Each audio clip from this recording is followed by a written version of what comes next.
This episode from the life of Sherlock Holmes will be transmitted to our men and women overseas by shortwave and through the worldwide facilities of the Armed Forces Radio Service.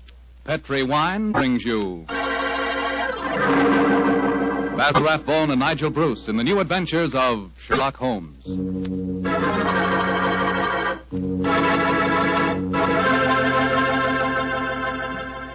The Petri family, the family that took time to bring you good wine, invites you to listen to Dr. Watson tell us about an exciting adventure he shared with his old friend, that master detective Sherlock Holmes. And so while you're getting comfortable, I'd like to tell you about an old American custom. The custom of serving a glass of sherry wine before dinner. Petri California Sherry. You know, Petri Sherry is to a good meal what the overture is to a good musical comedy or an opera. Before you sit down at the dinner table, just pour yourself a little glass of Petri Sherry and sip it slowly. Look at that beautiful amber color.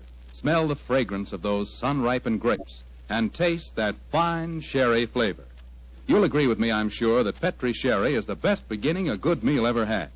And say, if you happen to like your sherry dry, as I do, you'll really like Petri Pale Dry Sherry.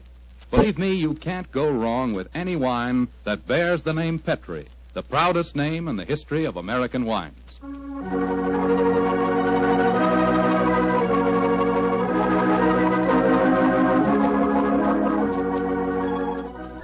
And now let's drop in on the good Dr. Watson, who's waiting for us in his California ranch house. Good evening, Doctor. Good evening, Mr. Foreman. Come in and make yourself at home. Thank you, Doctor.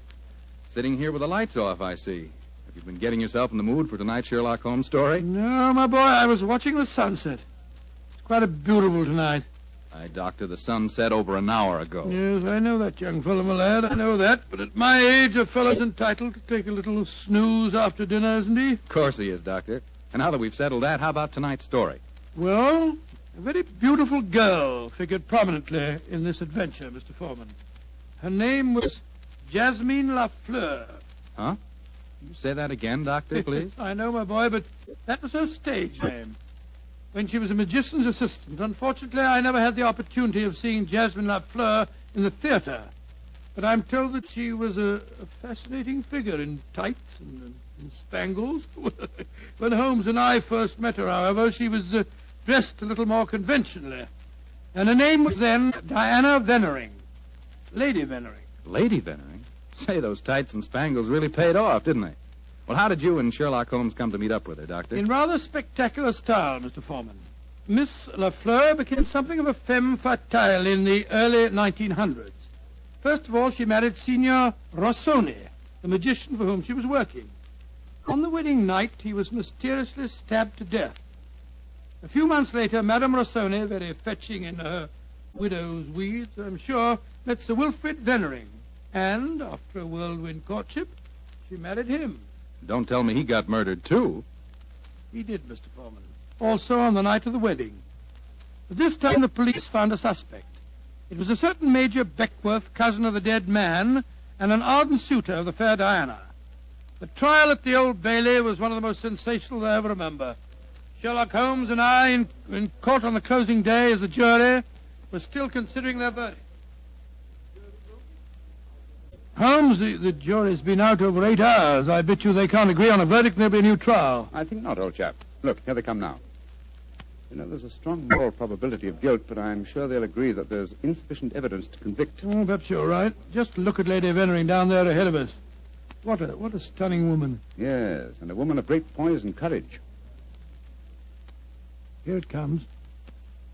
Gentlemen of the jury, have you arrived at a verdict? We have, my lord. How say you? You find the defendant guilty or not guilty? Not guilty. Exactly. Come on, Watson.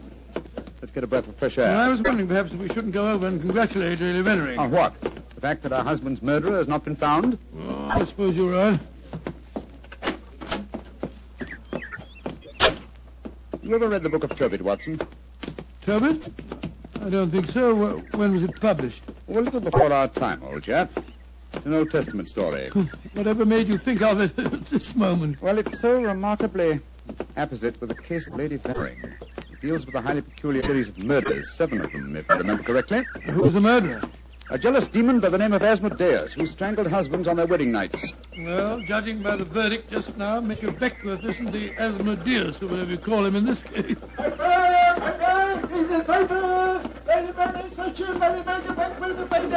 you are, boy. Here, give me a paper. Thank you, Governor. Thank you. Paper!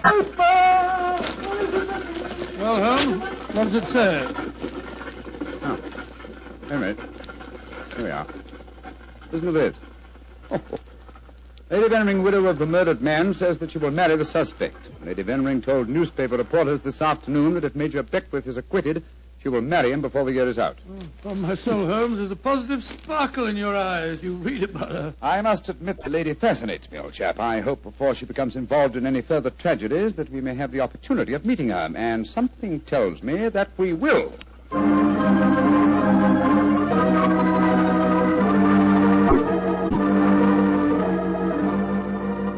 The Sunday papers are certainly having a day over the Veneering case, Holmes. Did you read them? No, I didn't, Watson. There's a complete life history of Lady Veneering, and one of them with photographs. It's rather interesting. Really? What are you doing over there, Holmes? Looking out of the window. Ah, yes. You expecting anybody home? No, come over here, old fellow. Oh, it's a clergyman. Yes, a very agitated one. Look at the way he's pacing up and down, and looking up at our window, too. By Jove, what eyes. Yes, there's a fanatical look about him, which suggests either the martyr at the stake or the inquisitor lighting the faggots. Mrs. Hudson's letting him in now. Well, I'll be interested to know what he's come to us about. I can hear footsteps on the stairs here. I'll go and have a look. How do you do, sir? Come along in, won't you? It's all right, thank you, Mrs. Hudson. You're Mr. Sherlock Holmes? I am, sir, and this is my colleague, Dr. Watson. My name is Whalen, the Reverend Arthur Whalen. How do you do, How sir? do you do, sir? Sit down, won't you, and tell me what I can do for you. Thank you. Mr. Holmes, this is a very difficult subject to broach. In fact, it's only after intense personal conflict that I've been able to force myself to come to you. May I ask you, are you familiar with the Book of Tobit? Book of Tobit? Gracious me. You were talking about that yesterday, Holmes. I see that you've come to consult me about the Veneering case. But that's amazing. How did you know? Has Lady Veneering been in touch with you? No, sir, but I'm familiar with the Book of Tobit, and Lady Venering's case closely resembles that of the woman Sarah in the Old Testament story. More closely than you realize, Mr. Holmes. Did you know that before each one of Lady Venering's husbands was killed, they received a threatening note? Yes, I recall that from the trial. Signed in some sort of gibberish, weren't they? No, Doctor. Yesterday I was permitted for the first time to examine one of these notes. The apparent gibberish was in reality ancient Hebrew writing. Indeed. Were you able to translate it? Yes, Mr. Holmes. In effect, it said, if you go through with this marriage, your hours are numbered. And it was signed Asmodeus. Oh. The name of the jealous demon who strangled husbands in the Book of Tobit. Exactly. Just why have you come to me, sir? I want you to talk to Diana, to Lady Veneering, to tell her she must not go through with this new marriage. Murder is stalking her, Mr. Holmes. I have argued with her, prayed with her, implored her to realize her danger. But she is adamant. I'm afraid I should feel extremely presumptuous in giving her my advice. No, Mr. Holmes. I have prepared the way for you. You could, I'm sure, make her realize her danger. And she's willing to see me, you say? Willing and anxious. Oh, very well. But I'd like to ask you a few questions first. Anything, Mr. Holmes. What is your interest in her? She's a member of my flock. She needs my guidance. Nothing further? No, Mr. Holmes. By the way, I believe that you performed the marriage ceremony at both of her previous weddings. Yes? Are you proposing to officiate the ceremony if she marries Major Beckworth? Well, I don't know. I'm hoping that marriage will never take place. And so I want you to help me, Mr. Holmes. Where does the lady live? 47, Berkeley Square. Very well. Dr. Watson and I will call on her this afternoon. Delighted to, delighted. I doubt if I can be there myself. In fact, Diana might speak more freely if I'm not. But here's my card. Oh, thank you. You'll know where to get in touch with me if you want to. Very well, sir. Good day to you, gentlemen. And I'm greatly in your debt. Well, good day, sir, good day. Strange business, Holmes. I can't believe that Mr. Whalen's motives are entirely impersonal. Nor can I, old chap. What are you laughing about? I was thinking of the Book of Tobit, Watson. In that the role of protector, the role I have just been asked to take, was played by the Archangel Raphael. I can't help feeling, Watson, that I'm making distinct strides in my profession.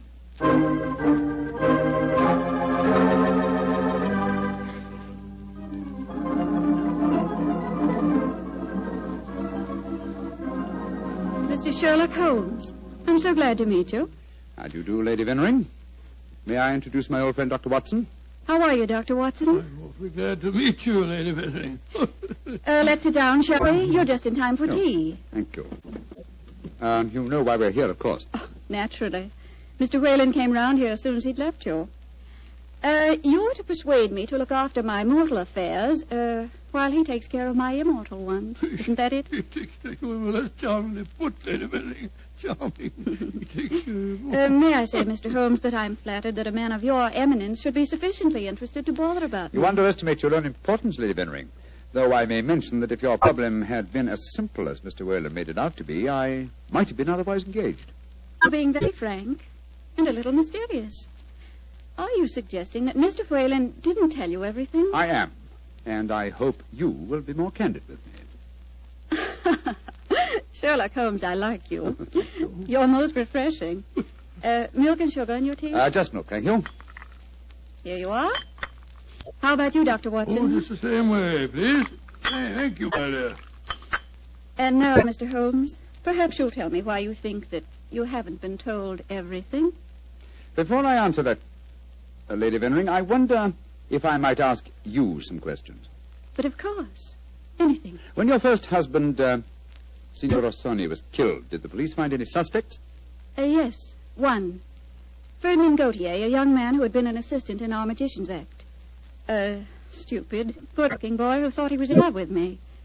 But of course Inspector Lestrade had to release him. There was no evidence. Inspector Lestrade, well, you can bet that if he arrested him, the boy was innocent. A warning note was found among your husband's effects, wasn't it? Yes, and it was signed in Hebrew with the name Asmodeus. But perhaps you're not familiar with the Book of Tobit. Oh, yes, I am. I'm familiar with it, Lady Vennering. How did you know then that the Hebrew letters signified that name? Mr. Whalen translated them for me. Oh, I see. And also read me the Book of Tobit. He's always been particularly fond of that book. Perhaps because it illustrates his own ideas on the dangers of marriage. And Holmes told us that he hadn't seen one of the warning notes until yesterday. Precisely. Lady Vennering, I read in the papers that you intend to marry Major Beckwith, the man who has just been tried for your late husband's murder. Yes, Mr. Holmes. When are you going to marry him, may I ask?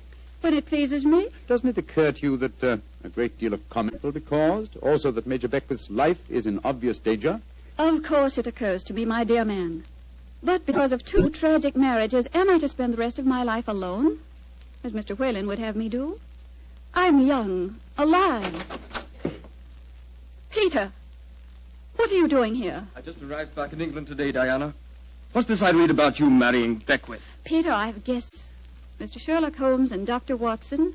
This is Peter McComas, one of our most promising young painters. Diana, tell me it isn't true. When I left England, you loved me, and I you. I come back, and what do I find?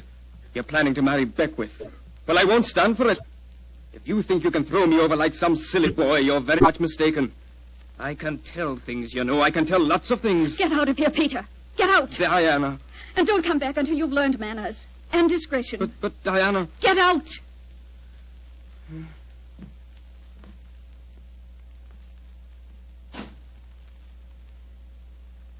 I'm sorry, gentlemen. Were there any more questions you wanted to ask me, Mr. Holmes? One, Lady Vennering. Where is your fiancé, Major Beckwith? He's upstairs. I'm letting him stay here until the scandal of the trial has died down. I must see him at once. At once? Why, Holmes? He's in no danger until the marriage takes place? The marriage has taken place, Watson, unless I'm very much mistaken. What makes you think so, Mr. Holmes? You're much too discreet and intelligent, Lady Vennering, to let him stay here in your house unless you were already married. We were married this morning. But we planned to keep the fact a secret for a few months until the scandal had died down. May I talk to him, please? Of course. I'll ring for the butler and ask him to come down. May I ask, madam, who married you? The Reverend Arthur Whalen, of course. Oh, and all the time he talked to us today, he knew perfectly well that this marriage had taken place. He must have just come from it. I don't trust that man, Holmes. Oh, there you are, Hudson. I just rang for you. Will you ask Major Beckwith? Excuse me, milady. I was just on my way to telephone the police. The police? What do you mean? It's Major Beckwith, milady. He's been stabbed to death in his bath. Mr. Beckwith murdered, too. Hodgson, I'll telephone the police. And now I'm rather well acquainted with Inspector Lestrade. Excuse me, gentlemen. A dreadful business, Holmes. A third husband murdered on his wedding day. But what a woman, Watson. She's superb, magnificent. What on earth do you mean, Holmes? What courage. What unconquerable spirit in the face of a fresh tragedy. Watson, she fascinates me. I haven't seen such a splendid female since we solved that case for the King of Bohemia.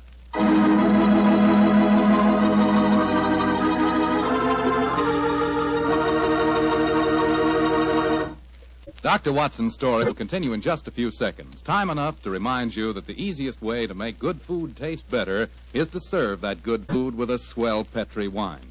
And there are two Petri wines in particular just made to go with food.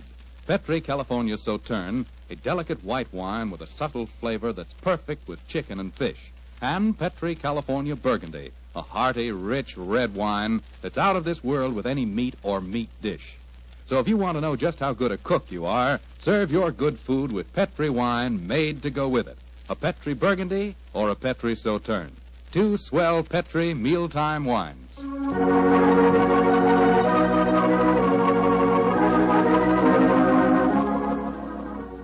And now back to tonight's new Sherlock Holmes adventure. The famous detective and his old friend Dr. Watson have become involved in the affairs of thrice-married Diana, one-time magician's assistant. Each of her husbands has been mysteriously murdered on his wedding day, the latest murder occurring on the same day that Sherlock Holmes and Dr. Watson are brought into the case.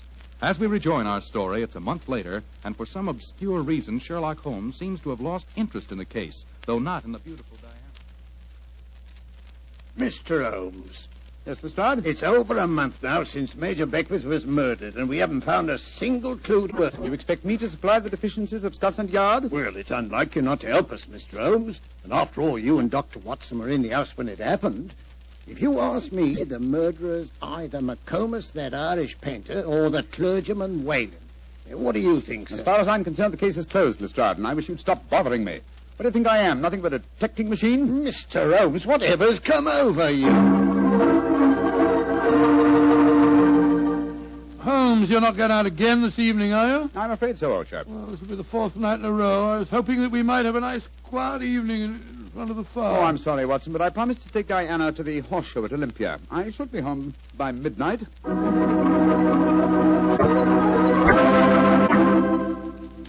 Mr. Holmes. Yes, Mr. Whalen? You're seeing altogether too much of Diana. She seems to be completely under your spell. But you introduced me to her in the first place, with the request that I keep an eye on her. I made a great mistake. As her spiritual protector, I'm afraid I must ask you to stop seeing her. I'm afraid I must ask you, sir, to mind your own business.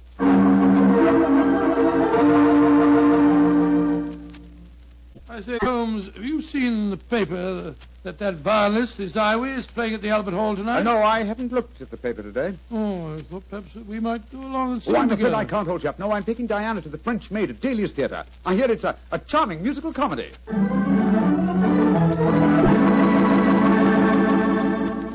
Look here, Holmes. We've been friends for a good many years now. Very true, old fellow. And I think I'm entitled to speak to you straight from the shoulder. Of course you are, Watson. Very well, then. This Diana Beckwith. Oh. Yes, it's your own business, I suppose, but I can't bear to see her making such a fool of you. You've neglected your work entirely since you met her. You get about as though you're a young fellow of 20. What's come over you, Holmes? Stop pacing about, old chap, will you, and sit down. In fact, it might be a good idea if you fortified yourself with a nip of brandy from the Tantalus there. What I'm about to tell you may be something of a shock. Watson, Diana and I are getting married tomorrow. What did you say, Holmes? I'm getting married tomorrow. But you're insane. Oh, that's not very flattering, Watson. Anyway, I don't see why you should be so surprised. You yourself married and left Baker Street once, didn't you? For you, Holmes, a confirmed woman Oh, hater. no, my dear Watson. No, indeed, no. You will remember in our adventure that you titled A Scandal in Bohemia, I met a lady that I have often referred to as the woman. You mean Irene Adler, but she was a criminal. Exactly, and yet Diana has the same magnificent characteristics. Keen intelligence, courage, an unconquerable spirit. But Holmes, 3 of her husbands murdered on their wedding nights. You're proposing to be the 4th. Oh, rubbish, my dear fellow. Because tragedy has attended her previous marriages, is she to go through life alone? Holmes, you really mean it, don't you? Of course I do. I think I will have a nip of brandy. Oh, don't take it so badly, old fellow. We'll continue to see a lot of each other. Diana's very fond of you, you know. Oh, well, I'm glad. Who's going to perform the ceremony? Not the Reverend Mr. Whalen? Oh, no. We decided, in view of Diana's previous marriages, that he might prove to be a trifle, unlucky. A clergyman named Vernet will officiate. Whalen, of course, insists on being present just the same. What time is the wedding tomorrow? 2 o'clock, old fellow. Oh, I should have mentioned this before. I hope your cutaway coat and top hat are in a good state of preservation. You'll be a pretty prominent figure at the ceremony, you know. You mean that... Well, I mean that if Sherlock Holmes gets married, who else can be his best man but his old friend, Dr. Watson? It's elementary, my dear fellow, elementary.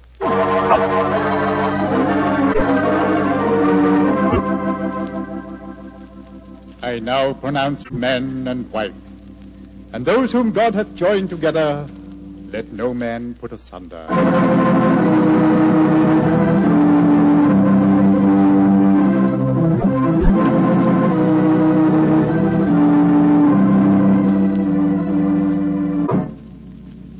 Diana, I'm going to claim the privilege of the best man and give you a kiss. Of course you shall, Doctor.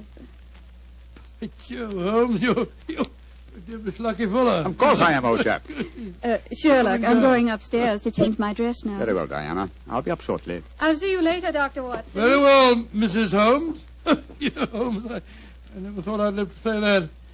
Watson, old fellow, I'm worried. Worried today? Oh, my dear fellow, what's the matter? Well, just before the ceremony, I received one of those warning notes signed by Asmodeus. Oh, you better be careful, Holmes. I think I'll slip out and have a pipe or two on the matter. Yes.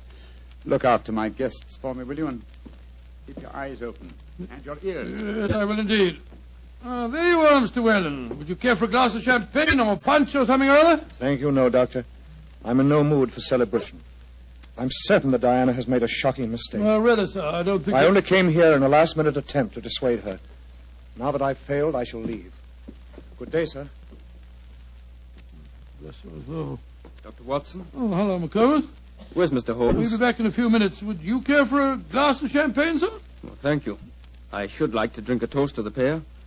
I've been in love with Diana for years, you know, but she wouldn't marry me, and well, I suppose I might as well make the best of it. I must say your friend Sherlock Holmes seems like a splendid fellow. He is indeed, McComas. In fact, I may say... Watson! Excuse me, sir. All right, Holmes, I'm coming. Up here. What else the matter, Holmes? Follow me, lock the door behind you. Allow me to introduce you to the demon Asmodeus, Watson. Unfortunately, at the moment, she's in a faint. Good Lord. It's Diana. Exactly. Always an impetuous woman, she made the mistake of trying to stab me with that knife. So I bent over to strap up a suitcase. She didn't allow for the wall mirror in which I was watching her. You mean you suspected her all along? Of course I did, old fellow.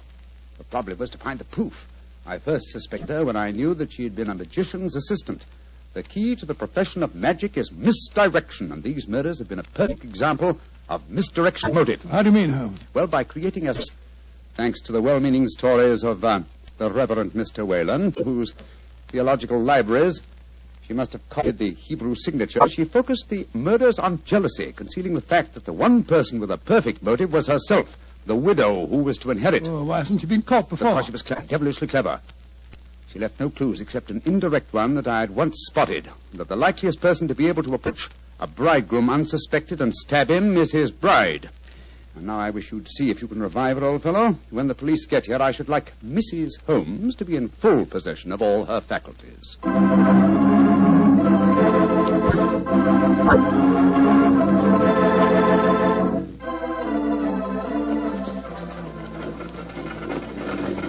Well, Holmes, I must say I never expected to be driving back with you to Baker Street on your wedding day. I can't tell you how happy I feel. Dear old Watson, you really thought that I deserted you, didn't you? Well, naturally, I wish you'd told me the truth. Oh, I couldn't tell anyone, not even you.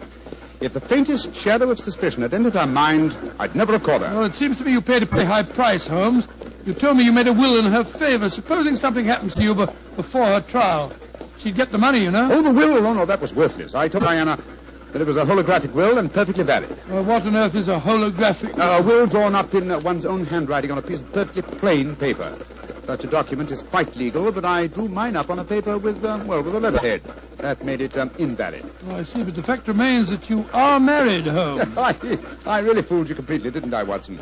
Didn't the name of the clergyman who married us suggest anything to you? The Reverend Vernet? No, and why not should it? Well, Vernet was a French painter of some note. He also happens to have been a great uncle of mine and Mycroft's. You mean that your brother Mycroft was a clergyman? I mean that Mycroft was disguised as a clergyman. And a very convincing job he did, too. A more satisfactory clergyman than the Reverend Mr. Whalen, no doubt, whose possible complicity may compel him to answer some very awkward questions. Then you're not married. Well, upon my soul, Holmes, I don't know what to say. Then I suggest that you say nothing, my dear chap. Let's just sit back quietly, as two good friends can, and brood about the mutability of human affairs.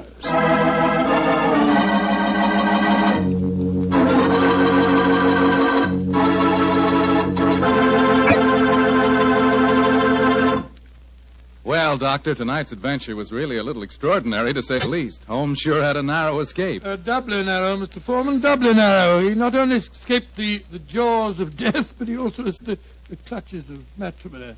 Actually, the story had a happy ending for everybody but Lady Vennering. Jasmine Lafleur. What about that artist fellow, McComas? How did he take it? Oh, very well indeed. In fact, in gratitude, he even painted Holmes's portrait.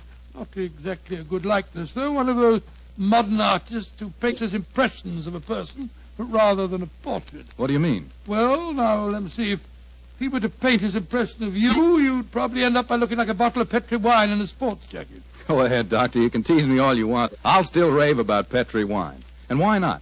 The facts bear me out that Petri wine most certainly is good wine.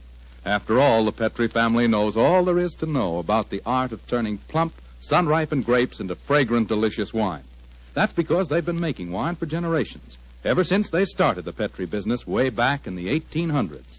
And because the making of Petri wine is a family affair, the family has been able to hand down from father to son, all their skill and knowledge and experience. And believe me, that adds up to plenty.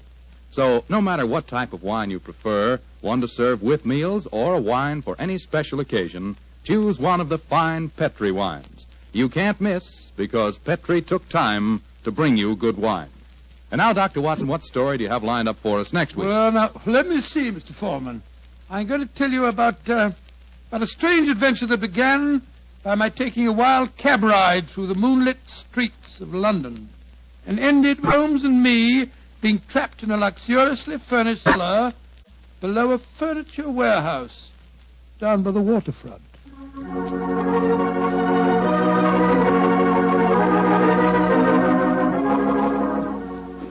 Tonight's Sherlock Holmes adventure is written by Dennis Green and Anthony Boucher and is based on an incident in the Sir Arthur Conan Doyle story, The Adventure of Shoscombe Old Place. Mr. Rathbone appears through the courtesy of Metro-Goldwyn-Mayer and Mr. Bruce through the courtesy of Universal Pictures, where they are now starring in the Sherlock Holmes series. The Petri Wine Company of San Francisco, California, invites you to tune in again next week, same time, same station. Oh, the Petri family took the time to bring you such good wine.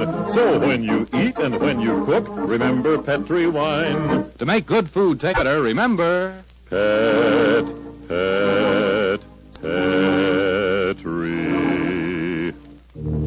wine. This is Bill Foreman saying goodnight for the Petri family. Sherlock Holmes comes to you from our Hollywood studios. This is the Mutual Broadcasting System.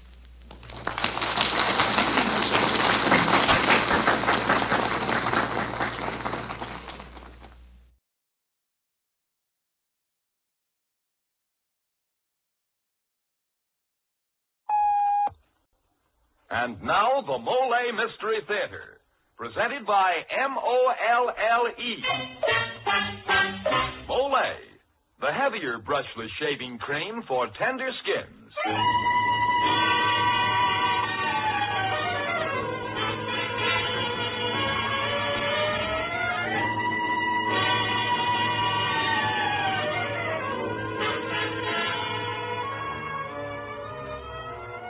evening. This is Jeffrey Barnes, welcoming you to the program that presents the best in mystery and detective fiction.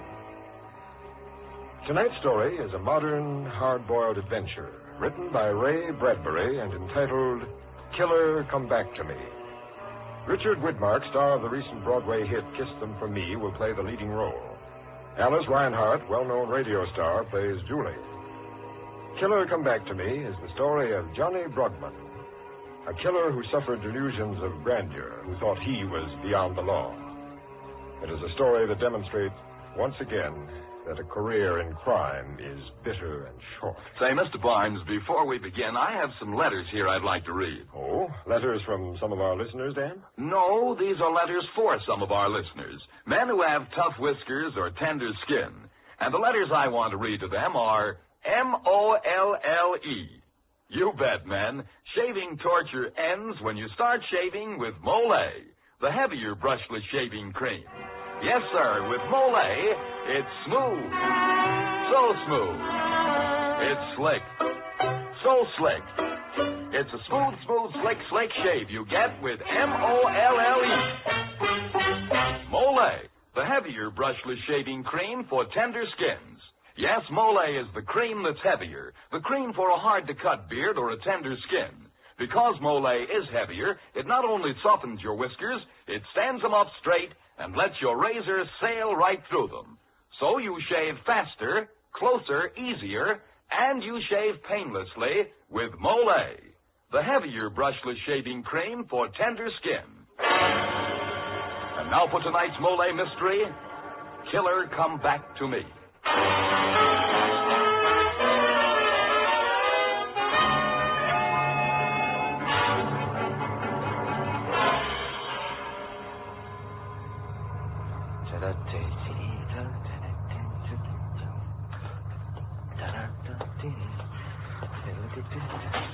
Got a match, kid? Huh? Oh, I don't know. Here. Now beat it. Thanks. Keep your motor running, that's it. What? You nervous? What are you talking about? Who are you? Scram, sister. The first bank's always the hardest, kid. I've been watching you case that one across the street. Good luck, babyface.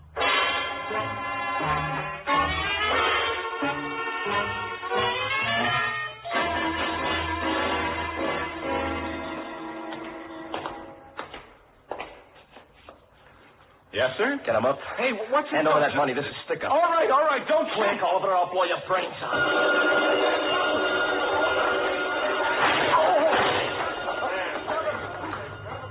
Get in the car, kid, quick. Hey, what the... Get in. Get out. Get out real fast. Easy with that rod and hang on. I'm driving, see, kid? Wherever you want to go, I'm driving.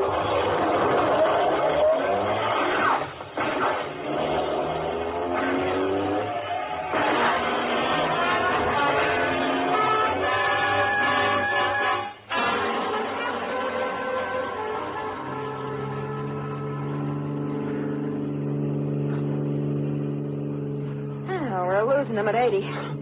You picked a good car for a hop. What's the matter, kid? Scared? Oh, that's all right. Go ahead, cry. You won't be green long. Shut up. Who scared me? Move fast, that's all. Just move fast. Take Highway 43. Don't be dumb. We'll go my way. I know these Colorado roads like a book. What's wrong? They get you? No, keep going. I'm all right. I imagine things. Including that blood on your leg. I'm all right. Keep going, I tell you. Just keep going. Well, we've lost him. How much money? 700? Chicken feed, punk stuff. Punk stuff, huh? Stop the car. Who the devil are you running me around? This was my job. I'm cutting myself in. Oh, yeah? Put away the gun. You're no killer. It's not in your face. Your eyes are too wide open. I said stop this car. Okay. I'll spill it. What's bothering you? Who are you? What's your angle? What do you want? Want to drive you to a Sawbones first thing. Take care of your leg. Then I've got other plans. What other plans? Build you up. Make you a big shot. You see, fella, I've been outside a little while, but I'm coming back in now. With you. Why me? I still don't get it. Why me? Well, let's say because I think you got what it takes, and because your face reminds me of a guy I used to know. Well, am I in? You're kind of pretty, sister, at that. Your hair's like fire. And your eyes... Never mind that. Am I in? You're darn well in. Come here, give me a little kiss. Don't do that! What's the matter? I'm the one who says when on that, too. Remember, from now on, I'm giving all the orders.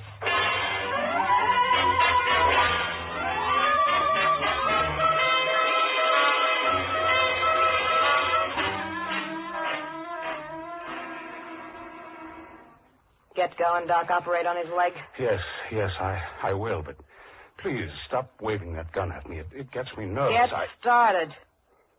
Hey, what are you doing with that needle? Giving him an anesthetic. It's just a superficial wound, Can it? but I've... He's got to learn how to take it, and he'll take his straight. Won't you, kid? Yeah, sure. Sure, I'll take mine straight. But to get at that bullet... You heard him, Doc. One more yap out of you, and... Yes, all right. Here goes, then. Steady, son. What's your name, pal? Johnny? Mine's Julie. Hello, Julie. Want me to kiss you, Johnny? Yeah, I'd like that double pull.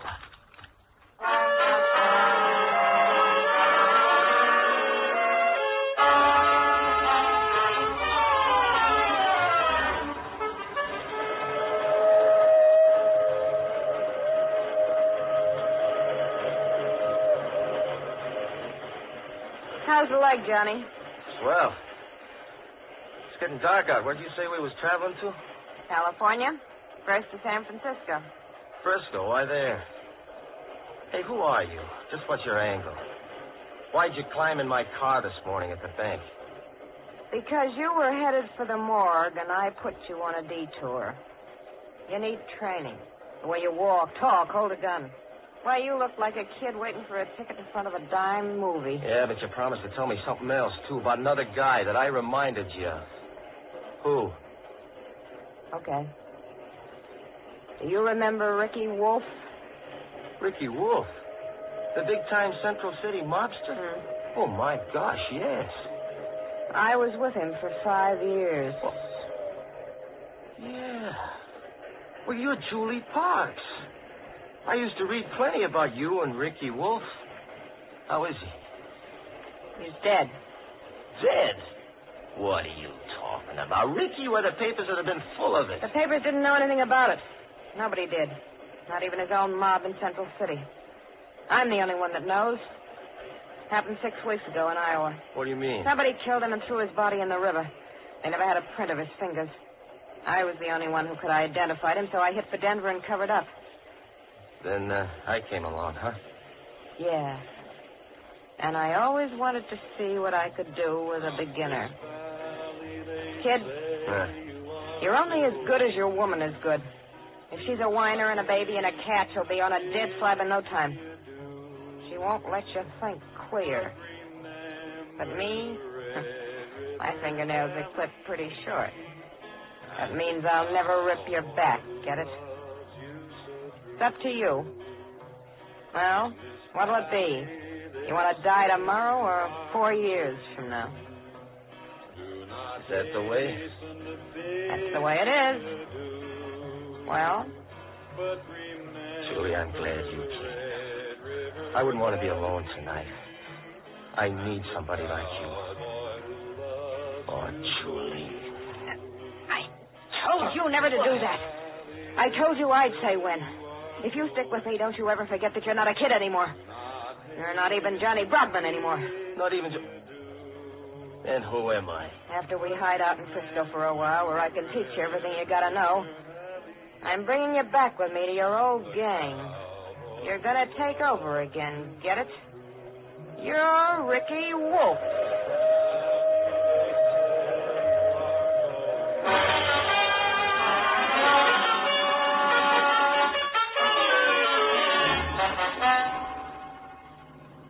Okay, you guys, reach. This is a stick-up. Oh, lousy, Johnny. That's not the way Ricky'd do it. Talk faster. Now try it again. All right, wait a minute. Okay, you guys, reach. Bark it out. Bark it out. Okay, you guys, reach. This is a stick-up. Okay, Johnny, you're doing all right. You're a natural. Okay. Soon I almost won't tell you from Ricky.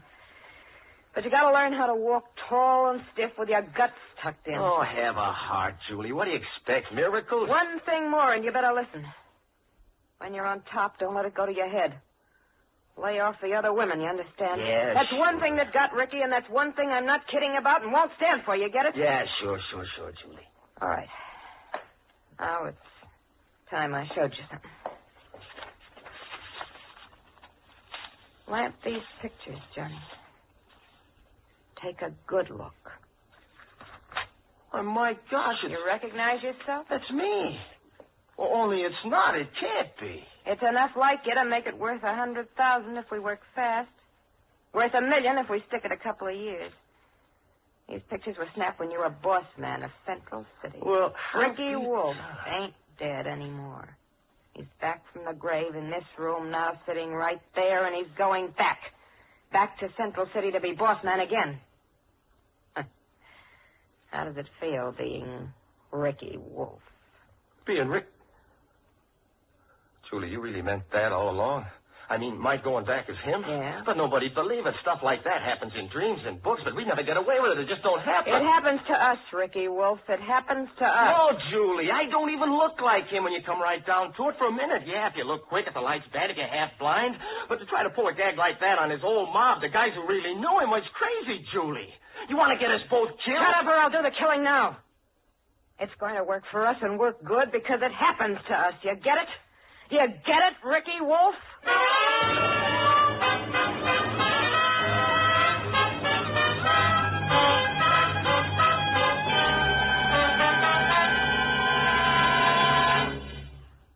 As the curtain falls on Act One of tonight's play, Johnny Brugman finds that being made over into a real tough guy is not as easy as it looks, eh, Dan? Well, that's right, Mr. Barnes, but you know, it's easy enough to soften up a toughie. How so, Dan? Well, for instance, when Tough Whiskers have a man writhing and groaning over his daily shave, all he needs is Mole, the heavier brushless shaving cream.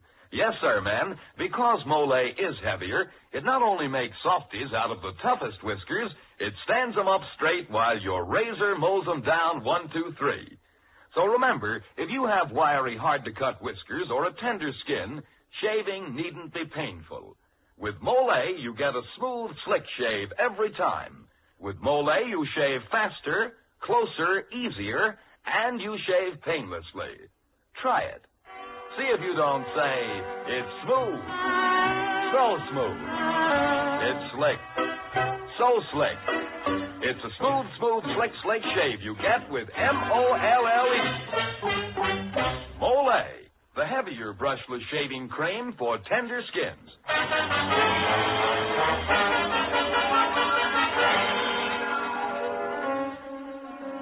This is Jeffrey Barnes returning you to Act Two of Killer Come Back to Me. Julie Parks, former sweetheart of a dead gangster named Ricky Wolf, has found in youthful Johnny Brugman a double for Ricky. Since Ricky's death is known only to Julie, she plans to present Johnny as Ricky to Ricky's former gang. Well, this is the big day. Central City, here we come. Yeah. Everything depends on you now. Yeah, sure, okay. You know the setup. Sure, we've been over it enough. We park on Spring and 3rd, walk the rest. Right. It's a bookie joint. The biggest horse racket in Central City. We go through it to the back room, meet the boys. There's Merritt. He's the main guy to watch. Merritt. Used to be Ricky's right arm. And there's Kelly and Rhodes, and you're sure you remember what they look like? Sure. You described them all down at the last button. Okay, then, you know what to do. Take over, Ricky Wolf.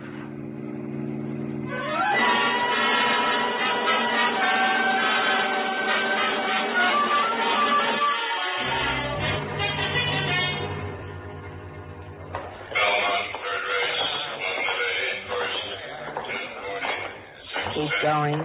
Straight ahead. The back room. Back room, huh? keep going. I think some of the guys have spotted you, but don't stop. Well, I'll see. Look who's back. Ricky. Don't stop. Don't talk. Here's the door. This is it, Johnny. This is it. This is a real test inside. Open the door and take over. So when the guy kept pestering me, I said, put you on the nose. Hello, boys. Huh? Say, look. It's Ricky. Ricky? Well, I'm... Ricky Wolf. Well, what do you know? Hi, Kelly. But, where you been all this time? Yeah, where you been? Hiding out in Iowa, Rhodes. I'm hot, remember? Yeah, but... Well, when you didn't come back, you've kind of changed a little, Ricky. What's up, boys? Hey, Merritt, look. Look who's back. Hello, Merritt. Hello. Who are you? Don't be silly, Merritt. Ain't you glad to see him? It's Ricky.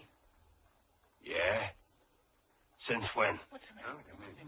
That's not Ricky Wolf. What's eating you? You crazy? That's not Ricky. Why, you dope. Hey, wait a minute. That's right. Merritt's right. Take a good look at him. It ain't Ricky at all. What are you trying to pull, wise guy? You and the redhead. No, you're right. I'm not Ricky Wolf. Johnny. I'm not him at all. I don't have to be. You hear that, all of you? I'm me. I'm myself. Johnny. And you, Merritt. You don't count for a hill of beans. I'm taking over. Oh, yeah? Drop it. You're covered, Merritt. Drop it or I'll drill you. Why, you... Ricky, shut up! Who's Ricky? Look, you I can't... said shut up! The name's Johnny Broadman. You hear that, fellas? And I've taken over. Okay, then. Kelly.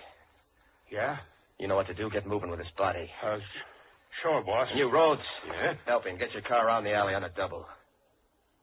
Well, what you waiting for? Sure, boss. Right away. Hey, Sammy, catch this rod. Get rid of it. Yeah, sure. Now, any of you want to pull out now. Any of you don't like me, say so. Oh, no, Johnny, you're okay. Okay, Julie, we're in. Everything's okay, Ricky. Sorry, I didn't mean to call you Ricky. Okay. If it makes you feel better, call me Ricky.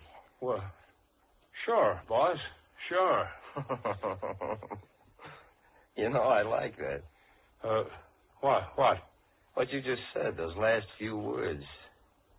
I like it. You understand? Sure. Sure, boss. Sure.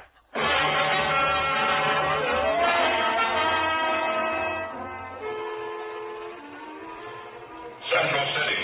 The notorious gang leader, Ricky Wolf, has suddenly sprung to life again, holding the city in a grip of terror. The entire police force has been alerted and is determined to close with one of the most vicious bad men in the history of organized crime.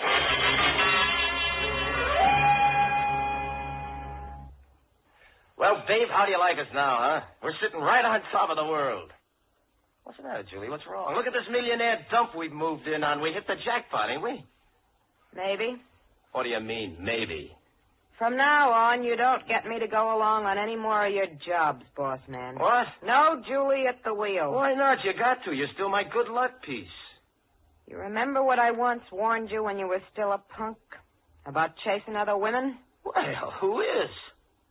You're throwing a big party here tonight. Sure. So? So you're not going to invite Big Nick Vanning.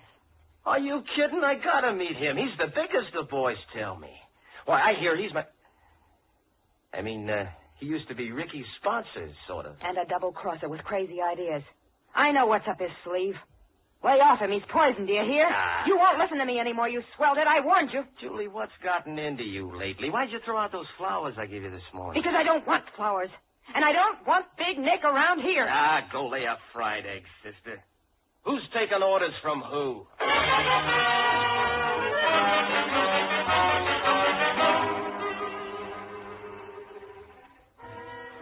You're a smart boy, Ricky. I'd like to see you tomorrow night at my place. What about, Nick? Oh, you've forgotten? You shouldn't have stayed away so long, Ricky.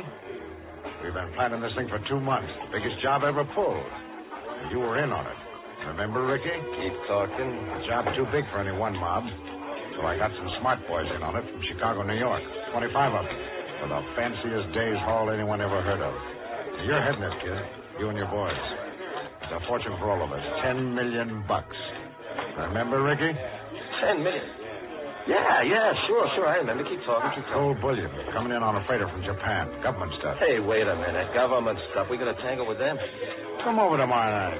Get all the dope. And then, if you don't want to... Yes, I'd like to... Oh, pardon me. Oh, that's all right, Fanny. Well, Ricky, since you come back again, I suppose you'll be taken up with my secretary once more, huh? She'll be there tomorrow, too, by the way. Remember, little Fanny, you two are beginning to be great friends. Well, say hello. Ricky and I have already met again, Nick. A lot. Yeah, that's right, Nick. Well, say, Ricky, you don't let any grass grow, do you? Come over tomorrow, Ricky, won't you? I'd like to see you. Okay. If you say so, I'll be there.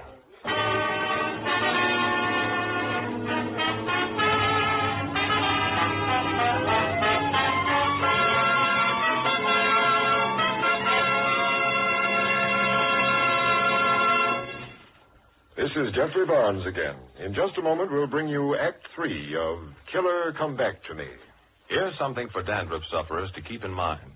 Many ordinary hair preparations are no more effective for combating dandruff than plain water is, for they merely do what plain water does, that is, remove loose dandruff. But a scientific product called double danderine does more. It actually works where most ordinary hair preparations fail. For double danderine kills the germ that many outstanding authorities contend is a cause of a common type of dandruff. Yes, and it actually kills this germ on contact. Even in the most stubborn cases, double danderine has given remarkable results. Now, the amazing effectiveness of double danderine is due to a special ingredient called Alzan, an active antiseptic so highly efficient that many hospitals use it. And among hair preparations, double danderine and double danderine alone has it. So try double danderine and see if you don't agree that most ordinary hair preparations can't compare with its dandruff-combating effectiveness. If you're not completely satisfied, return the empty bottle and get your money back. Buy double danderine at your druggist.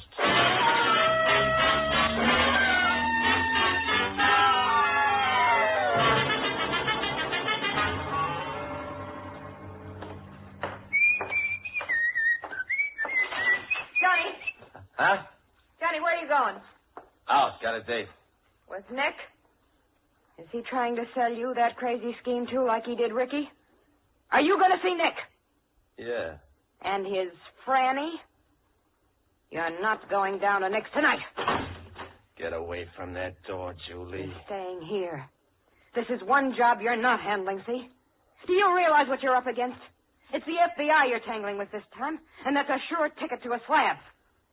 And so is that Franny dame. That's my business. You might as well know this. She came between us before me and Ricky, and now it's all started all over. Oh, don't go. Please don't go. I want you to stay with me, Johnny. Julie, you mean that? Baby, that other dame wouldn't mean a thing to me. Come here, Julie. Come on, come closer. Let me kiss you. You haven't let me kiss you. Oh, Ricky. What did you say? I didn't mean it. You said Ricky. No. I'm Johnny. You're in my arms and you cry, Ricky. You love him. You love a dead man. Sure, I should have guessed. You made me over. You made me look, walk, talk like him so you could have him again. No, please, You Johnny. don't love me. You tried to dig up Ricky from the grave. No. Sure, it all adds up now. Johnny, think anything you want to, but don't go out that door tonight. You'll get killed. You afraid I'll get killed or that Ricky will die all over again? You couldn't stand that, could you? No, I couldn't stand it. Don't you see, Johnny? We're both the same. You don't want me. You know what you want. You want somebody you can cling to, somebody to take care of you, and I want Ricky. Don't say that! We met in front of a bank, Johnny, you and I, and we both wanted something. And we tried to get it, and it fell apart in our hands. Oh, take me in your arms. Hold on to me. Hold on to me tight. Oh, Ricky. Oh, don't. I'm Johnny Broadman. I'm myself. You got that? The whole world, you got that? I don't need a woman to lean on. Not my mother, not Julie, not anybody. Get away from that door. I'm going. No, I won't let you have me. Where are you going, Julie? What are you doing at that window? Leave that shade alone. Keep away from there. Who are you signaling? You listen to me. I killed you once before, Ricky Wolf. And now you're going to die all over again. Who are you? Too late. There was a tip-off down the road. You're here, see? I would have given you one last chance. I was trying to. We could have both taken it powder, but that shade means you're here right now. Oh, you mouse. Think your way out of this, Ricky. You're going to die all over again.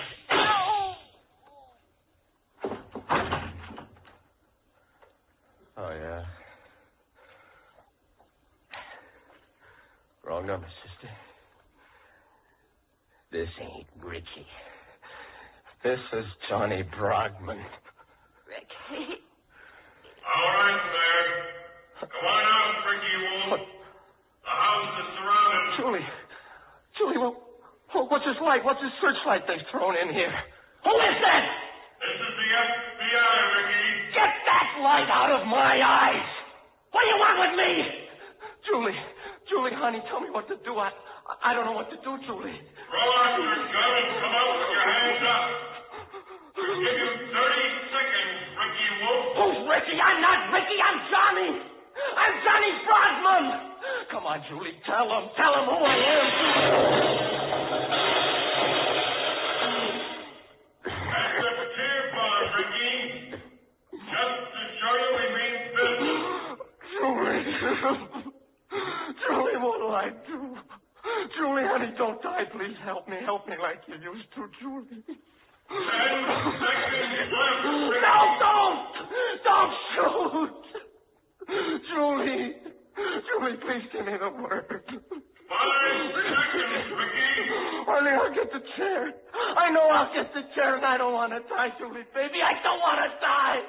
I'm not Ricky.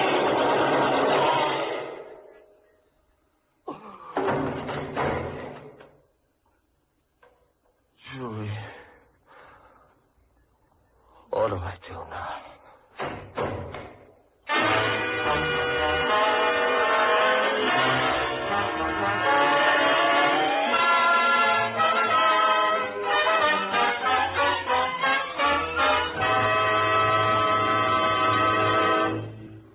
And now this is Jeffrey Barnes again, inviting you to be with us next week when the Mystery Theater presents Goodbye, Darling, by Hench Warner. Goodbye, Darling concerns a woman's cold-blooded scheme to murder her husband. It's a story full of action, suspense, and a breathtaking kind of quiet horror. It'll keep you on the edge of your chair every minute. So be sure to join us next week when we present Goodbye, Darling.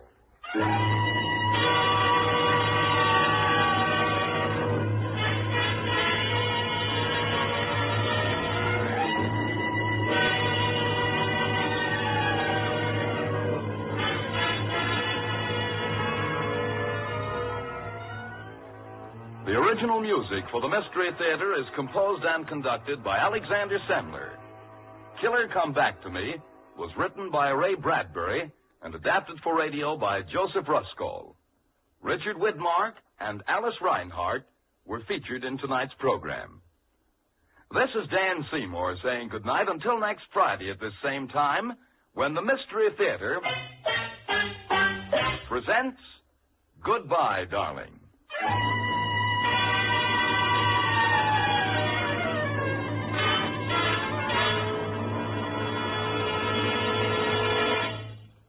Tonight's radio theater presentation came to you from our RCA Building studios in New York. This is NBC, the National Broadcasting Company.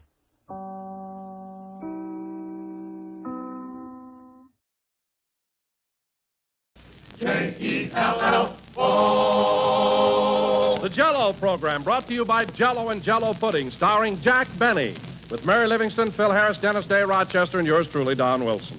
The orchestra opens the program with Boy, Oh Boy.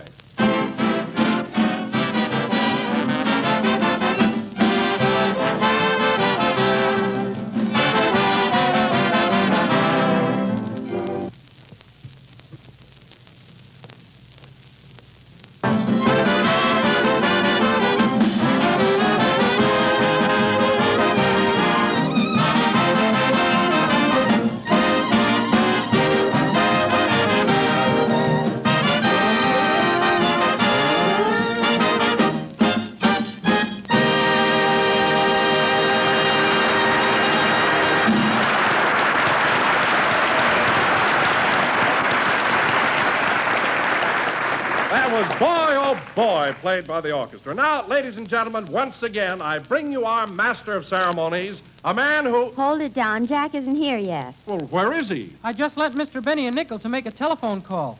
Oh, he's probably talking to his lawyers again. His lawyers? Yeah, Harrington, and Droop. It's about that accident Rochester had with the Maxwell a couple of weeks ago. Remember when we were up at Marchfield? Oh, but that was Rochester's fault. He was driving along and smashed right into a truck. Well, Jack claims the truck cheated. It had brakes. Let's open the door and listen. Okay. Gee, I hope I get my nickel back. It's my life savings. Quiet. Shh. Yes? Yes, Rochester was on his way to Marchfield to pick me up. But the accident wasn't his fault. The truck driver didn't stick his hand out. Yes, but...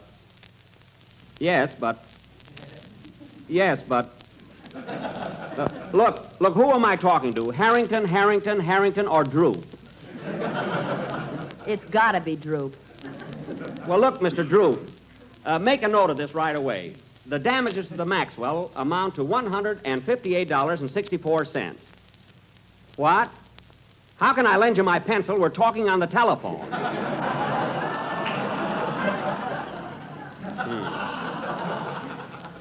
Four names on the door and no pencil. Well, now look, Droop, I'll tell you what. You get in touch with the trucking company, and if they're willing to settle out of court... What's that, operator? Another nickel for 3 minutes? Well, now look, Droop, you get in touch with the trucking company. If they're willing to settle out of court, it's okay with me, but tell them that $158.64 is what I want, and not a penny less. Goodbye.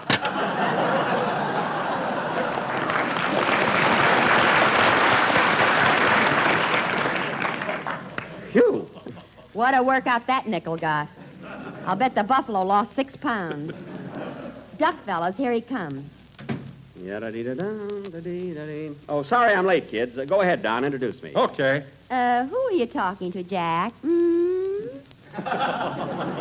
on the phone just now? Oh, that was an old girlfriend of mine from Waukegan. She just got into town. Boy, was she a hot mama. Then why did you call her Droop? The years have taken their toll.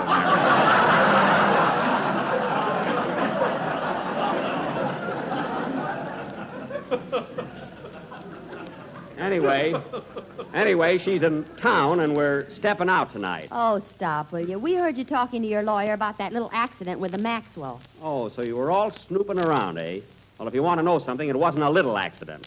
My goodness, look what happened to Rochester. Well, I saw Rochester the next day, and he didn't have a scratch on him. Well, fortunately, since then, he's had the hives, and he's all bandaged up now. But I'm not bringing that into the case unless I have to. There's just one thing I can't understand, Jack. You say that Rochester bumped into the truck. That's right. The truck driver didn't stick his hand out. Well, I'd say that your brakes must have been in pretty bad shape. So if I were the judge, I'd look into that. Well, you're not a judge, and if you don't keep your big fat mouth shut, you won't be an announcer either.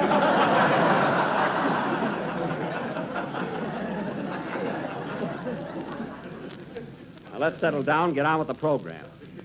See, you'd think that...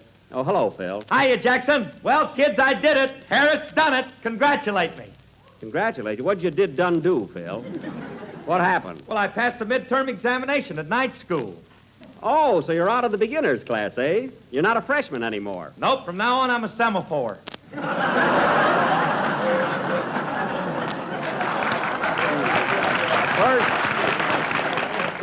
First you're a freshman, and now you're a semaphore. Let me ask you something, Phil. When are you going to be a sophomore? Who knows? I may quit school before then. Well, I give up. I'll just let semaphore ride. How were the examinations, Phil? Were the questions very tough? I'll say, here's a sample, Mary. Name the 48 states and give the capital of those that have them. Those that have them, Phil, every state has a capital.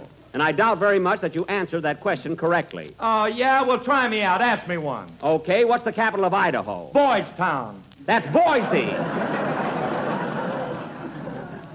Boys Town. It's Boise. The reason I remember that is because when I was in vaudeville, Boise, Idaho was one of my best towns. They loved me in Idaho. Then why did they throw baked potatoes at you? They didn't throw them at me. I got paid in potatoes. Get it straight. Say, Mr. Benny, did you get a big salary in those days? Well, I don't like to brag, kid, but I haven't played Boise since 1927, and I've still got half a sack left.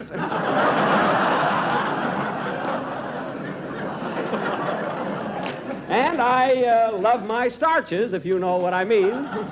By the way, Phil, what other subjects did you have in your examinations besides geography? Well, we had arithmetic and history. Uh-huh. Hey, fellas, here's a tough question I nearly missed. Who crossed the Delaware, Washington or Lincoln? Oh, that stumped you, eh? Yeah, so I flipped the coin, it came out Washington, and now I'm a semaphore.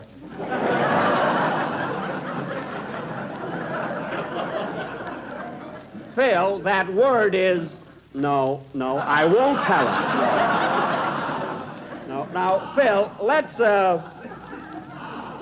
let's forget about night school and have a band number. Okay. Say, Phil, tell Jack about that new subject you're taking up. Oh, yeah, I forgot to give you the hot news, Jackson. You know what I'm studying this term? French. French? Get a load of this. Je mange la fenêtre. Oh, very good. What does that mean, Phil? I ate the window.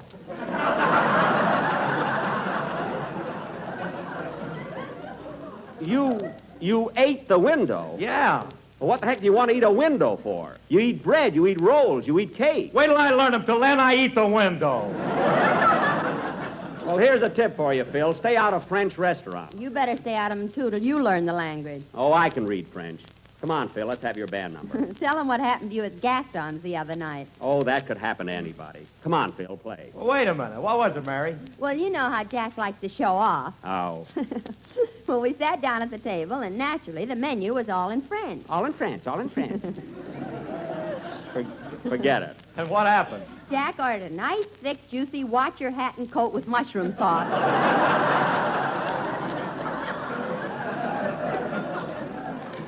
Well, eventually, I got a steak. Go ahead with your number, Phil. I've got to go out in the hall and call up my lawyer. Has your lawyer got a phone? There's a phone in the barber shop downstairs from his office. They'll call him, don't worry. All right, hit it, Phil.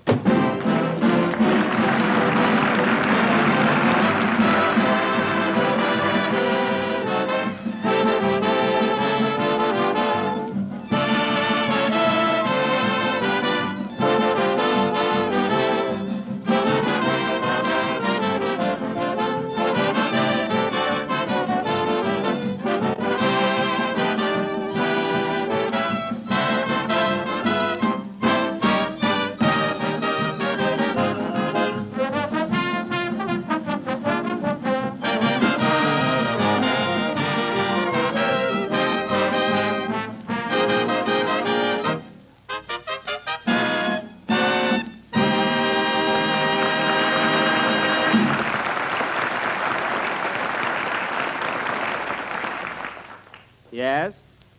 Yeah?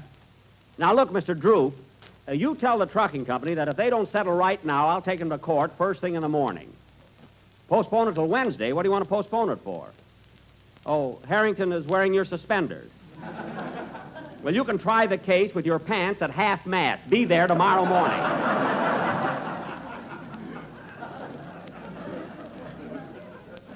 No wonder they call him Drew. Now, Drew, tell the trucking company... What's that, operator? Tell the trucking company I want $158 to straighten the chassis, $8 for repair headlights, 64 cents for a wing fatigue on the radiator. Goodbye.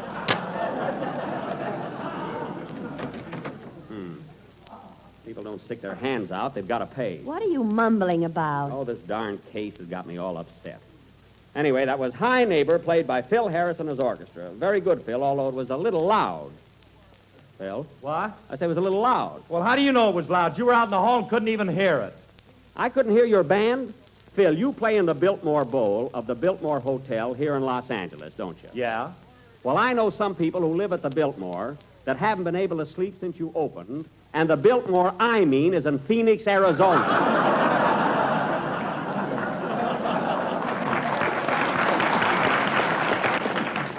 And I'm not kidding. Well, it's their own fault. They ought to close their windows.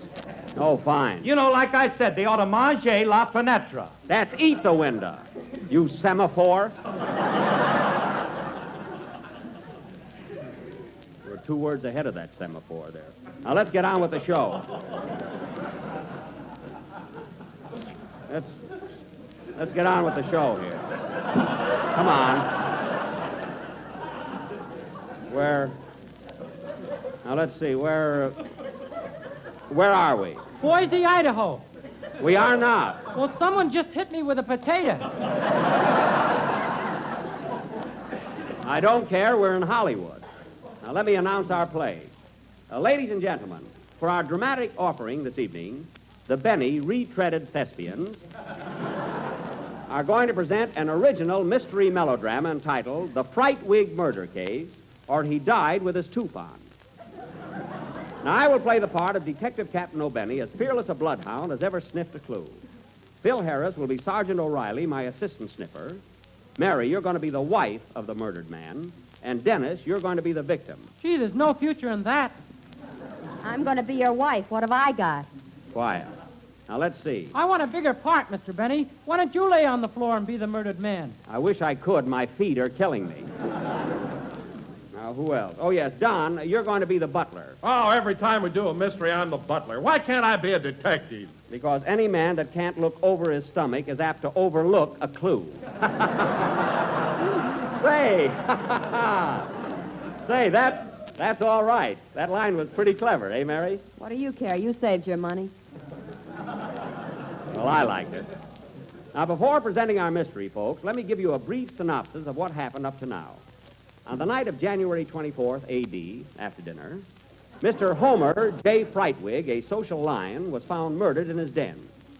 Just before the murder, his wife was in the room reading a copy of Live Alone and Like It, which may have thrown her a thought. The victim was playing solitaire when he was suddenly interrupted by a lead kibitzer. Now, who committed this crime?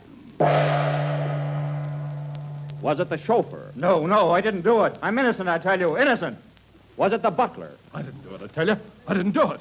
What do you mean you didn't do it? At the time of the murder, I was at my neighborhood grocer's buying a package of Jell-O with the new locked-in flavor. Oh, yeah? Please believe me. It's America's favorite gelatin dessert, and it's economical, I tell you. Eek, eek, eek, eek.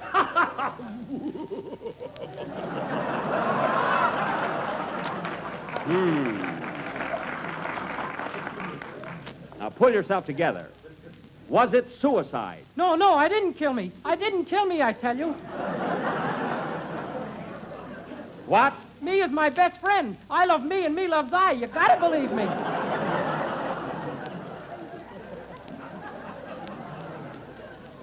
And now the wife, Mrs. Homer J. Frightwig. Did you or did you not kill your husband? I hated him. I loathed him. I despised him. So that night, Stop!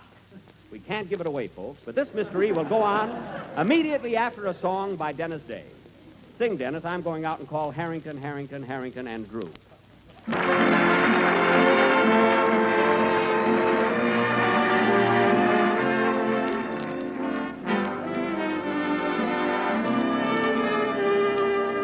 I'll never forget the people I met, braving those angry skies. I remember well as the shadows fell, a light of hope in their eyes. And though I'm far away, I still can hear them say, "Thumbs-up." For when the dawn comes out, there'll be bluebirds over the white cliffs of Dover. Tomorrow, just you wait and see.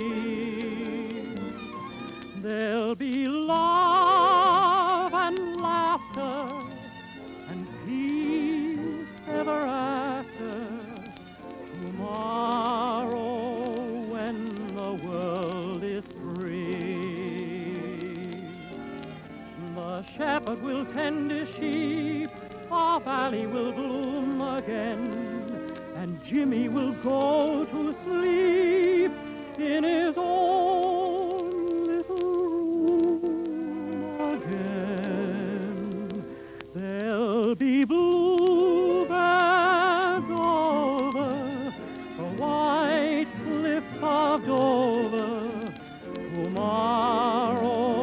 Just you wait and see. Thumbs up, for when the dawn comes up, there'll be bluebirds over the white cliffs of Dover. Tomorrow, when the world is free.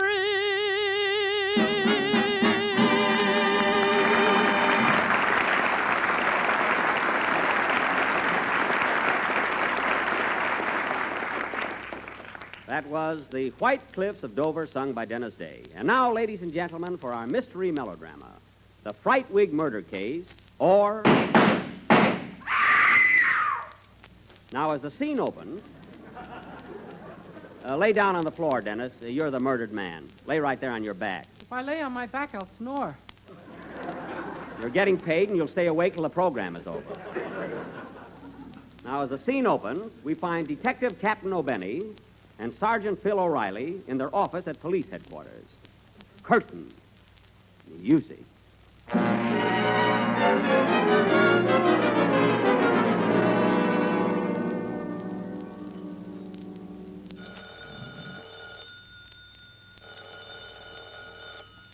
There's the phone, O'Reilly. Oh, really?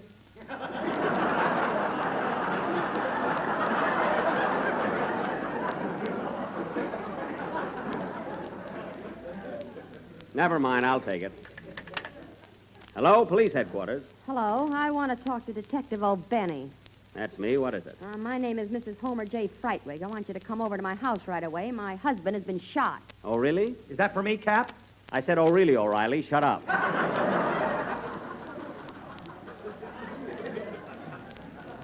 Now, madam, what makes you think your husband was shot? He's laying on the floor, and there's an extra buttonhole in his shirt.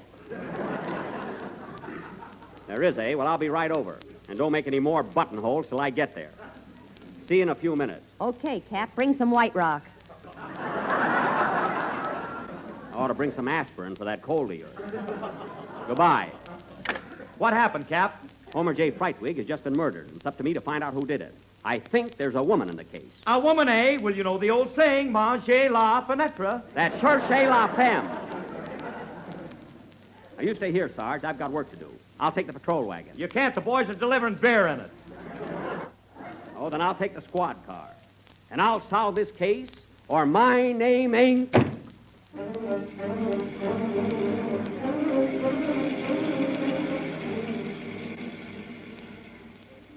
Well, here it is. This is the place, all right. Open up in the name of the law. This is police headquarters. Doggone, I forgot to release the brake.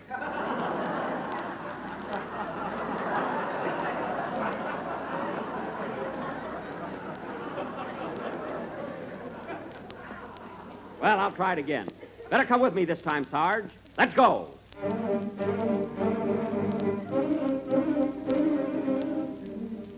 Calling all cars. Calling all cars. Pick up some pretzels. We got a barrel left over. That is all. Step on it, Sarge. We got to solve this case and get back. This must be the place, Sarge. Open up in there. Come on, open up. Good evening, gentlemen. Good evening, eh? Make a note of that, Sarge. Okay, Cap. Now, come on, you. Where's the murdered man? That ain't a brass rail you got your foot on.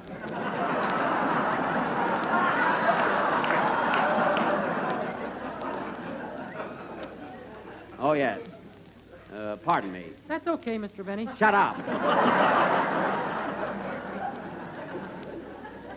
Now, the first thing we got to do is grill the suspect. I thought the Frightwigs lived here. They do. Suspects can be anybody. Now, wait a minute. Are you the butler here? Yes, sir. What's your name? O'Reilly. O'Reilly? Shake hands with O'Reilly. O'Reilly, O'Reilly, O'Reilly, O'Reilly. Now, let's get on with the case. Wait a minute. Who's this? Are you Mrs. Frightwig? No, I am the French maid. The French maid, eh? Well, tell me, where were you at the time of the crime? Je n'en sais rien du tout. J'étais dormi dans ma chambre et j'entendais un bruit terrible. Alors, je m'habillai immédiatement et je descendais. Je ne sais absolument de ce crime féroce. Je suis innocent, je vous affirme, complètement innocent. Il faut que vous me croyiez. Translate that, Sarge. Are you kidding?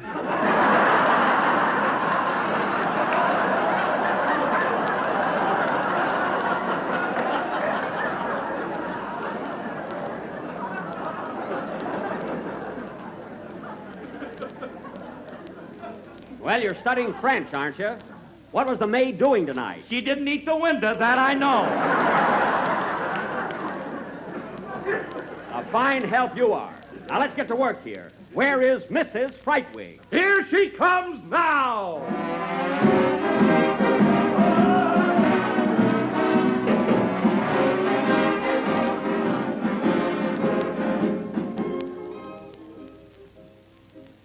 Well, good evening, gents. What's all the commotion? Oh, hello, Mrs. Frightwig. I'm here to find out who killed your husband. Oh, let's not talk shop, Cappy. Come on over here on the sofa and sit down.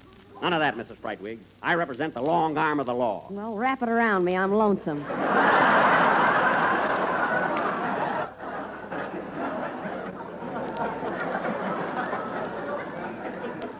I haven't got time for that. I have, but I'm a married man. Quiet, Sarge. Now tell me, madam, where were you at the time of the murder? Back of a gun, minding my own business. Back of a gun, eh? Then you admit you killed your husband. Sure, I admit it. Uh-huh. And why did you kill him? He was always singing shortening bread. Oh. Mama's little baby loves shortening, shortening. Mama's little baby I know loves how it goes. Well, I don't blame you, Mrs. Frightwig, but I still have to arrest you in the name of the law. Wait a minute. Hold everything. Nobody leave this room. Come in. What do you want here, fellas? Pardon me, but we're looking for Jack Benny. I'm Jack Benny, but you'll have to wait. I'm right in the middle of a play. Well, you'll have to stop your play. This is important. Now, wait a minute, fellas. What's going on here? Who are you? I'm Harrington. I'm Harrington. I'm Harrington. I'm Droop. Oh, my lawyers, eh? Now, look, fellas. I want here to tell you, my good man, that you are in the soup. The what? You're in the soup, the soup, the soup. You're in the soup, the soup, the soup. You tell him, Droop. You're in the soup. You're in the soup. What do you mean I'm in the soup? Well, let's review the facts. Whereas you've got to admit that a truck was hit at a certain arterial junction. Whereas they claim that your chauffeur just wouldn't pull over, or mayhap his brakes wouldn't function. Oh. Whereas they state that your Maxwell was minus an axle, thus knocking our case for a loop. To wit, you're in the soup, the soup, the soup, the soup, the soup, the soup. Now, stop. Now, look, gentlemen. It wasn't Rochester's fault. The truck driver didn't have his hand out. He didn't have his hand out, poor lad. Well, I would say that things for him look bad. What is this, anyway? For his ugly crime, he surely will serve time, and then hang by the neck until death. Until death, he will hang until death. No. I don't want the truck driver to hang, fellas. Now, let's get this straight. Rochester started out from Sunset Boulevard and Vine Street to pick me up at March Field. And everything was all right until he got to Figueroa Street. Figueroa? Yes.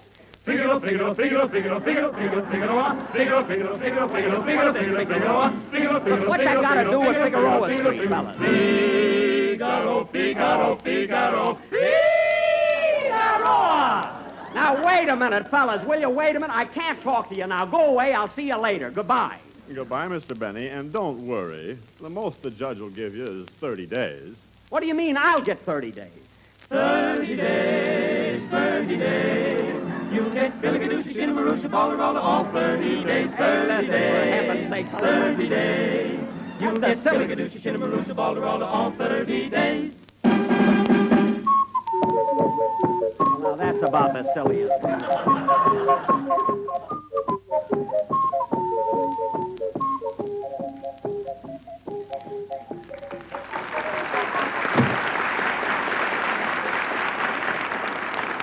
I'll be darned. Fine lawyers I've got. Come on, let's finish the sketch. Yeah, who killed me? We'll never know, Dennis. Play, Phil.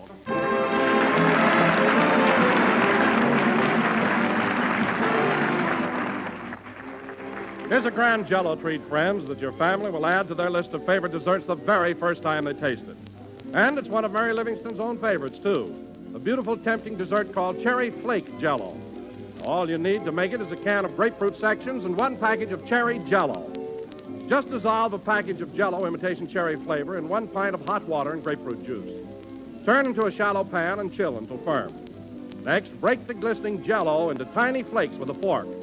Then pile lightly into sherbet glasses, garnish with grapefruit sections, and serve. The result will be a tempting blend of canned grapefruit and rich crimson cherry Jell-O. A treat the whole family will want to enjoy time and time again. Many grocers are featuring canned grapefruit and cherry Jell-O all next week. So get both and make up this swell dessert. But remember when you buy to get genuine Jell-O, because Jell-O's new process locks in its extra rich flavor.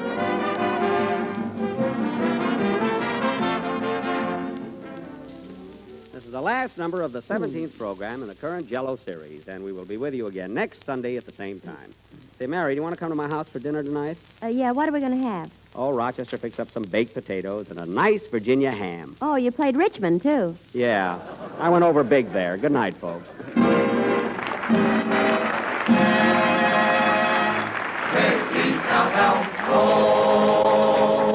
The Jell-O program is written by Bill Morrow and Ed Beloit.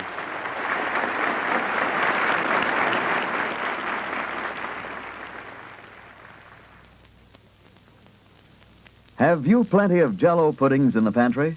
If you haven't, better get several packages tomorrow so the family can keep on enjoying those grand pudding treats they love so much. There's Jell-O chocolate pudding, one of the smoothest, creamiest puddings you ever tasted. And it has such a rich, mellow flavor, especially developed for Jell-O puddings by the famous Walter Baker chocolate people. Tomorrow, when you order Jell-O, ask for Jell-O chocolate, vanilla, and butterscotch puddings. Jell-O puddings are just like Grandma's, only more so. This is the National Broadcasting Company. KFI, Los Angeles. The Jell-O program brought to you by Jell-O and Jell-O Pudding, starring Jack Benny, with Mary Livingston, Phil Harris, Dennis Day, Rochester, and yours truly, Don Wilson. The orchestra opens the program with Call Out the Marines.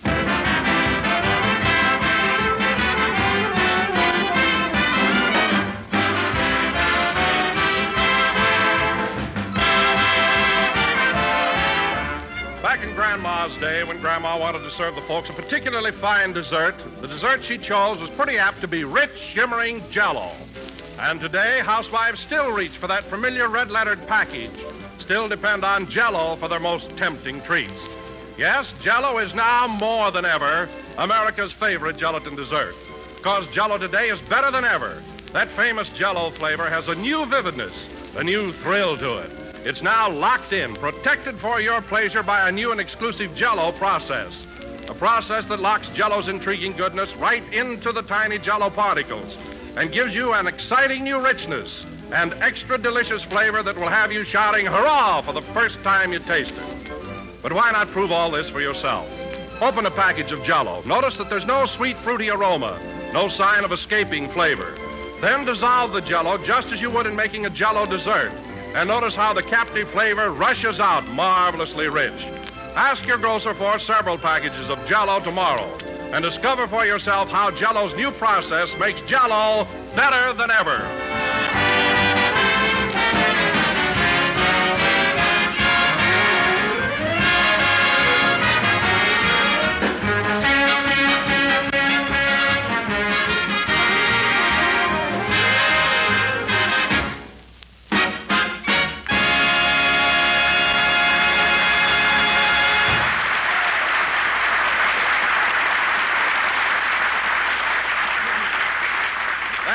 Call Out the Marines, played by the orchestra. And now, ladies and gentlemen, inasmuch as this evening marks the halfway point of our radio season, I think it only fair that we pay tribute to the man who has contributed his invaluable services to the Jell-O show. Well, a man upon whose broad shoulders rests the burden of maintaining the high comedy level of this program. Gee. And here he is, folks, our sound effects man, Mr. Virgil Reimer.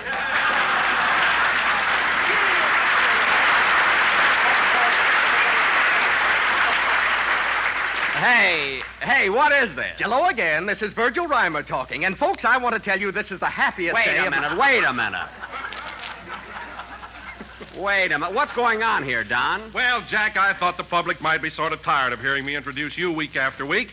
So for a switch, I thought I'd introduce one of the men behind the scenes. Oh, you thought you'd pull a little surprise on your old boss, huh? And you certainly fell for it. I did at that. Well, Don, I've got a little surprise for you, too.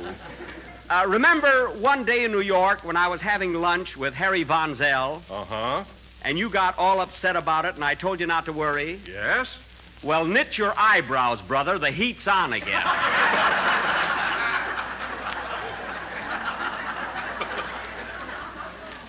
Now, let's get going with the program. Okay. Hello again. This is Virgil Reimer talking. And, folks, a funny thing happened to me on the way... Virgil! Go away, will you, and stick to your sound effect. Oh, give him a chance, Jack. After all, I introduced him, so let him say a few words. Oh, all right. Go ahead, Virgil, but make it snappy. Thanks, chum. Ladies and gentlemen, a funny thing happened to me on the way to the studio. I was walking down the street. And the traffic was something terrible. Oh, for Pete's sake. When all of a sudden a panhandler walked up and asked me for a nickel for a cup of coffee, so I gave it to him.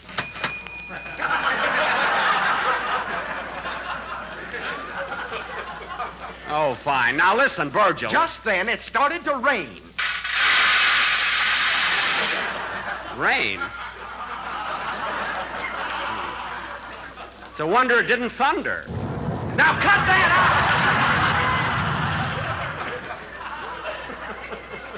out! All right, Virgil, you gave the panhandler a nickel, so what happened? It was a lead nickel, so he took out his gun and killed me.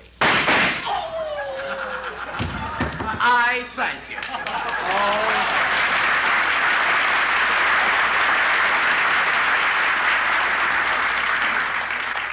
That was very clever, Virgil. Now get up off the floor and go back to your clinks and clanks. Oh, hello, Mary. Hello, Jack. What's the sound man doing on the floor? Virgil? Oh, he's just trying to be funny. Everybody working for NBC wants to be a comedian. Well, what's wrong with that? Give the kid a chance. Listen, Mary, comedians are born, not made. Take me, for instance. I got the biggest laughs you ever heard when I was only 3 months old. What'd you do, make off like a fan dancer with your diapers? No, I used to stick my feet in my mouth and roll around like a rubber ball. I can go along with a gag, sister. Jack, you say comedians are born and not made. Now, did you get into show business as a comedian? No. As a matter of fact, Don, I started out as a concert violinist. You started out as a janitor at the Barrison Theater in Waukegan. As a janitor? Yes, I found an old picture of you, and you were holding a broom. I was holding that broom because I was cast as a witch in a Halloween play. That takes care of the broom. Good. Now explain the dustpan.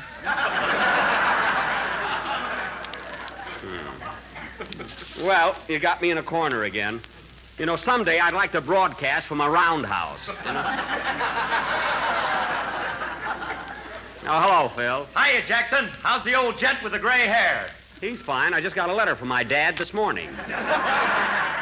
Phil means you. I know who he means.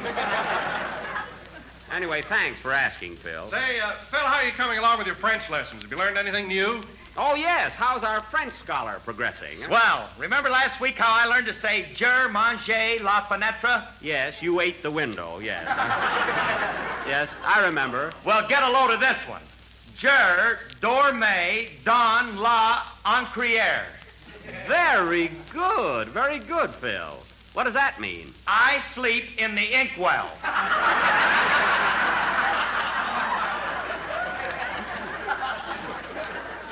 What? What are you talking about? You sleep in the inkwell? He must have had a fight with Alice. Look, Phil, as long as you're studying French, why don't you learn something that makes sense? Jackson, it's a tough language. I gotta take it any way I can get it.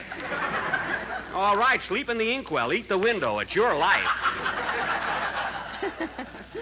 All I ask is that you don't show off when Humphrey Bogart gets here. Humphrey Bogart? Is he going to be on the program tonight? Yes, we're going to finish the murder mystery we started last week. And Bogart has had a lot of experience along that line in pictures, so I thought he'd be just the right guy for my assistant. Let me get this straight. Humphrey Bogart is going to be your assistant? Yes. That is, he's going to be one of my assistants. Phil will be my first assistant, and Bogart will help Phil. It'll work out fine. Now, Dennis. Yes, please? You, of course, are going to be the murdered man, and you'll have to lay on the floor again tonight. I figured on that, so I wore my old clothes. You can't wear old clothes. You're supposed to be Mr. Homer J. Frightwig, a wealthy stockbroker. Have you seen the market reports lately? That's not the point. Anyway, take this carnation and put it in your buttonhole so you look a little more convincing. And here's another thing. Jack, he's here. Who? Who's here? Oh, well, hello, Humphrey. Hello, Jack. Glad to see you. Ladies and gentlemen, that star of Warner Brothers Pictures, Mr. Humphrey Bogart.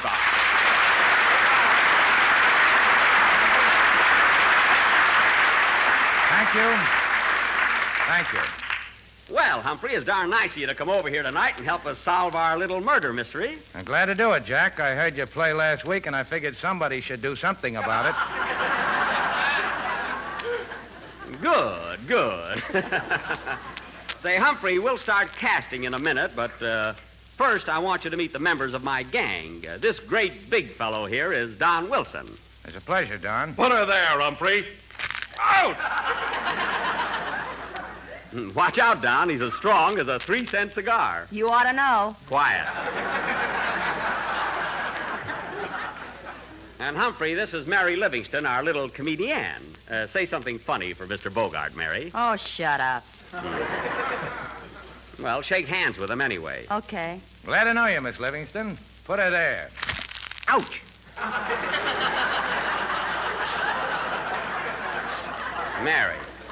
And this is Dennis Day, our young tenor, and Phil Harris, our musical genius. Hiya, fellas. Bonsoir. Come on, Talibou, Humphrey.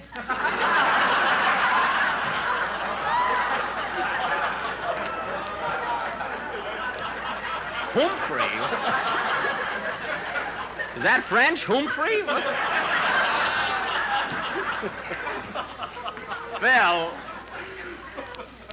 Phil, stop showing off, you know? You know, Mr. Bogart, I took my girl to see you and all through the night, and did you make a hit with her? Did you make a hit? Dennis.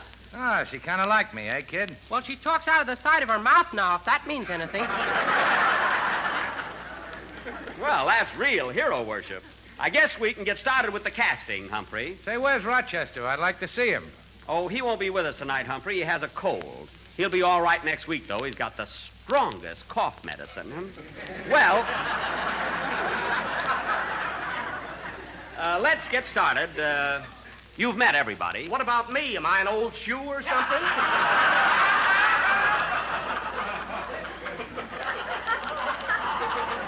Believe me, Virgil, he's not interested in meeting you. But if it'll make you happy, all right. Humphrey, this is Virgil Reimer, our great sound man. Pleased to meet you, Mr. Reimer. I've admired your work on this program for a long time. You see? Okay.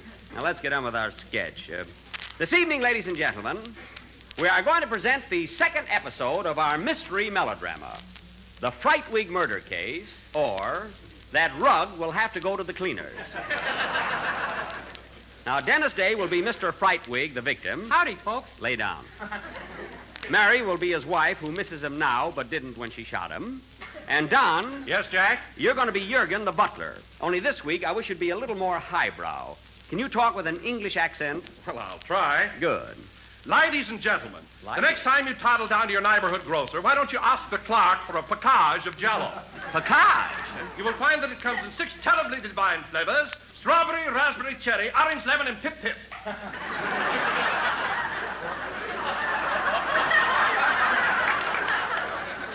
Don, if it weren't for the fact that you were talking about our product, I'd say that your accent was about as English as Sambo and Tambo, you know? Now, where are we? Oh, yes. I, of course, will play the part of Detective Captain O'Benny of Police Headquarters. Phil Harris will be my assistant, and Mr. Humphrey Bogart will be Phil's assistant. Now, in this drama... Just a minute, Jack. Hold it. Would you mind repeating that? Why, certainly. I said, I'll be Detective Captain O'Benny, Phil will be my assistant, and you'll be Phil's assistant. Oh, I see. Yeah, well, I'd like to speak to you about that. Uh-oh. What are you uh-ohing about? Why, what's What's on your mind, Humphrey? Well, frankly, I don't like the idea of being Phil's assistant. Well, all right, then you can be my assistant and Phil can be yours. Now, in this drama... Just a second, Blue Eyes.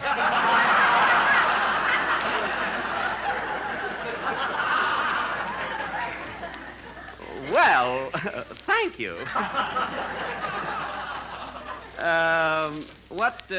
What is it, Humphrey? Now, let's get this straight. Here's the way it's going to be, see? I'm the captain, Phil's going to be my assistant, and you're going to be his assistant. But Humphrey... Now, look, I don't want any trouble. I'm a nice, easygoing guy, but I didn't come over here to get kicked around. Well, who kicked you? I mean... Did you kick him, Dennis? Did you kick him, Don? You know what I mean. I'm going to be the captain, and that's final. All right, all right. And you don't have to grab my coat while you're talking to me. Now, let go. And another thing, Mr. Bogart, I'm paying you for being here on this program tonight so you can be a little more civil. Oh, are you going to pay me? Yeah. Well, I'm not exactly paying you in cash, but I was going to send you a lovely present. A fountain pen or something. Now, you send me a fountain pen, I'll squirt it right in your eye.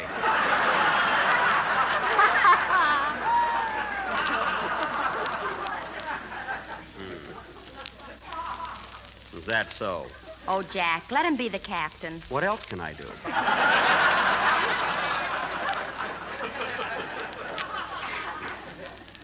Got a good mind to punch him right in the nose. Well, why don't you? Because he's carrying a gun. He's what? A gad. He's packing a gad. Well, anyway, ladies and gentlemen, Mr. Humphrey Bogart will play the part of Detective Captain O'Benny. I want my own name. All right, you'll be O'Bogart. And Phil, I will be your assistant. Are you happy? Yes. Well, then let go of me. How many times do I have to tell you? Now, this exciting drama, ladies and gentlemen, will go on immediately after a number by Phil Harris and his orchestra. Play, Phil. Here's my part, Humphrey. Get familiar with it.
That was Popocatépetl, rendered by Phil Harris and his orchestra. Render meaning to tear apart. That's a Lulu! Virgil! Now, Virgil, get away from that mic. And stop trying to be funny on my program. What's the matter? Do you see the handwriting on the wall?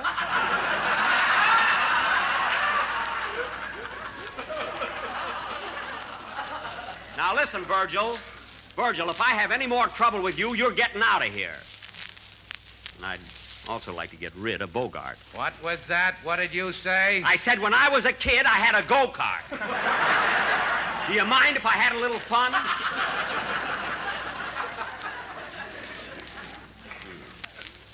If I hadn't given a quart of blood to the Red Cross, I'd tear him to pieces.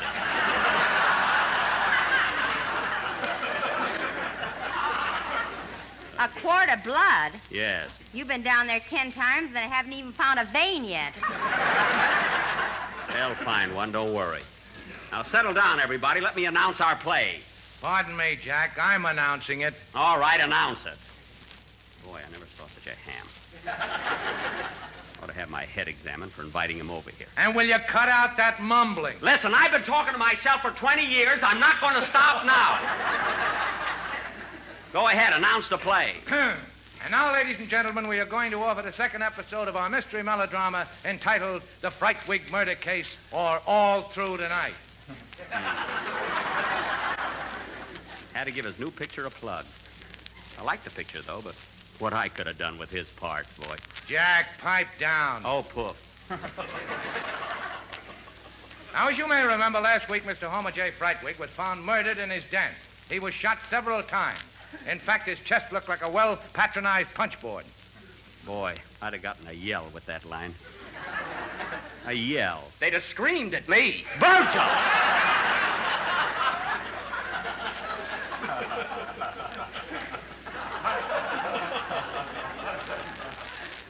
Go ahead, Humphrey, you gangster. Captain O'Benny was called into the case but was unable to make any headway. So this week, I will solve the crime. I'll bet. Go ahead, you thug.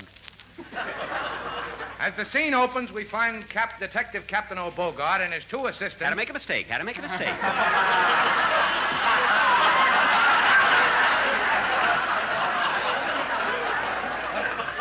We find Detective Captain O'Bogart and his two assistants. Yeah. In their office at police headquarters. Curtain. Music.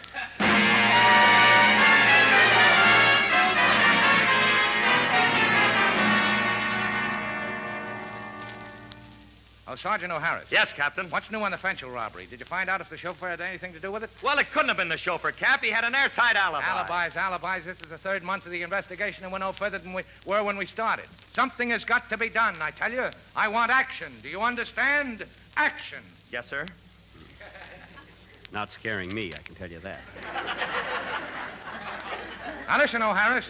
What makes you think the chauffeur is innocent? Well, at the time of the robbery, he was out of town. We traced him as far as Altoona, Pennsylvania. Altoona, eh? Boy, what a hit I used to be in that town. Stop the show every night. Well, what happened after he left Altoona? Well, we traced him as far as Chicago, and then we lost track of him till last week when he turned up in Los Angeles with a blonde. With a blonde, eh? Shut up! All right, but if you ask me... There's a phone. I'll take it. I'll take it. I'll take it. All right, take it. Such a little guy, I can't understand why I don't slug him. You're a coward. Oh, yes.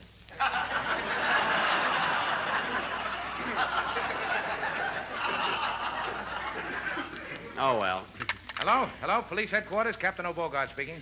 Hello, Bogey. This is Mrs. Homer J. Frightwig. Oh, yes. What is it, Mrs. Frightwig? Listen, Cappy, why don't you come over and investigate my husband's murder? It's no use. I can't find any clues. Well, drop in anyway. It's a rainy afternoon. Come on over. Okay, madam. But I'm going to find out who killed your husband. Well, if you're real nice, I'll tell you. Come on over. Yes, ma'am. I'll be there in a few minutes. Swell. Bring some olives. I've got the toothpicks. So long. So long. Who was that, Cap? Yeah, who was it? Fine part I've got.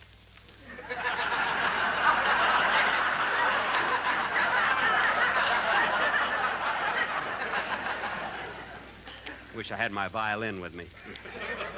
Well, who was it? That was Mrs. Homer J. Frightwig. Come on, men. We're going over to her house right away. And I'm going to solve this crime, or my name ain't O'Bogart.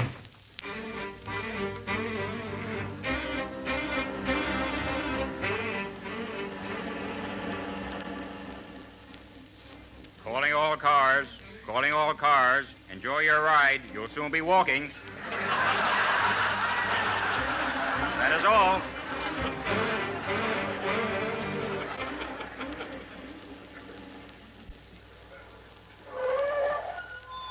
Well, here we are, Cap. Yeah, this is the place, all right. Break the door down, O'Benny. Yes, sir. Stand back. Open this door, I'll break it down. Open this door, I'll break it down. Well, what are you waiting for, Virgil? Break down the door. Please. You won't hear a single splinter until you apologize.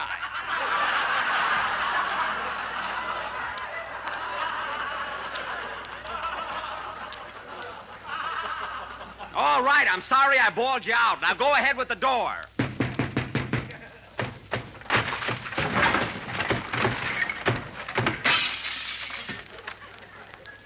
Very good. Well, who's this? Good evening, gentlemen. Did you ring?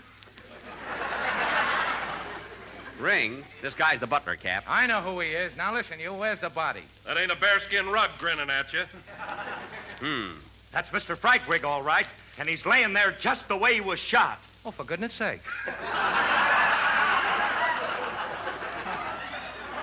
Some tough guy. I bet anything he faints. What was that? Well, come on, Humphrey. Find out who done it. Just a minute, miss. Who are you? I am Fifi, the French maid. Oh, yeah? Now listen, Fee. My name is Fifi. Well, I'm in a hurry. Sit down, will you?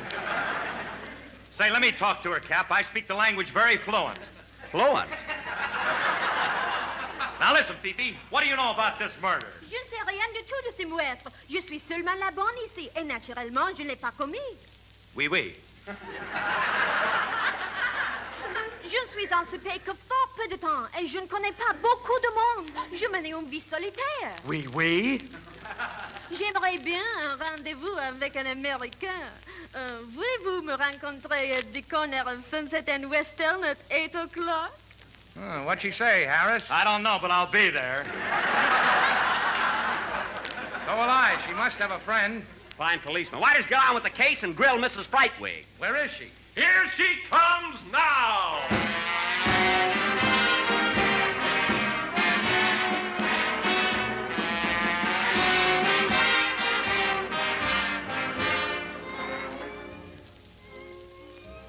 Well, good evening, gents. Pull up my husband and sit down.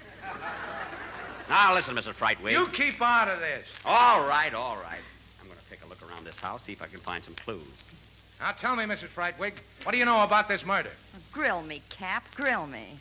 What's on your mind? Now, I want the truth. Did you shoot your husband? Couldn't have been Cupid. There's no arrows in him. I don't believe you killed him, Mrs. Frightwig. And we're going to stay right in this house until we find out who committed the crime. Okay, boys, how do you like your eggs? Say, Cap, I just heard a noise in that closet. A noise? Yeah, there's somebody hiding in there. It might be the murderer. Let me have your gun. I didn't bring it with me. Here, take mine.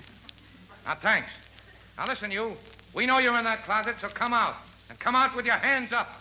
Come out, do you hear? Hello, fellas.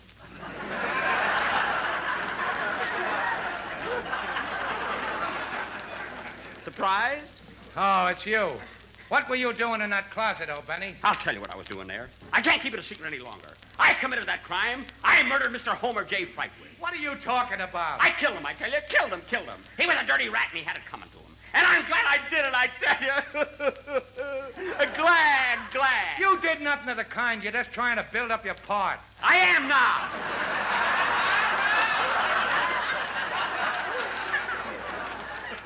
Come on, fellas. I confess. Slap the handcuffs on me. Take me to jail. What are you waiting for? What a ham. Come on, Mrs. Frightwig. Let you and I go out and have a cup of coffee. Okay, Cappy. I'm going with you. No, you can't go until you arrest me. I'm a killer. Do you hear, a killer? And I also committed the... Oh, I'm nuts. Well, I'll be darned. Hey, where did they go? They went out for some coffee, Mr. Frightwig. Oh, That stupid Bogart doesn't believe I killed you. well, that's the way it goes. Yeah, Say, do you play gin rummy? sure. Well, lay down and start dealing. Okay, hit it, boys.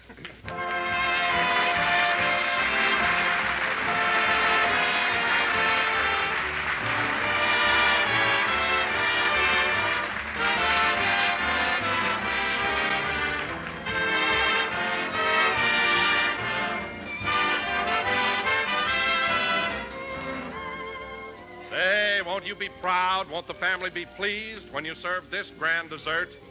Imperial Peach Mold, a swell Jell-O treat that's bound to win you compliments galore. Yet a treat that's delightfully easy to make. All you do is simply dissolve 1 package of orange Jell-O in 1 pint of hot water and peach juice and chill until slightly thickened. Next, fold in 1 cup of canned sliced peaches drained, or if you wish, a box of quick frozen sliced peaches, freshly thawed. Then mold and chill until firm. And there's a mighty attractive, mighty good dessert. delicious blend of juicy golden sliced peaches and bright shimmering orange Jell-O. So get a can of sliced peaches or a box of quick frozen sliced peaches from your grocer tomorrow and combine them with orange Jell-O for a really delightful treat. But be sure you get genuine Jell-O, friends, because Jell-O's new locked-in flavor gives you extra richness, makes Jell-O more tempting and delicious than ever.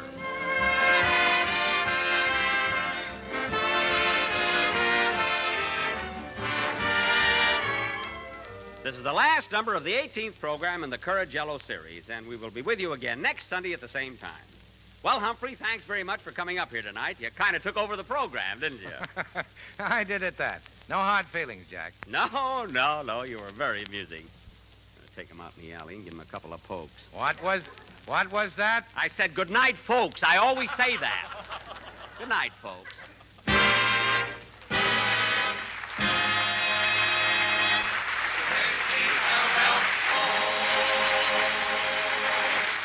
Humphrey Bogart appeared on our program tonight through courtesy of Warner Brothers Pictures. The tune Call Out the Marines is from the picture of the same name. Jell-O puddings, please. Just say that to your grocer tomorrow, friends, and see if you don't make the acquaintance of some of the swellest desserts you ever tasted. Jell-O puddings. Rich, creamy puddings made by the same folks who make Jell-O. There's Jell-O vanilla pudding. Smooth, mellow, and thrillingly rich. Tops for delicate, tempting flavor. And not only grand as a pudding, but perfect as a creamy filling for pies, tarts, and cakes.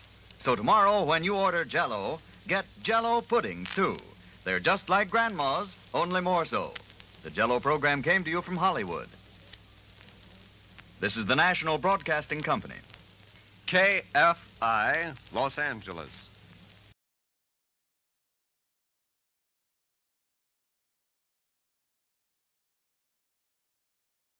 Carlton Hobbs stars as Sir Arthur Conan Doyle with Graham Armitage as Alfred Wood. In Roger Waddis's dramatization, Conan Doyle investigates.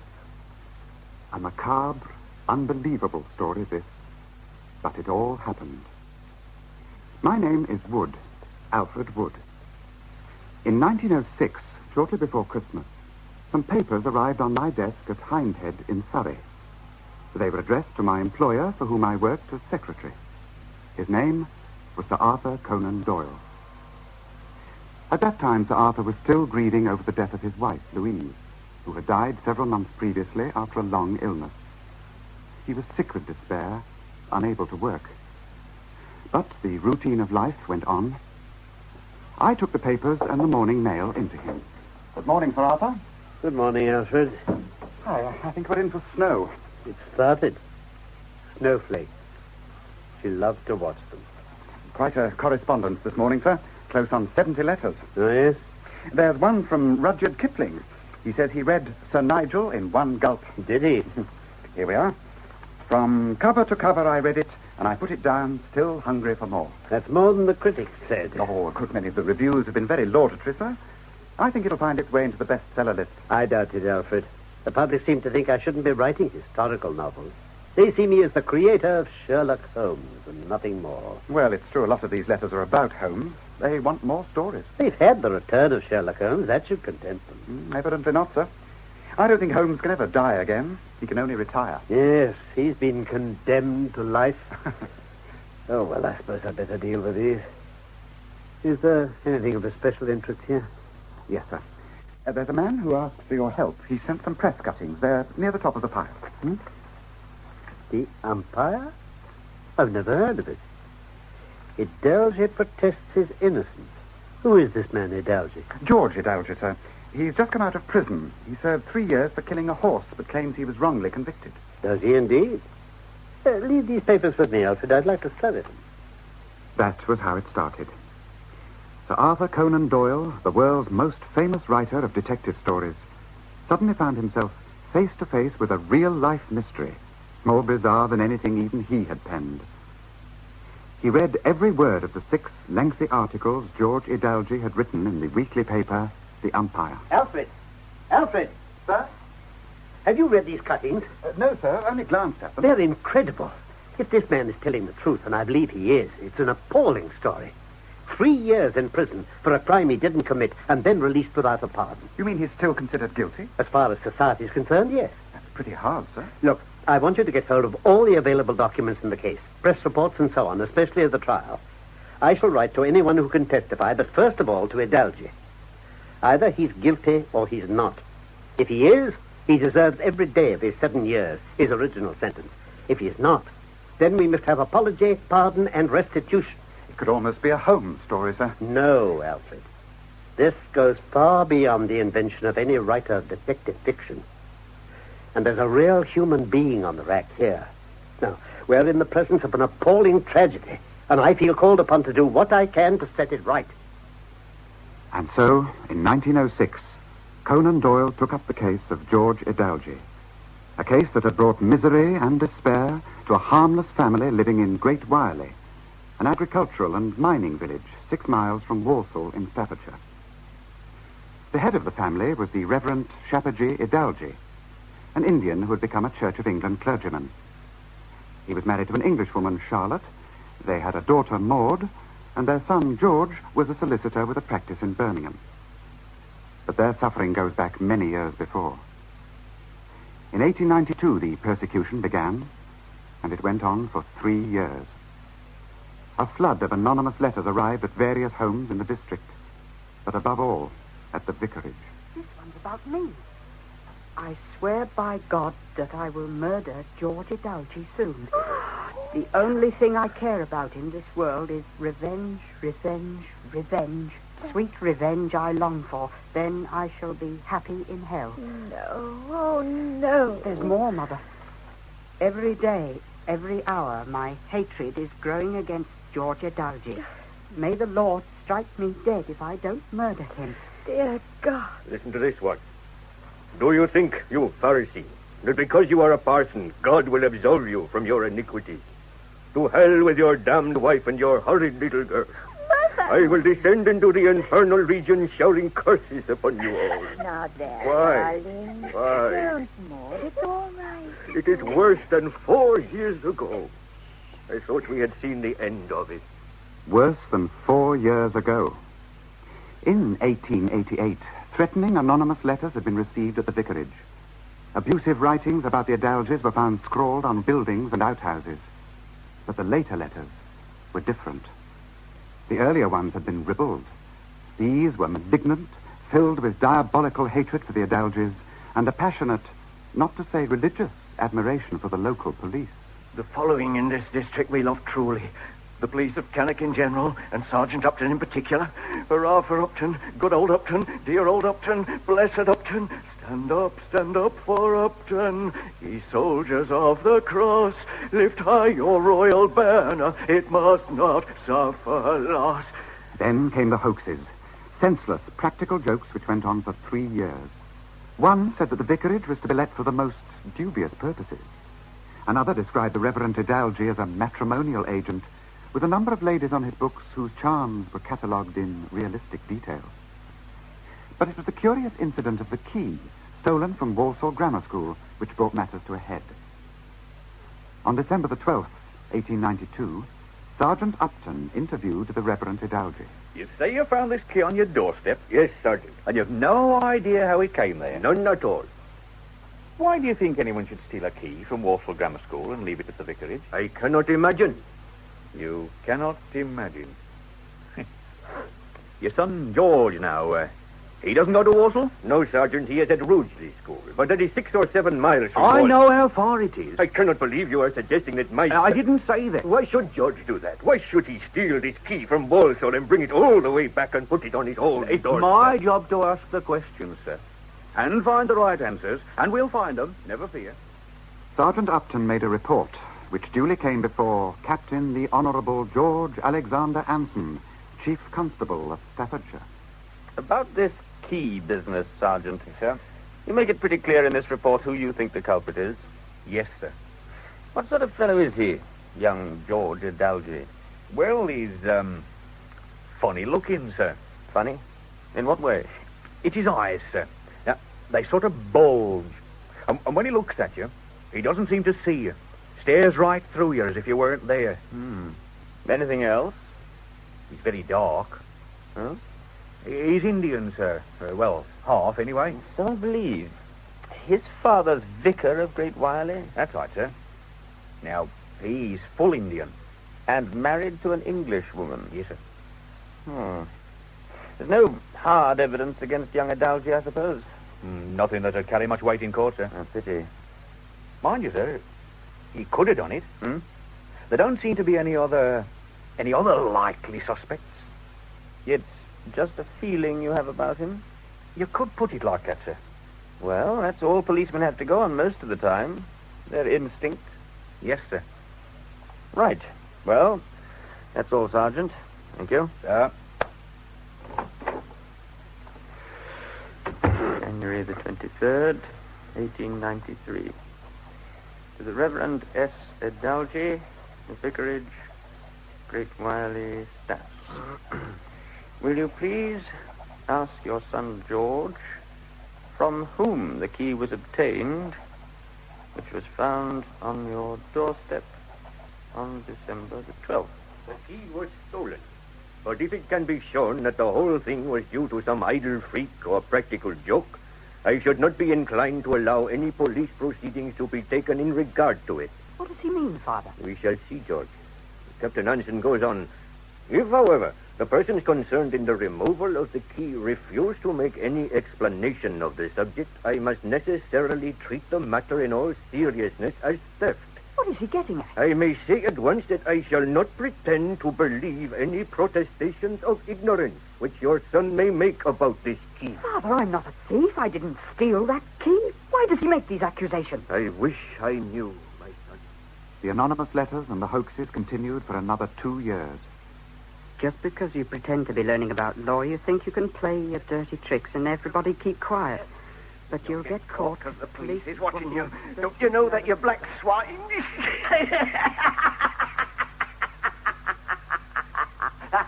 At the end of 1895, the letters and hoaxes were suddenly switched off. Peace came to Great Wiley, and it lasted for 7 years, during which time George had become a solicitor and opened a practice in Birmingham. Then, in 1903... Someone's killed my cow. They've done 2 of my sheep. A mare in foal, ripped up the belly. Now the victims were harmless animals, savagely mutilated. And with these outrages came more anonymous letters. Some of them bore the forged signature of a local schoolboy called Gretorix, who was away in the Isle of Man when they were written. But the name of Gretorix was to acquire a special significance later in the story. Madness ran through all these letters. One of them contained a threat which spread terror throughout the village. There will be merry times at Wiley in November when they start on little girls. For they will do 20 wenches like the horses before next March. The police have got to do something. Go and see her. Come on, we're going to see Sergeant Robinson. Let's all go. Now. What's all this? Well, look at this letter. Now they're talking of killing little girls. We want the swine's court. Now, what are you doing about it, Sergeant? We've got men looking for them every night. Yes, but it's been going on for 6 months. Oh, easy. We'll get them. Don't you worry. A letter for the sergeant. Sergeant Robinson, you bloated blackguard. I will shoot you with father's gun through your thick head. If you're coming my way, I'll go sneaking to any of my pals. Dozens of police were drafted into Wiley from all over Staffordshire. It was almost impossible to move about the fields without bumping into policemen, both in and out of uniform. Some were disguised as colliers. Others adopted an even more elaborate disguise. One night, a young girl, returning home from a dance in Cannock, stumbled over a dark object as she was crossing a field. Who's there? What is it? It was a horse, or rather a pantomime horse, and the horse spoke. Hurry along, madam. We're police officers. In the end, the whole exercise degenerated into chaos. Gangs of young lads poured into Great Wiley from Rugeley, Stafford, and Birmingham to mock the hapless constables. Many of them spent a night cooling off in the cells at Cannock, but no one was arrested for cattle maiming. It was at this stage that Captain Anson took personal charge of operations. Inspector Campbell? Sir.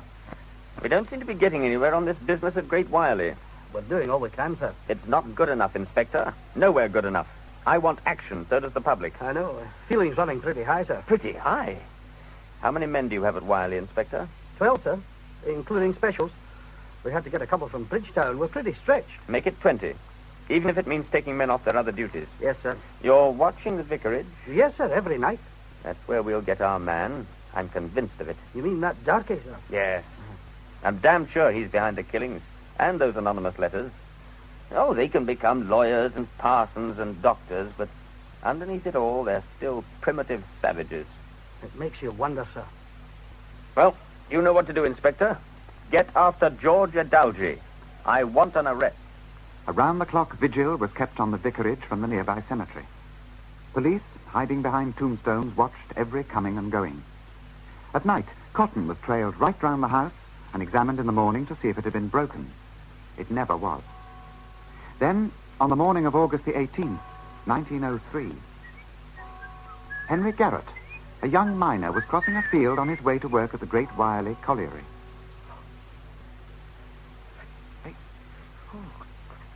Oh, my. Help! Help! Over here! Hey, what is it, lad? Look. The pony.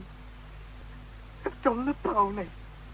Well, I got ripped up the belly, just like the others. All the Oh, blood. I know, lad. And I think it's still alive, poor creature. Let her be shot. Oh, I know what I'd like to do. I'd like to... Who's shouting? What's up? Over here, Constable. Oh, what's all the... Oh, my. Another one. Now, you find him? Yes. The madman. Mad beggar. Oh, we'll get him. The 8th in 6 months. But we'll get him. Now then, where's my whistle? 2 hours later, at the vicarage, the Reverend Adalji was having breakfast with his wife and daughter. You're not eating, dear. I seem to have no appetite, Charlotte. You're not unwell. Oh, no, but I am not hungry. There's nothing to be disturbed about. You're worried, aren't you, Father? All these terrible things happening. It has been a strain for everyone, Maud. We must bear it with fortitude. I wish it were all over. Get on with your breakfast, Maud. Who could that be? It's barely 8 o'clock. I'm expecting no one. A parishioner, perhaps? It is possible. Oh, well, I'll go. No, Charlotte. I will go. Do you think it is a parishioner, Mama? I can't imagine who else.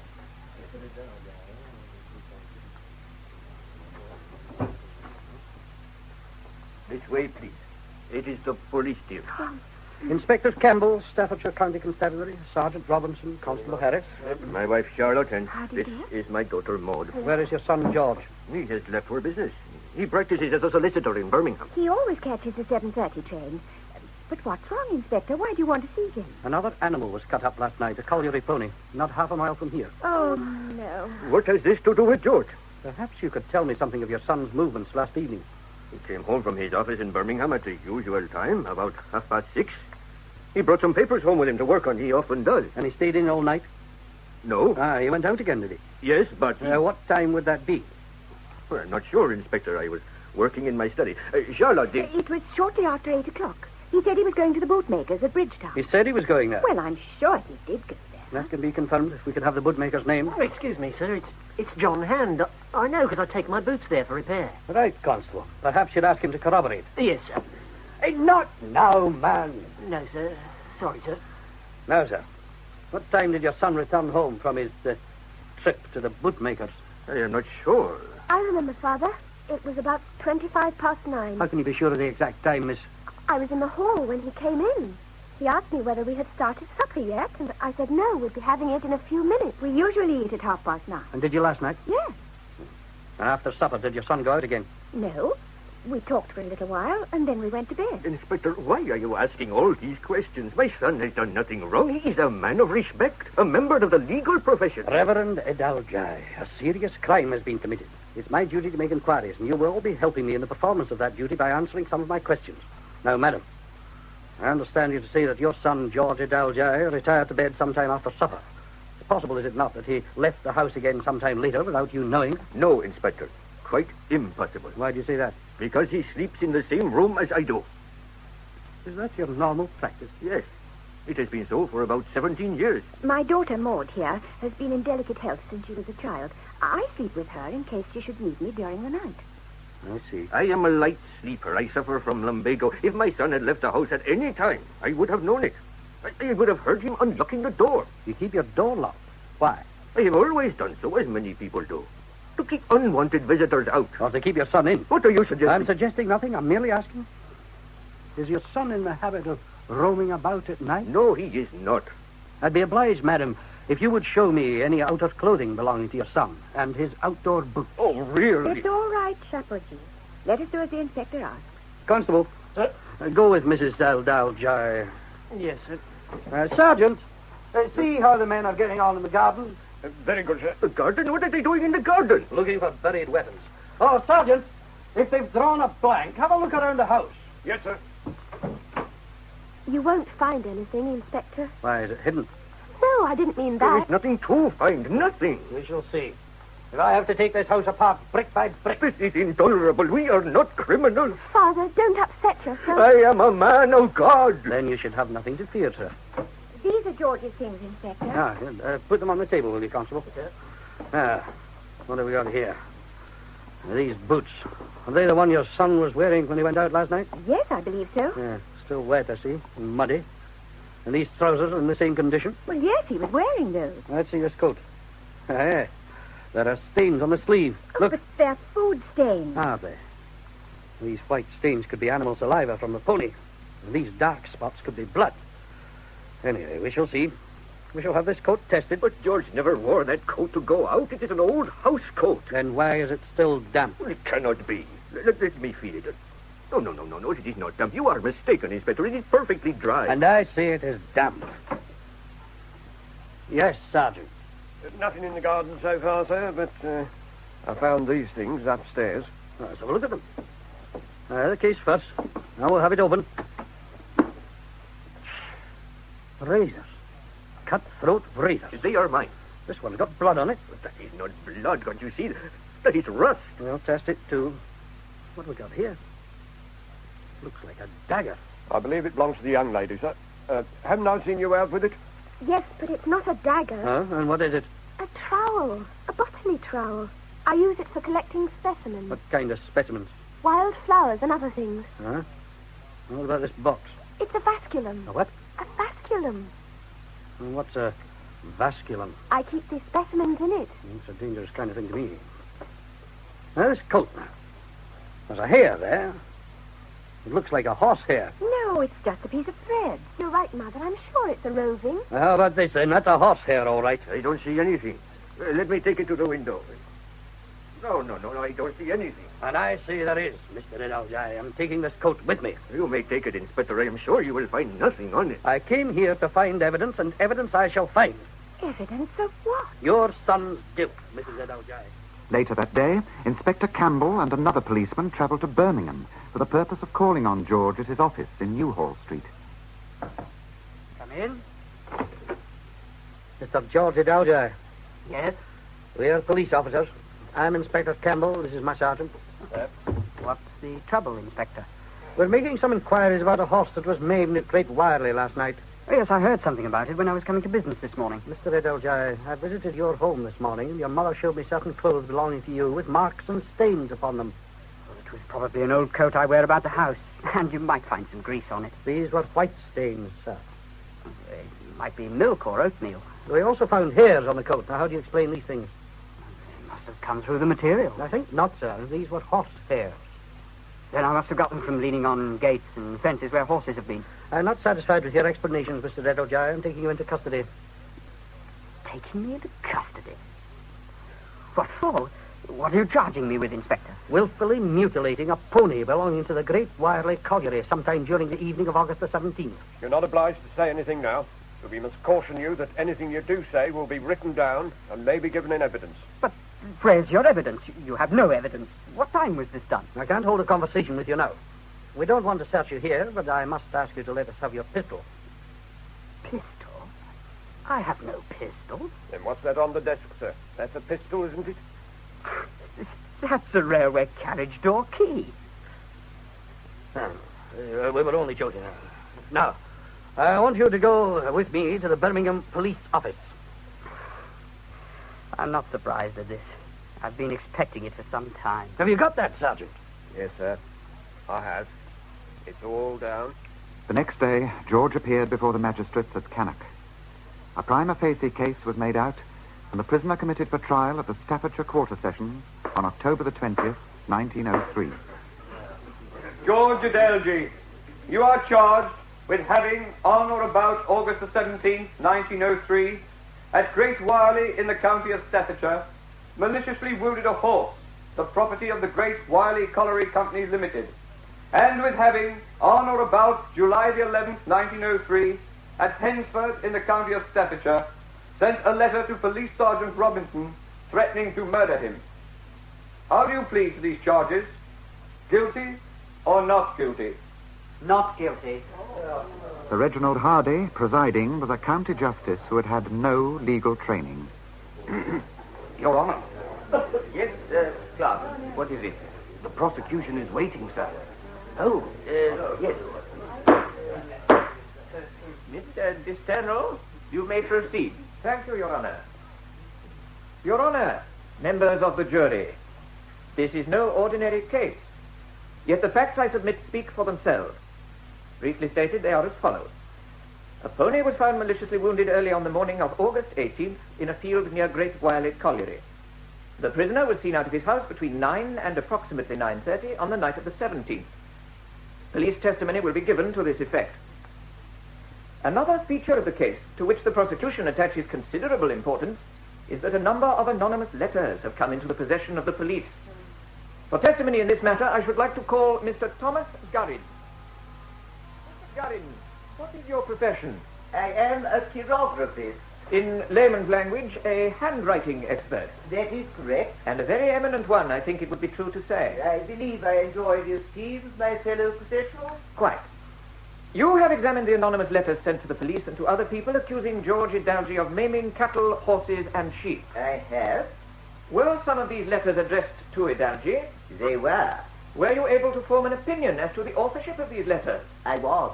Were they all, in your judgment, written by the same hand? They were. Whose hand? George Adelgy's. He wrote some of these letters to himself? Yes, but in a disguised handwriting. Exactly so. One moment, Mr. Disternal. Your Honor? The jury will no doubt wish to hear an explanation from you as to why the prisoner should write letters to himself, accusing himself of these crimes. I was coming to that, Your Honor. It is our contention that the object was to bring him into contact with the police so as to ascertain all they knew about the crimes. I see. Please continue. Thank you, Your Honor. It is your considered opinion, then, Mr. Gurrin, your expert opinion, that all these anonymous letters were penned by the accused. It is. There is no doubt in your mind on this score. None whatsoever. Thank you, Mr. Gurrin. Less than a year later, this expert was to admit that his testimony had helped to send an innocent man, Adolf Beck, to prison in 1896.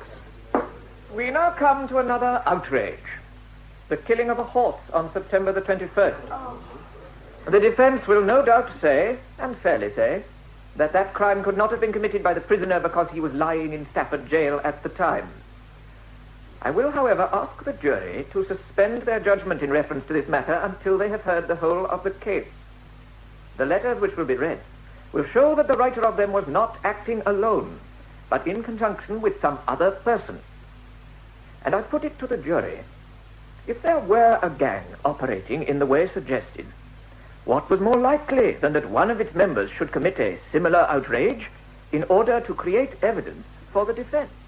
Later, Inspector Campbell was cross-examined by Mr. Vachel, defending counsel. Mr. Campbell, have you discovered who killed the horse on September the 21st? No, sir. I beg your pardon, sir. We have an idea. Have you made an arrest? No, sir. Has anyone admitted to you that he did it? Yes. Is that person in court? He is here. Brought here by the police? Yes. What is his name?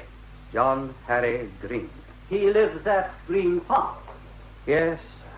The farmer's son. Green was never prosecuted. He was allowed to leave the country and go to South Africa. Defense cross-examined Police Constable Cooper. Constable, you have said you traced the prisoner's footmarks from the vicarage to the field where the horse was found. Yes, sir. When did you do this? Sometime after 9:30 on the morning of August the 18th. When the ground had been trampled in all directions by miners going to work and by curious sightseers. There were other footprints, yes, sir. Yet you managed to single out those of the prisoner from all the others. Yes, sir. A remarkable feat, which you seem to have accomplished in true Sherlock Holmes fashion. Order! Order! Now, could you describe how you compared the print made by the prisoner's boots with the ones you found? Well, I put the boot by the side of the print, flat on the ground, pressed it down with both my hands, and then I eased the hand near the heel and pressed it down with the hand nearest the toe. You put the boot by the side of the print, not in the print itself. No, sir. I see. Please go on. Then I measured the print together with some more and compared them with those made by the boot. They seemed to be the same. Seemed, Constable? Yes, sir. Constable, you say you measured these impressions? Yes, sir. With a foot rule or some such instrument? No, sir. I had no rule with me. Then how did you measure them? With bits of stick, sir. Oh, great. Bits of stick? Yes, sir. And a straw.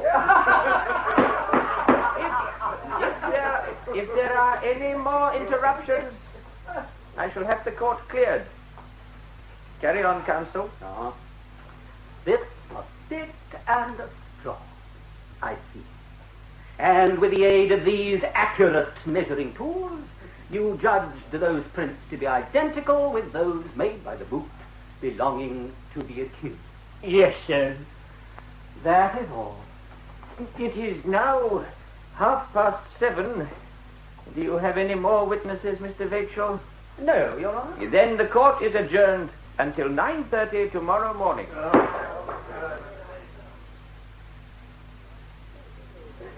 You are Dr. J.H. Butter, a police surgeon. I am. What did you find on the prisoner's clothing taken from the vicarage? I examined the jacket, vest, and a piece of skin cut from the horse. On the jacket, I found some reddish stains, which on being tested proved to be mammalian blood. That is the blood of an animal which suckled its young. Yes, that is right. What else did you find on the clothes? I found 29 hairs on the jacket and 5 on the waistcoat. Did you compare them with the hairs on the strip of skin taken from the horse? I did. And with what result? I found them to be similar in color, length, and structure to those on the piece of skin. Thank you. Does the defense wish to cross-examine? Yes, Your Honor. Dr. Butter, you described the stains on the clothing as being mammalian blood. How do you distinguish the two, animal blood and human blood? It's not possible to make such a distinction. You cannot tell the difference. No, there is no known test whereby animal's blood can be distinguished from that of a human being. Or a human blood stain from a splash of blood from underdone meat? No, you could not tell. Thank you for being so clear on this point. How did you obtain the clothes and the piece of horse's hide? They were brought to me. By the police? Yes. In separate containers? No, together in a sack. So, the clothes and the piece of skin were bundled up together in the sack, possibly for several hours. I believe so. And now, Dr. Butter, I should like you to think carefully before you answer my next question. Is it not possible that the horse hairs you found on the coat and vest came to be there through having been rubbed off from the piece of hide in the sack? I cannot say for certain. That was not my question. I asked you, and I repeat the question, is it not possible that the hairs came to be there in the way I described? Yes, it is possible. I deny that I had anything to do with the mutilation of the horse on August the 17th, nor was I connected with the outrage in any way, or with any of the other outrages. You were offered bail. Why did you refuse? I did not feel inclined to accept it because of the commotion which the case had aroused. This would have made it difficult for me to go backwards and forwards to business without being the object of curiosity and possibly hostility. I also felt that another outrage might be committed while I was in prison. And you would have an alibi. It would have been clear that I could have had nothing to do with it. At the time of your arrest, you are reported as saying, "I am not surprised at this. I have been expecting it for some time." Is that correct? Yes, I did say that. I suggest that these were remarks that a man might use who had something on his conscience. No, I had no such thought. Were these the remarks of a guilty man, as the prosecution contended? Or were they those of a man who felt he had been marked down as a victim? One question haunted George's mind. Was there a deliberate plot to ensnare me? It is difficult, in summing up, to overestimate the importance of detecting those guilty of these outrages which have created a reign of terror in Great Wirely and disgraced the fair name of the county. I would add that I consider it very remarkable that no apparent motive has come out in this case other than that suggested by the Crown. Would a man go to such lengths to gain notoriety? That is a question for you, the jury, to decide. You must banish from your minds anything you might have read or heard about the case and rely entirely upon the evidence put before the court. You will now retire to consider your verdict. The jury were out for 50 minutes. Have you reached a verdict? We have, Your Honor. How do you find the prisoner? Guilty or not guilty? Guilty, with a recommendation to mercy on account of his position. George Edalji, you have been found guilty of a serious offense, and the court believes the verdict to be a right one. As to the recommendation for mercy on account of your position, we have on the one hand to consider this recommendation, and on the other, the disgrace which these outrages have inflicted on the county. I therefore sentence you to 7 years penal servitude. Oh, no! Mother, son, prisoner, remove him from the court. And so George Edalji became prisoner D462 in Lewis Jail, where he spent 6 months making feed bags for horses. Then he was transferred to Portland, and all the while the outrages against animals and the anonymous letters continued. My name is R.D. Yelverton, formerly Chief Justice of the Bahamas. I have a petition for the Home Office. It carries the signatures of 10,000 people. They include hundreds of lawyers and barristers. A letter from Captain Anson, Chief Constable of Staffordshire, to R.D. Yelverton.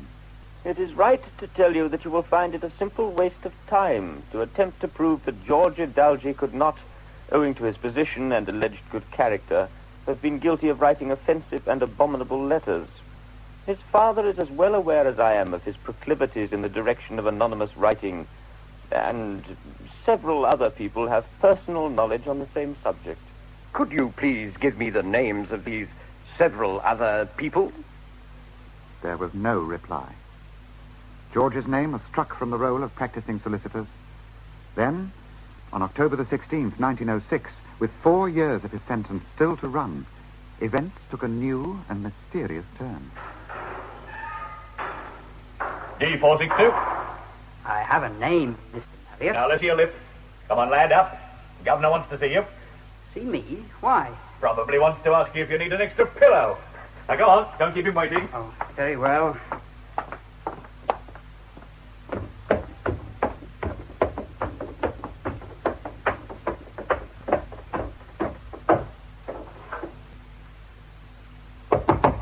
Come in.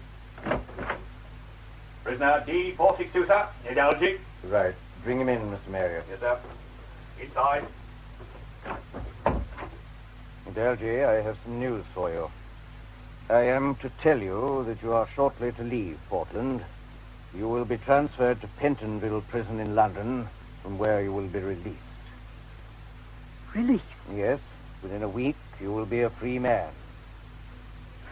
Now, steady that. Would you like a chair, Edalji? No, No, thank you, sir. I'm all right. It's just a shock. I understand. It is unexpected. There's something else I have to tell you. On the day of your discharge from Pentonville, you will have to report to Scotland Yard. They will want to know where you're staying in London. You will have to report to them every month and let them know at once if you change your address. Why do I have to report, sir, if I've been pardoned? No, Adalji, you have not been pardoned. You are to remain under police supervision. But why? Am I innocent or guilty? You will be a discharged convict. More than that, I cannot tell you. I don't understand. That is all, Adalji. You may return to your cell. Mr. Marriott? Sir. Go on. Oh, thank you, sir. After his release, George remained in London. Unable to practice as a solicitor, he picked up his pen and began a series of articles on his case for the Umpire, a weekly paper. Released on a 4 years ticket of leave on the 19th of last month, after serving 3 full years out of the 7, to which I was so unjustly sentenced. These were the articles which Sir Arthur Conan Doyle received from George Idalgi towards the end of 1906. From then, until well into the new year, Sir Arthur devoted all his time to studying the case. You know, Alfred, when I received the knighthood, I did so believing that nothing should ever be allowed to disturb the established order of things. But I'm afraid that belief no longer stands on firm ground. Because of this case, sir? Yes. There are times when justice demands that we raise our voices against authority, whatever the cost may be, whatever the pain of shattered illusions. But supposing Idalgi is innocent, sir, how could there have been such a terrible mistake? Mistake? It might be something worse. And judicial crimes are not done with impunity, even to the most humble. Somehow, somewhere, there comes a national punishment in return.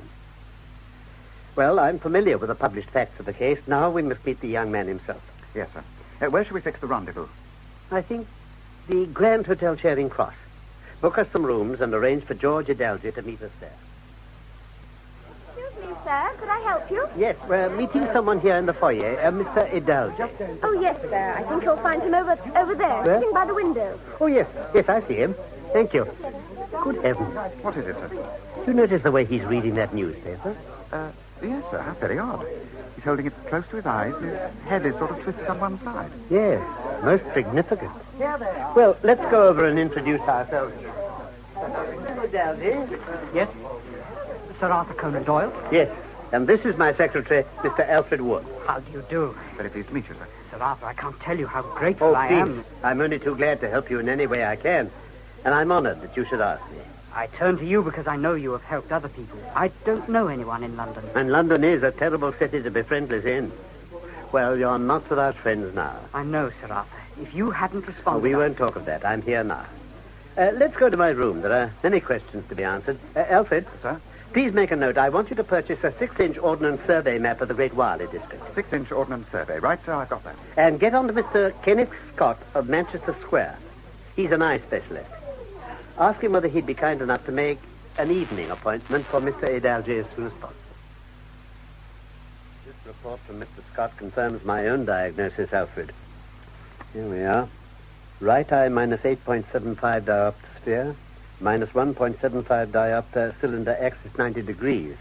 Left eye minus 8.25 diopter sphere. I'm afraid all that's a bit beyond me, sir. Well, in plain language, it means that George is terribly short-sighted. In fact, I don't recall a case of myopia as severe as this when I was in practice as an oculist. But if his eyes are that bad, sir, how could he have possibly done those crimes? How indeed.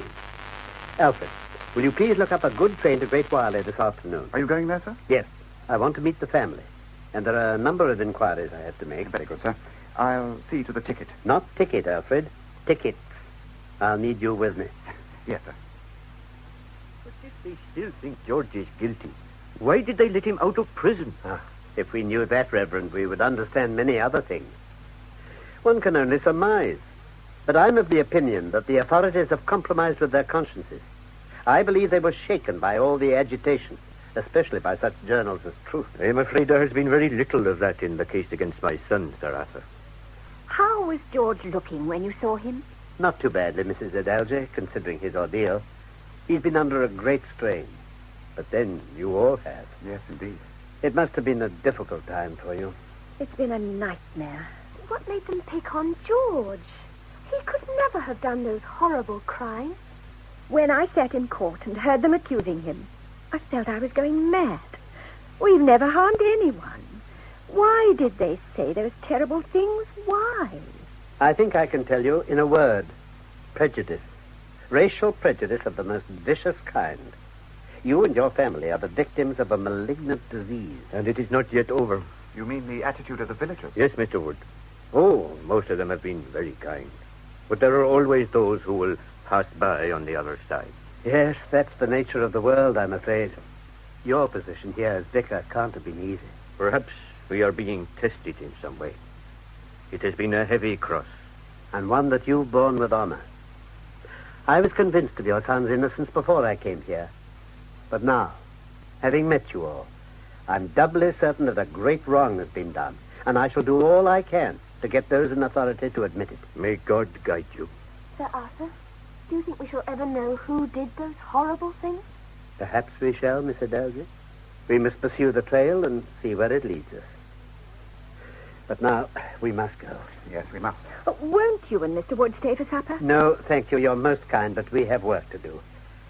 Could you please tell us how to get to Bridgetown? I will show you the way. Well, good night to you all. Sir Arthur? Thank you. Courage, Mrs. Adelgid. Come, Alfred.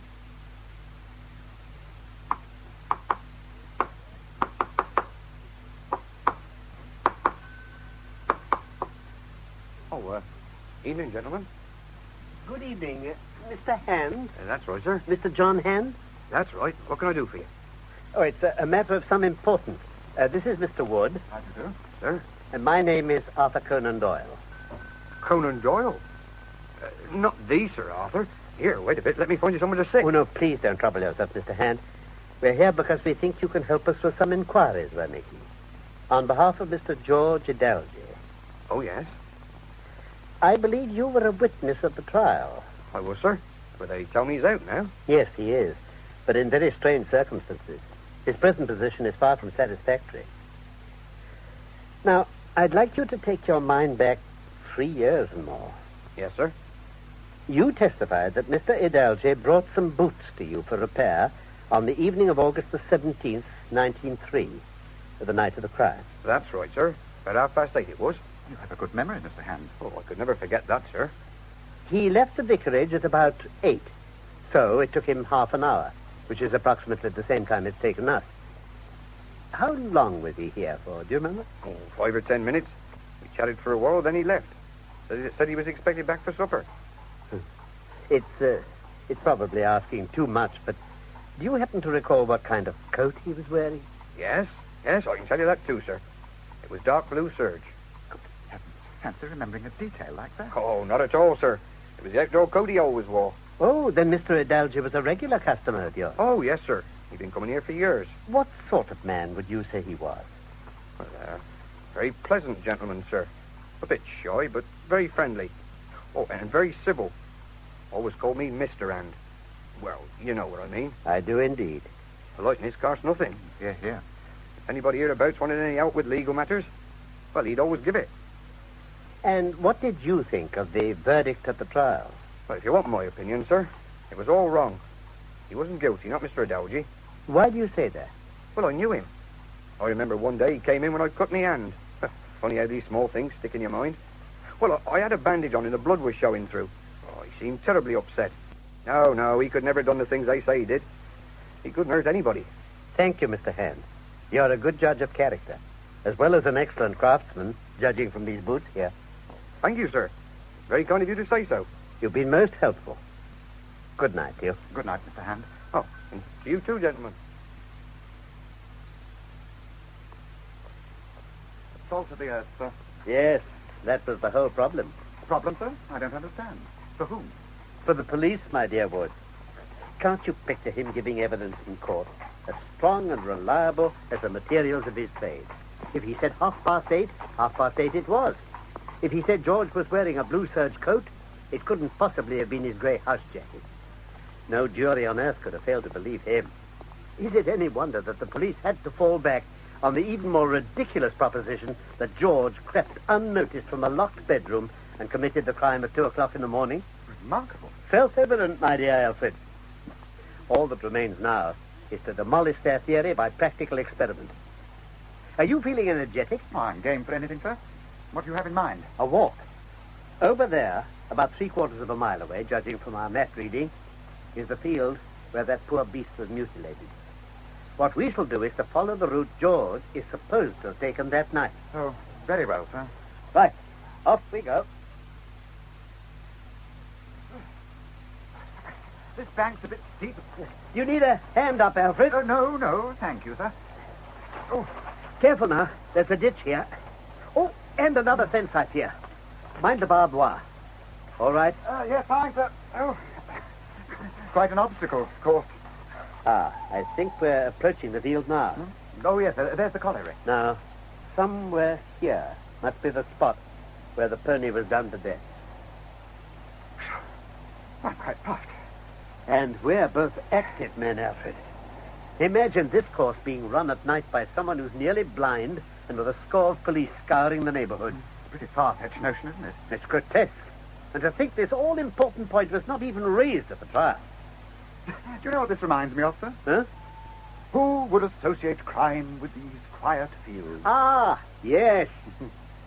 It is my belief, Watson, founded upon my experience, that the lowest and vilest alleys in London do not present a more dreadful record of sin than does the smiling and beautiful countryside. Oh, you horrify me home. But the reason is very obvious. The pressure of public opinion can do in the town what the law cannot accomplish. And there is a step between the crime and the dock. But look at these lonely houses, each in its own field, and think of the deeds of hellish cruelty, the hidden wickedness, which may go on year in, year out in such places, and none the wiser. Now, what was the name of that story? I'll give you a clue. Fagus sylvatica cuprea. Fagus sylvatica? Oh, of course, the copper beeches. Right. But that was fiction, Alfred. The case of the Indian solicitor is fact. But now we must get back to the Star Inn. I have a night's work ahead of me. Come in. Sorry to disturb you, sir. But it's gone 2 o'clock. You really ought to get some sleep. No time for that. The Daily Telegraph want these articles by Thursday morning. Incidentally, they're going to be non-copyright. I insisted on that. I see your point, sir. The whole country is going to know the truth. Bigotry. That's what we're up against. And the chief constable, I regret to say, is the chief offender. Why do you think Captain Anson has this hostility against George? Because of his color, my dear Wood. Because of his color. For no other reason. And it goes back 15 years. Anson has infected the whole of his police force with his ideas. Shocking business. Yes, and I've said as much in this article. Now then. In all details, this seems to me to form a kind of squalid Dreyfus case. The parallel is extraordinarily close. You have a Parsi instead of a Jew, with a young and promising career blighted. In each case, the degradation from a profession and the campaign for redress and restoration. In each case, questions of forgery and handwriting arise, with Esterhazy in the one and the anonymous writer in the other. Finally, I regret to say that in the one case you have a clique of French officials going from excess to excess in order to cover an initial mistake, and that in the other you have the Staffordshire police acting in the way I have described. You know, you've had your nose in that Telegraph since lunch. What are you reading? Damned interesting article. May I? Do. Thank you. The case of Mr. George Dalgy, special investigation by Sir A. Conan Doyle. Heavens, there must be all of 10,000 words there. And the same yesterday. Good, is it? Fellow Augustus case well, I'll say that. Would have made a good lawyer. Or an MP? No, that I doubt. Too passionate by half. All heart and no head, eh? No, he has both. An unpopular combination in the House. Ah, there goes the division bell. I've come to report, Sergeant. Ah, yes. Name of Idalgi? That's right. Still at the same address? Yes, 2 Mexenberg Street. All right. Sign here. Thank you. That's you're famous. Oh, yes, the Telegraph articles. Got old Sherlock Holmes on the scent, eh? Sir Arthur Conan Doyle has been very helpful. He's wasting his time. He believes I'm innocent. Oh, does he now? And I am. All right. See you next month. Listen! Listen to this! Listen! Now we turn to the last tribunal of all. A tribunal which never errs when the facts are fairly laid before them. And we as the public of Great Britain, whether the thing is to go on. That's what Conan Doyle asked in his paper. And we, the Society for Law and Order, ask whether all this agitation against the authority is to go on. The writing is on the wall, plain for all to see. Is it rude? Oh, you can laugh, sir. You can laugh. But you won't be laughing when the fabric of our society is torn asunder.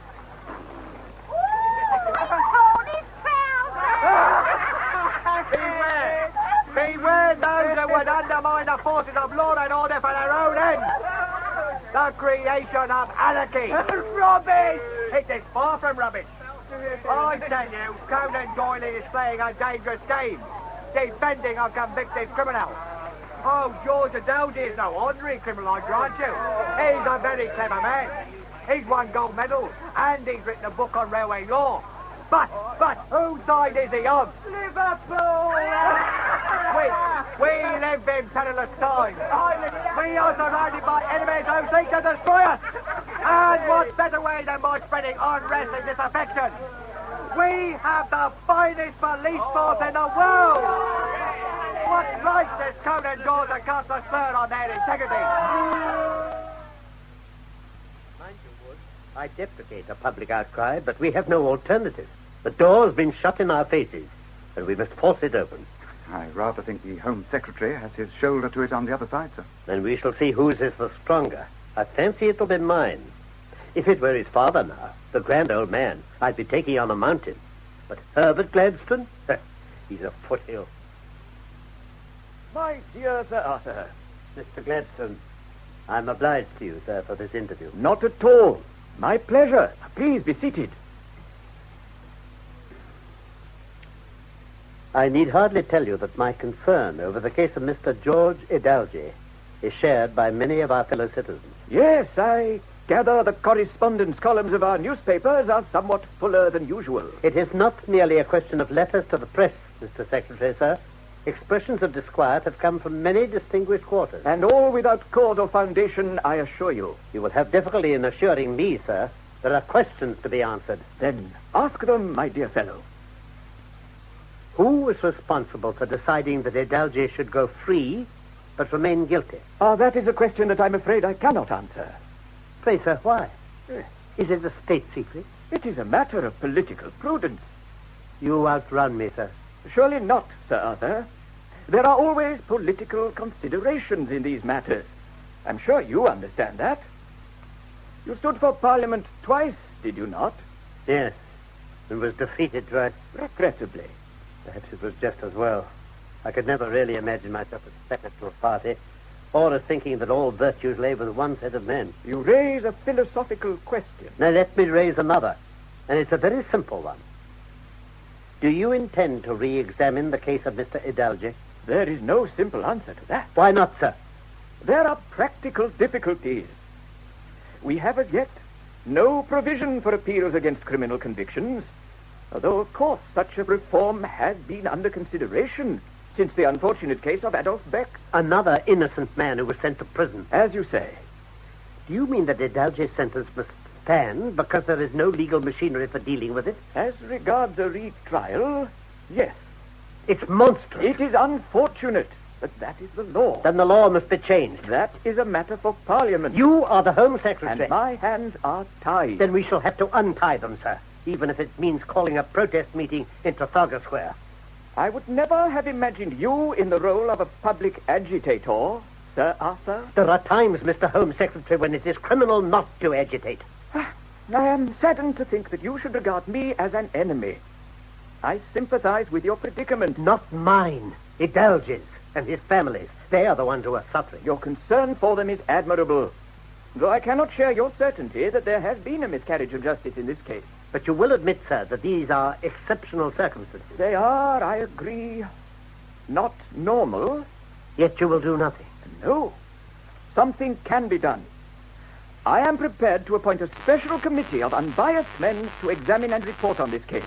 And there will be public hearings? No useful purpose would be served by such an arrangement. The atmosphere would be too highly charged with emotion. The sessions will be held in camera. But the committee will study all relevant data, and they will be asked to make recommendations as to what course we should take. If any. If any. Well, it's something. But it's not ideal. Nothing is ideal in this world, Sir Arthur. And have you decided to do this in response to public pressure? Oh, no. The government never submits to pressure of that kind. Would the Home Secretary inform the House when we may expect to hear the names of the members comprising his special committee to inquire into the Adelgy case and their terms of reference? I am grateful for the opportunity to reply to this question, and I am pleased to tell the House that the committee referred to has now been appointed. It comprises 3 members, eminently qualified for this responsible and, may I say, onerous task. They are Sir Arthur Wilson, P.C., Mr. John Lloyd Wharton, and Sir Robert Roper. Their brief is to examine all the evidence in the case, to apprise me of their findings, and to recommend such action as they consider necessary or desirable. The Staffordshire Advertiser, March the 2nd, 1907. Sir Robert Roper takes the view that the inquiry should be public. The proposed committee would have no power to call witnesses or administer an oath, and he does not see his way to act as judge or jury in trying the question of the guilt or innocence of Mr. Adelgy without the legal power of summoning witnesses. Sir Robert adds that his colleagues entirely concur with his views. The Home Office announces that Sir A. de Rutzen, Chief Metropolitan Magistrate, has consented to take Sir Robert's place, and the examination of the papers is now proceeding. Alfred, where's my who's-who? Here, sir. Thank you. Now then, who is this new member of the committee who has managed to allay the doubts raised by the outspoken Sir Robert? Here we are. De Rutzen Albert, Baronet. Oh. Something wrong, sir? Yes, Alfred, disturbingly wrong. I fear we can no longer expect an impartial verdict from the new Gladstone Committee. The Home Secretary assured me it's composed of unbiased men. And isn't it? Well, I say nothing of the other 2, but the new 3rd member cannot be described as a wholly disinterested party. Do you know who Sir Albert de Rutzen is? Judge, sir. Yes, and something else besides. He happens to be a second cousin of Captain Anson, Chief Constable of the County of Staffordshire. Good gracious, what an odd coincidence. Coincidence, my dear Wood? And is it also coincidence that Sir Reginald Hardy, who presided over the court which sentenced George Adelgy, has a wife whose maiden name was Gladstone? No, for she is a cousin of Mr. Herbert Gladstone, the Home Secretary. Good heavens. I wonder they say blood's thicker than water. Yes, and never more so than when it's blue. Come in. Your letter, sir. Oh, thank you, Alice. And a postcard. Sir Arthur, look, she... Give me a hand, Alfred. Now, let's get on to the couch. What's wrong with her, sir? It's some time since I was in general practice, but I'd say she's fainted. Pulse sluggish. Oh, would you please get my salve lately? Yes, sir. Now, what made her do that? She was handing me the postcard. Oh, where is it? Ah, yes, here it is. Oh, I see. Here we are, sir. Thank you, Al. I'll just sprinkle a few drops on my handkerchief. That's her inhaler.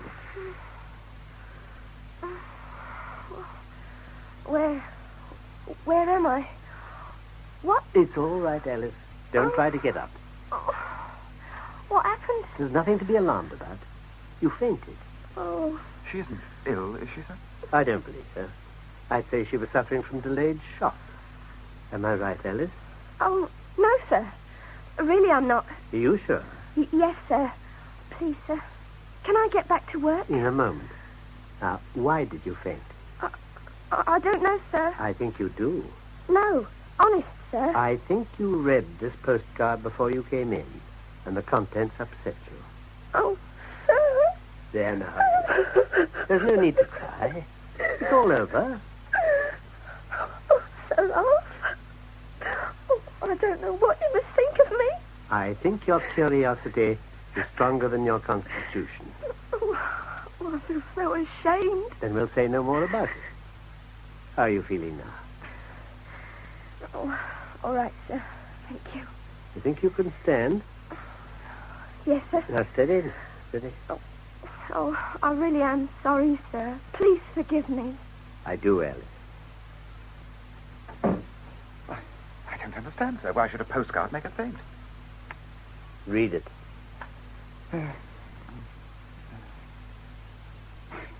God, what filth. Posted in Great Wiley, you'll notice.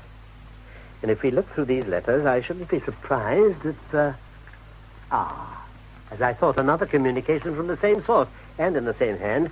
Let's see what it says. I know from a detective of Scotland Yard that if you write to Gladstone and say you find Adalji is guilty after all, they'll make you a lord next year. Is it not better to be a lord than to run the risk of losing kidneys and liver? Think of all the ghoulish murders that are committed. Why then should you escape? The punctuation's atrocious. And there's more. Adalji wrote all the letter, you blind fool. Don't you know he was at school with that blasted Gretorick? That's the boy whose signature was forged on some of the letters. Right. It goes on now. There was no education to be got at Walsall where that bloody swine Aldous was high school boss. The proof of what I tell you is in the writing he put in the papers when they loosed him out of prison, where he ought to been kept along with his dad, an old black and yellow-faced Jew. Oh, unspeakable. What wouldn't I give to meet him face to face? You'll have to forego such an encounter for the time being, Wood. Oh, meanwhile, please be good enough to hand me that box file. Yes. And my magnifying glass. There we are. Thank you. There we are now. The 1903 letters bearing the forged signature of young Gretorick. It's a pity we don't have the originals, but these photographs will serve our purpose. Now, if we compare them with the missive I've just received and the postcard, I fancy we shall find... Yes, my assumption was correct. There's been a clumsy attempt to disguise the handwriting, but there's no mistaking the similarity. By heaven, sir, yes, you're right. Yes, and there's something else that's always intrigued me, Wood. After the anonymous letters of 1892 to 95, there was silence, wasn't there, for nearly 8 years. Then they started again. And in this very first letter received in 1903, there are several lyrical references to life at sea. And the same allusion is made in several of the others. Well, here, for example, if they ever catch me for the murder, I think they'll not hang me, but send me to sea. Now, start. Now, what else do these letters tell us about our Mr. X? He's foul-mouthed and illiterate. Oh, that certainly. But they also tell us, do they not, that he went to Walsall Grammar School and that he hated the headmaster. I think we may safely assume that that's who he means when he talks about the high school boss Aldous. And I'm equally certain that X was in some trouble at school, hence his unbridled animosity towards the head. Now we come to Gretorick, the boy who had nothing to do with the affair. Oh, I remember, sir. He was away in the Isle of Man at the time. He was. And he, too, was a pupil at Walsall Grammar. I've just remembered something else, sir. The key that was found on the doorstep of the vicarage. Capital. Yes, that, too, came from the school at Walsall. You see how all our clues point in the same direction? It is there, my dear Wood, that we shall find the center of the maze. Mr. Aldous, you were formerly headmaster of Walsall Grammar School, I believe. Yes, Sir Arthur, during the 90s. Yes. You must have had hundreds of boys passing through your hands during that time. Oh, many hundreds. And no two were alike? As you say, each one was an individual, and I remember them all. Good. Then you won't mind my asking... We're like elephants, you know, we teachers. Thick-skinned, eh? Yes. No, not exactly. I believe Mr. Aldous was alluding to the widely held notion that elephants have good memories. Yes, I was. An erroneous belief. But do you happen to recall any pupil who was particularly out of the ordinary, abnormal? Oh, yes. You do? Chadwick. Remarkable boy. Tell me about him. He came from quite humble background. His father was a forester, but he had an astonishing intellect. Fluent Greek and Latin at 15. Went to Cambridge, gained a tripod. No, that wasn't what I... Do you know why they call it a tripod? Yes, because of the custom whereby a B.A. known as Mr. Tripos sat on a three-legged stool and disputed in the philosophy school at Cambridge on Ash Wednesday. Excellent. But I didn't mean exceptional in that way. No, I was referring to... Athletic prowess? Oh, we had a number of outstanding boys. But chiefly I remember Dawson.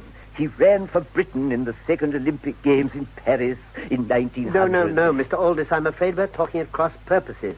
By abnormal, I meant not conforming to accepted standards of behavior. Oh, you mean a boy with antisocial tendencies? Precisely. That kind of thing was not tolerated at Walsall. At least not while I was there. Of course, standards may have slackened since. But you must have had some pupils like that, surely. Not that I recall. Oh, think, man, think. Much may depend on it. This is quite pointless, Sir Arthur. Mr. Aldous, there's a man's whole future at stake here, and the well-being of his family. Now, I urge you to cast from your mind all considerations which you might mistakenly feel are to your discredit, and concentrate on the single question, was there such a boy as I described? Let me think. Yes, I remember now. He was only there for a couple of years. Yes? I had to expel him because he was an incorrigible liar and innately vicious. He had a particular taste for using a knife. He used to rip up cushions in trains and pull out all the horsehair. He later became apprenticed to a butcher. Then he went to sea, I understand, and served for a time on a cattle boat. Oh, there was a mad streak in him. He did mad, senseless things. What things? Oh, forging letters. His name, Mr. Aldous. What was his name? I can't remember. Oh, try. No, it's gone. I'm sorry.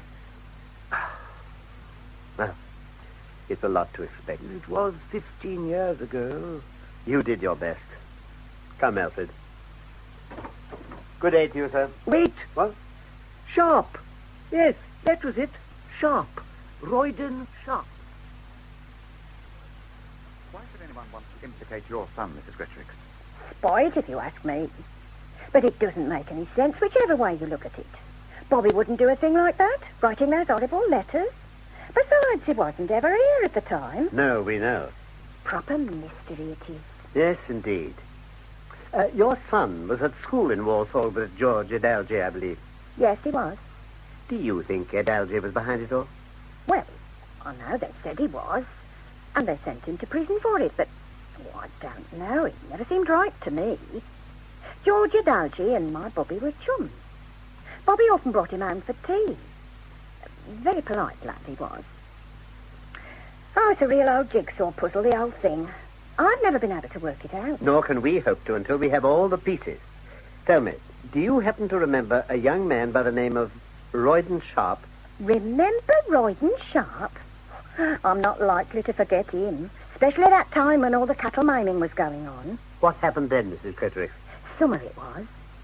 I've known the Sharps for years, and I'd gone round to their house, for a chat. We were talking about the poor animals, and Royden was there. Well, he'd been away at sea for 7 or 8 years, and come home 6 months previous. He seemed to get very excited when the animals were mentioned. Kept saying George Adalji had done it. In fact, he had it in for the whole family. Don't ask me why. Anyway, he got up all of a sudden. He went to a cupboard and got out a funny kind of knife. Big thing it was. Never seen anything like it. Could you describe it? Well, it didn't come to a point. More rounded it was, with a sort of bump at the end of the blade. Go on. Then he said, "Look at this. That's what they kill the cattle with." Oh, I felt quite ill. And the look on his face.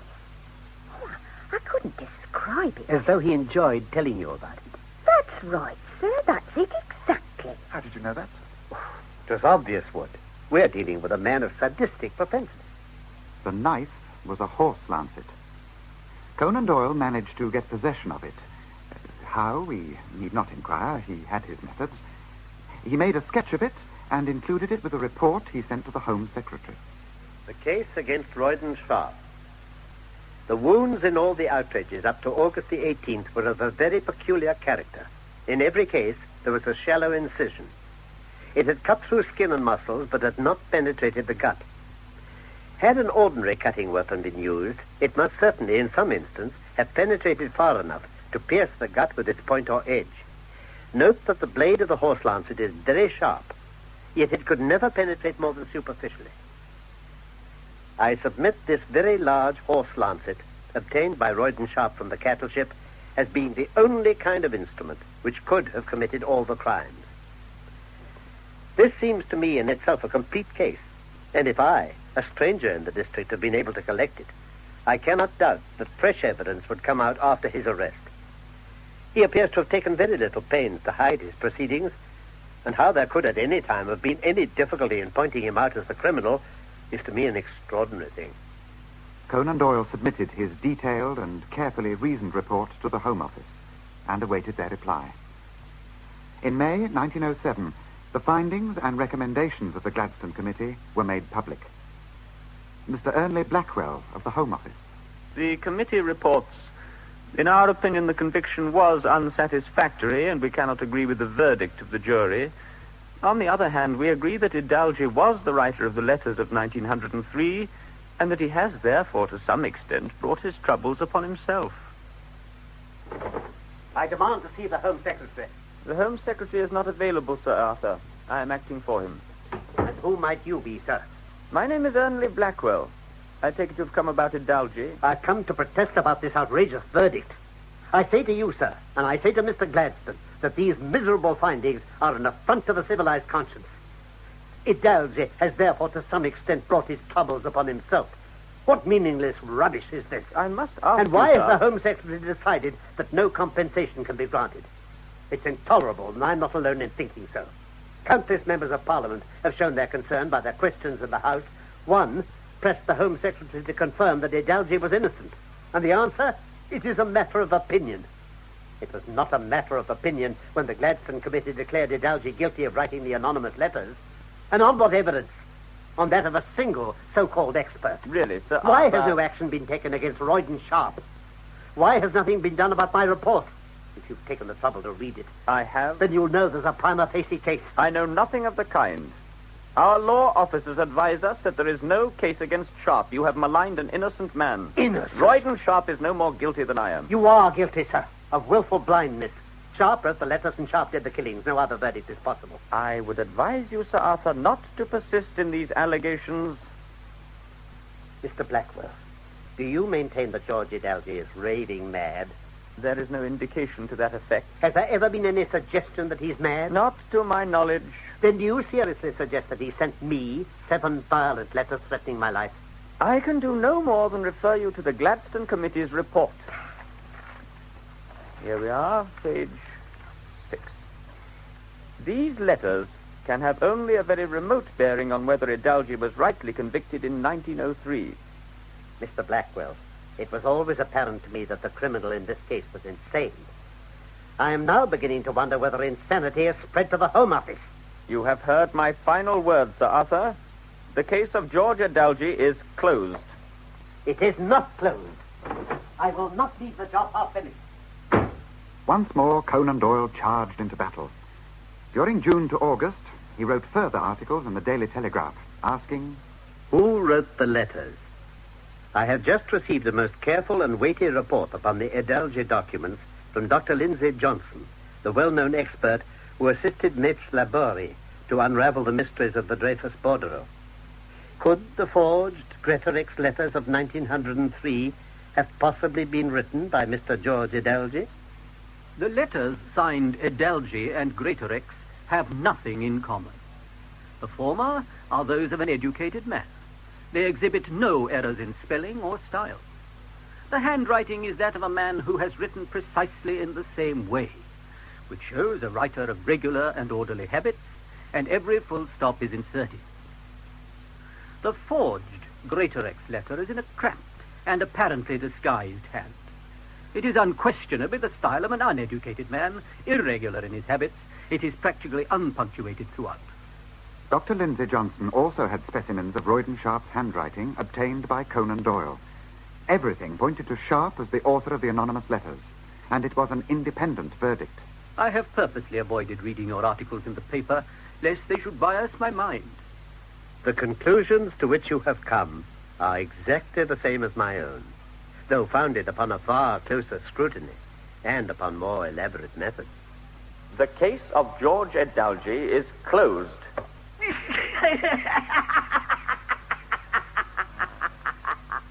George paid a final visit to Scotland Yard. Mr. Adalji, nice of you to drop in. I've come to say goodbye. What?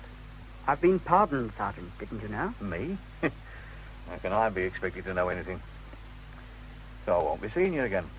Not unless you need legal advice. Oh, going back to that, are you? Thought you'd been struck off. The Law Society have readmitted me. Well, I'm blowed. I suppose I will be hearing about this officially. Yes, I'm expecting a letter of pardon from the Home Secretary. Look, tell me something. What made him change his mind? The truth. And someone to fight for it. George Adalji remained in London, gaining his livelihood from a humble legal practice in the Borough High Street, Lambeth. But he was never cleared of the charge of writing anonymous letters.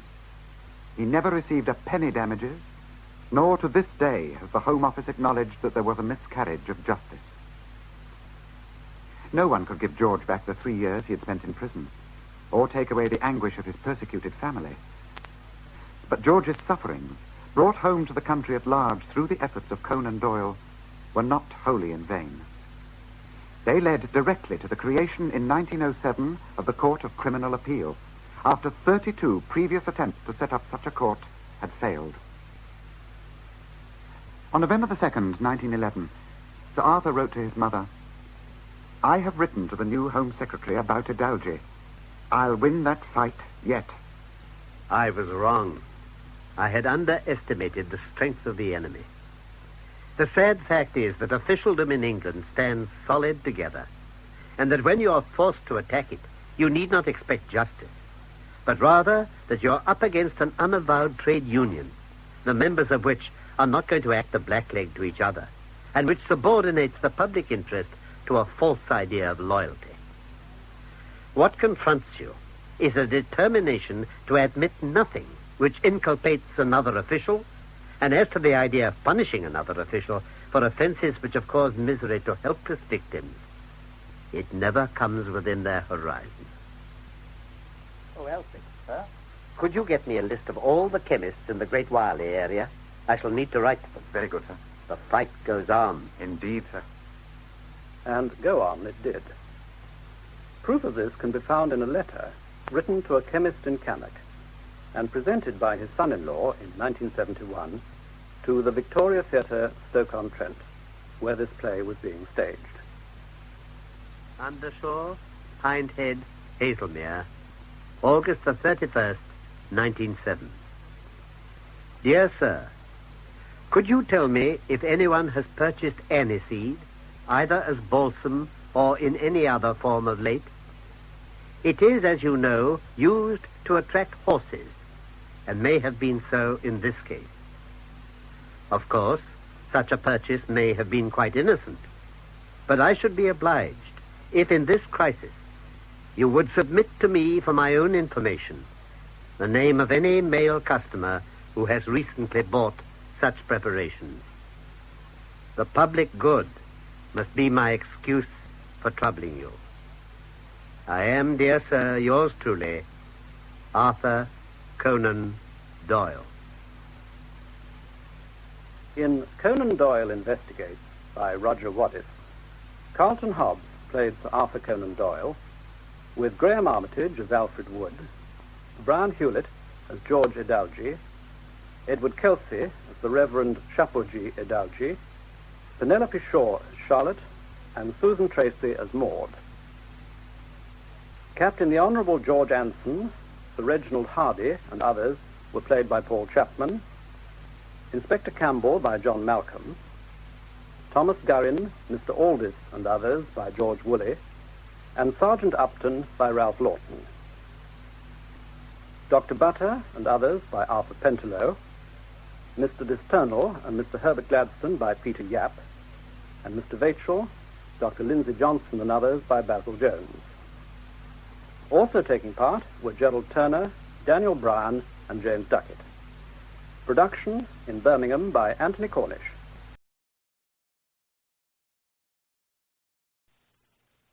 Oh, Jane. Yes, Peter? Now? Now what, Peter? Will you marry me now, tonight? Oh, Peter, I'm so sorry. I can't tonight.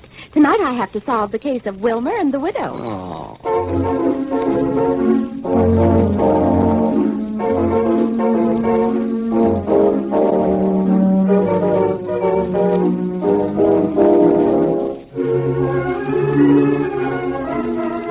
Well, it's about time to meet Miss Sherlock. As smart a little gal as ever stumbled across a real live clue. No. Please, no!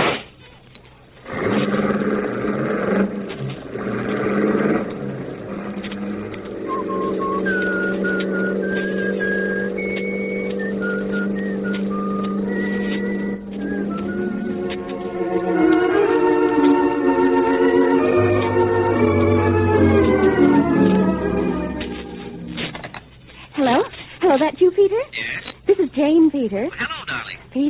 Peter, darling, let's have lunch together today. Well, certainly, Jane. Where? I'd like to go to Pierre's. There's so many Frenchmen there. Frenchmen, Jane? I didn't know you preferred Frenchmen. Oh, no, Peter, I don't, but Beth Ellis does. Beth Ellis? Is that little screwball coming, too? Well, certainly, Peter. She's my friend, and besides, she speaks very good French, she says. Okay, Jane. Pierre's at noon. Pierre's at noon, and Peter, Yes, Jane. will you wear a beret? Me? Wear a beret? What on earth for, Jane? Well, Peter, Beth's never been to a French restaurant, and I'd like to show her a real good time, sort of a French atmosphere all the way. You know what I mean, Peter. But, Jane, Oh, you are sweet, Peter, very sweet. See you at noon.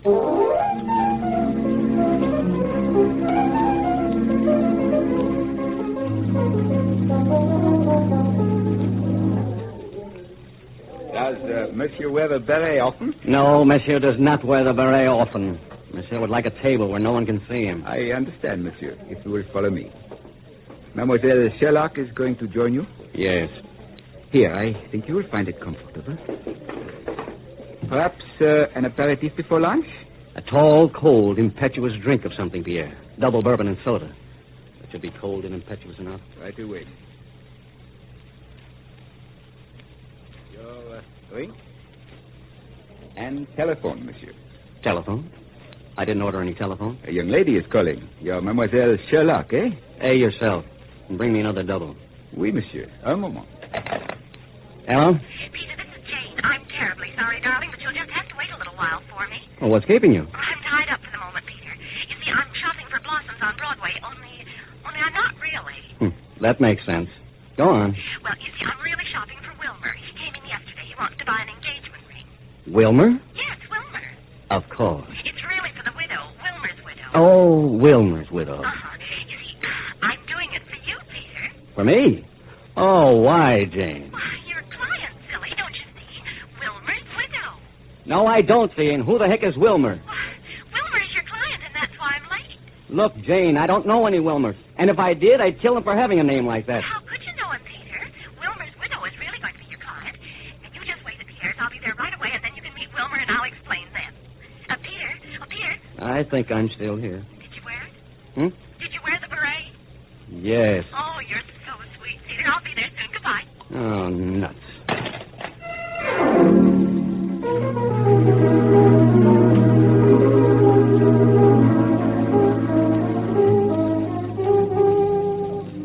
Monsieur, I believe this is my table. Oh. Oh. Huh? I believe this is my table. Oh, well, no, I don't think so. Pierre reserved it for me and my friends. Your friend? Yes, I'm going to meet my fiancée and her friend here soon. I was just talking to her on the phone. And your fiancé will be late. Yes, how did you know? It is always the way with lovers.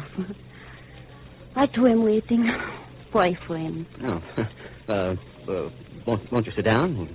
We can wait together. Oh, thank you, monsieur. You forgive me, but do you wear the beret always? Oh, that.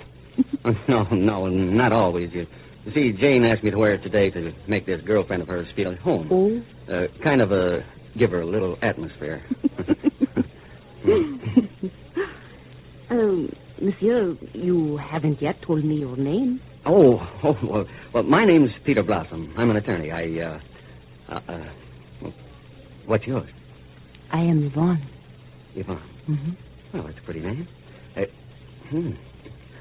Very pretty name. Thank you. Life in your country is very disconcerting at times. I am not yet used to it. Oh, you'll get used to it, I'm certain. Oh, but you, monsieur, do not seem accustomed to it. You were rather upset when I intruded. Oh, I was talking to Jane on the telephone. She gets a little confusing at times. She's with someone named Wilmer now. She says he's my client. I don't know what to think. Wilmer? Yes, I don't know. Oh, there she is now. Jane! Stay right here. I think you'll like Jane. I'll go meet her. Peter! Right here, Jane. Wait a minute, Peter. Wilmer's out in front paying the cab. Come on, Jane. Wilmer can find the table himself. Peter, I hate filling Come on, Jane. There's someone over at my table I'd like to have you meet. Might help you to be on time the next time we have a date for luncheon. Peter, you did. Did what? The beret. I think you look so cute, but that Alice isn't coming. She doesn't know what she's missing. We won't talk about that. Oh, here we are. Jane, I'd like to have you meet Yvonne. You mean the potted palm? Or is it you that's potted? I don't see anyone but a potted palm. Peter, have you been... It's funny. She was here a minute ago. She was sitting right here. Here comes Wilmer. Wilmer. Oh, Peter, don't be cross. I brought you a nice new client. Wilmer's widow is wanted for murder. Wilmer doesn't look quite dead enough to... Murder? Who? How? Well, it's Wilmer's friend, really. She's wanted for murdering her husband. That's Wilmer's widow. Now, Jane, listen to me. I'm a civil lawyer, not a criminal, and I... Well, Peter, I never said you were a criminal, but you certainly must be civil to Wilmer. Oh, Jane. You, Wilmer, over here. Wilmer, right here.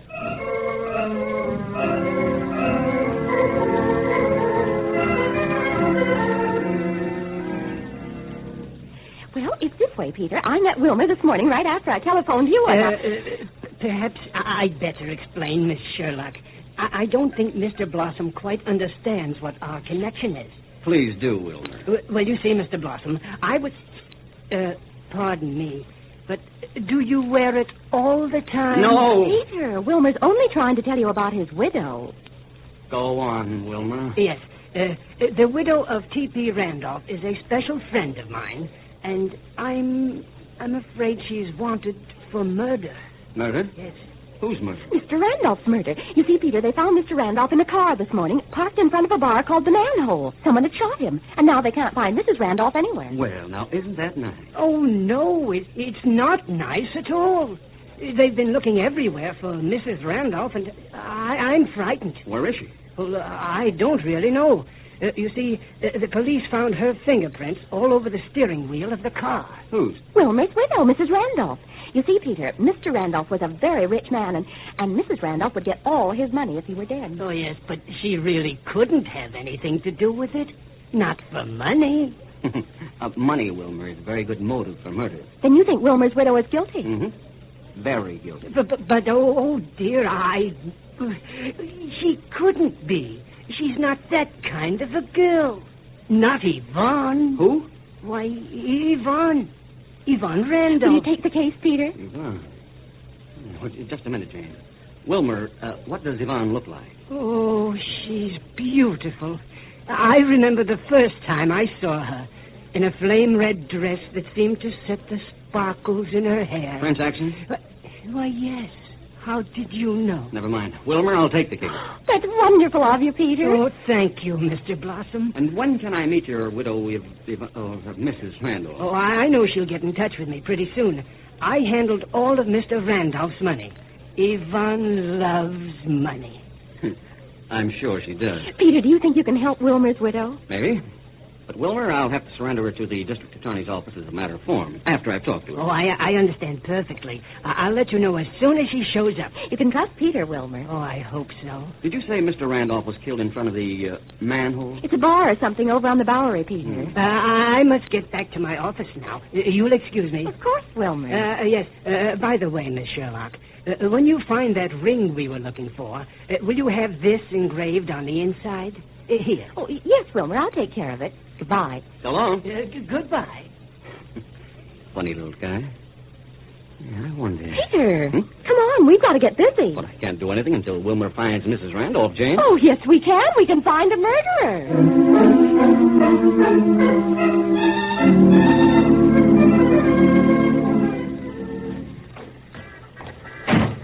The Manhole. Isn't that a nice name, Peter? Oh, sometimes, Jane, I wonder why I let you get... What? awfully dark for the afternoon in here, Peter. Yes, isn't it? Might as well go to the bar. Bartenders usually know everything. A charming afternoon, folks. What'll it be? Oh, 2 bourbons, Peter? No, that'll be fine. A very exemplary choice. I'll fetch him forthwith. Forthwith? Forthwith. Oh. An advice I love. Peter, we'll have to ask him what happened this morning. I took the liberty of bringing you an afterthought of ginger ale. Oh, that's very sweet of you. Be anything else? No. Pardon me, sir. Is the beret a standard part of your costume? Oh. The beret. Oh, the beret. No, I wore it for a friend. I see. Greater love hath no man. Now, see here, you... Peter's sensitive about the beret. Understandable. We are wondering if you were here this morning when they found the body of Mr. Randolph in front. I not only was here, I found it. I know nothing of the affair, and it's not my fault someone was crass enough to park a corpse in front of my shop. And furthermore, my business is not talking, but selling booze. Another brother? Ever hear of a girl named Yvonne? I repeat, I know nothing. Perhaps I better attend to my wake in the back. Call me if you need. We didn't get very much information from him, did we, Peter? Not much. He just refused to talk. I'll bet he knows something. I know something. Oh, who are you? That is unimportant. You know Yvonne? Yvonne? I don't know her. Do you know Yvonne? What is this? What I do know is this. You want to keep your health, you forget about Yvonne.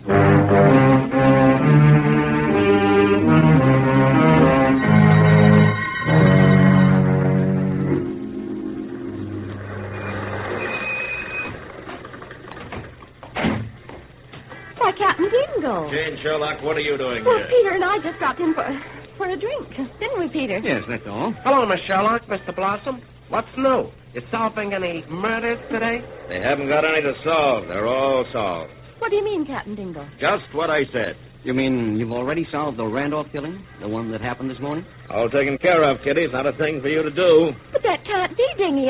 Jane, please don't call me Dingy. Oh, I'm sorry. Who murdered Randolph? Yvonne Randolph, his wife.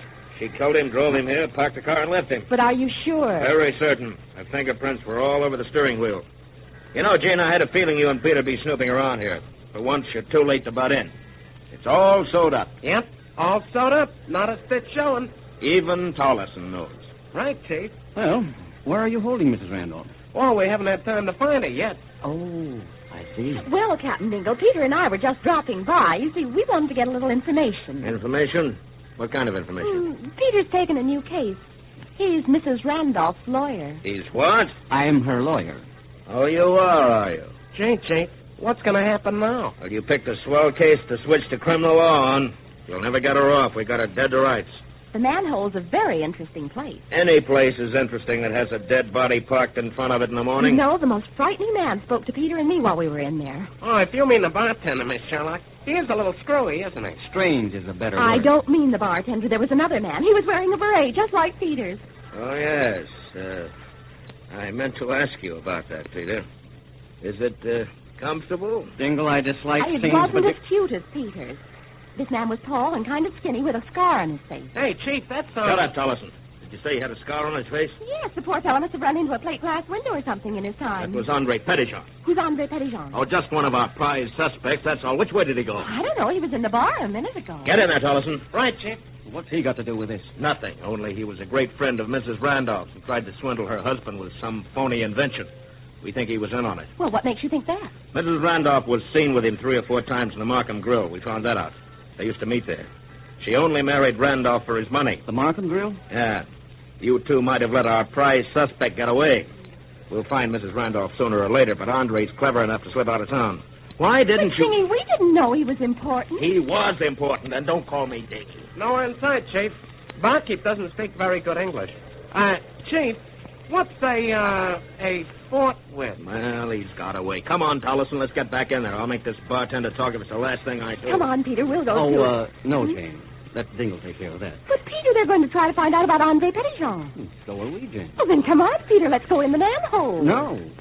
We're going over to Markham's. I've got to protect my client.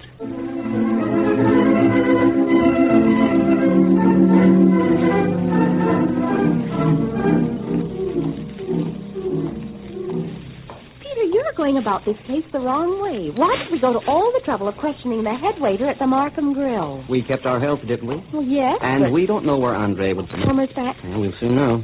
I wonder if he found Mrs. Randolph yet. Mrs. Randolph is the kind of woman you don't just find, Jane. Huh? What do you mean, Peter?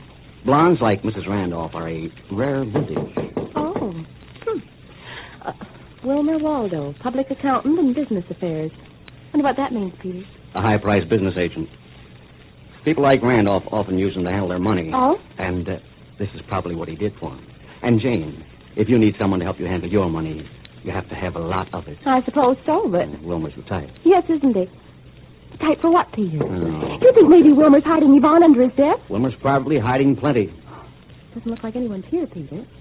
I wonder what could have happened to Wilmer. He was such a nice little man. He wouldn't... Oh, it's you two. Yes, Peter and I want to see you, Wilmer. Hi, Wilmer. What took you so long? I came as fast as I could. I was in the file. Right in the drawer? Jane. Come in.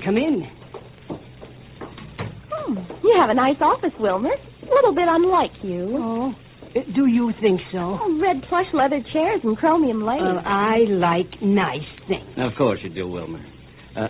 Where's Yvonne? I don't know, Mr. Blossom. I haven't seen her yet. Wilmer, Peter and I haven't got let me handle this. Now, Peter, you... Look, Wilmer, I don't think you've been telling me all you know. Oh, Peter, that isn't nice. You shouldn't talk to Wilmer that way. And why?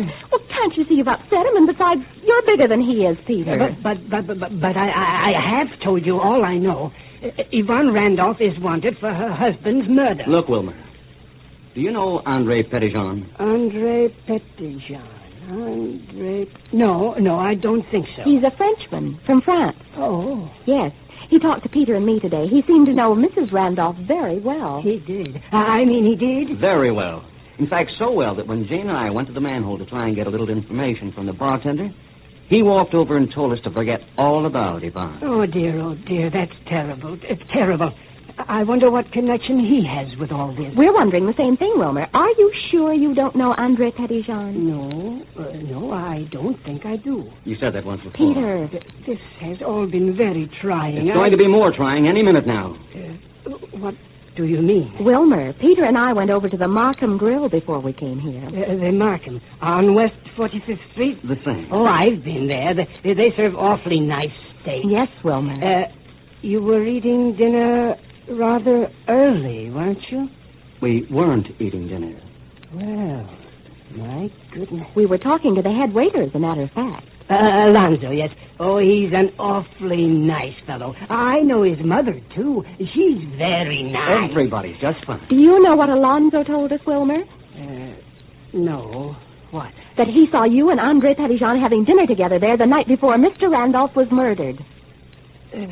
Well, so I did. So you did. Didn't you just tell us you never heard of Andre Petitjean? Well, I hadn't really. Oh, dear, you're confusing me again. Peter, be quiet. Oh, nuts. Petitjean is wanted by the police. Wilmer isn't wanted. Mrs. Randolph is wanted. Wilmer remembers. He doesn't remember. No one knows anything. Who am I? Well, you're Peter Blossom, and I'm going to marry you. Oh, isn't that sweet? Oh. Wilmer, how did you get to know Andre? I met him at Mr. Randolph's laboratory on 39th Street. He was a very nice chap. I knew he would be. Yes. He was a friend of Mr. Randolph's, come to think of it. He was a friend of Mr. Randolph? Uh-huh. He had an invention he was trying to interest Mr. Randolph in. It was something for reclaiming wool. Did Randolph buy it? Oh, dear, no. I advised against it. I see. Did Randolph usually go by what you said, Wilmer? Always. Your memory isn't any good, Wilmer, but I want to know how Andre knew Mr. Randolph. Well, Andre knew Mrs. Randolph in Europe before she met Mr. Randolph. In Paris, I believe. And Mr. Randolph married her, and they came to the United States, and then Andre showed up with his invention. And I told Mr. Randolph not to buy it. Oh. I haven't seen Andre since. He was pretty angry. Naturally. Well, you see, he and Mrs. Randolph were good friends once, and then Andre came here and looked them up. And tried to sell Mr. Randolph an invention. Yes. Mr. Randolph didn't like him. He thought that... What do you think, Wilmer? That maybe Mrs. Randolph and Andre were beginning to like each other again. Mrs. Randolph was like that. Mm-hmm. No wonder the police are looking for Andre. They think he and Mrs. Randolph... Oh, they'll never find him. Miss Sherlock, Did you find the ring yet? I want it to be just right. The ring? Oh, the ring you hired me to buy for you yesterday. Yes. And don't forget the inscription. No, I won't. You gave it to me earlier. Getting married, Wilma? Yes, as soon as I can. Who to? What is it, Jane? Oh, I feel faint, Peter. I feel... Oh, dear. Oh, dear. Get out of the way, Wilmer. I'll take her out in the air.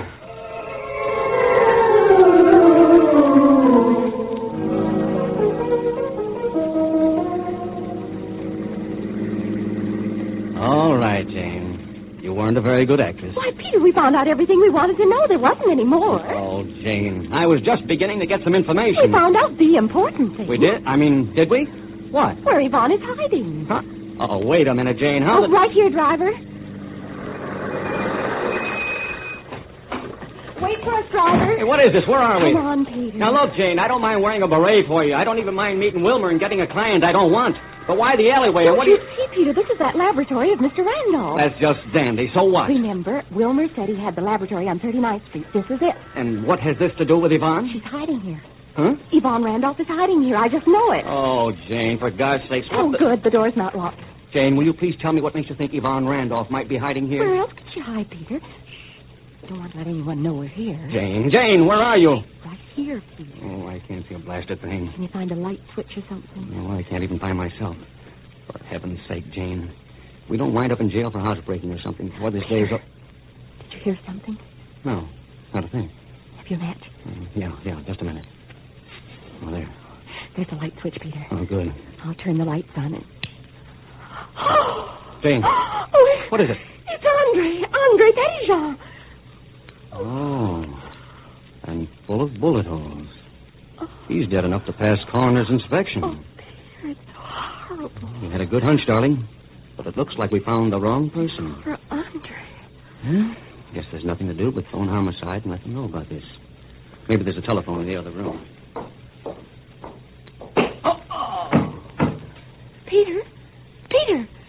Peter, what is it? Have you found Yvonne? Yes. He found Yvonne. You killed Peter? Oh, no, little one. He is not dead yet. What do you mean? It is not quite obvious. A life for a life. That saying is known in every country. But Peter didn't kill anyone. What about my Andre? What about him? He is dead, and you and this man killed him. No, you're wrong. We found him dead. We didn't kill Andre. Really, we didn't. I loved Andre, and now he is dead. Nothing else matters. Don't shoot, please. We came here to help you. We really did. Help me? Why? Peter's your lawyer. My lawyer? What could a lawyer do for me? I'm wanted for murder. The police are looking for me even now. I never loved my husband, but I did not kill him. You and Andre tried to swindle him? Yes. Who killed him? Oh, Wilmer. Please drop your gun, Yvonne. You? Yes, it's me. Drop your gun, Yvonne. Be careful, Wilmer. You murderer, you. Wilmer, a murderer? Yes, he killed my husband. I had to, Miss Sherlock. He was in the way.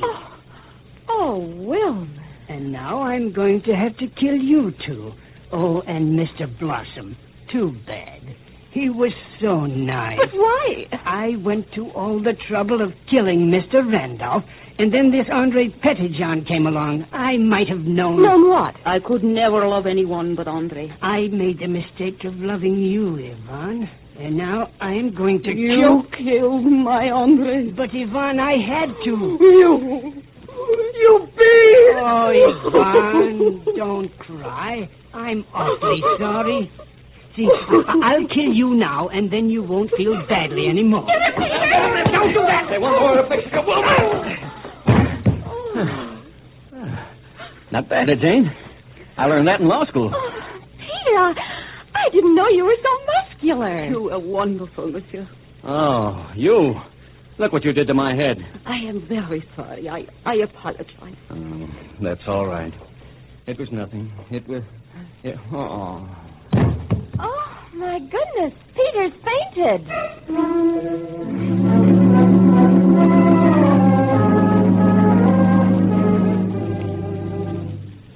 Feel better, darling? Oh, I think so.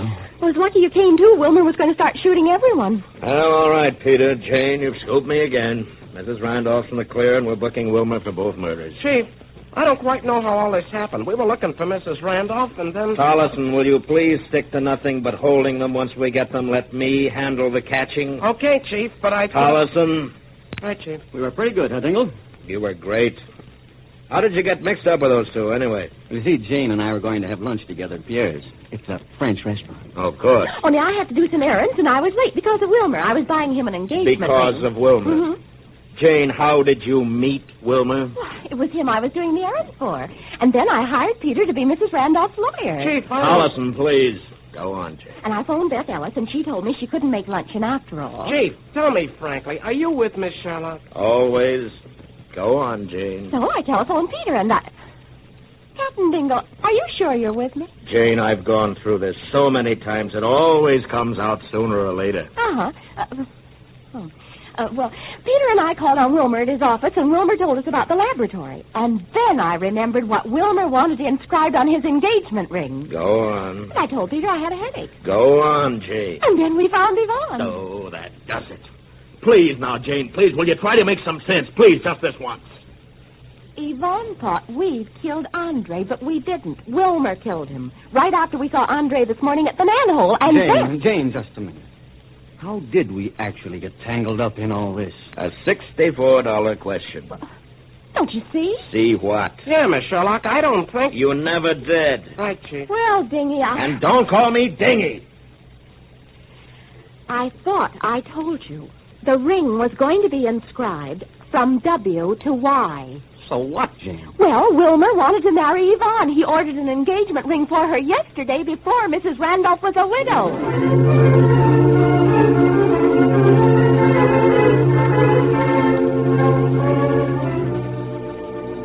Oh, Jane, it's so good to sit down. Does your head still hurt, Peter?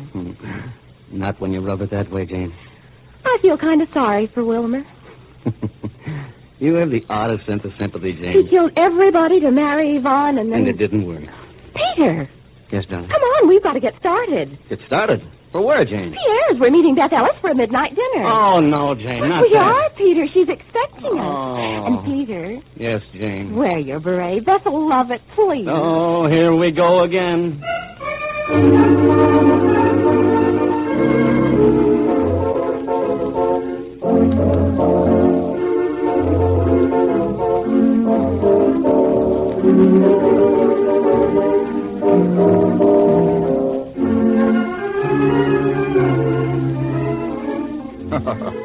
Oh, it's that way all the time with Jane and Peter, especially Peter.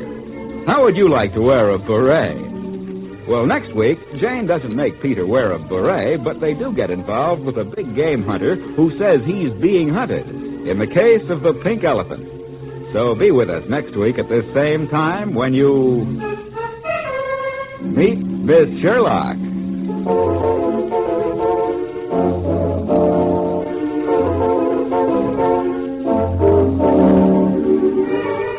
Meet Miss Sherlock, produced by Dave Vale, written by Don Thompson and E. Jack Newman, with original music composed and played by Milton Charles, is presented from Columbia Square in Hollywood.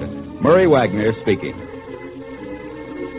This is CBS, the Columbia Broadcasting System.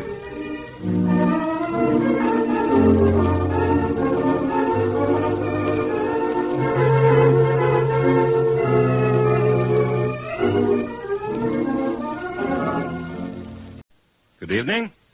This is Crime Classics. I am Thomas Hyland. I'm going to tell you another true crime story. Listen. The man is nailing a horse's picture to the wall.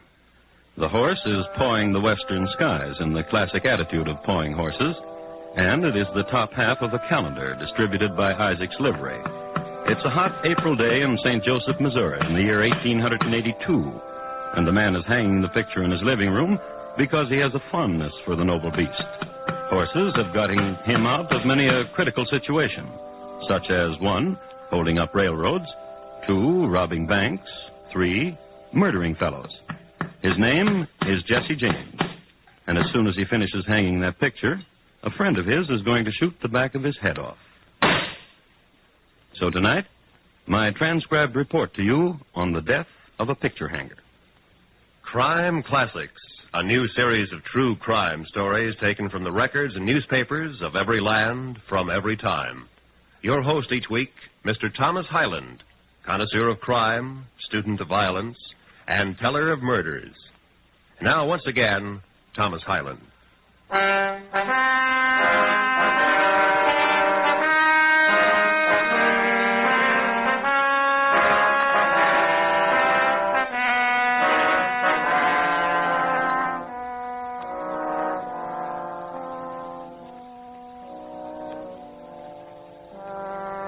Tonight, we take you to Jefferson City, Missouri, to the mansion of the governor of that state.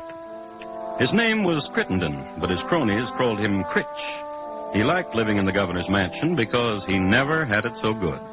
There were servants, crystal chandeliers, wine furnished by cronies, entertainments by cronies, and best of all, 6 small gilded cherubs, backs bent cheerfully to support a cast-iron bathtub, and quite often the governor also.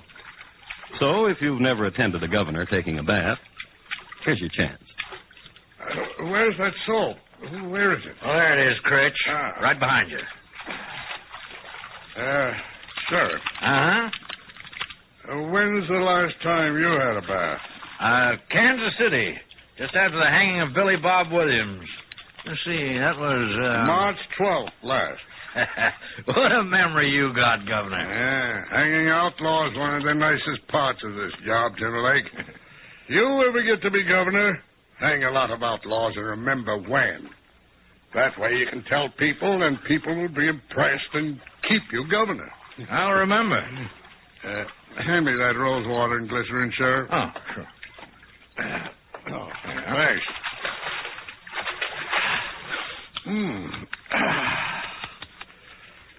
You know what I called you down here for? Got an idea. Tell me, and I'll tell you if you're right. Jesse James? Look good on my record. He to die somehow soon. During my administration in my state. People will cheer you wherever you go. I like the sound of people cheering. Governor. Hand me that towel, Sheriff. Thanks. Governor, I've been thinking. Scheming kind of thinking? Oh, you might say. About Jesse? If it works, people liable to cheer you right on to Washington. And there's no telling what. In a case like that, you're liable to be standing right where I'm standing. That's right. Get Jesse for me. I'm going to do that.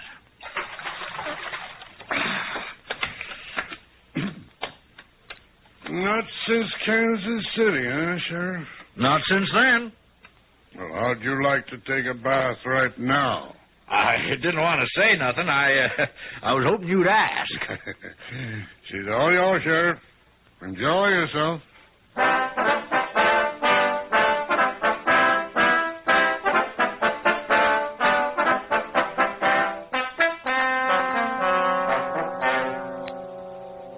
Sheriff Timberlake was a man who instinctively knew his way around a bathtub. He soaked, lathered, and rinsed, and was out of there in the shake of a lamb's tail. Then he went home. Then he changed his clothes. He got into a nondescript outfit of brown woolen pants and a black alpaca coat, and he went down to Kansas City. Many things were to be found in Kansas City. A wooden monument, long since burned, of Daniel Sanker, who got a message through to his beleaguered dad, a grand opera house, and 3 mechanical pianos, each with fiddle attached. All in all, it was a very happy community. Worthy of note is the fact that Spit in the Ocean, a poker variation, was invented at Bobbrick's Poker Palace during this era. And it is into this very den that Sheriff Timberlake wandered.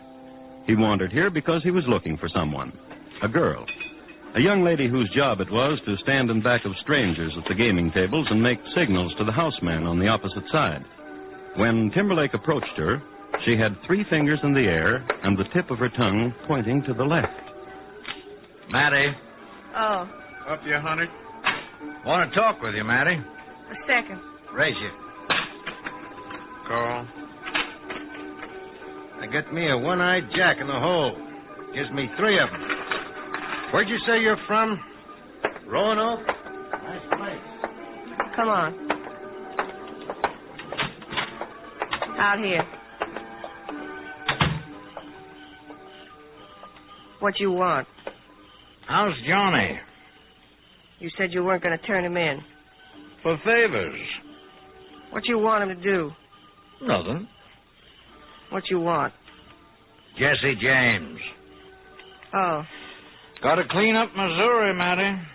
Oh? Got to start with Jesse. If you say it. Yeah, Jesse's staying with Robert and Charlie Ford. That's right. Now, your friends, ain't they, Matty? Robert and Charlie Ford? I used to know him pretty good. Ain't hard to talk to old friends, Matty. And you ain't going to touch Johnny, are you? You just tell Robert and Charlie Ford I'm in Stampone's boarding house right now. I ain't got a gun either. That all you want me to do? You tell them, Matty. You hear?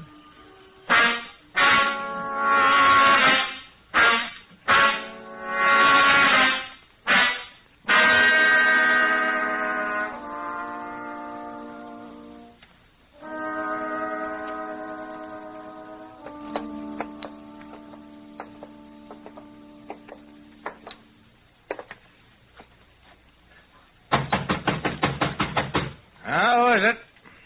The Ford. Door's open. Come on in, boys. Well, didn't Matty tell you I left my guns back in Jefferson City? Just you come on in.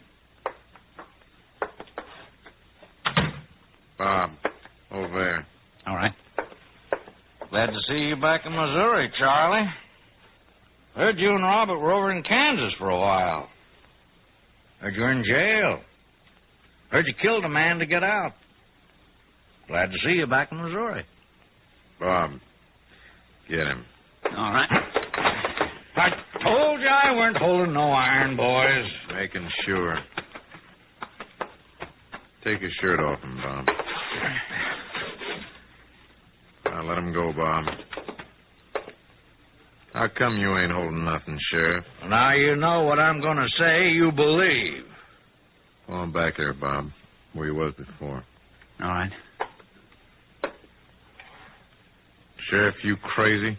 Let me ask you a question, then you decide. How'd you like a full pardon for what you done in Missouri, Charlie? Robert, you need never go back into Kansas. You're free to stay here as long as you live. Come and go as you please. Don't have to worry about killing 4 people in Missouri. Besides, have $10,000. You've been robbing, you've been stealing, you've been killing. You got $10 between you?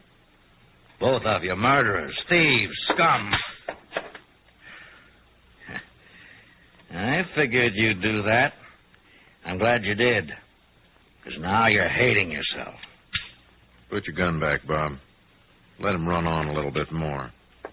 You like Jesse James, Charlie? Ain't nothing about him I like or don't like. You like Jesse, Robert? Man's talking to you, Robert. Wants to know you like Jesse. Do you? Once Jesse and Bob had a little fight. 2 years ago, Bob was only 19 and Jesse a full-grown man. When Jesse was finished with Bob, Bob got to be a full-grown man. The governor wants Jesse dead or alive. A lot of people do. Governor says he'd give both of you a full pardon and $10,000 for Jesse. Ain't no bargain, Jesse being who he is. Gunfighter like he is, and fast like Whoever do it'd be a hero. People cheer. That'd be nice. What'd you say, Robert? That'd be nice. Ride with the governor. That'd be nice. Being a hero instead of a running dog. I like that word. Hero? Yeah. Robert? Yeah? Say it. Hero. What's the matter? Listen to what I can say. $10,000. Well, boys? Jesse James died all of a sudden. Wouldn't take long for you to hear about it. We'd let you know. That's a promise.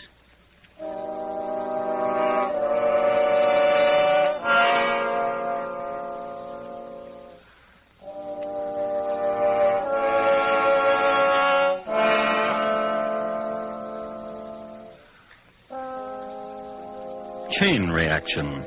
Governor in bathtub, sheriff in waiting, Mattie, the girl card watcher, and the brothers Ford, Robert, and Charlie. The principals involved in getting Jesse James assassinated. It would be well at this point to remark upon some of the accomplishments of Jesse James. His standard feat was murdering cowboys and rustling cattle. One incident in Starr County, Texas, had him murdering single-handedly 3 cowboys and driving off 500 fine head of beef, a record which stands to this day. On record, too, is his slaying by bowie knife of Mr. John W. Wicker, a Pinkerton man from Chicago. Then there were several train robberies, outstanding of which was the one 5 miles east of Council Bluffs, where he and his men derailed the Chicago, Rock Island, and Pacific Express. The cars telescoped. The engineer was instantly killed. 12 passengers were seriously injured. And Jesse and his men robbed them all. There are many other mayhems too numerous to mention, except that they averaged 1.37 corpses per exploit. One act of kindness must be noted, however. Mr. Avery Thompson, hurt grievously by a runaway horse in the streets of Abilene, pleaded to be put out of his misery. From 50 paces, Jesse obliged. His act of mercy was applauded by all around.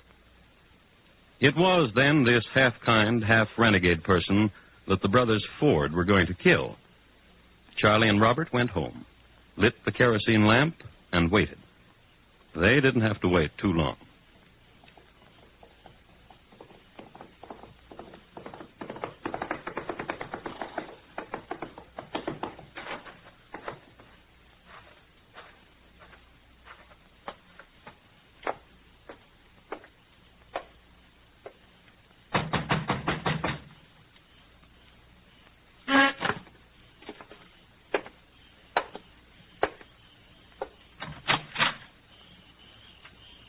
Hi, Jesse. Come on in.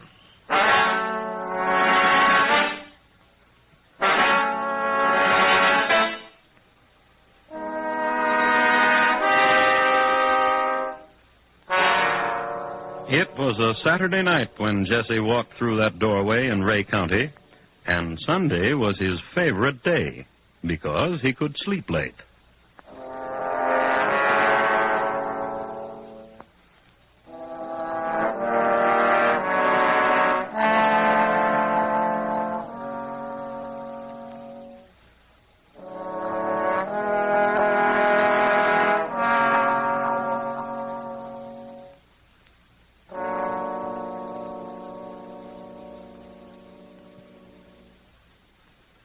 You are listening to Crime Classics and your host, Thomas Hyland.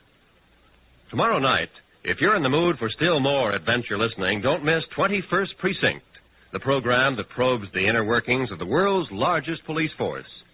21st Precinct shows you policemen as the human beings they are, exposes their tough grinds, their dangerous careers.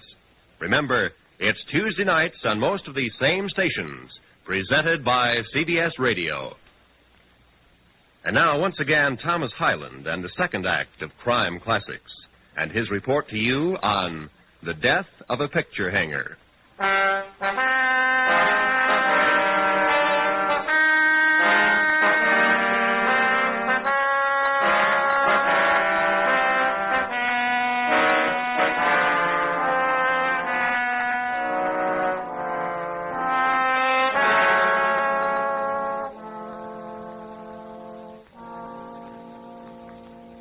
The night Jesse James walked into the Ford home, he was carrying a .45 Colt on one hip, .45 Smith Wesson on the other, and a .44 Derringer in his waistcoat, and a Winchester rifle hung limply from his left hand. Armed in this manner was standard operating procedure for Jesse when he walked into homes, a procedure which varied only some years before when he courted. At this time of romance, he did not wear the Derringer. It should be remarked, however, that the Winchester was kept by his feet like a faithful old dog. All of which adds up to the fact that all of the people who tried before this Saturday night to kill Jesse were long dead. And the Ford boys, Robert and Charlie, were well aware of this fact. But Robert wanted to be a hero, and Charlie wanted $10,000.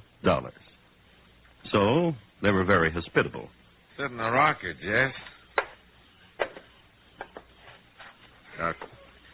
Want some whiskey? Bob. Heard you've been in Jefferson City, Jess.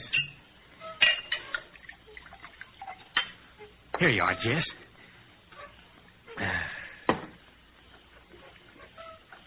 You must be sleepy, Jess. What's the matter with you, Bob? You don't have to tell Jess when he's sleepy. Jess knows when he's sleepy. I just don't want to talk important things to him, that's all. Not when his head's nodding. Simmer down, Bob. All right, Jess, I'll tell you. We're tired of lazing around. Me and Charlie been doing nothing, just waiting for you to say go. When are you going to say go, Jess?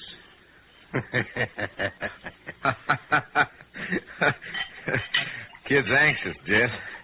Just like kids. Tired, that's all. Yeah. Been on my back like this for a week, Jess. Worrisome, ain't he? Listen, Jess, we figured something. A train, Jess.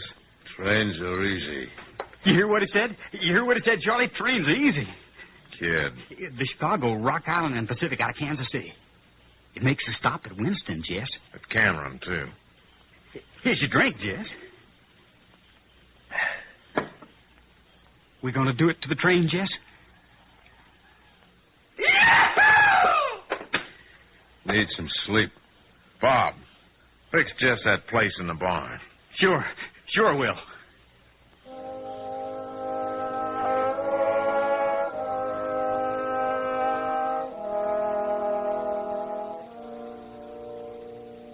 So Bob went out to the barn, fluffed up some straw, and made a bed for Jessie to sleep in. This was considered an act of compassion of the time, barn owners to wayfarers. But in this instance, it was known as a tactic. Get Jessie on his back in the barn with maybe his guns off.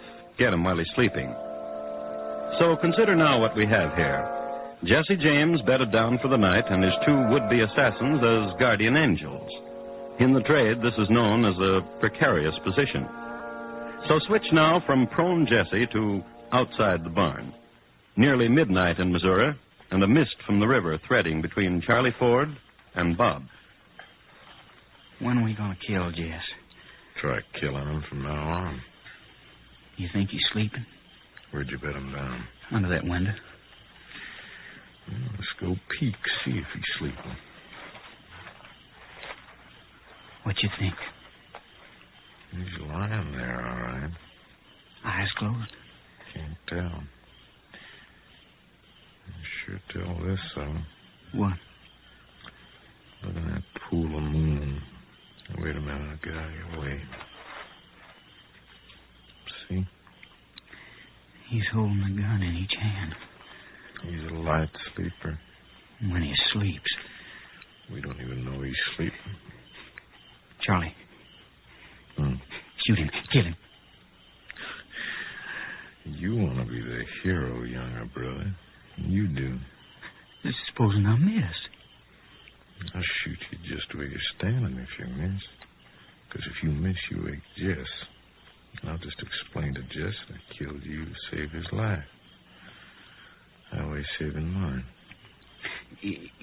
If we were sure he's sleeping, be no trouble at all. You make sure. Yeah, if some kind of animal or something walked by in the soft, that'd be a way. Hey, you wait here a minute. Come here, you little old dog. That's right. You're too old to live anyhow. Little dog's too old to live anyhow, Charlie. Step aside a minute. I'll push him through this chink in the wall. Critter'd run into the barn past Jess, and we'll find out for sure. You chatter like a woman, Bob. Just do it.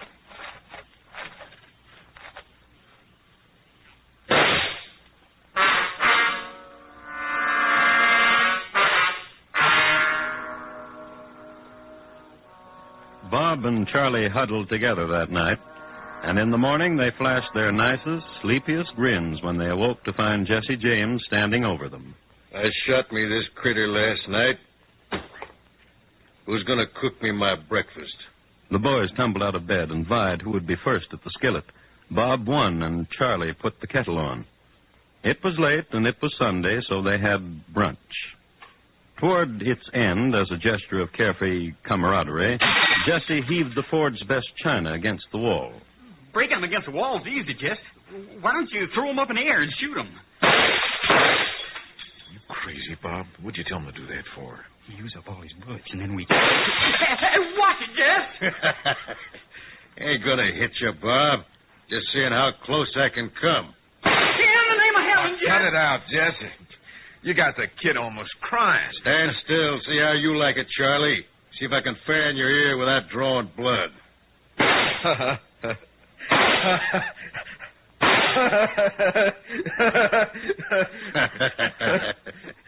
Now let's go do it to a train.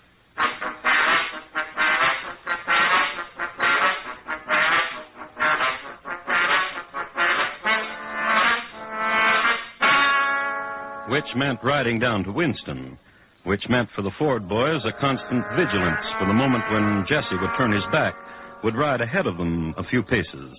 Anything so that they could have an irretrievable advantage. Historians make category of this event as the ride to Winston with the Fords up front. Jesse just didn't trust anybody to ride in back of him, except his mom, but then she was only comfortable on very slow horses. So down to Winston they rode, and at 9:30 p.m. on Monday night, they boarded the Chicago, Rock Island, and Pacific train. As soon as the train started, they dressed themselves in white linen dusters. They wore red handkerchiefs over their faces, and they waited in the vestibule for the conductor.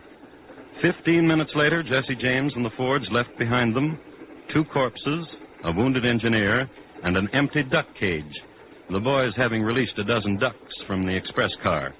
They took with them $8,000 in cash and convertible mementos. The boys jumped off the train at a point where they had tethered their horses. Then they rode south. They rode to St. Joseph, Missouri. They rode to the home of Jesse James, with Jesse riding behind.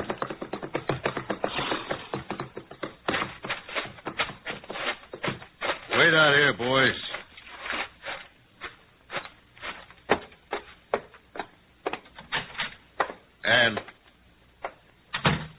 Annie. That you, Jeff? Sure. I'm in the kitchen. Oh, hello, Jeff. Don't you kiss me now, Ann. You wait till I wash off this road dust. I don't mind. You're too pretty to get mussed up. Oh, Jeff. What you got there, Ann?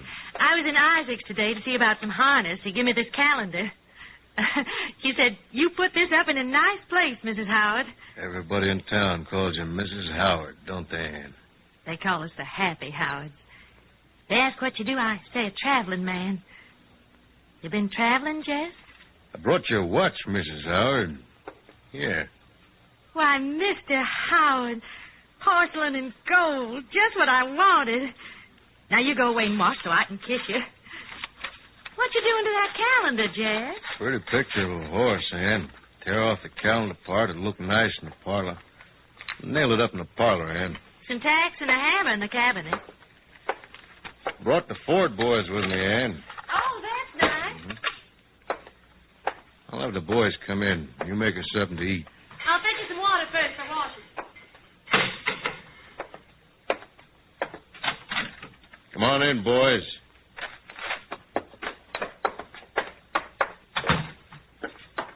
You boys like this picture? Right good picture of a horse. What are you going to do with it, Jeff? Figure to hang it here somewhere. I wouldn't want me a picture of no horse in the parlor. You just ain't got no eye. No, he ain't. Yeah, I think hanging a picture like that's real good. Where are you going to hang it, Jess? Here, I guess. That's too low to hang a picture. Yeah. Higher? I had me that picture, and I was going to hang it. I'd hang it higher. Maybe you're right. Pleasant to be home. How's your missus? Pleasant to be home. Man don't have to carry around all these guns weighing heavy around his middle. Feels mighty fine. I said, how's your missus, Jess? Getting water. Gonna cook us something. Get off that chair, Bob. What for? You stupid. I said I was gonna hang me this picture. All right.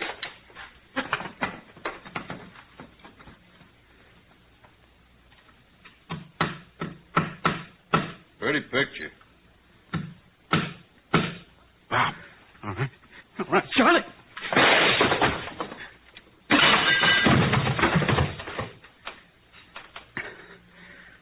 You shot the back of Jesse's head off, Bob. That make me a hero, don't it? Sure does.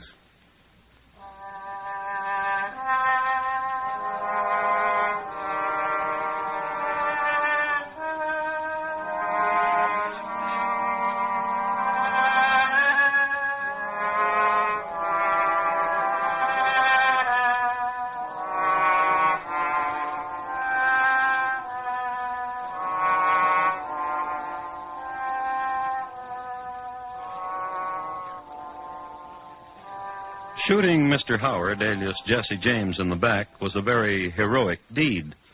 So heroic that a song was written about it. The refrain goes, "And the dirty little coward, he shot Mr. Howard and laid Jesse James in his grave."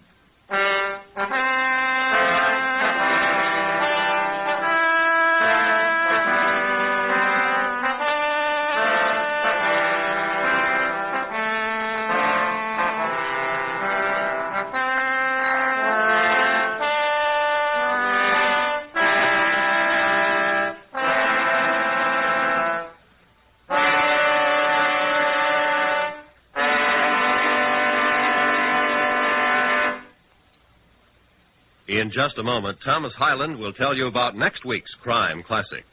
The Death of a Picture Hanger, tonight's Crime Classic, was adapted from the original court reports and newspaper accounts by Morton Fine and David Friedkin. The music was composed and conducted by Bernard Herrmann, and the program is transcribed and directed by Elliott Lewis. Thomas Hyland is portrayed on radio by Lou Merrill. In tonight's story, Clayton Post was heard as Jess, Paul Freese as Charlie, and Sam Edwards as Bob. Featured in the cast were Joseph Kearns, Charlotte Lawrence, Paula Winslow, and Joseph Granby. Roy Rowan speaking. Now, here again is Thomas Hyland. Next week, a bedroom in Baltimore, Maryland, in June 1871. Its occupant, William Scott Ketchum, Major General, United States Army, retired. My report to you will be on the final day of General Ketchum and how he died. Thank you. Good night.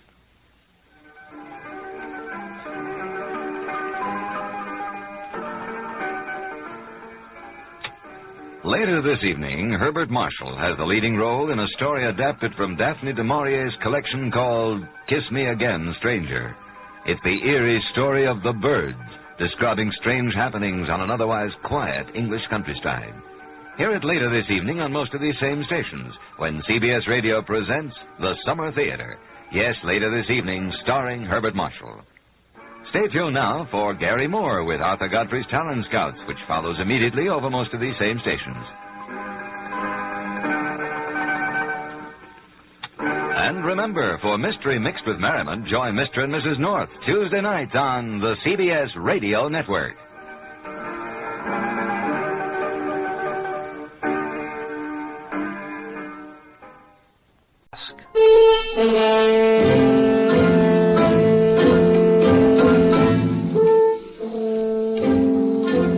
Agatha Christie's Poirot.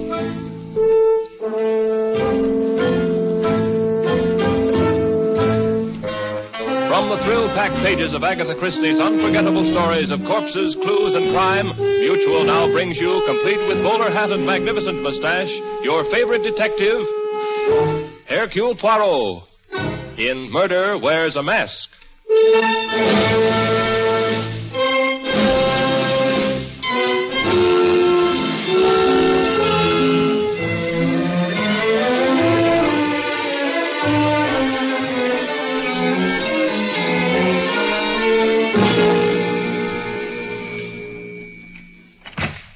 Yes? I'd like to speak to Mr. Poirot.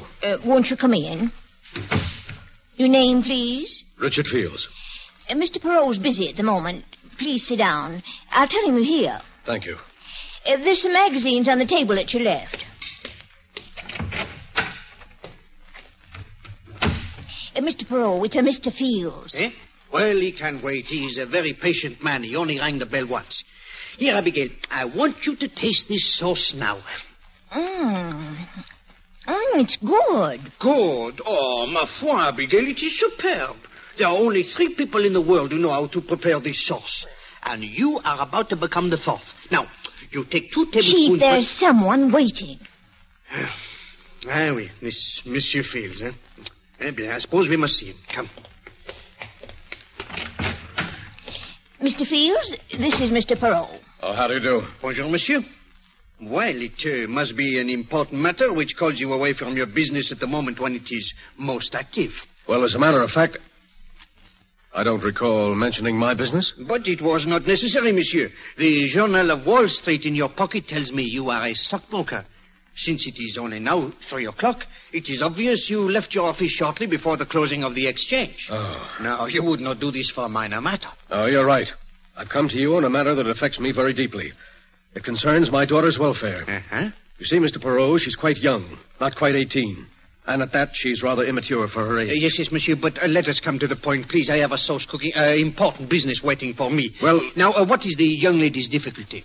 She met this ham actor when he went up to her school to address the Dramatic Society. He's still quite distinguished looking in a dissolute sort of way, and she promptly became infatuated with him. It's partly his reputation, I guess. He's been a matinee idol for 20 years. Well, that seems very normal behavior for a young girl of her age. Yes, but the horrible part of it is that he became equally interested in her. Why, the man's old enough to be her father. Oh, you must have heard of him. His name... Wait, monsieur, please. I should prefer to hear all the facts before you mention any names. I never like to engage in idle gossip. This is no gossip, I assure you. I was up at this man's apartment only an hour ago. He was showing my daughter a necklace he had bought her as a wedding present. Alors, monsieur, he woos her with diamonds. It is not illegal. In this case, Mr. Perrault, it's immoral. She's too young to see through him. Uh-huh. But why do you come to me? I want you to help me break up this affair. Oh, monsieur, The man has led a sordid life. You're an investigator. If you dug around, you could produce proof of some of the things he's done. Proof that even Laura would have to believe. I'm sorry, monsieur. You've come to the wrong person. My talents, such as they are not available for such enterprises. Good day, sir. I can afford to pay you well. Monsieur, no one in the world is rich enough to buy Hercule Poirot. Now, you will excuse me, please. I have important work in the kitchen. All right. I can't force you to do it, but I want you to know that you're leaving me no alternative. Eh? What do you intend to do? Something very simple, Mr. Poirot, and at the same time, very conclusive. Good day.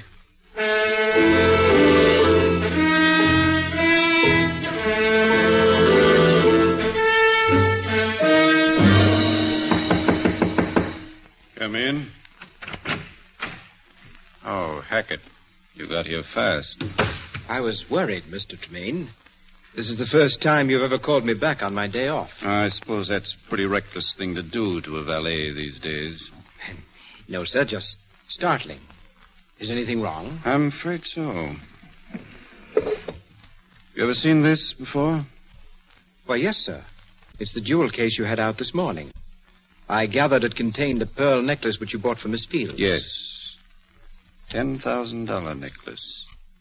A wedding present. Yes, sir. Open the box, Hackett. They're very lovely, sir. Are they? Oh, yes, sir. Very lovely. Hackett, you're a liar. I beg your pardon? You're a liar. You know perfectly well these are not real pearls. Mr. Tremaine, surely you're jesting. You've made a mistake, Hackett. You thought I was a complete fool, didn't you?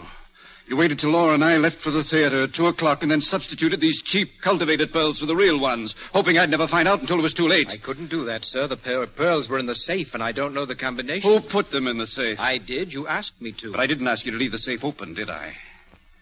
I remember now that I didn't hear you twirl the knob. What did you do with those pearls? I never touched them. Very well. Give you your chance. I'm turning you over to the police. Don't touch that phone, Tremaine. Oh, you cheap, bungling thief posing as a valet.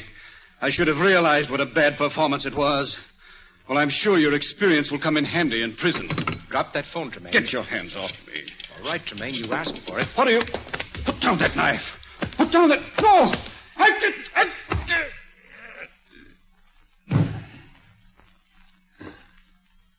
Exit. Mr. Tremaine.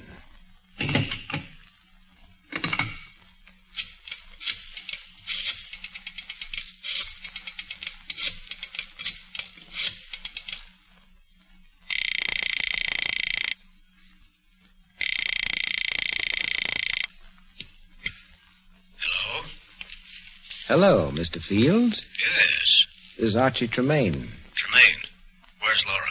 Right here at my place. You filthy swine. I told you this afternoon I wouldn't have her seeing you. Well, I don't see how you can stop her. We're getting married tonight. Married? Yes. We'd like to have your blessing. Why don't you come down? I wouldn't come down. Yes. Yes, maybe I will. Sure. I'll give you my blessing, Tremaine. Wait for me. I'll be down in 20 minutes. Don't worry. I'll be here. And so will the police.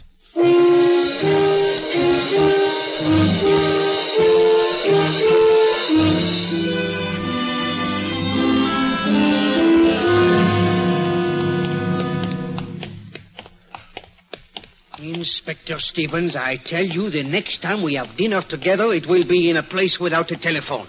Then I will be certain at least we can finish our dessert without interruption. All right, here we are. This is the place. You could have stayed and finished your dessert, Poirot. I didn't take you by force. It is the same thing. Why, you very slyly tell me you have received an anonymous call reporting a murder. Alors, you know I cannot resist such a situation.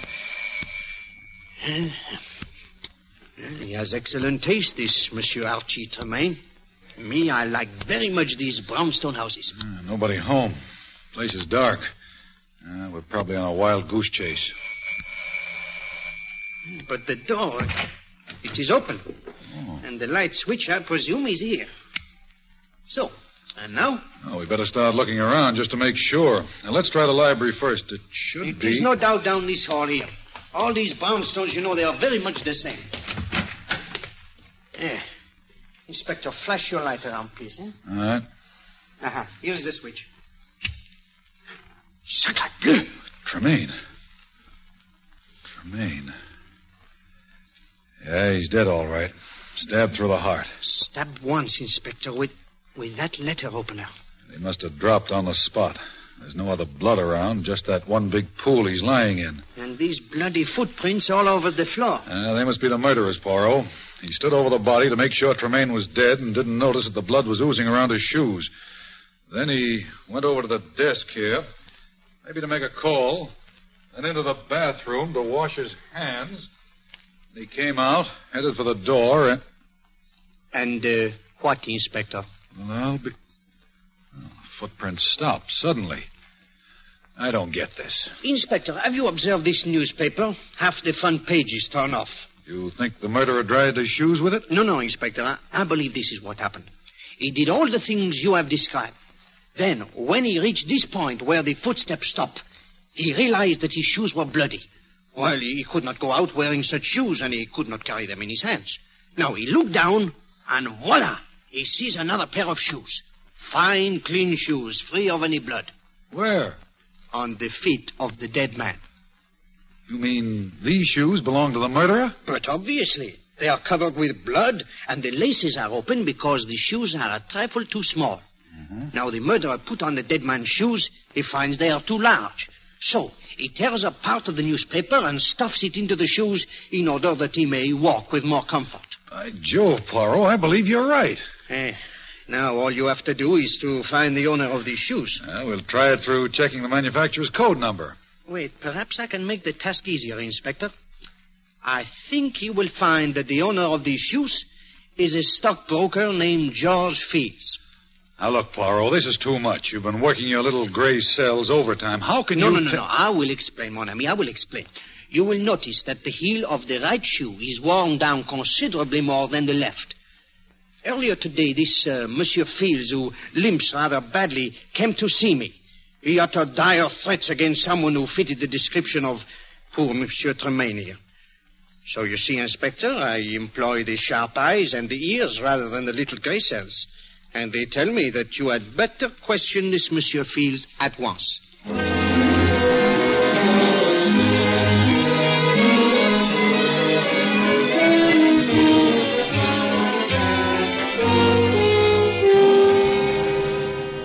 Well, Poirot, you were right. We've got Fields here at headquarters under lock and key. He's our man, all right. He was trying to burn Tremaine's shoes when we called on him. You are sure he is the guilty man, eh? Of course. He tried to tell us some cock and bull story about getting a call from Tremaine and finding him dead when he got there. Says he got his shoes all bloody before he saw the body, and then he became panicky and changed them. Just as I thought. Mm-hmm. But he's the killer, all right. You said yourself he threatened Tremaine. It's an open and shut case. Myself, I always mistrust the open and shut cases. Tell me, what of the anonymous telephone call you received? Well, the way I figure it, Poirot, Fields called us himself, and then he thought maybe he could beat the rap, so he wiped off all his fingerprints, changed shoes with the dead man, and ducked. Oh, a very intelligent reconstruction, Inspector. Very intelligent. Alors, I must return to my office now. If anything new develops... I'll let you know. Good, good. Bonjour, Inspector.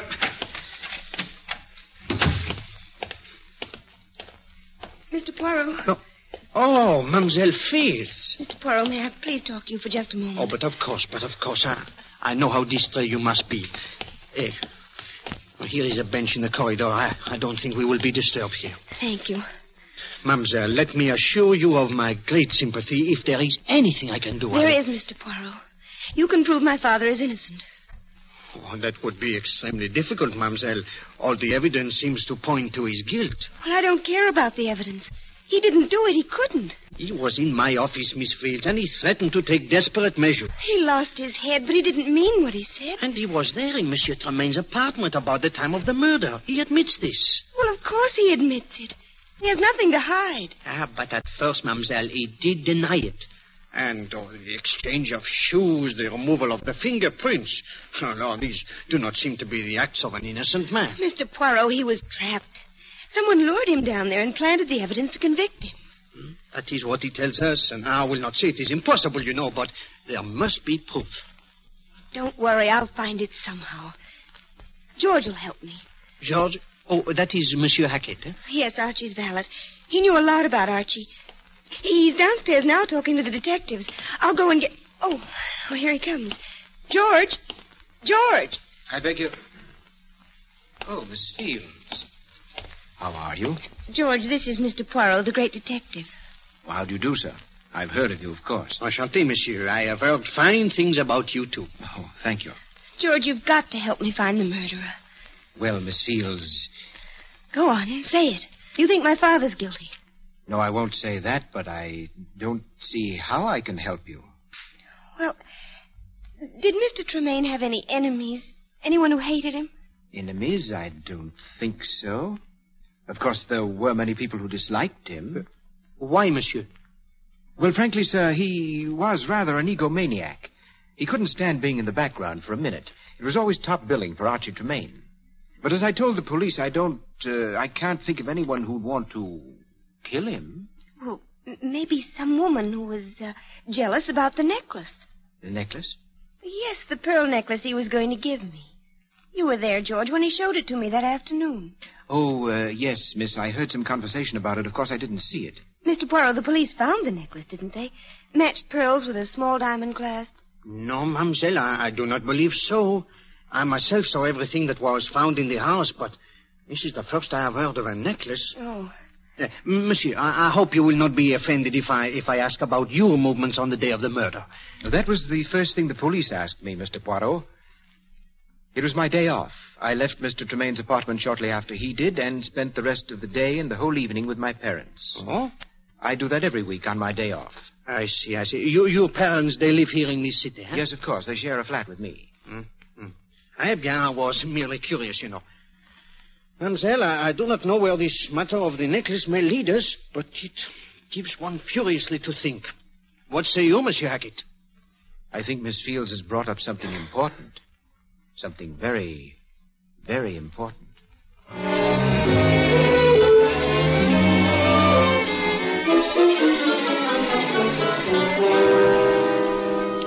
Now listen, you two. You live with me, do you understand? The date was April 5th, Thursday, and I was here all evening. Were you, George? That's interesting. I don't like your tone, Daisy. And I don't like getting the short end of the deal all the time. What? What is this, Peter? Hold up? No, Hackett, I wouldn't say that, but we do all the dirty work as a rule, and you get most of the dough. Well, this time I've done all the dirty work. And you just have to be smart. That little chubby Frenchman or Belgian or whatever he is doesn't look like much, but don't let his accent and that phony-looking mustache fool you. It's going to take great acting to make him believe that you are my parents. And it's going to take a great deal more money to make us try it. We don't want to All right. I'll double your share on this job, but watch yourself. That may be him now. I'll wait in the next room. Just in case. No rough stuff, Hackett. Now, we'll handle it with kid gloves. Yes? Bonjour, madame. My name is Poirot, Hercule Poirot. May I have a few words with you? Well, yes, come in. What is it, Mama? A gentleman, Pa. Man named Peril. Yes, and my secretary, Miss Thatcher. How do you do? Howdy. Excuse my shoes being off. We wasn't expecting any callers. Oh, no. Do not be deranged, monsieur. We will be here only a few moments. Will you have some cherry cordial, sir? I made it myself. Madame, you are too kind. No. I wish only to ask a few questions about your son. George, what about him? Well, you know, I presume that his late employer was found murdered. Oh, yes, poor Mr. Tremaine. A kinder man there never was. Every Thursday, George would come around and talk about nothing but his wonderful Mr. Tremaine. Every Thursday, madame? Yes, sir. His day off. Tell me, on April 5th, the day of the murder, he was here that day too, huh? Why, what do you mean, Mr. Perot? Of course he was here. All day? Oh, from, about 2:30 on. He was teaching us to play gin rummy. Do you play gin rummy, miss? No, I'm not very good at cards, and I don't drink. Tell me, madame, where is your son now? I believe he's over at Mr. Tremaine's place, straightening things up, you know. I see. Eh bien, you've both been very kind. Oh, must you go so soon? Well, I said it would only be a moment. Come, Abigail. Well, I'm sorry George wasn't home. We'll tell him you were here. Merci bien, madame.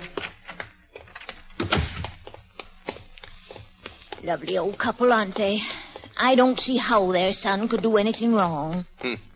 I do not see how he can be their son. What? Did you not observe, Abby, that the kindly old gentleman and his wife, they both have fair hair and blue eyes? Yes. But Monsieur Hackett, his eyes are dark brown. It is impossible, Abigail, for two blonde, blue-eyed parents to have anything but blue-eyed children.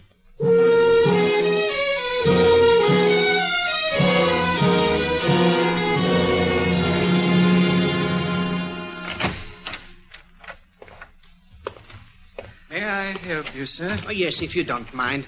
I am interested in a necklace which you recently sold to a Mr. Archie Tremaine. Really? May I ask what your interest is? Oh, my name is Hercule Poirot. I would like Hercule Poirot, the brilliant Belgian detective. Oh, monsieur, I am flattered. Most people take me for French. We've heard of you, the diamond people in Antwerp. They speak your name with reverence. Well, thank you. Now, about this necklace. Oh, yes. You did sell a necklace to Monsieur Tremaine, eh? Yes, a very fine pearl necklace. See, it was delivered to him on April 3rd. April 3rd. 2 days before he was murdered. Yeah, this puts a new light on everything. How so, Chief? Well, the motive, Abbe. If the motive was robbery, Monsieur Fields is clear. He himself is very wealthy. He would not kill for jewels. But it's gone, Chief. Who took it? I do not know, Abby. But when we find the person who has the necklace, we will have the murderer. In that case, Mr. Poirot, you'll have to arrest me. Eh? You? I have the necklace right here. Mr. Tremaine returned it on, let me see, on April 5th, last Thursday. Monsieur Tremaine himself returned it? Yes, Mr. Poirot. He'd bought it on the understanding that he could return it within 10 days. He walked in here last Thursday, said he'd changed his mind about the lady and the necklace. And you refunded his money? Yes. As a matter of fact, we gave him the cash. It was just after 3, and the banks were closed. He said he was leaving town that night. Well, there you are, Chief. That brings Mr. Fields right back into the picture. Monsieur, you are quite certain that it was Archie Tremaine who was here? Positive. Well, his picture was in the papers every other week. I imagine everybody knew what Archie Tremaine looked like. The silver hair, the monocle. No, then it must be so. Come, Abigail. There is still one small matter about which I must satisfy myself. Where are we going, Chief? To the library, Abby, to do some research. The library? What do you expect to find there? The biography of a murderer.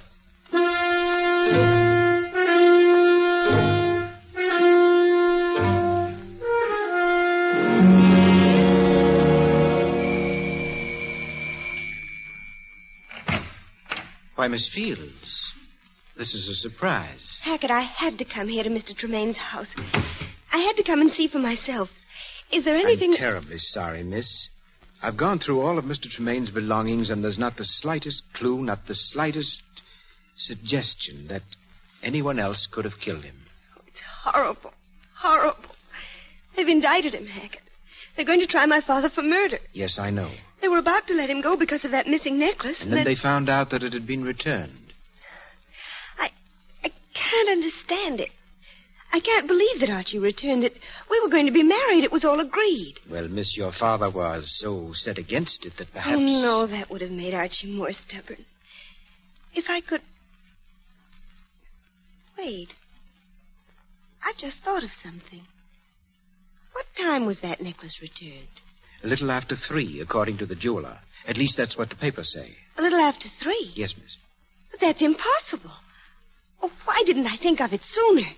It's impossible, Hackett, because Archie was with me at the theater from 2:30 until 5. He couldn't have been at the jeweler's. You must be mistaken, miss. Oh, no, I'm not. The necklace was returned. Well, then someone else returned it. Someone else returned it and got the money for it. But no one had access to it except Mr. Tremaine.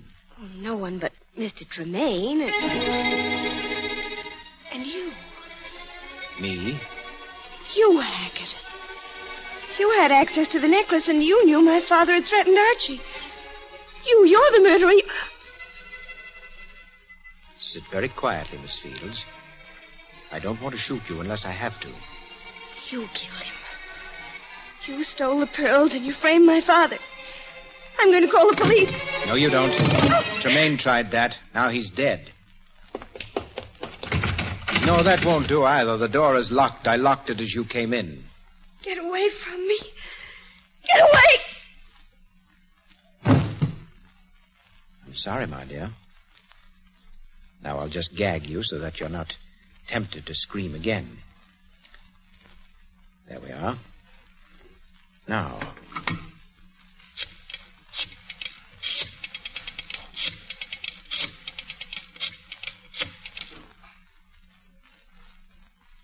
Hello, Daisy. I have a little job for you. No, it's not as hard as the other one. Doesn't require as much talent. Is that laundry wagon still available? It is. If I have Pete drive it down here to Tremaine's place, I'll have a bundle ready for him.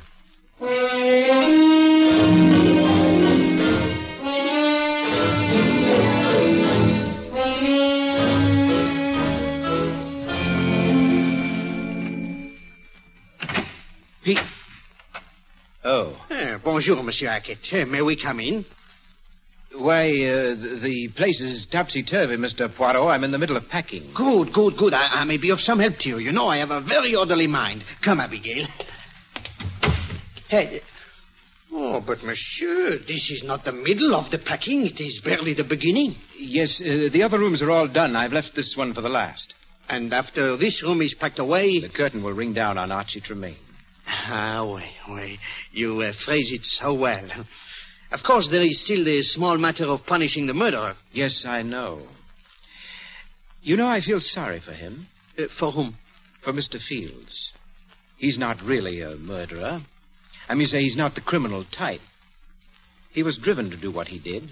Oh? You know, that is very interesting, Monsieur Hackett. Very interesting. I see that you are quite a student of criminology. Well... Oh, come, my friend. Do not be so modest. You have many accomplishments. Have I? But of course. For example, I would suggest that you have at one time been an actor. What? Do not leap so, monsieur. Look, you frightened my secretary. She has dropped your glove. Oh, yes, my glove. Well, you startled me, Mr. Poirot. I didn't think that anybody would remember me. I gave up the theater some years ago. Au contraire, monsieur. I do not remember you. I never saw you. But you still use the expressions of the theater. Did you not say, Monsieur Tremaine always wants top billing? You see? Tell me, what was your thought on the stage? Impersonations, n'est-ce pas? I did some impersonations. Why? No, I was merely wondering if your experience as an actor could have something to do with this case. I'm afraid I don't understand. Well, by a strange coincidence, monsieur, this case involves a very clever impersonation. Really? Oh, that's the back door. You're expecting a delivery, eh? No, it must be the laundry wagon. I'm sending out all the soiled stuff. Wait, Monsieur Hackett. I will go with you. You will... What? I will go with you. I have a tremendous interest in this laundry. Why, there's no need for you to go. The bundle is already at the back door. Nevertheless, I should like to see it. You know, I have developed an overwhelming curiosity about the laundry ever since I picked up this glove from the floor. Glove? Oui. One solitary, unaccounted-for lady's glove. It was careless of you, Monsieur Hackett, to leave it lying about. You were much more methodical when you did away with Archie Tremaine. What? You don't know what you're talking about. I assure you, my friend, I know precisely what I'm talking about. You are a thief, Monsieur Hackett. You have been one since you gave up the acting 5 years ago. Ah, yes, monsieur. I looked it up. You have plied your trade by posing as a valet or butler and stealing from your employer when the opportunity presented itself. In this case, the opportunity came on the day you saw the necklace Monsieur Tremaine had bought for Miss Fields. You stole the necklace and went to the jeweler's impersonating Tremaine and received the cash for it. Why, you're mad. Unfortunately, Monsieur Tremaine found you out the very same day. He threatened to call the police. So you killed him.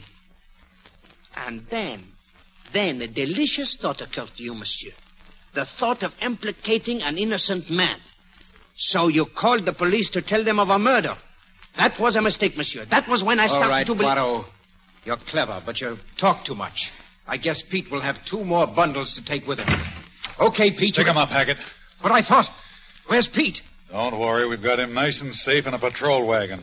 Right where you'll be in just a minute. You see, monsieur? Your goose is boiled.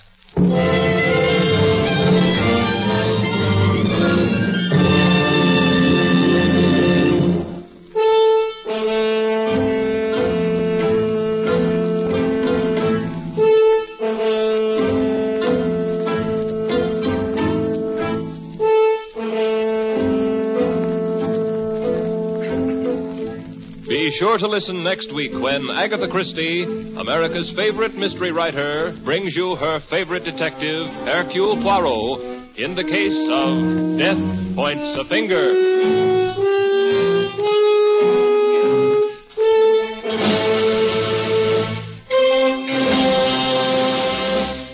Agatha Christie's Poirot is directed by Carl Eastman. This is the Mutual Broadcasting System. You're listening to Same Time, Same Station, the best of old-time radio. And I'm your host, Jerry Hendigas.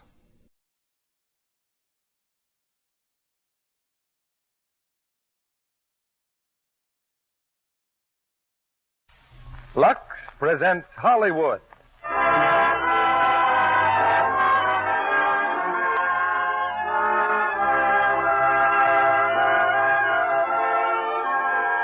The Lux Radio Theater brings you Brian Ahern, Ella Raines, and Alan Curtis in the Universal screenplay, The Phantom Lady. Ladies and gentlemen, your producer, Mr. Cecil B. DeMille.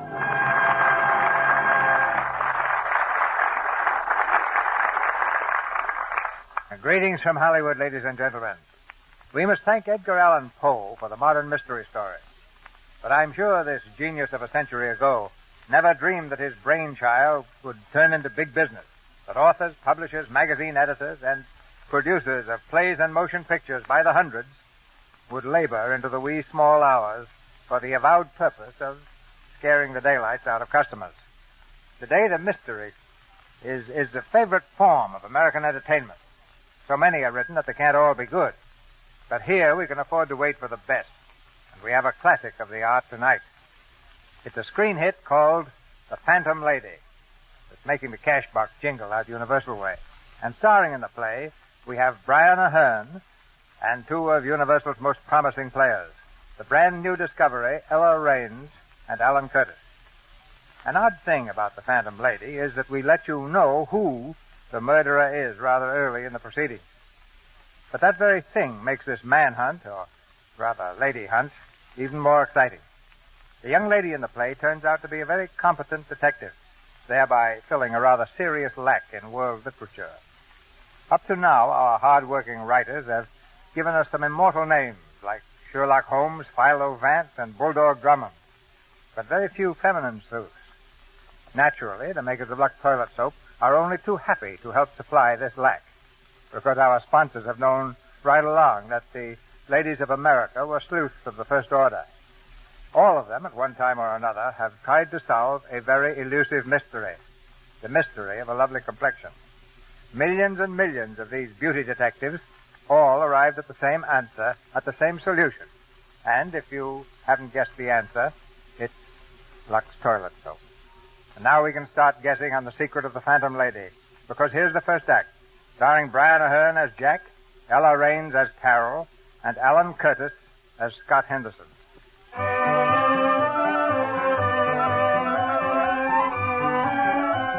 The engineering firm of Scott Henderson Incorporated is never rushed with business. But on this stifling afternoon in mid-August, it's much too hot to work anyway. Ruthie, the receptionist, is lazily manicuring her nails. Carol Richmond, secretary, absently thumbs through a file of blueprints. And in his office, Scott Henderson, the other member of the firm, is saying goodbye to an old friend. Oh, what a lucky guy. A second-rate sculptor like you gets an assignment in Brazil, and I, New York's best engineer, has to sit in this bake oven. Well, you're doing all right, aren't you, Scott? Yeah, I'm just kidding. But I sure wish I was going with you on that boat tonight. Well, I'll drink up one extra ocean breeze and a planter's punch, just for you. A boat to Brazil. Well, you've certainly earned it, Jack. Say, what will you work on down there? Well, oddly enough, I don't quite know. I don't know if they want to buy what I've got or if they have a commission in mind for something new. No way of telling, then, when you'll be back. No, it's all pretty indefinite. Gonna miss you, Jack. Thanks. I'm sorry you can't come down to the boot tonight. Yeah, I feel like a heel. Oh, cut it out. You promised to take Marcella to the show, didn't you? Just as it's been so hard to get tickets, and now that I've got them, I hate to disappoint you. Yeah, I'd be crazy to. Come in. These are the blueprints you wanted, Mr. Henderson. Oh, thanks, Carol. Oh, Carol, I want you to say goodbye to a very lucky fellow. Yes. Congratulations, Mr. Marlowe. Have a good trip. Thanks, Miss Richmond. Take care of the great engineer while I'm gone. I'll try. Goodbye, Mr. Marlowe. You call me lucky, eh? That's a very pretty girl. Hmm? Oh.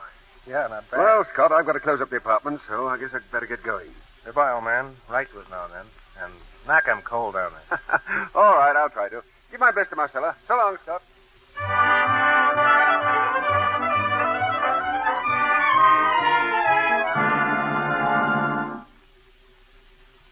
Say, Mac. Yeah? Another scotch and soda. You sure, buddy? You ain't looking so good. I've had exactly one drink. Do I look drunk? All I said was you ain't looking so good. Maybe it's the heat. It's not the heat. I had a little fight with my wife. Then maybe you need another drink.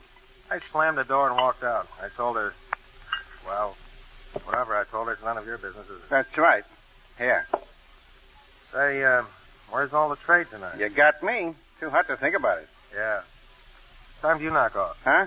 1 a.m. Too bad. I've got a couple of tickets. I was going to make you a present. Fine. Hey, your only other customer looks as if she wants some service. Yeah. Yeah, miss? Pack of cigarettes. Any brand. Okay. Will you look at that hat she's wearing? What a hat. Yeah. Here you are, miss. Miss, I don't mean to annoy you, but, are you doing anything tonight? Now, look, buddy. These tickets, I thought maybe you could use them. They're no good to me. No. No, thank you. I just thought maybe you could call up a friend. I'm afraid not. Oh. Well, I don't suppose you'd go with me. Please. Really, I didn't mean anything wrong. I just thought... All right. I'll surprise you. Yes, I'll go with you. Swell. Oh, what time is it? 5 minutes after 8. Yeah, there's plenty of time. Say, Max, what do we owe you? By the way, my name is... Please. No name. You want me to go, that's the way it has to be. Okay, that suits me. $1.60, buddy. There you are. Keep it. There's a taxi outside. Let's take it. You live in New York? Yes. Well, then you're used to this heat. You know, there's something that gets me about this town on Saturday night. Did you ever watch the people's faces? It's fun. There's a typical New York character for you. Mike Filano. The taxi driver. That's his picture in the hack license. Look, I'm afraid I'm not going to be very good company. You should relax. You know, you shouldn't be alone any more than I should. You're right. You're smiling. Now, that's more like it. Let's have fun, and maybe the show is as good as they say. I hope so. I'd like to laugh. It'd be wonderful to laugh again.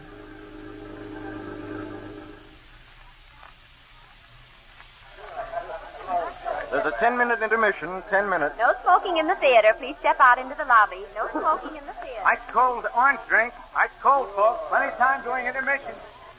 Cigarette? Thank you. You like the show? Wonderful. Say, that hat of yours rated... Well, we both agree it's quite a hat. The star of the show didn't think so. What do you mean? Well, the singer, Montero. I understand she's so terribly proud of her exotic hat. Well? Didn't you notice? The hat she was wearing is exactly like mine. I'll be darned.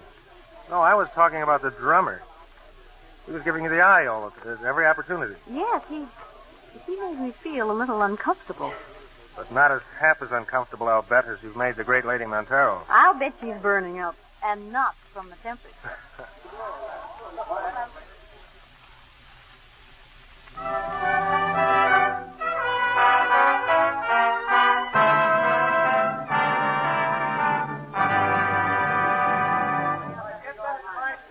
On stage, everybody. Curtain, Miss Montero. Oh, your hat, Miss Montero. Oh, you noticed it too, huh? Oh, what? All I meant is... Oh, I'd throw it away. I will never wear it again. Who is she? Who is that woman? No one dare copy my hats. I will not have it.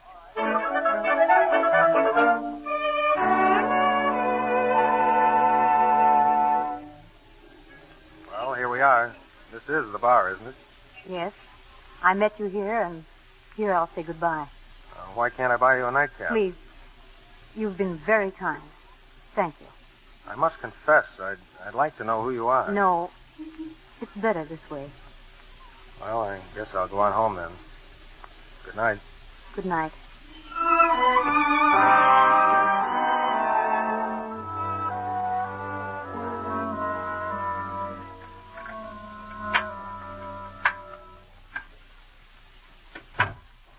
Marcella?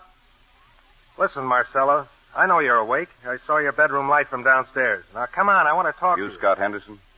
Who the devil are you? Say, what is this? What's up? Let me go in there. My name is Inspector Burgess. The man at the bedroom door is Detective Hill. Where's my wife? In there. Let him go in, Dave. Oh, no. I'll have to ask you some questions, Henderson. Go ahead. When was the last time you saw Mrs. Henderson? Oh, around 7. Have dinner at home? No. You ate out with your wife? I intended taking her to dinner in the theater, but...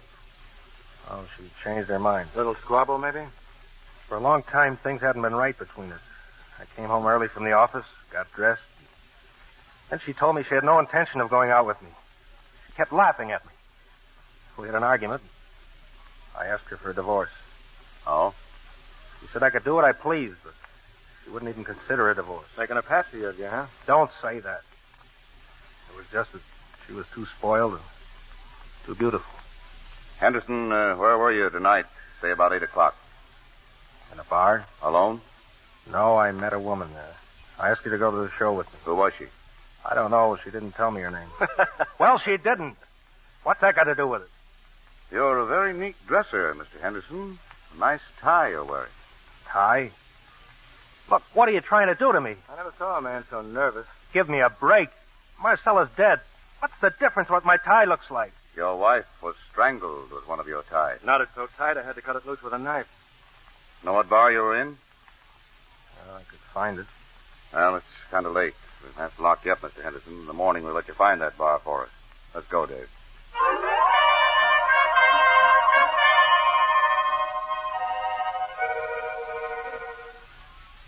This is the place. Anselmo's Bar and Grill, huh? Where's the bartender? Should be here any minute. Dave. Yeah? Tell the janitor to leave the keys. Okay. Funny you can remember the bar, but you can't recall what the woman was like. We've been over that all night long. Now leave me alone. I'm tired. Yeah. It's remarkable, though. You're with a woman for hours, and you don't know who she is or what she looks like. I told you. She was about 30. She had sort of brown hair, and... Oh, she wore a funny hat. That's all I remember. If you'd asked me about her earlier last night, I might have been able to tell you more, but now He's a complete blank. What's the idea of getting me up at this hour? He's here, boss, the barman. I only work the evening shift. Come here. I'm Inspector Burgess. Ever see this man before? Huh? To me, a face is a face. Take a good look. It's important. I don't know. Don't look at me. Look at him. Come on. Think hard. Yeah. He was in here last night, I think. There, you see? What time last night? I'd go on at 8. It was sometime after 8. How much after 8? I don't ask the customers to punch clock. Sometime after 8. Ask him about the girl. Ask him. How about the woman who was in here? What woman? The only other person at the bar. A woman. I'll do the talking. Are you sure there wasn't a woman here last night when he was in here? You Sure. sat next to her. Sure, I'm sure. She was wearing a crazy hat. To me, a dame is just another drink. But if you remember me, why can't you remember her? Now, look, bring the dame back here. Set her down at the bar like you say she was last night, and I may remember. But there were only the two of us. She ordered a pack of cigarettes. We left here together. Lay off, will you? Bring it down like I said. Okay, Anderson. That's all, bartender. Sorry to drag you down. Guy's coming in here all the time. But he must remember. Come on.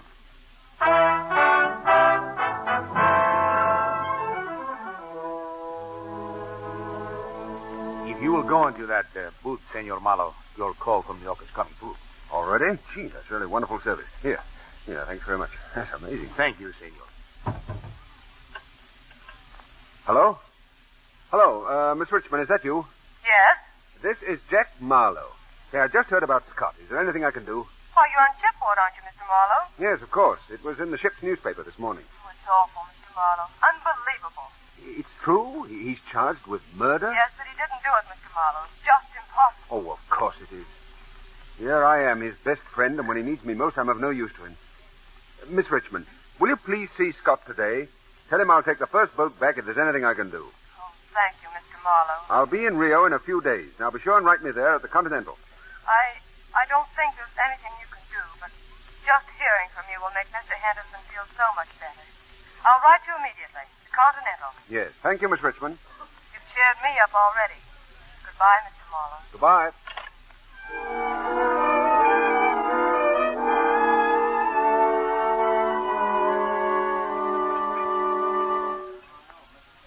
That's the Carter Cab Company garage? That's right. I phoned you about a driver named Mike Ferlano. Oh, yeah. Mike, couple of gents to see you. Hey, what about? That's the driver, Inspector. You see? I see nothing yet, Henderson, except that you've got a very erratic memory. You want to see me? Yeah, did you have a haul last night from a bar called Anselmo's to the Casino Theater? Anselmo's? Let me see. Yeah, I did. Remember this man? Me? You remember me? It was him, huh? You tell us. Yeah, him. Was he alone? Yeah, I think so.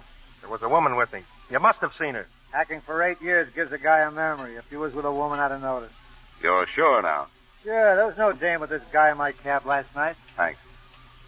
All right, come along, Henderson. We got a date at the Casino Theater. Why can't they remember her?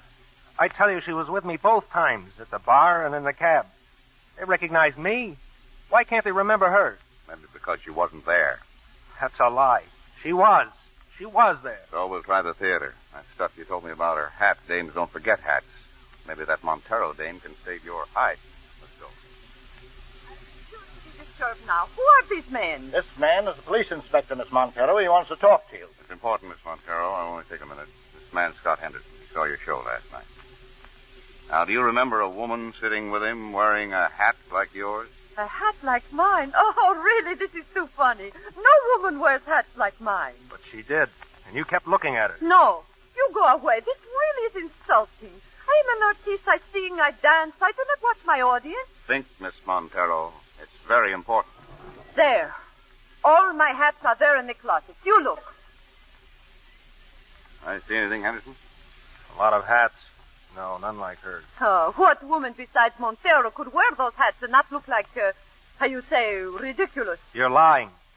You! Get him out! Get him out of here! All right, we're going. Sorry to trouble you.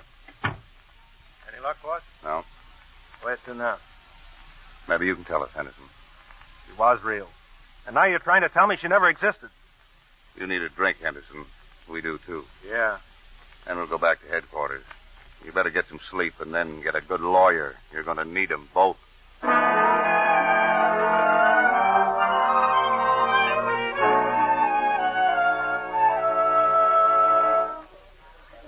Objection overruled. Will the prosecution continue, please? Thank you, Your Honor. Let me repeat my statement. The defense asks you to believe that Scott Henderson was in Anselmo's bar at 5 minutes after 8. That he couldn't possibly have been in his own apartment 2 minutes before, at which time his wife was murdered. Again, I say, very clever, but not clever enough. The defense has introduced witnesses. Each claims to have seen Henderson at the places he said he was. Yet not one, even remotely, remembers a woman with him. Where is this woman who was with him 5 minutes after 8? Who is she? Has she at any time been on the witness stand? No, because this woman, who alone could furnish Henderson with the alibi he has so flimsily constructed, simply does not exist. Scott Henderson murdered his wife. In a blind rage, he took a necktie, dropped it round her throat,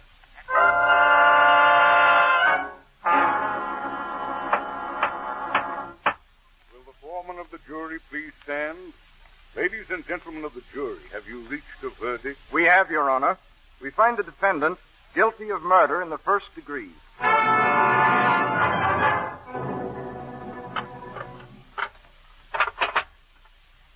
Miss Richmond to see you, Mr. Henderson. You can have 5 minutes. Thanks. Hello, Carol. Mr. Henderson. Oh, I don't know what to say. Skip it, Carol. I'll be all right now that I know where I stand. Last night, for the first time, I was able to sleep. Surely you're going to appeal. With what? A set of old blueprints and my grandfather's watch? Well, it's a question of money. Oh, thanks, Carol. You're swell. No, it's not just the money. It's a question of that girl. I've done everything. Hired detectives, advertised on the radio, in the newspapers. Everything possible was done to find her. She simply vanished. Why don't you let me write Mr. Marlowe? Maybe he can think of something. I won't drag him back from Brazil.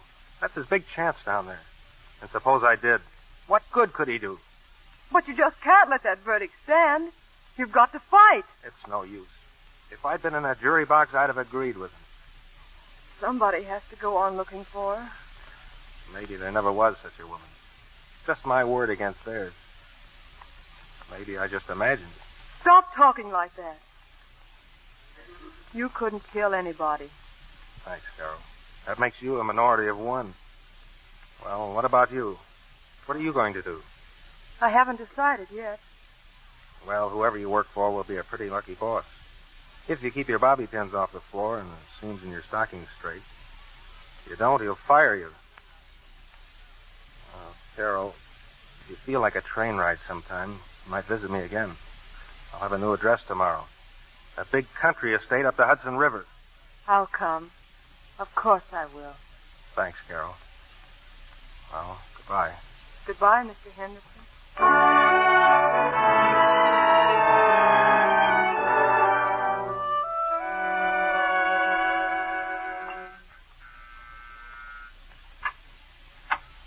Hello, Miss Richmond. May I come in? What do you want? Don't you remember me? I'm a tired policeman named Burgess. You're very proud of yourself, aren't you? Not especially. Found a new job yet? No. I've got other things to do. Like going to Anselmo's bar? You've got that barman scared to death. Have I? Why? I haven't even spoken to him. Maybe he has a guilty conscience. I think that's more down my department, isn't it? Maybe it is. But Mr. Henderson is all alone. No one to do a thing for him. He has no money, no friends. Well, I have to do something. You could have come to me. You forget, Inspector. I think Scott's innocent. You do? So do I. What? The evidence I got's pushing him right into the electric chair. I know that. But I've been doing a lot of thinking since the trial. His alibi, that woman. Only a fool or an innocent man would have stuck to an alibi like that. A guilty man would have been much smarter. Aren't you just a little late? Yeah. Now, the case is closed officially. But I'd like to help. Maybe we can do something. You and me. Well, how about it? Thank you. Thank you.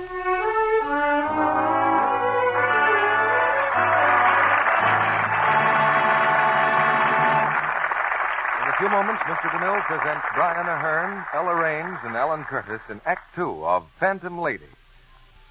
And now, A Soldier and His Girl. I sure hate to say goodnight, Mary. It's late and I do have to get up early, Jim. Never mind, dear. We'll see each other tomorrow. It's a long time off. Oh, gosh, I'm a lucky guy to have a girl as pretty as you, sweetheart. And a few minutes later...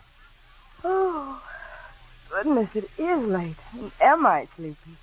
Little Mary mustn't neglect her beauty care. I want Jim to keep right on saying he likes my look. So now for my Lux Soap Facial. It's easy and quick. Turn on the water. Cover my face with plenty of nice, creamy lather. Work it in gently, but thoroughly. Rinse with warm water. Then splash on cold. Pat dry with a soft towel. Now when I touch my skin, it feels so fresh and soft. And it is.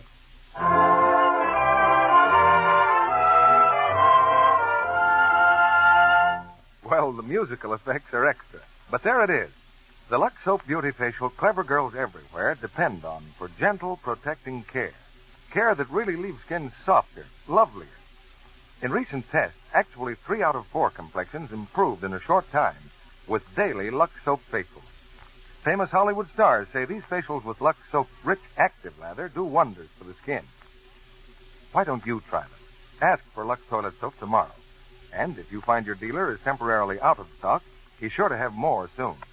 Remember, Hollywood Beauty Soap is worth waiting for. We pause now for station identification. This is CBS, the Columbia Broadcasting System.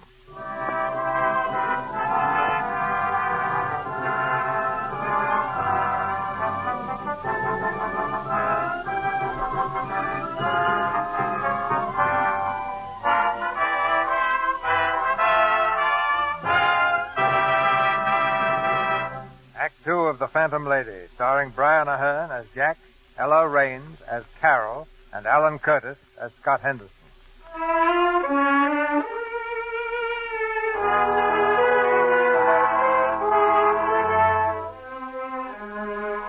With a sentence of death hanging over Scott Henderson, Harold Richmond and Inspector Burgess race against time to find the only person who can save his life, the woman with the funny hat. The woman no one will admit having seen, the Phantom Lady. Carol starts at the top of the list with Mac, the bartender at Anselmo's. What do you want, miss? Nothing. I didn't call you. But you keep looking at me. Do I? Now, look. I want you should cut that out. This is the third night you've been in here, and all you do is stare at me. What's the matter?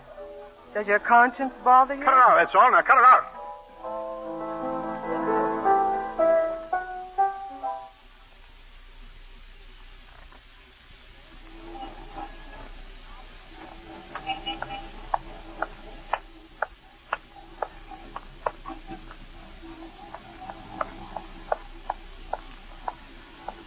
You've been following me all the way uptown.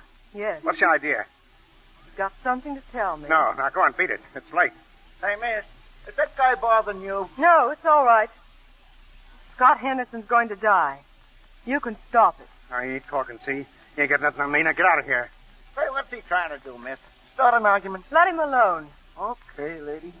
Who bribed you, Matt? You want to find out anything? Ask the guy that did it to me.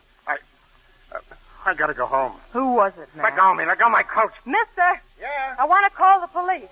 Will you hold on to this man for me? It's a pleasure, lady. Let go of me, do you hear? I don't know nothing. Let me alone. I'll get him, lady. He can't get far. Hey, please! Let go!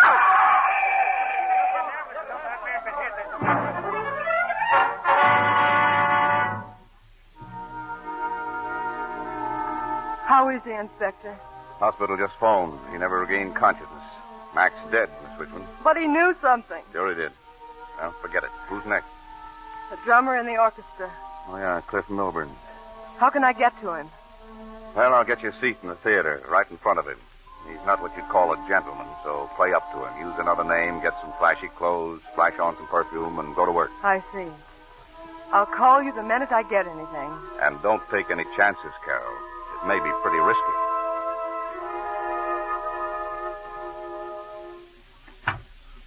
Well, this is it, baby. Gee, Cliff, I'll bet you think I'm off. letting you pick me up like that. Go on, forget it, baby. You go for me and I go for you. That's all that counts, honey. You're sure cute, Cliff. Hey, what do you know? You haven't even told me your name. See the initials on my purse? J.H. That stands for Jeannie, Cliff. Jeannie Harper. Jeannie Harper. Hey, you really go for me, don't you, baby? That's great. That's the way it should be. Yeah. But I think you're getting the wrong impression of me, Cliff. I shouldn't have let you bring me here. To your apartment. Why not? Oh, you know. Now, look. We'll have a drink. I'll change my clothes and I'll take you out dancing or something, like I said. Yeah. I don't know why you want to change your clothes. I ain't dressed up. You stick with me, baby. I'll get you something real classy. Will you, Cliff? Will you? Just name Honest? it. Just name it. What do you want? Do you like this hat? I don't like it so much myself. I'll stake you to a carload of hats. Oh, Cliff, you're sure a swell guy. But you wouldn't know what sort of hat would look good on me. Guys don't bother about hats. Yeah. Me, I'm an authority. I get paid for knowing about hats. Yeah, Cliff? Yeah. So what do you mean? You can tell me, Cliff. Ain't I your friend? Bet you like it, aren't you? Oh, brother, can you kiss? Yeah. What do you mean about getting paid for hats? Here, look. Boy, what a pile of dough. $500, baby. 500. Where'd you get dough like that, Cliff? Like I said, for knowing about hats. I don't get it, Cliff. Or maybe you'd rather not tell me. Some guy give me it. What for? That's for you, he said. $500 if you forget about the hat and the dame. No matter who asked you, say no. That's what he told me. Hey, you got a cigarette? Sure. Over there, in my purse. Thanks, kid. Thanks.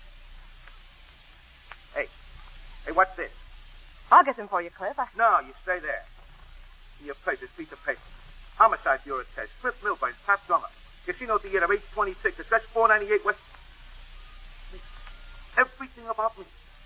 They said somebody's after me. You made me believe you liked me. I do, Cliff. I do. I let you kiss me, didn't I? I came here, didn't I? You made me believe you liked me. Cliff, that paper don't mean nothing. Get away from that lamp. No, Cliff.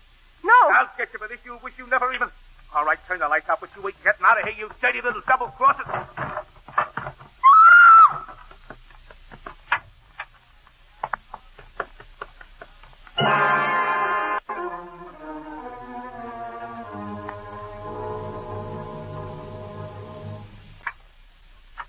Who's that? Only me, Cliff. Oh. What do you want? What'd you come here for? Feels good to sit down again. I've been standing outside for hours. Waiting to see you, Cliff. I noticed you met a girl outside the theater tonight, Cliff. An exciting girl. She seemed to like you. You brought her here. Oh. Jeannie, yeah. She left a little while ago. Yeah, rather in a hurry, wasn't she? I see she left her purse. Yeah? I'll give it back. No, I'll take it, Cliff. Oh, there's initials. J.H. J for Jeannie? Harper. Jeannie Harper. That's her name. She was magnificent. She loathed you, but she went with you. She would have humiliated herself to make you talk. I didn't tell her nothing. Cliff, why lie? Here, you can have your dough back. It's almost all here. Now, come near me, please. What do you mean? What are you thinking about? About hands. About how interesting a pair of hands can be. They can trick melody out of a piano keyboard. They can mold beauty out of a piece of clay. They can bring back life to a dying child. Yes, a pair of hands can do inconceivable good. Sure. Sure. And yet the same pair of hands can do terrible evil. They can destroy, whip, torture, kill. I wish I didn't have to use my hands to hurt another human being. No. No. No! Don't make any noise, Cliff. No noise.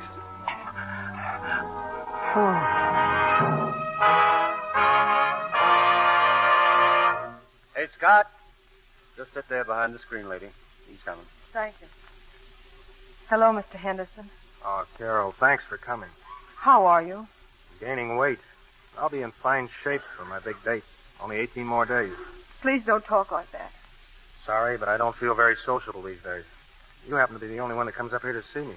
I'd come often, Mr. Henderson, except I can be more helpful to you in New York. Yeah? Any luck? No.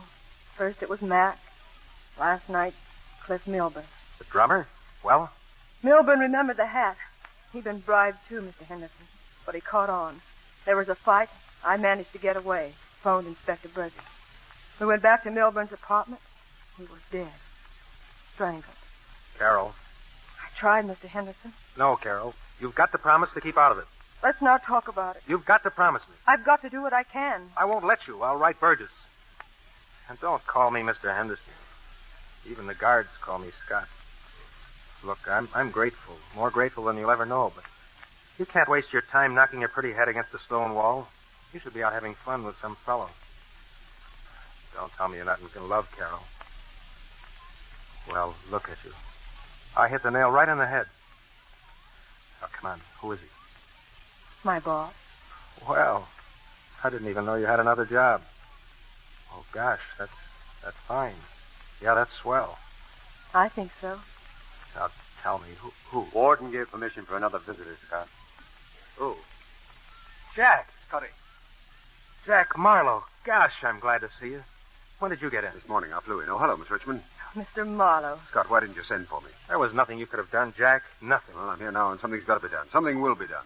Look, they give visitors only 5 minutes. Tell me, how was your trip? Are you famous? Did they like your work? You're in prison, and you want me to tell you what a good time I had in Brazil? Oh, Scott, I can't tell you how I feel. I want to know all about it. As for me, I'll take Carol back to New York with you. She can give you all the details. Come on now. What about you? Is that a date, Carol? I should say so. Okay, then. Well, they bought 5 subjects. See, they built a new park in Rio, and they wanted something...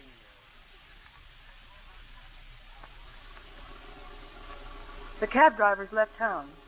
So our last hope is that Montero will talk. Montero? You know, the star. Oh, yes. You mentioned her before. If you only knew how much your coming back means to Scott. And me, too. Well, I just couldn't stay in Brazil with this happening to him. He's my best friend, Carol. Well, go on. I've got to have all the details. Well, the show closes tomorrow night. Montero's leaving town. If we don't get to her right away, Now, you've worn yourself out. I can't think of anything else. Carol, this is a man's job. I just can't sit by. That woman, the woman with the hat, must be someplace in the city. One word from her and Scott would walk out a free man. But after what happened to that drummer, I'm afraid for you. Let's not worry about me. Do you think I'd care what happens to me if Scott... I think I knew it all the time. I used to watch you at your desk. And the way you looked at Scott. 18 more days to live. I just don't know what to do. Whoever it is, he always gets there first. He's so clever. Yes? There's genius behind such boldness. No. Only madness. Madness? That's a frightening word. What else can you call it? To kill and then go on killing. Ah, but perhaps he hates to kill. Perhaps he only feels horror. I don't care what he feels. All I know is that we've got to find that woman. Carol, as soon as we get back, I'd like to meet Inspector Burgess. Of course. We can drive straight to headquarters. And then we'll start on Montero, eh? Yes. I'm so tired, Mr. Marlowe. Do you mind if I doze off for a minute? Oh, do you good. Jack. That's better. Yes? Why do you keep looking at your hand? My hat? Oh, I don't know. Habit, I guess. Always afraid something might happen to them. That would be bad for a sculptor. Yes. Yes, I need my hands.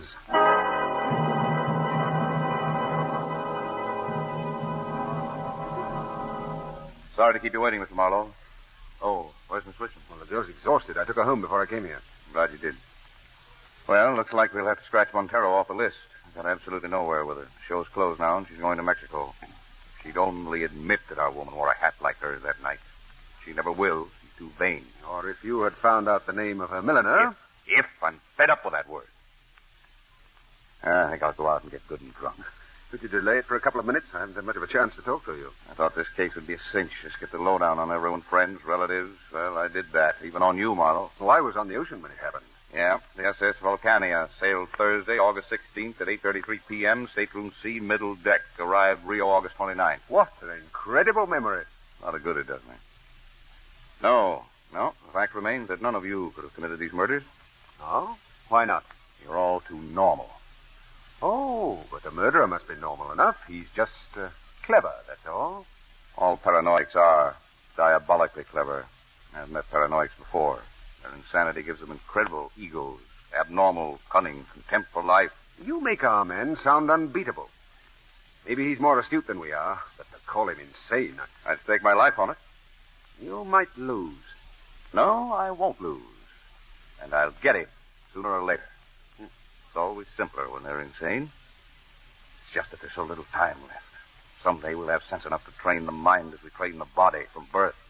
Then they won't need men like me. That'll be all right, too. What sort of a job is this, anyway? Hunting down a madman. Hey, I'm all wound up. Well, let's call it a night, shall we? Coming, Marlowe? What? Oh, yes. Marlowe, what's the matter? Hey, no, it's all right. I just a dizzy spell. I've been having them lately. The doctor says there's nothing at all. Sure you're all right? Yes, sir, of course. Look, don't tell Carol. She'll just be upset. Yeah. You had an idea before. What about that drink, Stu? Yes? It's Carol, Inspector. I've got some news. Why, I thought you went home, Carol. I tried, but I just couldn't. I went to the airport. Why, Montero? Yes, I saw her luggage. There was a hat box. Yes? A milliner's hat box with the name Katisha. Tisha. A very exclusive hat shop, Madison Avenue. Can you meet me there in 15 minutes? You bet. Wonderful, Carol. Goodbye. Well, Mr. Marlowe, we've got a lead. Montero's milliner. Katisha, huh? Yeah, let's go. The commissioner wants to see you, boss. Well, tell him I'm not in. But he knows you are. It's the Vanzetti case, boss. Looks like we've got to go to Newark right away. Oh, yeah. All right. Tell him I'll be right in. Well, Mr. Marlowe, I guess you'll have to meet Carol by yourself. I'll do whatever I can, Inspector. Thanks. I keep forgetting I'm not on the case anymore. Officially, that is. Tell Carol I'll call her as soon as I get back from Newark. Yes, I'll be glad to.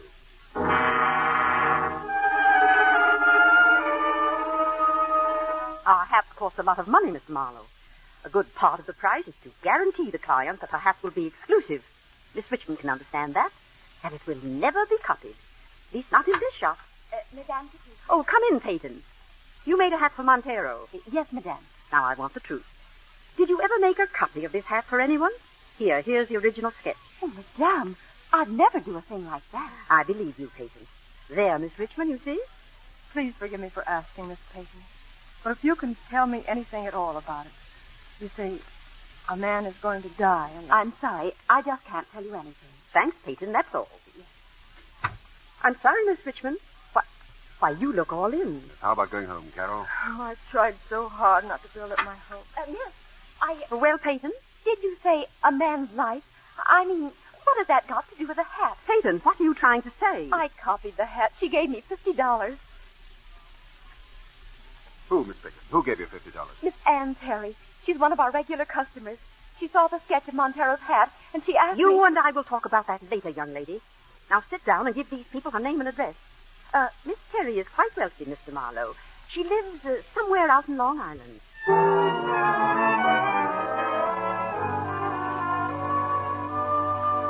How do you do? Come in, please. Thank you. My name is Marlowe. This is Miss Richmond. Miss Terry, we came to ask... I'm afraid you're making a mistake. I'm Dr. Chase. I'm looking after Miss Terry. Oh, she's ill? She collapsed last July. Her fiancé died very suddenly. It was a terrible shock to her. Please, Doctor. I can't go away without talking to her. I've been looking for her for months. Perhaps if you tell me. Someone is going to be executed for a crime he never committed. He has a perfect alibi. He spent the evening with Miss Terry. She's the only one who can save it. Oh, please, can't we see her? All right. But only you, Miss Richmond. No, I'll wait here. I must warn you, Miss Richmond, don't do or say anything to excite my patient. I'll do my best, Doctor. Come along, then. But I'm afraid you're wasting your time. What do you mean? I don't know what Miss Terry's word can mean to you. I do know that in a court of law it would be worthless. Miss Terry is mentally ill.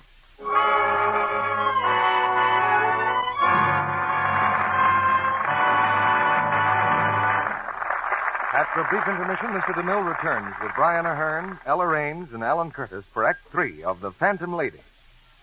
And now, a lady with a letter. I've just heard from my brother overseas, and what do you think he wants me to send him? Lots of smokes and chewing gum, maybe? No, you'll never guess. Here, read it. You say you want to send me something. try and send me about 7 cakes of Lux soap. Make sure it's Lux and nothing else. I can get the other kind. Goodness, you'd better send off those cakes of Lux right away. I think he wants them. Now, that's a real letter.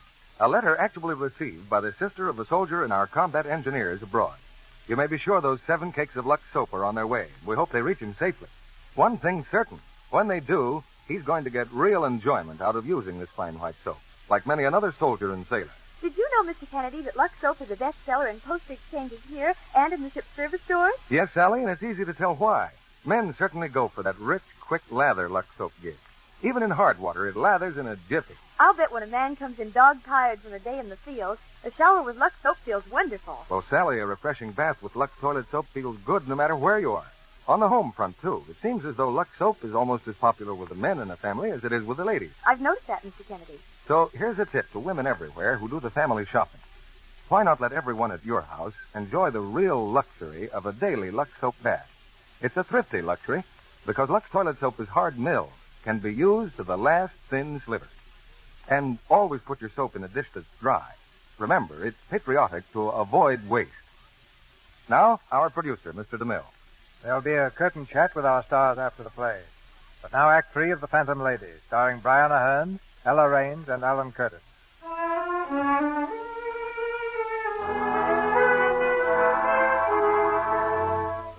It's a few minutes later. Carol is face to face with the Phantom Lady, only to see for herself that Anne Terry's mental condition makes it impossible for her to testify in Scott's behalf. In the fading ray of hope, only one glimmer is still alive. The hat.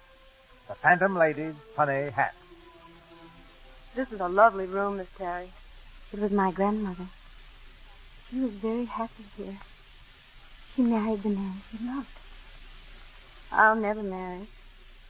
Are you married? No. But you're in love. Yes. He was sick for 2 days. He'd never been sick before. He was so full of life. We were to be married the following week. I had my trousseau all bought, and a special dress, and a hat for the wedding. They must have been lovely. Do you still have them? I don't want to talk anymore. Can't I see them, Miss Terry? I don't want... Yes. You may see them. They're in that closet. Thank you. Oh, how cute. He always said he loved my clothes. But he never saw these. And this hat, Miss Terry. It's beautiful. I wish I had a hat like this. Take it. Oh, no. But if you wouldn't mind, may I borrow it? I'll bring it back to you. You want to wear it for him? Yes. Is he nice? The man without Very. Then take it. Keep it. I don't want it.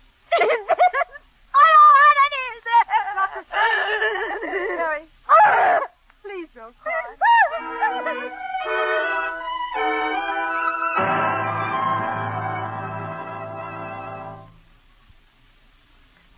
We've got the hat.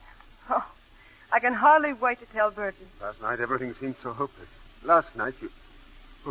Oh. Jack, what's the matter? Oh, it's nothing. I'll be all right.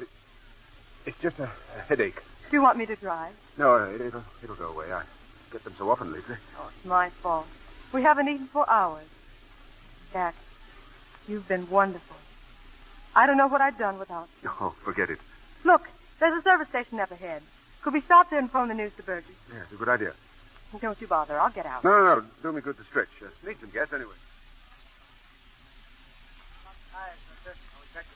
Oh, please. Jack, did you get Burgess? No, he's not back from New York yet. Maybe we'd better go straight to headquarters and wait for him. No, I left word for him to meet us at my place. We can all have a drink. Oh. I almost feel good again. Carol, I hate to discourage you, but what good can this hat do for Scott? What does it prove? It proves that Montero lied. That there is another hat exactly like the one she wore. And sick or not, there's Aunt Terry. But she can't testify. No, but there's such a thing as reasonable doubt. And for the first time in this case, at last, there's cause for reasonable doubt. Yes. I see, yes.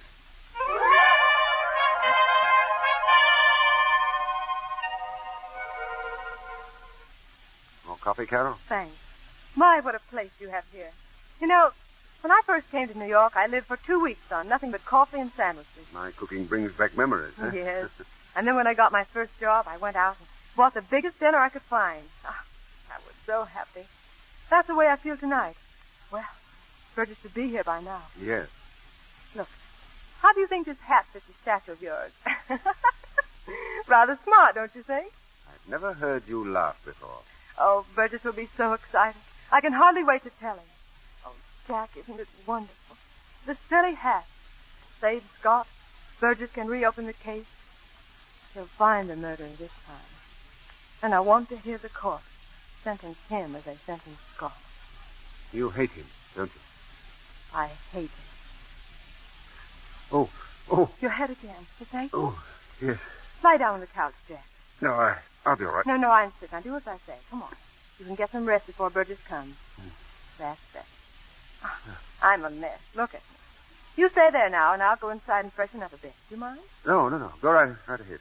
Try to get some sleep, won't you? Yes.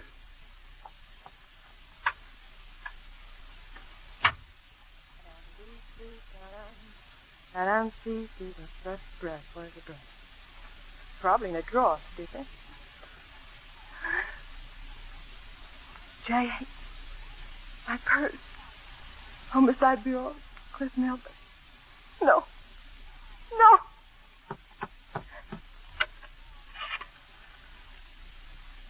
Police headquarters. Hurry, please. Hello? Inspector Burgess, please. Inspector Burgess? Oh, this is Carol Richmond. When will he be back? I'm at Mr. Marler's apartment. Please send someone right away. Anyone. It's 233 Carol, East... come here. I thought you was going to sleep, Jack. The light. I turned it out. It hurts my eyes. It chokes me. Sit down beside me, Carol. Yes. Who were you phoning to? Inspector Burgess. Oh. My head's bursting. It's on fire. Give me your hand. Oh, it's cool. It feels so good. Would you mind taking off my tie, Carol? It's so tight. Your tie? Yes. Oh, thanks. No, don't move. Let me have it. I like the feel of the tie in my hand. It's quiet here, isn't it? So quiet. Yes. Far away from everything. That's unique in a city. I hate cities. Noise and the dirt and confusion. And the people in them. They hate me because I'm different from them. I don't belong here. Neither do you. Well, it isn't fair for someone like you to have to suffer. What are you trying to tell me, Jack? Please, let me talk. You'll understand. You are intelligent, Carol. You should be so happy. If only you'd never come to New York. Never met Scott. The world's full of men like him. Oh, you can buy nice, stupid people for a dime a dozen. Jack, let go of my hand. Why, Carol? I think I hear someone out in the hall. Burgess? Don't go, Carol. If it's Burgess, he'll knock. But it's no one, Carol. You see, when we stopped on the road, I didn't telephone Burgess. I only pretended. Please let me go. My hand. You're hurting my hand. You know, don't you, Carol? I shouldn't have kept your purse in my drawer. It's the purse you left in Cliff Milburn's room. I don't know what you're talking about. She was sitting next to me, too. Marcella, just like you are. Only she wasn't trembling. Nothing ever frightened Marcella. I said, you better hurry. The boat leaves in an hour. And then she told me in that cold voice of hers that she never had any intention of going with me. She was just amusing herself. I was in love with Marcella. For the first time in my life, I was in love. But I was always naive about women. She laughed at me. Kept on laughing at me until I couldn't allow her to laugh any more. I had to stop. Jack, what are you... No! Afterwards, I knew they'd arrest me. I couldn't let them do that. When you're born with my gifts, you can't let anything stand in your way. I followed Scott later. I saw him with Aunt Terry, and then somehow she slipped away from me. So I had to bribe the others. It was unbelievably easy. You don't know what you're saying. You were on a boat that night. Oh, no. I went aboard the boat, but I left before it sailed. I flew to Havana and caught the boat there, and then I telephoned you. Burgess never thought of that. I was too intelligent for Burgess. How could you? Scott, your best friend. I'm fond of Scott, but what's his life compared to mine? A mediocre engineer working in sewers, drain pipes, faucets. What's any life compared to mine? Even yours. That will help you. You know that, don't you? After me, there'll be others. You'll have to go on killing, on and on until they catch you. I won't be the last. There'll be others after me. Oh, no, there won't, Carol. You'll be the last. You can't help yourself because you're not sane. Stop it, I say. You're mad. You'll never say that again. Never. Oh, Never. Please, your hands, your hands. Polo, open the door. Burgess! Jack it! No! They can't take me. They'll never take me. Burgess. Oh.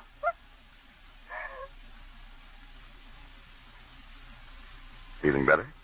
Yes. I'm all right now. How did you get here? Why am I alive? What kind of a cop do you think I am, Carol? What? I didn't go to Newark. That was a stall. After what happened to Cliff Milburn, I've been closer to you than a brother. Steele and I have been out there in the hall waiting. You knew about Jack? No, I didn't know. It's just one of those things. I didn't suspect him. Then again, I guess I didn't trust him either. I'd like to talk to him. Too late for that, though. The window we jumped out of was 12 stories above the ground. And Scott? What about Scott? Yeah, I guess I've kind of forgotten about Scott these last few minutes. I hope Marlowe won't mind if I use his phone. I've got to call long distance. Scott's as good as free right now.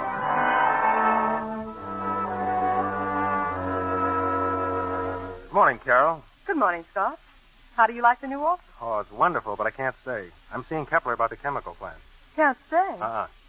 Well, when will you be back? Might take all day. I can't tell. If I'm not back by 6, don't wait. Your first day back? By the way, I left instructions on the dictaphone. Very important. Take care of them for me, won't you? So long, Carol. I like that. Carol, old girl, you're really clever. Dictaphone. Oh, well. Let's get to work. Hello, Carol. Better call Mason and Follett right away and make an appointment for tomorrow. Sure. Renew my membership to the Architects Association. Did that yesterday. And this afternoon, go out and look for an apartment. Oh? The best we can afford. Huh? Don't hang up. No, you're having dinner with me tonight. I am. And tomorrow night. And the next night. And then every night. Every night. Every night. Every night.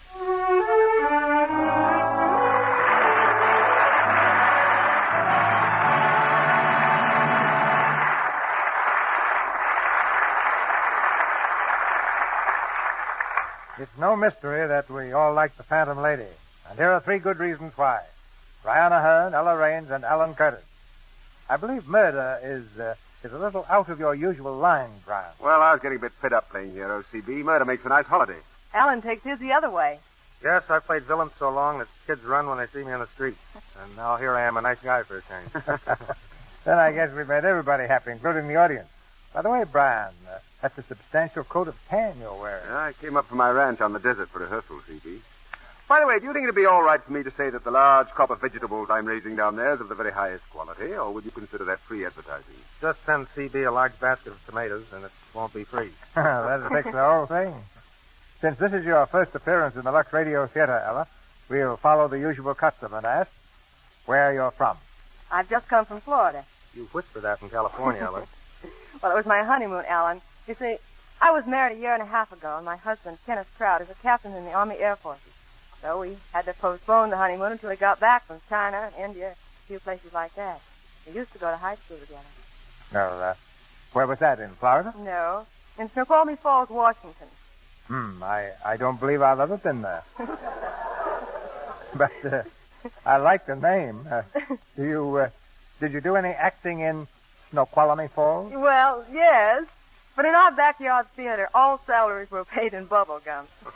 Oh, then you're right at home. CB pays all salaries in soap. Really? What kind of soap? Don't believe a word of it, Carol. But I'd be delighted, Mr. DeMille, as long as it's Lux soap. I've always used Lux as a complexion care. It's a lovely picture that Lux has helped to make. Did I hear that you're making a little trip next week, Mr. DeMille? Yes, I'm going to Washington, Alan, to preview the story of Dr. Wassel, starring Gary Cooper. What's the next play here in the Lux Radio Theater going to be, Mr. DeMille? Now, it's an exciting drama of our Navy, Ella. The Columbia picture, Destroyer. And our stars will be Edward G. Robinson, Dennis O'Keefe, and Marguerite Chapman. This is the story of men who love their ships more than life itself. Of the men who are proud to be called destroyer sailors. And as a retired Navy veteran who can't stay away when things are happening, Eddie Robinson delivers one of his finest performances. Well, we look forward to it, CB, and good luck with the story of Dr. Wassel. Good night. Good night. Good night. That applause means you'll be with us again.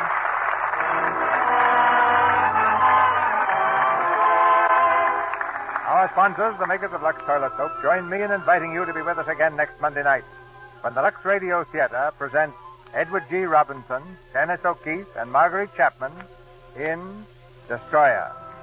This is Cecil B. DeMille saying good night to you from Hollywood.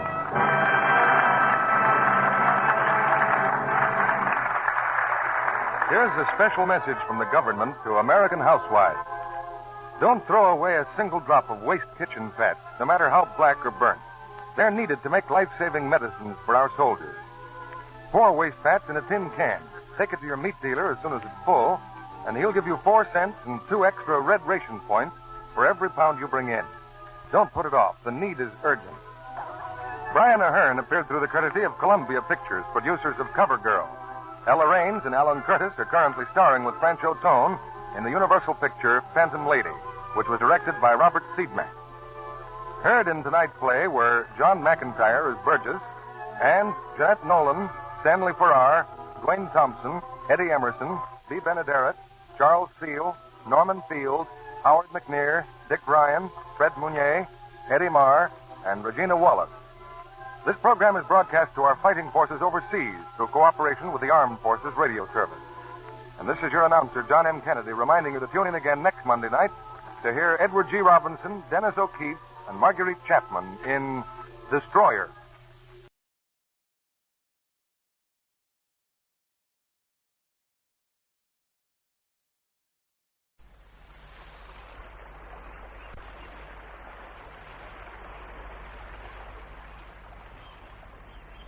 A bloated, smooth-bellied pup, sightless and filmy-eyed, bobbed ceremonially in the wake of a moorhen.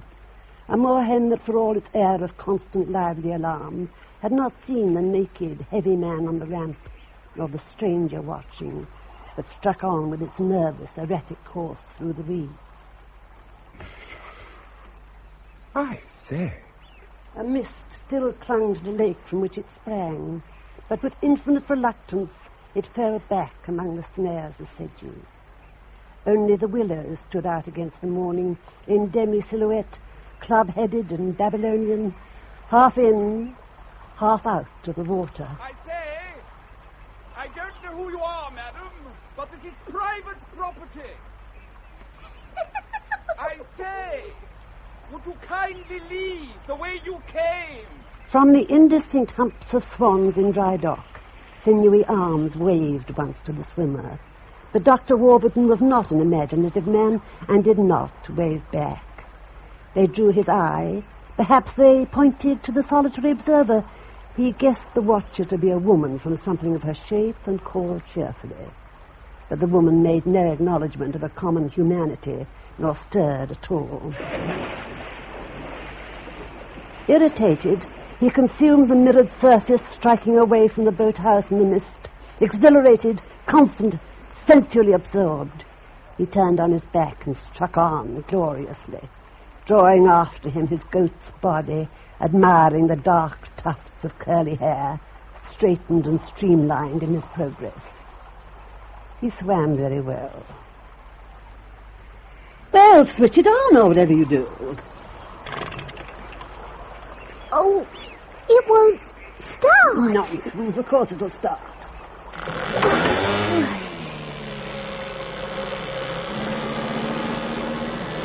The paint's coming off the little sailor. Can I keep him? No, dear. Oh, you have to have the aerial out first on the little radio.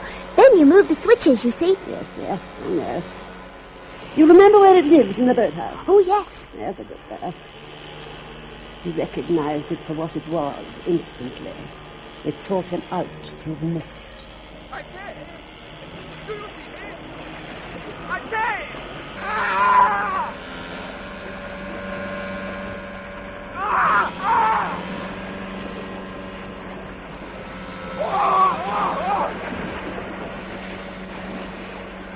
Dr. Warburton ducked, but emerged directly, whimpering and bloody. Panic blinded him.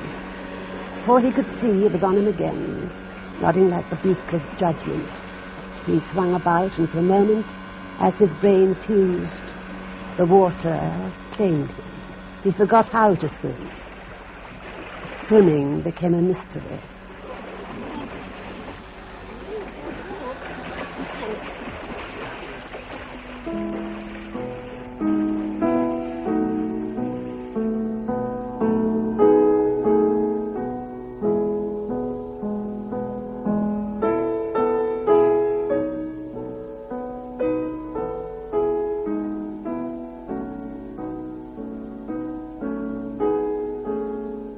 Murder as Art by Graham England, with Noel Hood as Dame Hetty and John Rye as Leo.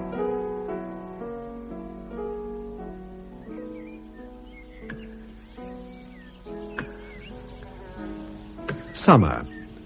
The lawn of the Dower House.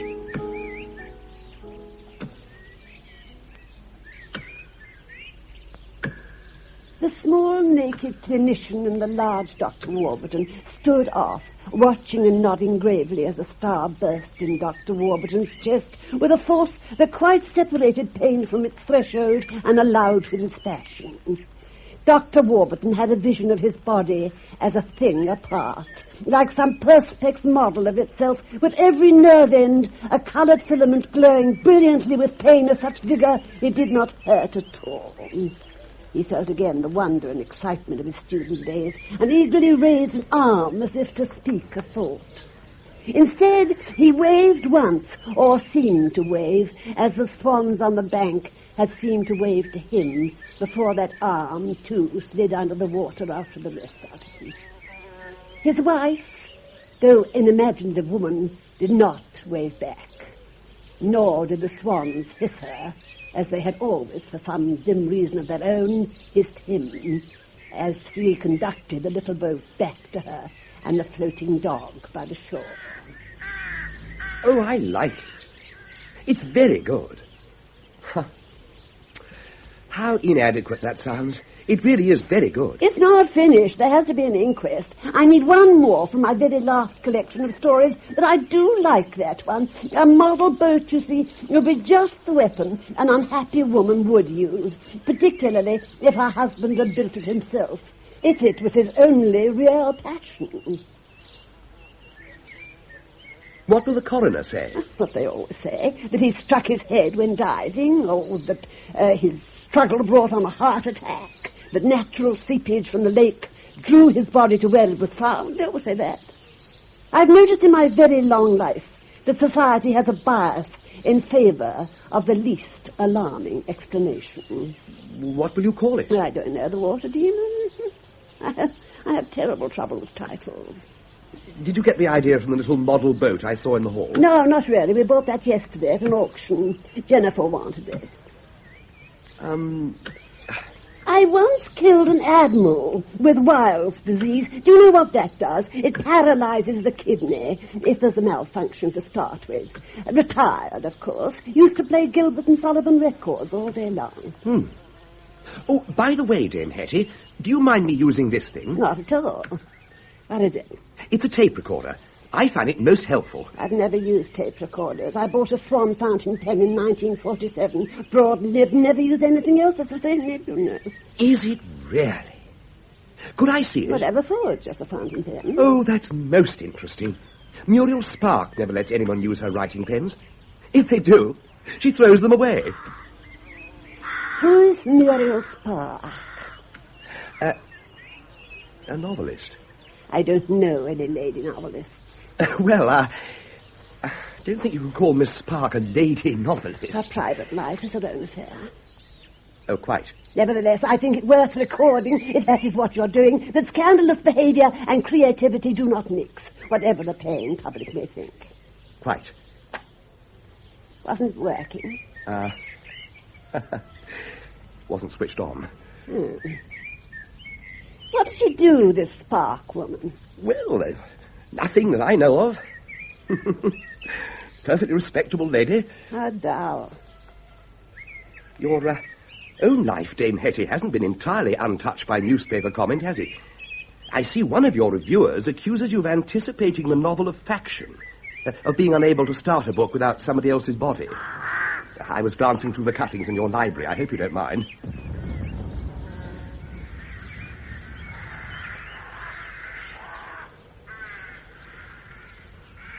Would you pass me the glass, Mr. Meadows? Leo Meadows. Do you mean the telescope? I know what I mean, Mr. Meadows. Just give it to me, would you? How do you give an admiral Wild's disease? Oh, you need to keep rats, of course. It's concentrated in their urine. And you need a victim with a damaged kidney to start with. After that, it's plain sailing. Would you mind looking to the left of that little white farm building? My eyesight isn't what it was. What am I looking for? The postman. Gosh. It's powerful, isn't it? Naval issue like myself. My father was an admiral. No, there's no sign of him. Oh, wait a bit. There's a bicycle. No, it's in a ditch. Abandoned or something. What a lot of litter. Letters? I suppose it could be letters. Somebody's been turning out. Isn't that awful? Thank you. It was set in the 1930s. He was a recluse and lived in a rather pretty cottage. Who was? My admiral. He was very taken with thorn needles. Always had to have thorn needles for his gramophone. And he was always licking his thumb and pricking it to test the sharpness. Disgusting habit. Would you mind looking in that sheep dip, just beyond the ditch you mentioned? Oh. Do you see anything? No. His niece visited him regularly. She was the only one who did. He cordially detested her, and she felt much the same way about him, but bore all that patient merit of the unworthy could take, and she always brought the new needles. It was just a question of time, you see, and soaking the needles, and patience. In the rats, Yeah. It was a very pretty cottage. What year was that? 1934. Oh, that must be Home is the Sailor. How clever of you. Home is the sailor home from the sea, and the hunter home from the hill. Have you read it? I haven't, actually. No. I never yet met an author's agent who could read. They always have to employ someone to do it for them. Oh, I'm not an agent, Dame Hetty. But you did say my agent sent you. Oh, yes, he did. What did you say your name was? Meadows. Leo Meadows. Jewish? No. My chauffeur is very anti-Semitic. Oh. You have to be a poet, Mr. Meadows. Well, I am, actually. How did you guess? No, of course, it's not a living. It doesn't pay. I couldn't say I was a poet in that sense. No, it wouldn't be. What? A living. You're no longer young, are you? How many wives have you had? 2. Yours or other people's? Oh. One was mine, so to speak, and now she's somebody else's, and the present one was somebody else's. I don't think I could have invented a name as good as yours. Really? If poetry were a living, Mr. Meadows, you would find 2 wives, whoever they belonged to, would be quite sufficient for newspaper comment. Oh, you mustn't be offended, Dame Hetty. If I'm to do your life, then in the nature of things I shall be asking questions that must seem impertinent by their very pertinence. You startle me, Mr. Meadows. You're going to do my life. Oh, I'm sorry. I thought it was all settled. Probably is, if that's what they want. I haven't done a full-length book in 5 years, you know. Just my little short stories, the vignettes of my old age, as someone has unkindly called them. So that's why you're here. Exciting, isn't it? They've been getting very restless. They? The family. And Thomas wants to be married. There's a hawthorn hedge just above the sheep dip. Would you... I feel a little like Admiral Nelson. Oh, my God. Now, you will stay the weekend, won't you? I'm awfully sorry. I don't think I can.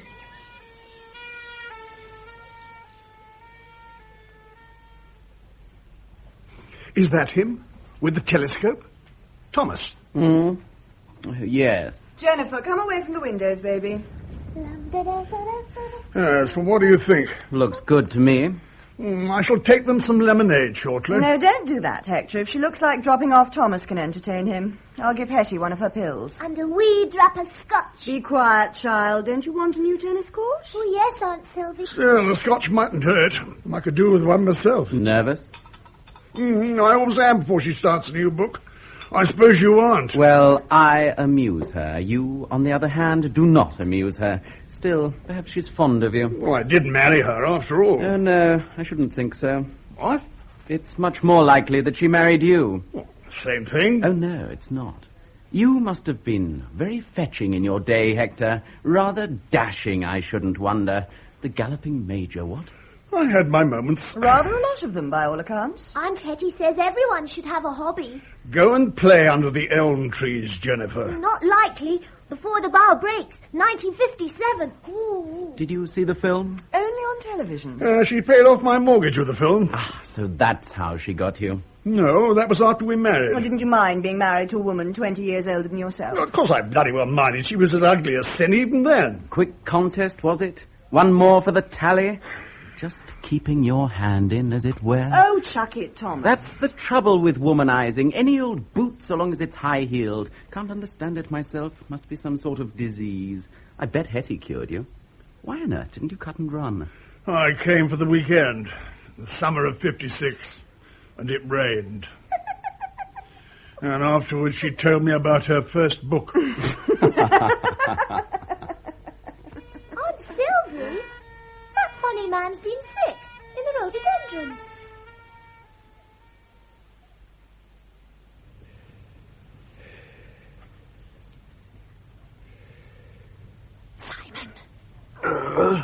Simon! Not now, Audrey. In the morning. Audrey? What? Where? Shh! Downstairs. I knew she'd find out. Shh! Downstairs, a burglar. Melissa, don't be silly. What do you mean, don't be silly? Don't you believe in burglars? Oh, God. Oh. Well, we can't both stay under the bed. It's all right for you, tucked in against the wall out of sight, but I think I stick out a bit. Perhaps it's Leo. How can it be Leo? You sent him for the weekend, didn't you? Yes. Still, I better check. Why me? What's your house? What if it's not? Well, come back and tell me. Melissa? Melissa? What are you doing under the bed? It's my yoga night.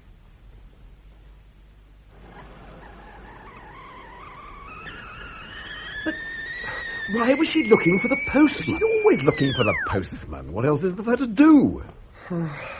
She is a marvellous writer. Coffee. What's wrong with the postman? Oh, God. She does, in a sense, kill people, of course. It's her trade. Yes, but... What's wrong with the postman? Oh, everything's wrong with a postman. He's dead, for a start. Someone sent the vicar a parcel bomb. Our poor friend was a little late delivering. I was there. They found most of him in somebody's sheep dip. Now she's turning it into a short story. That's what I object to. It's like Making lampshades out of people you know. Well, what else do you want her to do? She's a writer. Unlike some. Oh, sweetheart. I don't call poetry writing, I darling. mean, it's hardly material for a saga, is it? For her sort of novel, she needs an archetype. Like a poet. Melissa? What's she going to call it? What, the story? Yeah. Well, she's stuck between Blessing in Disguise and Post Early for Christmas.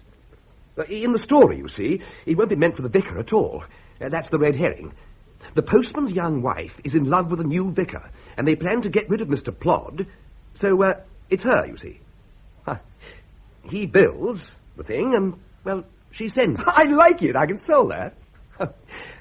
It was tremendous of you, Simon.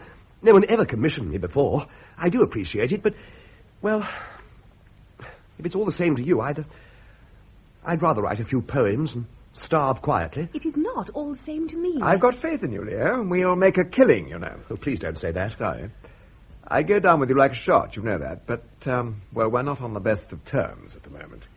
Anyway, Thomas is on your side. I could get a job. Well, don't you see? Death in life doesn't concern her. It's only death in the novel that rouses her passion. It trivializes death somehow. I mean, art isn't just therapy. Ooh. Shan't be a tick. That's why she's so good. She argues backwards from the event, turns fact into art. Her corpses are real people, aren't they? They don't just lie there like a clue in a crossword. It's made like Queen of the Vicarage murder set. She's done it all on her own, Leo. Leo!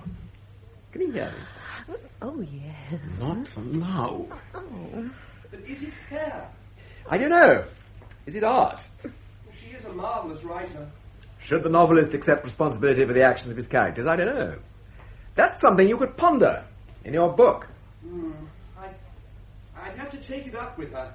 A free hand, Leo. Really? Tell you what, I'll run down in the car late Friday. Put up at the pub, give you a sort of backup till you get established. Oh, goody. A weekend in the country. You are not coming. Oh, yes, I am. What? Shall I bring Melissa?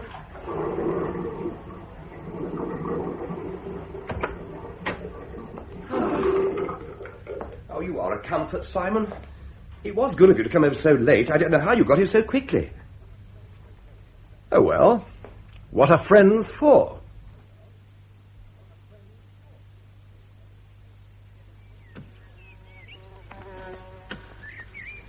But a writer's sources, Dame Hetty, are of infinite fascination for their more literate readers. You can't be more literate. You either are or you aren't. I heard about a literate film script once. It must have been an object of endless fascination. Quite. 5 of your novels were filmed, isn't that right? I don't write novels. Thrillers? I write books, Mr. Meadows. Not novels or thrillers, but books. Oh, I see. Oh, no, you don't. Works of crime, Mr. Meadows. Violent crime. And it's 5 years since you wrote one. What? A book. I told you that once. You must pay attention, you know, if you want to be a writer. Small wonder you need a tape recorder. Oh, dear. What's the matter? Well, we're not getting on very well, are we? Nonsense. We're getting along famously. I like you. You're the answer to an aged author's prayer. Ask me anything you want to. Would you like to marry me? I'd make you very rich. Well, rich anyway. Oh, good Lord.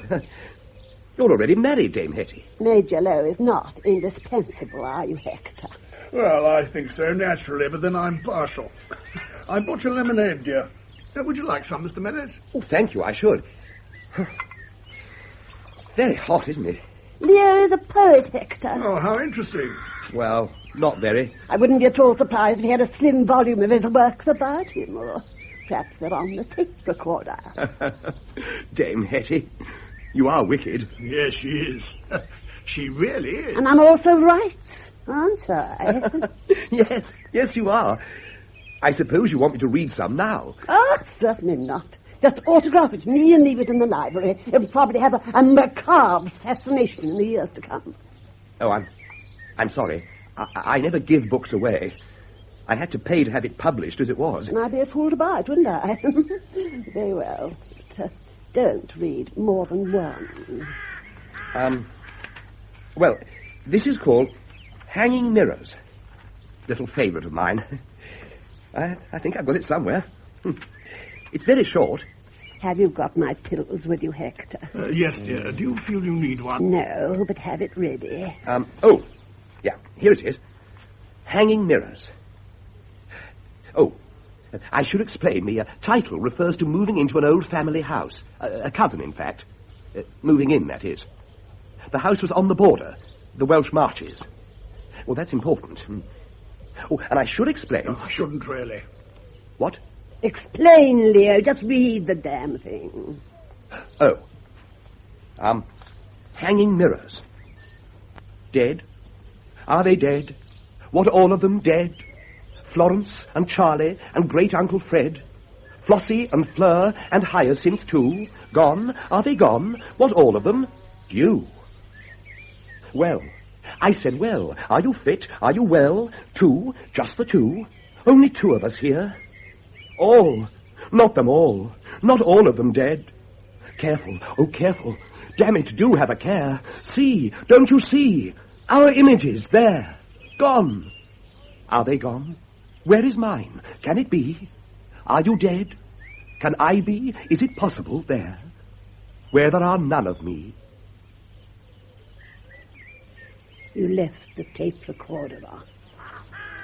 It's all right, Hector. I'll put it back in the box. Well, I shall have a little sleep now.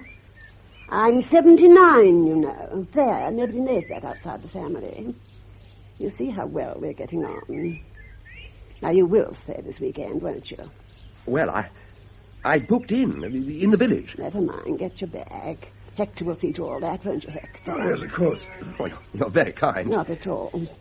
We don't have what you call dinner these days, do we, Hector? Oh, Hetty, who called the cook a bastard? Who called the bastard the cook? Anyway, make a big breakfast, I should, while the going's good. Well, I'm not a big eater, actually. No, don't look it. We must feed you up somehow. There's always something to eat. Don't sit under the elm trees, Leo.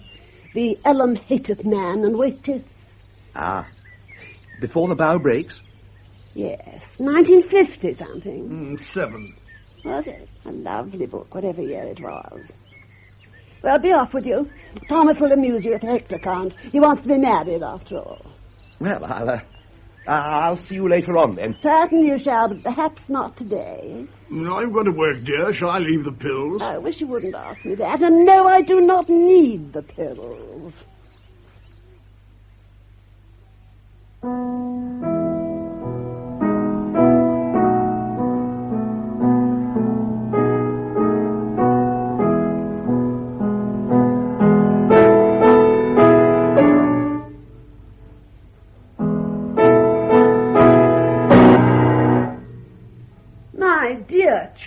I am not a child, Hetty. I am 33. What a splendid thing to be. I wish I was.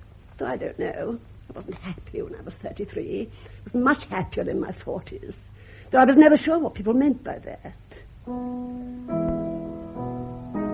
Don't do that, Susie. It's rather nerve-wracking. Will you do a new book? I might. Can I be in it?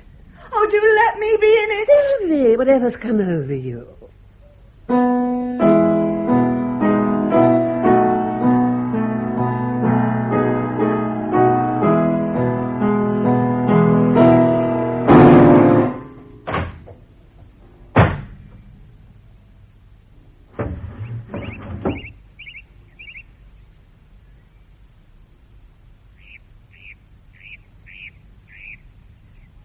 I didn't mean that. What?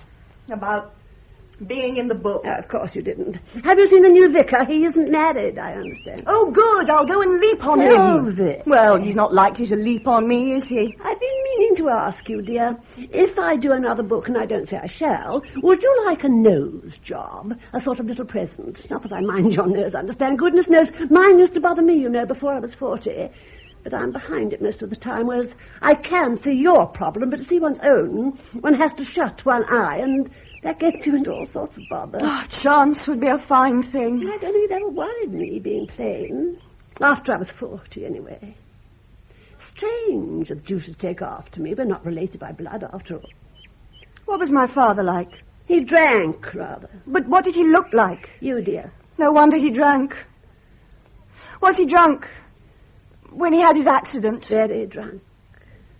You wouldn't have liked him, Sylvie. Awful bounder. Frightful drone.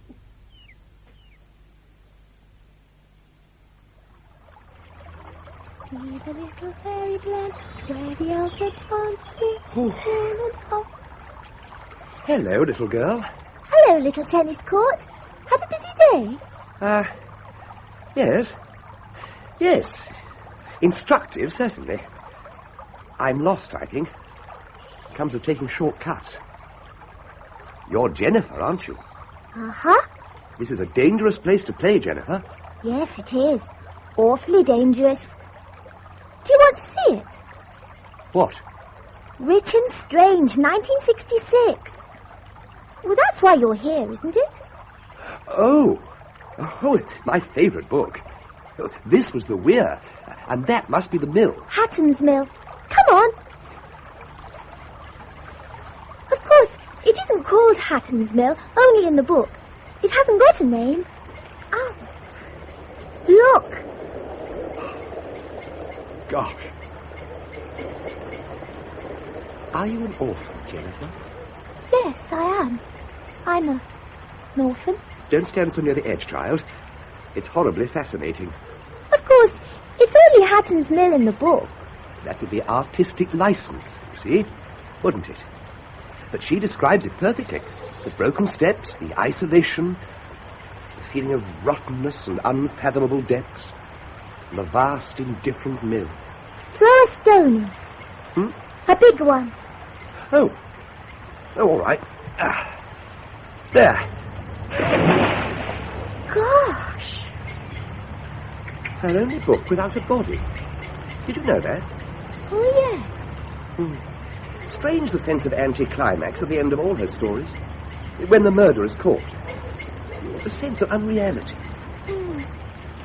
You read her books? Oh, yes. I know them all. I could read when I was 3. Oh, do come away. It's so cold and dank and slippery. Don't you long for the sun, my pale, fey child? Not particularly. Are you a Thatcher? What? A Thatcher. Uncle Hector's a Thatcher. It's terribly expensive being a Thatcher. What? Well, where are you? Wait a minute. What do you mean? Oh, damn. Why did you say, hello, little tennis court? You're my tennis court. Yes, but If Aunt Hetty writes another book, I shall have a tennis court. Yes, Then they'll have to play with me. They will? Yes. Why won't they play with you now? I don't know. Shall I make you a daisy chain? No, thank you. See the little fairy glen where the elves are dancing in and out the magic grip. 1, 2, 3. Goodbye! Jennifer! I don't know the way back.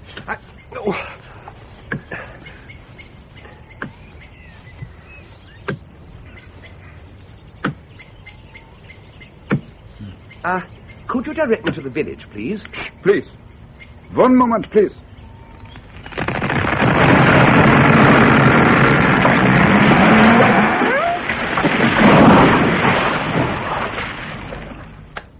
So, thank you. I just wish to record it for the collection. It's a sad sight, the death of giants. How many noble trees, Mr. Meadows, across this great island, slaughtered like pigs with swine fever by that vile worm. Worm? Come on. How did you know my name? You are staying with Dame Hattie, yeah? Yes. I work for Dame Hattie. Oh. Are all these elms diseased? Oh, yes. See, break off some of the bark. Here and here. And is revealed a network of pain. 1,000,000 tunnels of agony. a bunker of disease and decay. What a subject for a great epic poem, Mr. Meadows. An underground city of death. I'm a poet, Herr, Gerber. Gustav Gerber, formerly of the Hamburg State Police. At your service. Oh. Traffic Division. You want to park your car? I can help you. May you live to write it, Mr. Meadows. You record these sounds? Oh, yes. They will also burn the trees, and I will record that too. But why? Well, it is my hobby. And also, I have the honor to aid the amateur productions of the village players. Oh. We are doing the cherry orchard. The new pastor will direct, and Dame Hattie is our patroness. That they owe to me. Well, that's hardly going to sound like a cherry tree coming down, is it? When I have finished with it, Mr. Meadows, it will sound like the motorcycle accident if I want. Really? But of course, you can re-record and augment and distort the sound. Cut it out. Anything. You are asking for the village, yeah? Yes. I'm to meet my wife. Would you like first a cup of coffee with me at my cottage? Oh, well, thank you. Come on. Traffic Division? Yeah. The tragedy of my life, Mr. Meadows. Every year I am saying to the Jewish bastard in charge of the... I am not prejudiced, Mr. Meadows. They just got no place in the police, not in Hamburg. Polizeikommissar. I am saying, Jaime, please, I want to go criminal. What? Scenes of crime. I want to work on scenes of crime. Violent crime, murder, robberies, and criminal assault. You think I am joining the police for helping old ladies across the Schulterplatz? This is Hamburg, city of sin. We are not in Dusseldorf, you know. We see, says Jaime. Next year, maybe. That is how I met Dame Hattie. Dame Hetty? What a wonderful writer. I admire all his English, Mr. Meadows. The British Home Stores, the Changing of the Guard, the Manchester United, the British Criminal. Real Aryan gentleman, Mr. Meadows. Bobby Charlton, Ronnie Biggles. Yes? So, I am writing to Dame Hattie. Your policeman, I am saying, excuse me, they are not wonderful. Aren't they? Her policeman, they are stupid. And her detective stinks like gefilte fish. Does he? Amazing. She is writing me a most courteous, charming letter. I want to kill this man in Hamburg, she writes. What? For his book. Oh. So, we are planning this murder, she and I. Except that. Yes? Except that. This elderly Englishman dies outside a nightclub in Hamburg. A traffic accident like we have in the book. Just like we have in the book. Exactly like we have in the book. Nature imitating art, I am saying to myself. Only the book wasn't out already. Yes. Have some more coffee. Help yourself.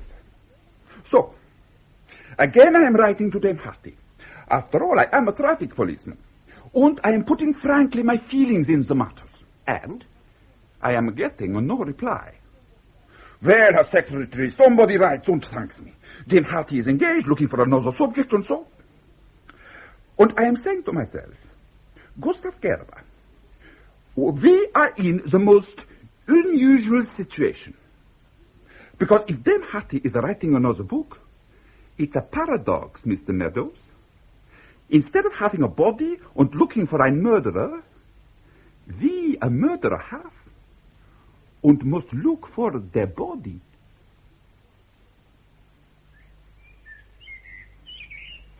Ah, there you are. Thought we'd lost you. Michael! You all right? Sorry, did I startle you? I mean, if you could, would you warn me next time, Major? Please. I might have been killed. Oh, sorry. Lost your way, have you? Yes. Oh, easily done. You're not far off. You can see the Dow House from here if the light wasn't fading. Oh, you've been out a long time. I have walked for miles and miles. Well, I'll take you back. No point in hanging on here. Not your cup of tea, is it? Actually, I think I need my wife. I am going to the village. Well, why not phone her from the Dower House? Those birds were sitting, Major Lowe. Not anymore, they're not, are they? Nasty fat brutes. Vermin, Mr. Meadows. Come along.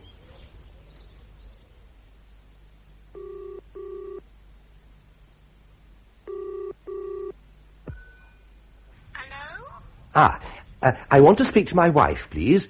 Mrs. Meadows. Mrs. Meadows? Yes, Meadows. You know, meadows, fields, leas, grass, that sort of thing. Meadows. Moo. Moo. Moo. Hold on. Got right one here. We got Mrs. Meadows. She's staying, is she? No. I just rang. I thought I would. She's skin diving off the Azores. Pardon? Oh, wait a minute. Putting you through. We got some skin divers staying then. Hello? Simon? Yes? Oh, have they given me the wrong room? I want Melissa. No? Oh. What are you doing in Melissa's room? Oh, looking for drugs, pornographic literature, the odd dose postcard. Anything to pass the time, really. Well, look, for God's sake, Simon, stop messing about, would you? Is she there? Put her on. She's gone to the country club with Thomas. You were supposed to be here. Oh, drat. You sound upset, Leo. Well, of course I'm upset. I've every right to sound upset. I was very nearly killed this evening. Oh, is that all? Accident? Well, I don't know. What happened? Did you read some of your poems in the village idiot? Ha, bloody ha. Oh. Country club. Country club. Country club. In the litter book, Leo. Oh, thank you. I didn't see you there. Just passing through. You have a lot of telephones, Dame Hetty. Yes, we do. Thomas bought a job lot.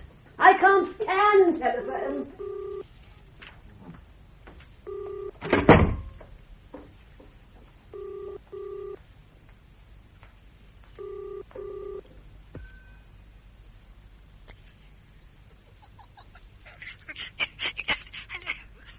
Well, I haven't said anything funny yet.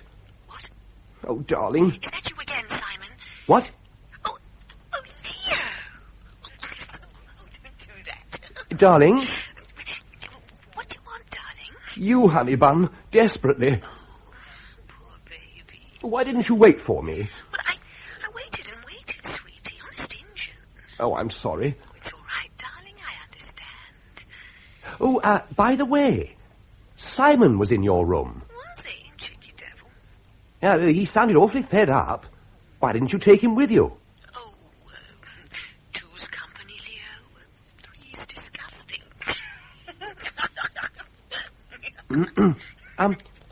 Is Thomas with you? Yes, he's at the bar, getting some drinks. Oh, don't do that. Whatever's going on, Melissa? Oh, just some tomfool. Oh, is Thomas looking after you for me? Oh, yes, he is. Oh, nice chap. What time will he be back, baby? Oh, I don't know. 1 o'clock. Half past. Get off that. Oh, honey bun. What's the matter, darling? Well, I shan't see you. Oh, sweetie. Can't you get someone to drive you over? Well, they go to bed so early. Oh, what a pity you don't drive. Yes, but Melissa, I've got to talk to you. I'm beginning to get the oddest feeling. Do tell. Oh, I'll ring you in the morning, darling. Sleep tight. Mind the bugs don't bite. What? Do I disturb you? No, not at all. My wife. Oh. Lovely girl. Is she? Marriage is a wonderful institution. I recommend it wholeheartedly. Do you? Oh, yes. Strong chaps like yourself perhaps may not need it, but of course... but my goodness. It is a comfort to we weaker brethren. I am not a chap, Mr. Meadows. No. No, of course you're not. Sort of little joke. Shorthand. No offence meant. None taken. I You mustn't... Well, they say that... Do I look like a chap? What? Do you get the feeling you were in the army with me or something? Good Lord. No. Why is it adults are so devious when as children we're so direct? Oh. I cycled over to the vicarage this morning. It was such a glorious morning. Unfortunately, I clashed with a school bus. That's always a mistake. And they couldn't get by. It was all rather harrowing. There were 40 juvenile yobbos behind me, whistling and crying, "Get them off," and "gore" in rural accents. Where there? From the back. I am quite seductive, Mr. Meadows. Oh, of course you are. My word. Well, that wasn't so bad, though it is remarkable what they seem to be teaching them these days. There's something quite frighteningly lustful about a recently broken voice in a high state of smut. Anyway, they got by in the end, though it seemed to take forever about it, and they gradually fell silent, row after row of quite pitilessly appraising faces. And as they drew away, there was this mad rush to the back of the bus, so I smiled, placatingly, I thought, and there was this long, collective, "Ugh." There's no answer to that. Sylvie? Aunt Hetty? I can't sleep. Will you play cards with me, dear? I was just going to show Mr. Meadows to his room. Yes, I'm sure you were. Well, I've no doubt he can find his own way. Ah, yes. Yes, I can, thank you. Dear, dear. Excuse me. Long day. Good night. Good night. Good night. Aren't you working? I can't get on. Nothing falls into place. The setting's all wrong. I have my main character, my victim. It's the setting that's bothering me. Oh, you'll think of something. Yes. So it does seem a pity. Nonsense. The weak must die, that the strong may live. The herd should be culled from time to time. About the nose job? Yes, dear. Thank you very much. I should like it. I am pleased. That'll help. Will it? Oh, yes. Good night, dear. I don't think I want to play cards after all. Good night. Don't we wait for Dame Hetty? No, she never comes down for breakfast. There are kidneys on the sideboard. But whose? That's what I want to know. Don't be ghastly, Jennifer. How's the project going, Leo? How do we shape as local colour? Well, not at all well, actually. The project, that is. I was thinking of going today. There are things I ought to be doing. Get in now and you'll become the world's leading authority on Dame Hetty Lowe. A manuscript all ready for when she snuffs it. Television interviews, book programmes. You know the way their little minds work. She's very big in America. Well, why aren't you doing it? Not my line. What is your line? He has the Midas touch, Leo. In reverse. Sylvie, you traitor. We cornered the world's surplus in second-hand telephones once. Had you noticed? Well, yes, I had. There do seem to be 3 phones to every room. Not to mention the stables. Not if you can possibly avoid it. I'll show you. Oh, no, you won't, young lady. You nearly lost him yesterday as it was. I'll show you. Well, I'm not all that bothered, actually. Oh, it's quite a sight, believe me. I had thought of opening it to the public and charging admission. I shouldn't tell Hetty. She's trying to forget all about it.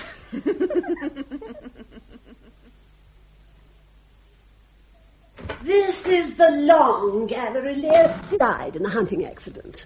How tragic. Yes. Tragedy seems to stalk your family. Well, not mine so much as his. His wife disappeared during the war, you know. One sister committed suicide. The other had a heart attack during the thunderstorm. Some families are like this, I understand. Look at Thomas Mann. You shouldn't smoke so much, Leo. It's not good for you. Your next book, Dame Hetty. Yes. I'd like to talk about it. Do you mind? Of course not. Well, I wouldn't want you to talk it out. Talk it out? Well, I mean, some people feel superstitious about it, so that they lose material if they talk, before getting it down on paper. Good heaven. You have no such inhibitions. I have very few inhibitions of any kind. You do have a very practical attitude towards your art. Yes, but I believe in inspiration, too. Inspiration is all. Inspiration and execution. Oh, for a muse of fire that would ascend the brightest heavens of invention. do believe you've inspired me. Where will we poor crime writers be without our dear Shakespeare to bring home the bacon? And where do you seek inspiration, Dame Hetty? Here, in the Long Gallery, where I write. But the heart of the matter is rooted in reality. Some gesture, some place, some phrase, someone, but real, not imagined.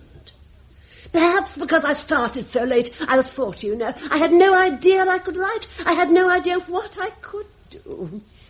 We writers, Leo, balance between art and absurdity, as others balance between life and death. One is so easily pushed from one to the other.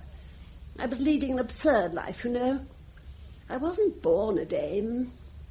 People knew me once as Lady Hester's companion. Were you there during the thunderstorm? You're thinking of the wrong sister, Leah. I'm thinking of your next book. My last book. Your last book? My swan song. Is that what it'll be called? Swan song? Yes, that's right. Some say swans sing before they die. To no bad thing should certain persons die before they sing. You look a little pale, Leo. Shall we go into the garden? We can get there from here. Come along.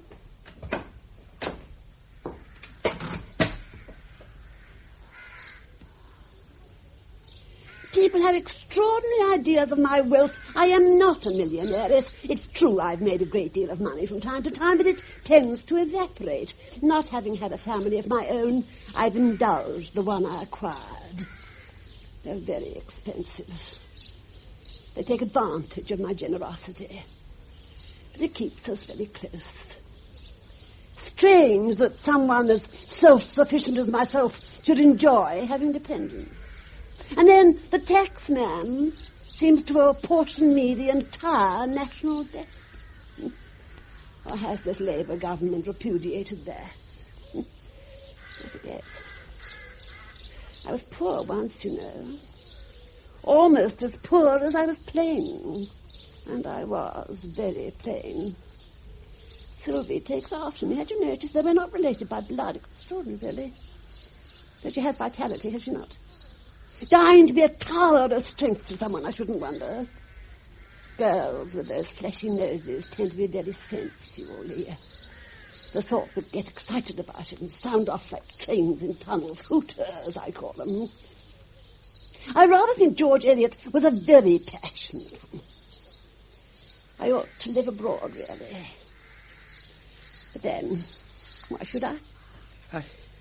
Some of your best cases are set abroad. Well, I had to go abroad from time to time.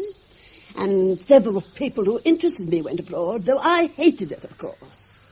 Full of foreigners, you know. Oh, yes. When I have an idea for a book, I never give up. That's what marks the artist, makes him different. You don't start a book and then not finish it, by God. Grit, you know, a little blood, a little unladylike sweat, and you get it done. One must make sacrifices. And each one done adds to one's strength for the next in some subtle way. Nothing, I do believe, could stop me finishing a book now. One just makes the sacrifice and feels quite strong and glorious. How much does it cost to have a book of poems?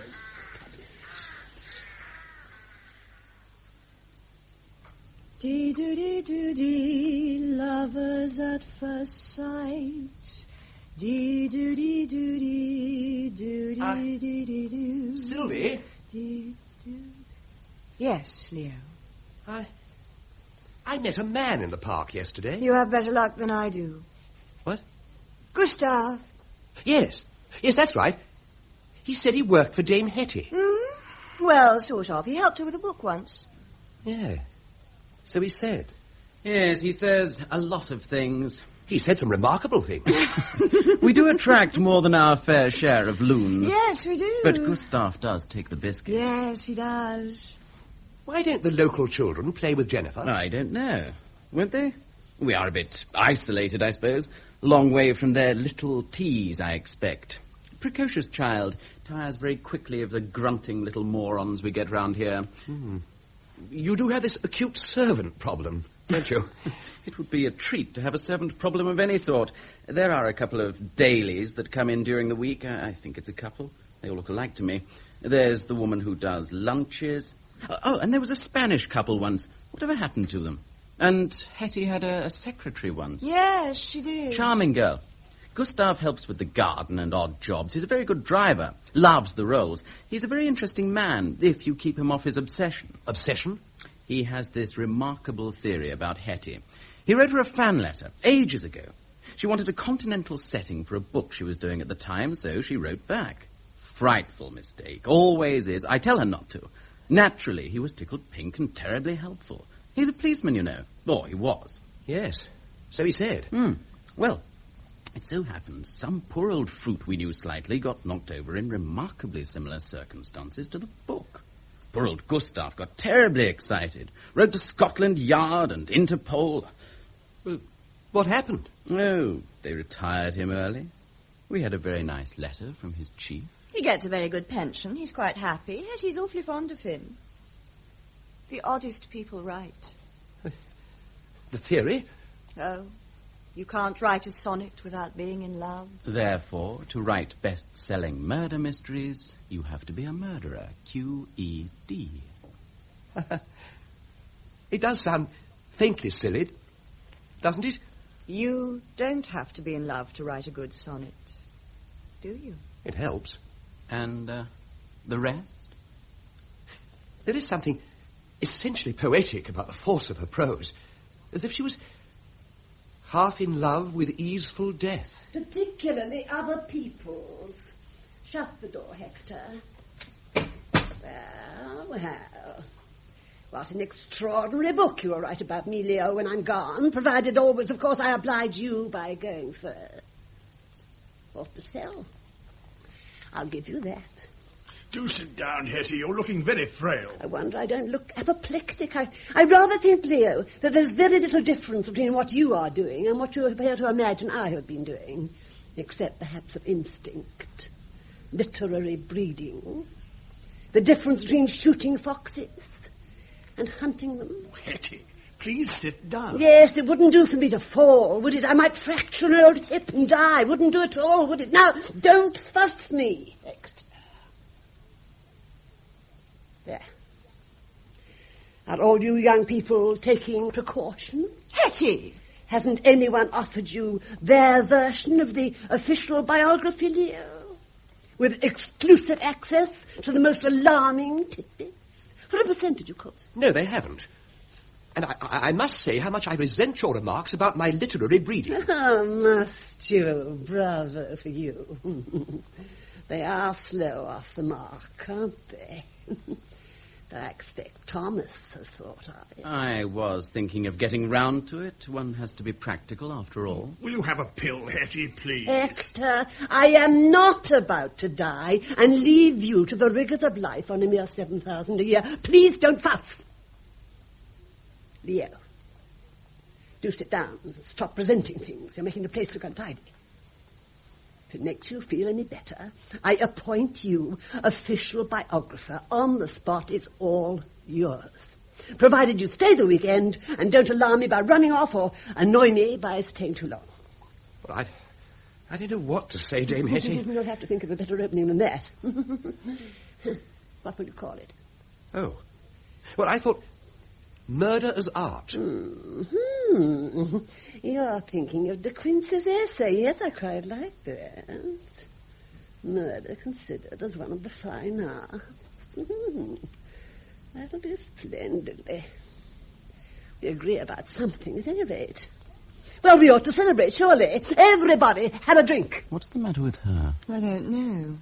You're in very good form, Dame Hetty. Yes, I am. No, the excitement does tend to wear me out these days. I have settled the shape of swan song. Dry sherry, Leo. Oh, please. I'll have a scotch.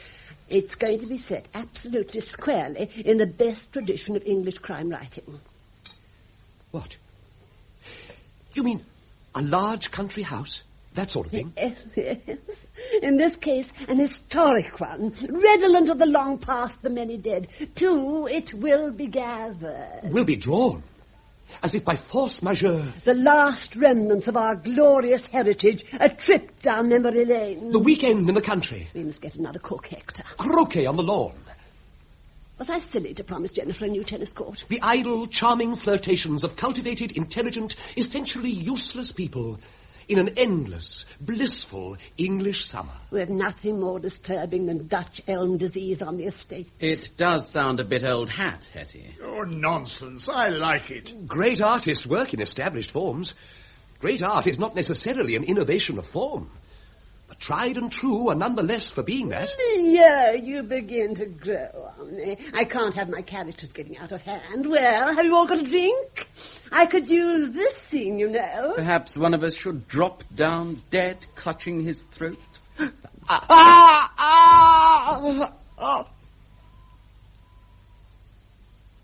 Thomas? Stop playing the fool, Thomas. Get up.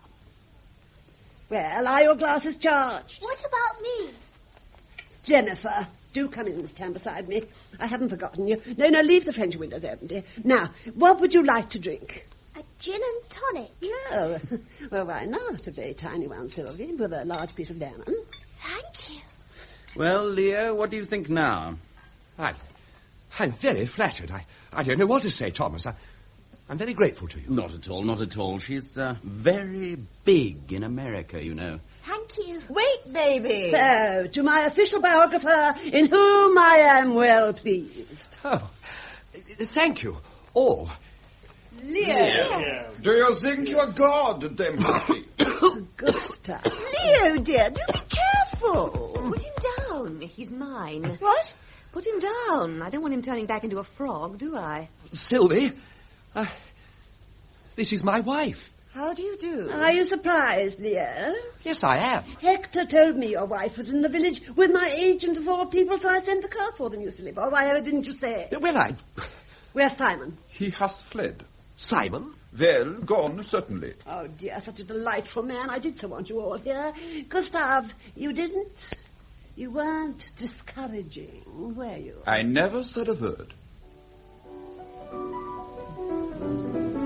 Dance, dance, dance, little ladies, use this fleeting da-da-da-da-da. You sound almost like the real thing. I am the real thing, Ducky.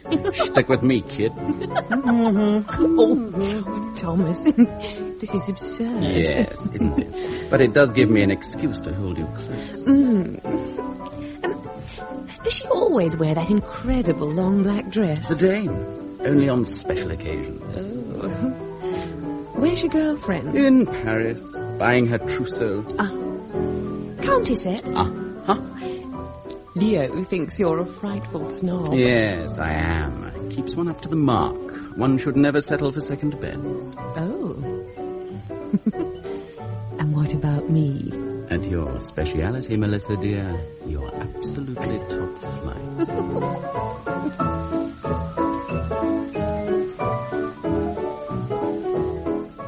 What a delightful couple they make.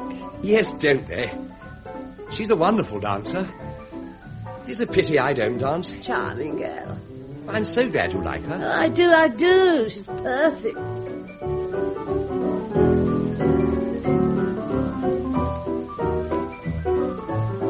Hector, do stop doing that. Jennifer's watching. Oh, sorry.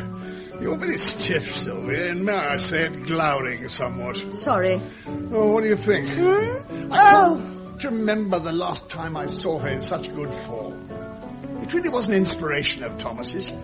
I thought we'd seen the last Hetty Lowe mystery. I truly did. Yes, Thomas can get married. Jennifer will have her tennis court. I shall have a weekend in Boulogne. Harwich for the continent. Paris for the incontinent. And I shall have a nose job. God's in her heaven, all's right with the world. Makes you glad to be British, what? But it does seem a pity. Oh, don't be silly.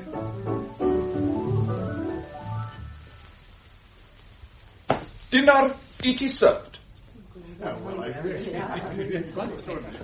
How does he do it? So quick. Gustav, you're a genius. Is there no end to your talents? I'm sorry, I don't own a dinner jacket, Dame Hetty. Oh, that's all right, but have a word with your man, I should. Did I say something funny?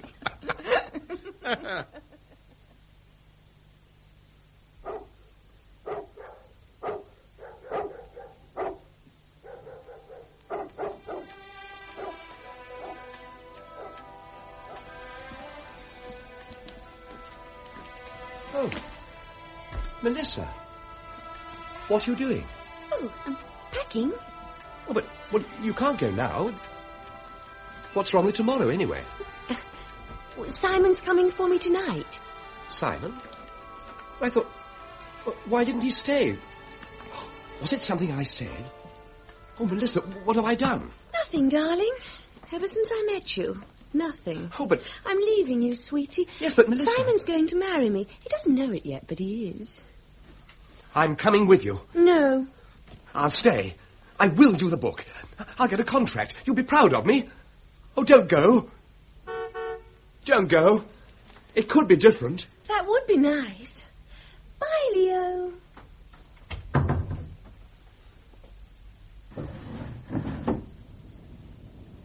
I built a willow cabin at your gate. I remember you thought that ash might have done better. I brought and waited for you with a rose. You thanked me, but would have preferred a letter. I changed my suit. I matched my stride to yours. I held my peace. I clenched my sweaty paws. I watched you sabotage each moment juste, and wished myself a murdering on the moors.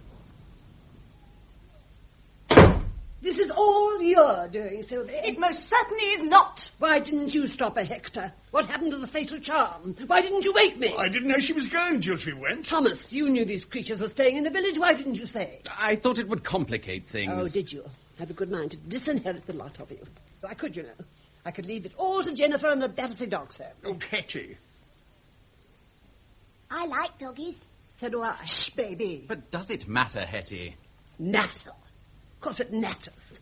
Have you no sense of form, no sense of style? Has your long association with me taught you nothing? Will nothing refine the inherent vulgarity of your mind? Oh, I say. Do you read my books? Of course I do. Well, nearly all of them. One or two I couldn't finish. They're a bit long, Hetty. Well, the scholars will sit at your feet, won't they? Waiting for a critical pearl or two. Looking for some gem, some tiny insight into the artistic process. Gap-toothed, eyes ablaze, notebooks poised. And what did you think of our books, they'll say? And you'll tell them, won't you? My goodness.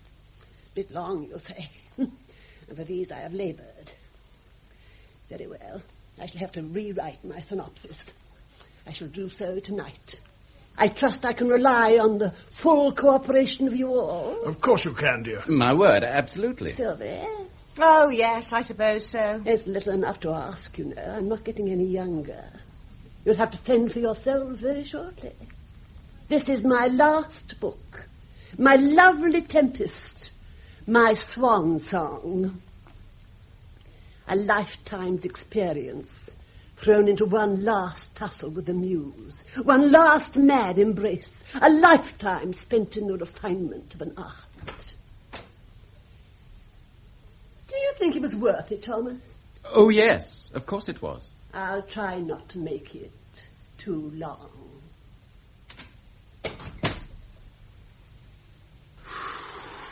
What's the matter with you? Usual pre-book storm, that's all.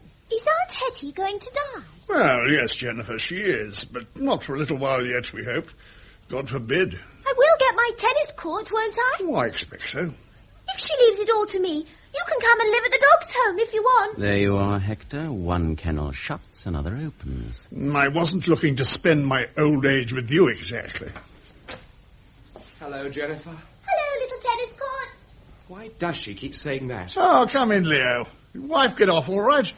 Yes, thanks. Charming girl. Yes, bucked us up no end. Treat to have her round the old place. Oh, I'm sorry to see her go so suddenly. Desperately sad. Yes.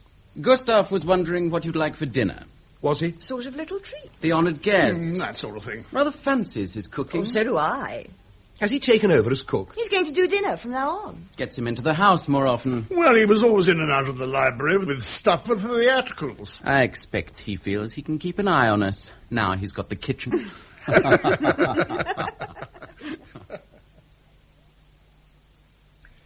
I sought the lamb. Navarin of lamb. Oh, yes. With Jerusalem artichokes, cooked with cream, and a plain fresh salad. Sounds delicious. It will be. Why do you stay, Mr. Meadows? Go, now! In vain is the net spread in the sight of the bird. Yes. Mr. Meadows, such fatalism is unhealthy.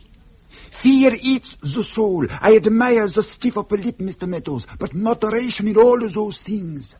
Run, Mr. Meadows, run. Like a rabbit, in half a circle. But from what? And where to?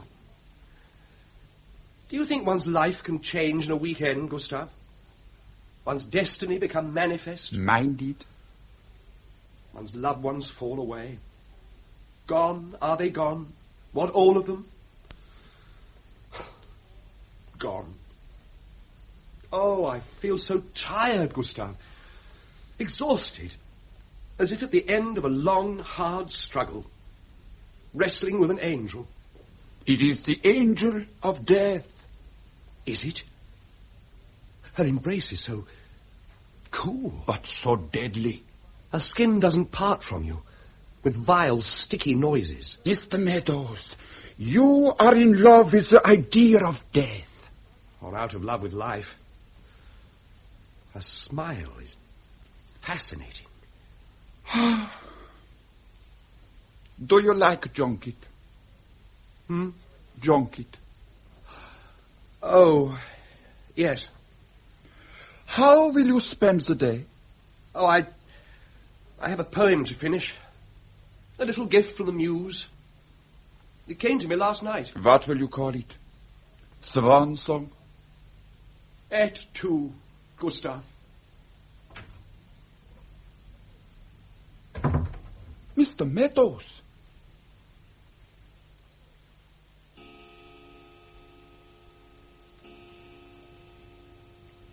The last of the junket, Lear. No, thank you. Delicious, wasn't it? You thought so, evidently. Oh, it was, you know. The man's a marvel. I knew I'd find a use for it. She never throws anything away. Coffee, Lear. Oh, have a brandy first. No, after. Have both now. I think I'll go to my room, if you'll excuse me. There's something I want to finish. Yes, I must work tonight. Do you drink when you work, Lear? Sometimes. Take the bottle. Thank you. I'm sure you don't need it. No, I don't. How's the book going? Oh, very well. We must talk about it sometime. Yes. Good night. Leo! Yes? Has he forgotten something? Have you forgotten something? No. Do you like poetry, Sylvie? Oh, it doesn't matter. I like poets. Well, I have this book of my poems. I had to pay to have it published, as I think I said. I usually do. It's not very big, is it? But you can't always go by weight. Some of them are quite good, I think. The early ones had promise. Well, people said so, you know. I believed in them. The poems, that is. And the people come to that. Anyway, I'd like you to have it. I haven't written in it. There isn't anything to write. Thank you. I thought you didn't give books away, Leah. Ah, well. Perhaps it's the exception that proves the fool. What a splendid line for your exit. Good night. Oh, now then, Sylvia, old girl. We're not going to have any tears, are we? No. We can't afford to be sentimental, can we?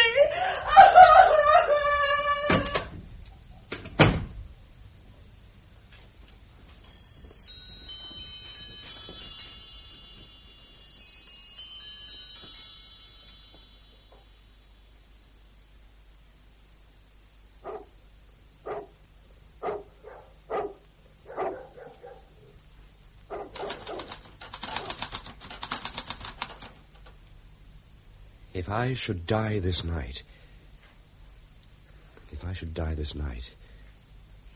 then... If I should die this night, then in the world's eye flaunt me. If...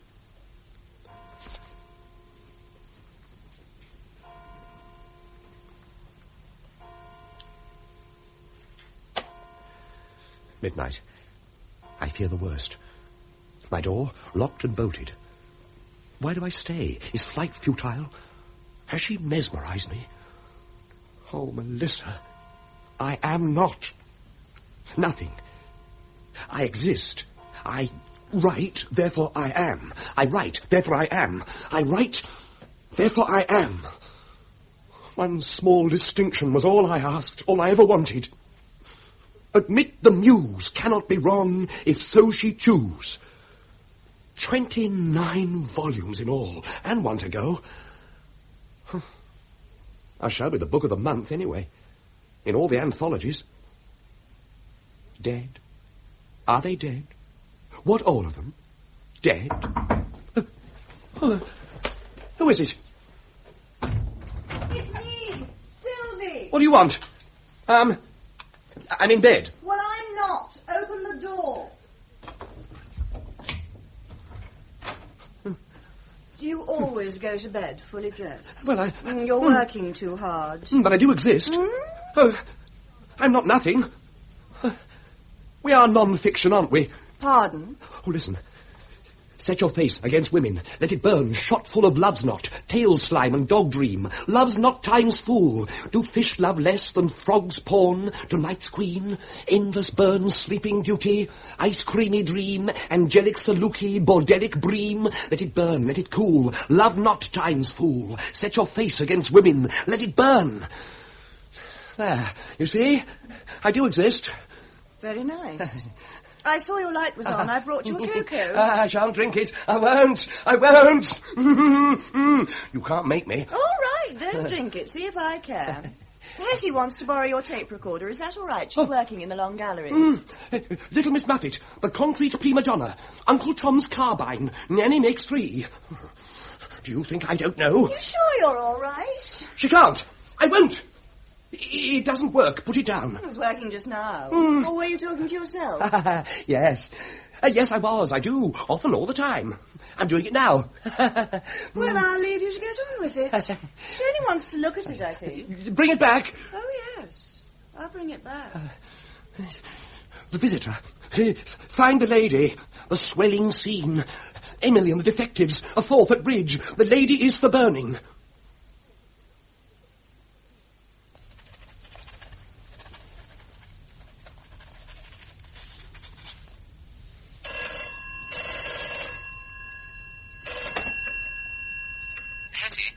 I do not like to be telephoned while I'm working. Hetty. Who is that? You know very well who it is. It's Thomas. Hetty, my door is locked. So is mine. I want everyone to stay in their rooms tonight. I do not wish to be disturbed. Oh, Good night.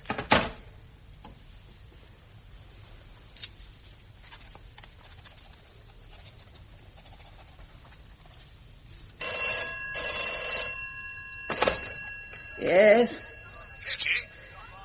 Where are you, Hector? The blasted country club, of course, where you sent me. Good, stay there. Oh, Hetty, can't I come home? It's frightfully dreary. Who else is there? Oh, the usual crowd, the chief constable with his arse in the fire.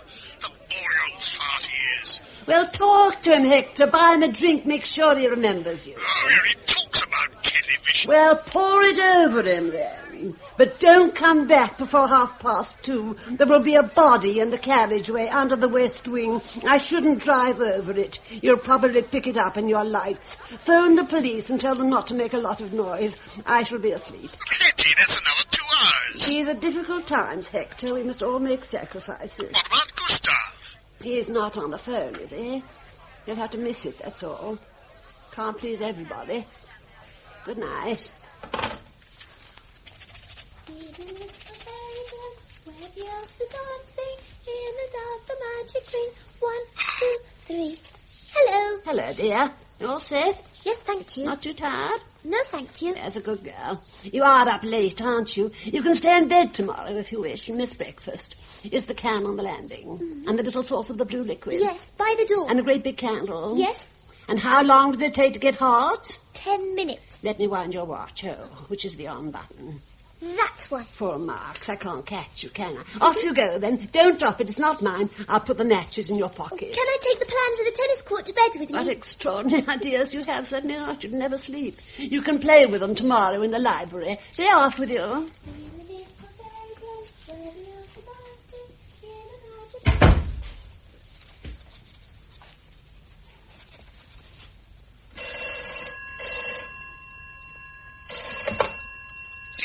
Yes, Leah.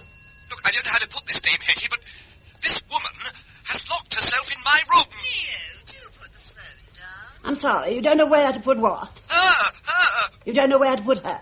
I couldn't put her anywhere. She's stronger than I am. I'll lie still and think of England or a poem or something. Please leave this line free, Leo. I'm expecting a call. But she says you sent her. Well, what do you want? Written confirmation. Get off the line, you idiot.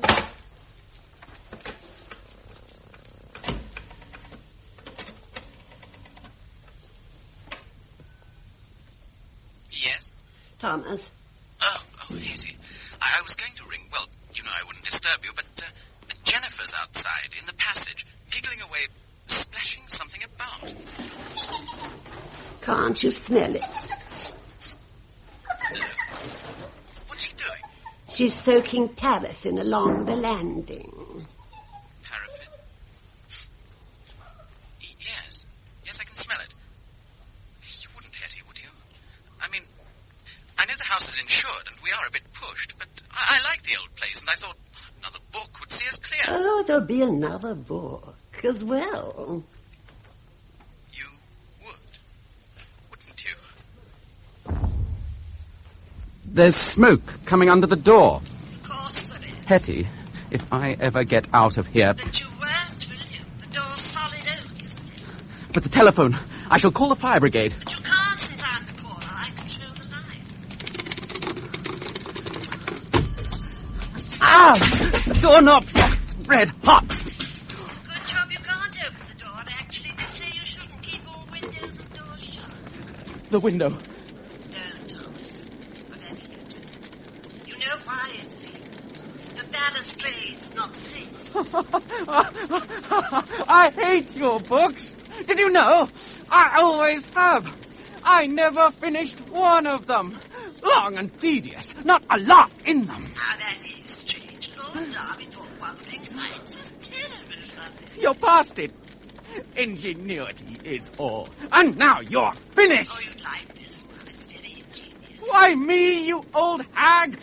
Why me? Thomas, you are as elegant and ignorant as the swan. The money? Oh, it's not the expense, Thomas. It's those bloody telephones everywhere. In the loos, in the bathroom, the dogs peeing over them in the stables. I hate telephones.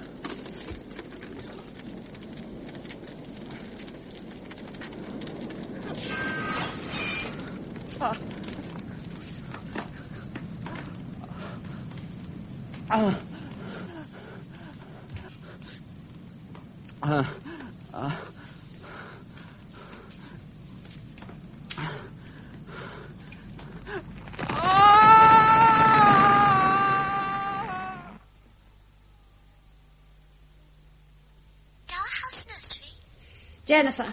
Yes, Aunt Hetty. Have you got my list? Yes, Aunt Hetty. Read it to me. Blow up the big candle. Write down the time. Switch off tape recorder.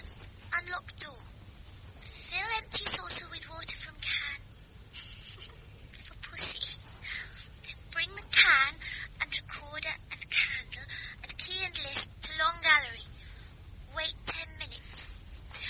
Wipe candle smacks off brass doorknob. Leave passage door open. Go to bed. Splendid. Off you go, then. In the dark, magic ring. 1, 2, 3.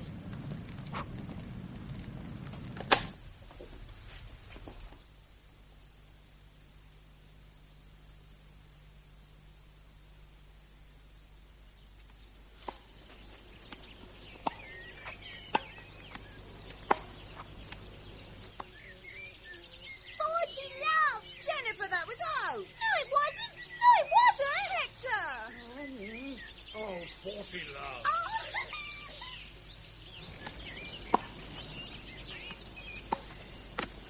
What time did you get up, Leo? Oh, 6 o'clock. Did you get 4 hours in? I most certainly did. And then some. 5,000 words. On you. For Playboy. What? No poetry. Some young man in Birmingham rang me up once, asked me if I'd like to do a centre spread for Playboy. I refused, of course. Did I do the right thing? What's a centre spread? Oh, I think you were very wise, really. Do they pay well? Oh, yes, very well. Ah, Gustav, the lemonade. Thank you. Mr. Meadows? Oh, yes, please. Are you having some? Not at the moment. Excuse me. Oh, righto. Have you heard from your wife lately? No. No, I haven't, actually. Will I get rid of her, or shall you? Oh, I'll get rid of her.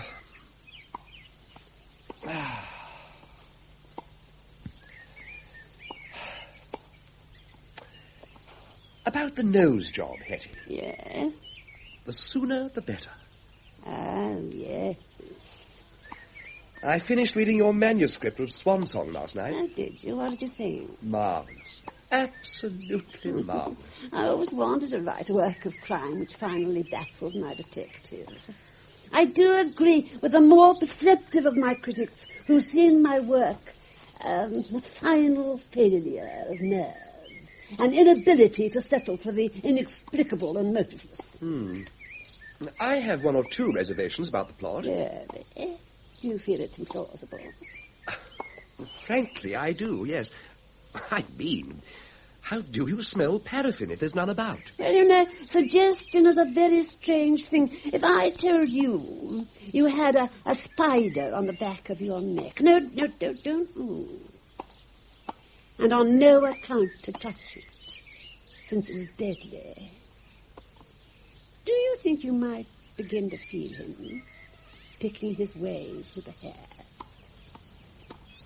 But there isn't, is there? No. The water would dry very quickly on a warm summer's night with a good current of air. Still, perhaps I must it. What a pity. Oh, you'll get by. Make no mistake about it. On the sheer horsepower of the writing alone. Oh, thank you. That is nice.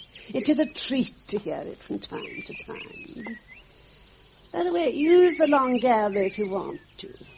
By all means. Well, thank you. It's very quiet. I shan't be going there anymore. You'll make a writer of you yet, Leo. Darling! Darling! Leo! Oh, get the ball, sweetie. Oh. Righto. Oh, lemonade. Yes. Yes, you look hot, Sylvie.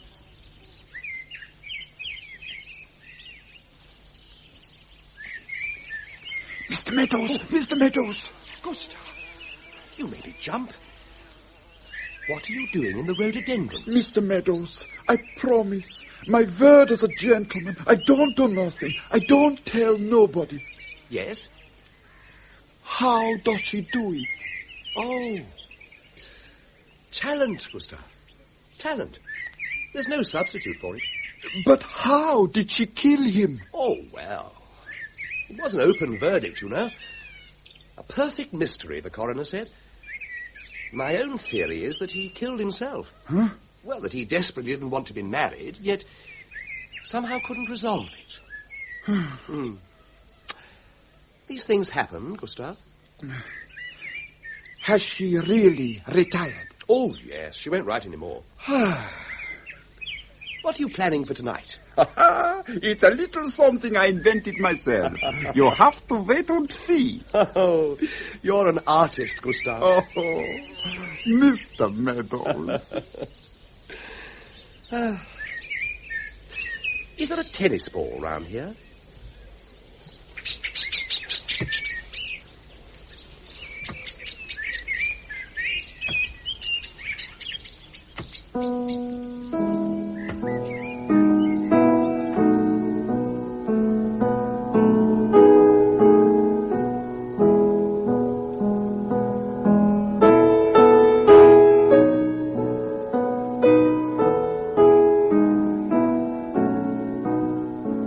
That was Murder as Art by Graham England, with Noel Hood as Dame Hetty and John Rye as Leo. Gustav, Philip Voss.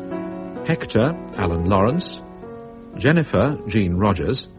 Sylvie, Frances Jeter. Melissa, Nicolette Mackenzie. Simon, Peter Howell. Thomas, Andrew Sear. The play was produced and directed by Richard Wortley.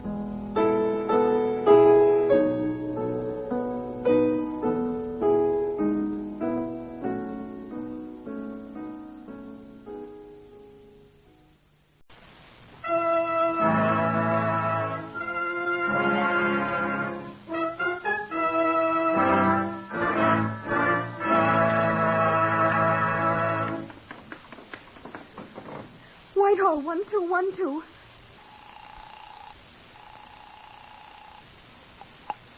This is Scotland Yard.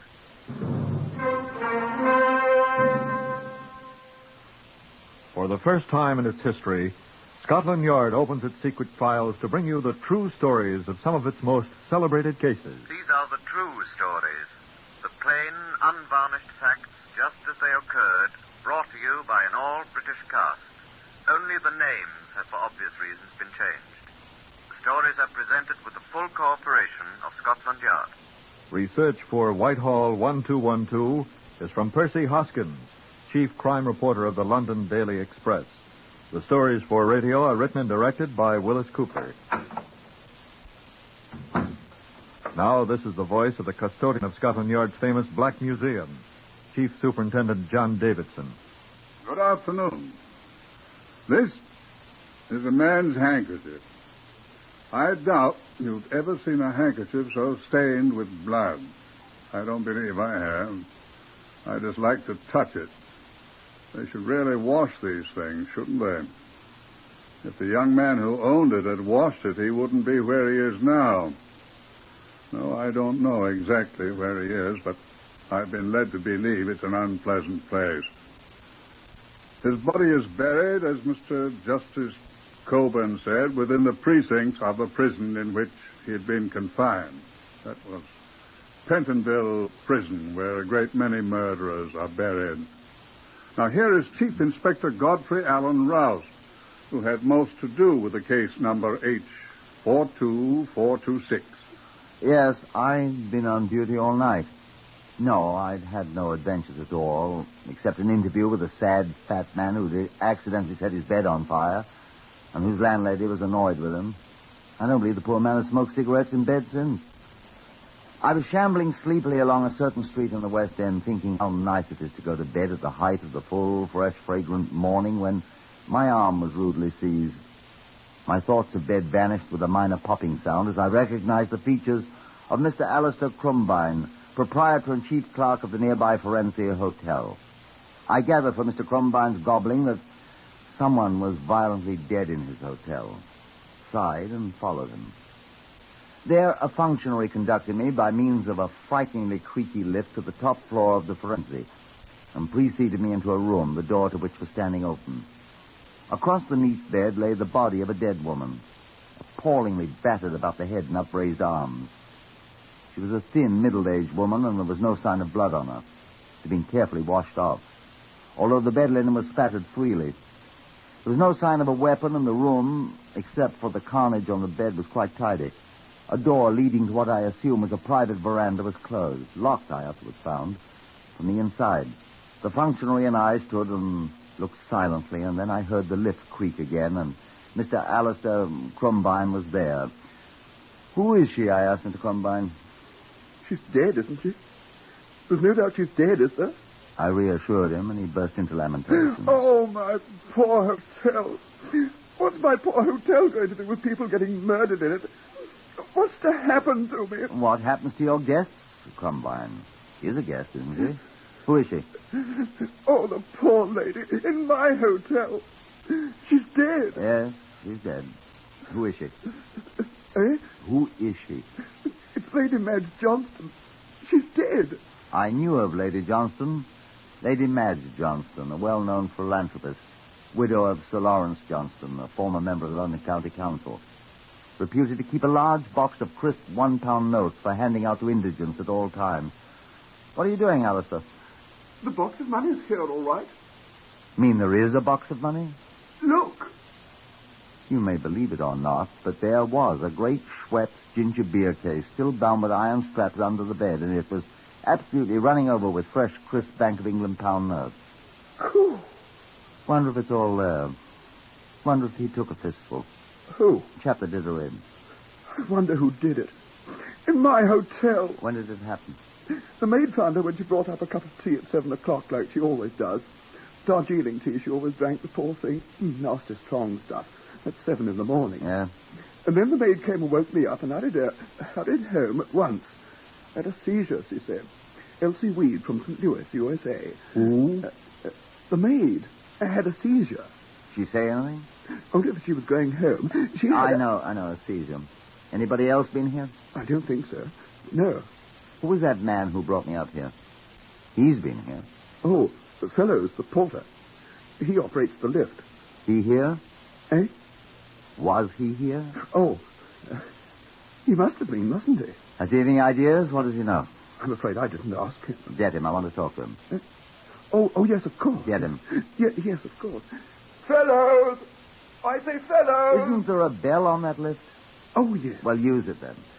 Oh, he'll hear me. Fellows! So will everyone else in the hotel. Oh, do you think so? You'll have everyone up at the place here, and I don't want them. Ring the bell. Oh, yes, of course.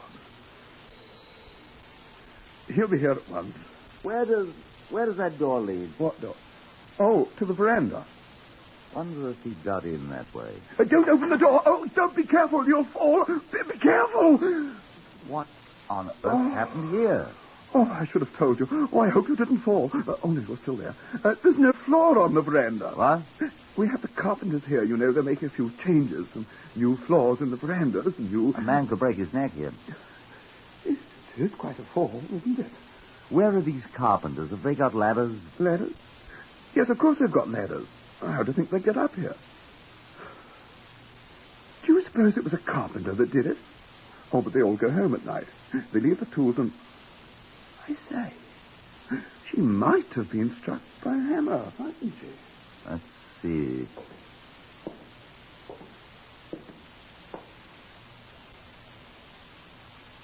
Might very well have been.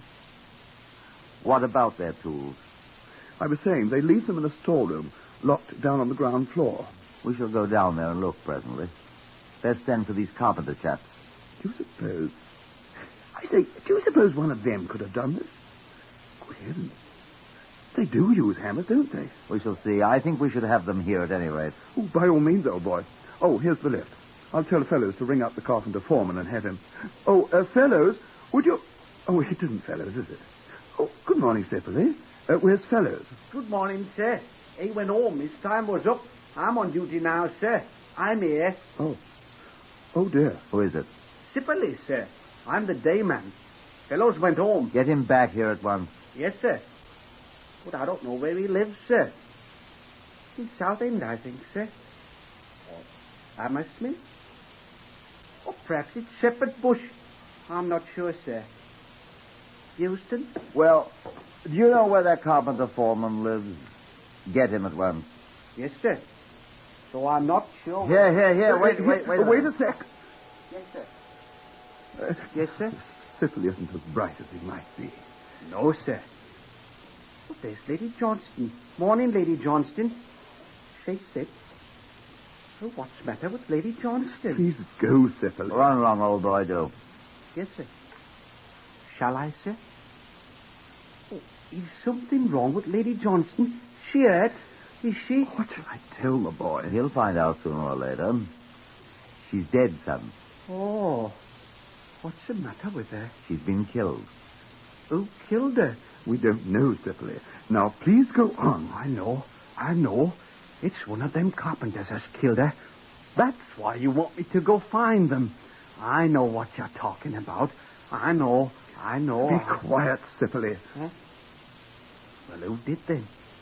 Tell me who did. Tell me. Now, go on, Sipperley. Yes, Mum. Sir. Poor Lady Johnston. I know. I heard him. I heard him talking in the night. Well. Well, indeed. Do you have many like that? Poor syphilis. Still, the boy may be right, you know. About what? About the carpenters, of course. Why? Well, you said she was battered to death with a hammer. A hammer's a carpenter's tool, isn't it? A weapon. I said she might have been beaten with a hammer. She might have, I said. Well. Are there no other hammers in your hotel? The carpenters have the only one. They're the ones who did it. They must be. They did it. No, wait till we get them here. Don't you think so, Chief Inspector? I don't know.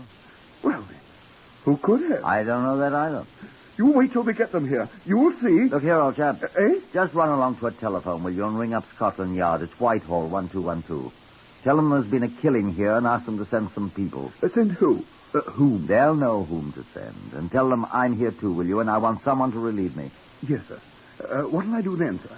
Then I suggest you go talk to Sipperley. Perhaps he and you can think up some good ideas together. I'm your man. Oh, poor Lady Johnston. Whilst Crumbine dashed down the stairs, which also creaked abominably, I sat myself down with Lady Johnston's corpse to think. These are the things I thought of. A, the good charitable lady had been killed in the night. Whoever did it had, with the good lady, made a great deal of noise. Note. Who heard the noise? And when? Did they recognize any voices? Someone who was familiar, or had become familiar with arrangements at the Forensic Hotel did it. Else, how had he known about Lady Johnston? How had he got in the room? That door to the outside of the veranda had been locked. And the veranda 5 floors above the street is no floor anyway. How did the intruder get in? Or had he not had to get in? Had he been inside all the time? And what had the night porter been doing? Suddenly, I must have a little talk with that night porter, and I remembered his name, Fellows. The man who had been relieved by the boys Sipperley and gone home to Southend or Hammersmith or Shepherd's Bush or perhaps Euston. The night porter would have a lot of questions to answer, I could foresee. Lady Johnston said not a word to me, but grinned horribly. There were a couple of spots on her face the person who had washed her up had missed. "Excuse me, milady," I muttered, and went to look at the outer door. The key which had locked it was still in the lock where I had left it. The inside, mind you. I opened the door. The floorless veranda yawned above those 5 stories to the street. Could a ladder, I wondered? Carpenters use ladders. I must see if that foreman carpenter or his mates had been reached yet. I closed the door, locked it. Went out and rang for the lift. After a moment, it started up. Well, I reflected, that would at least save time. I could ask Sipperley some of the questions that plagued me. Perhaps he might know something. I waited as patiently as I could. At last, it hove in sight. "Hello, Sipperley," I said. I could see Sipperley staring up at me. "Hello, Sipperley," I said. Why, you remembered my name, sir. Thank you, sir. Hardly anyone remembers my name, sir. Joseph Adoniram Sipperley, it is, sir. From Blackpool, way up in Lancashire, sir. I don't know your name, sir, though. Well... Oh, no, don't tell me. I'll find out. Poor Lady Johnston, she didn't remember my name either. She always called me boy. I hate being called boy, don't you, sir? Yes, sir. Do you want to see Mr. Crumbine, sir? He's on telephone. He's calling the foreman carpenter, sir. Mr. Morris, like you said. Only he can't get Mr. Morris on the telephone. And so he called Fellows. Fellows is the night porter, sir. And he lives in Kennington. Not Southend or Hammersmith or Shepherd's Bush. Or Euston. No, Kennington. Mm-hmm. Kennington isn't far away, and Fellows will be right here in a minute, and maybe you'll know who killed poor Lady Johnston. She was so nice. But she always called me boy instead of my right name, Joseph Adoniram. Don't you feel dreadfully sorry about her? I'll take you to the cellar, sir, whilst Mr. Crumbine's on the telephone. This is the cellar, sir. There. Nothing down here. Storeroom, sir, where we keep the guests' trunks and boxes and everything, sir. Excuse me, sir, I beg your pardon, sir. Excuse me, sir. I'm always bothering the guests, sir. Mr. Crumbine tells me, and... Look here, Sipperley, you're not bothering me, and Besides, I'm not a guest. Why now?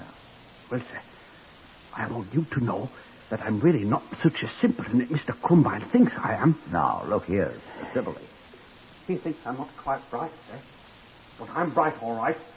And I have the equivalent of a high school education, sir. Oh, really? Oh, yes, sir.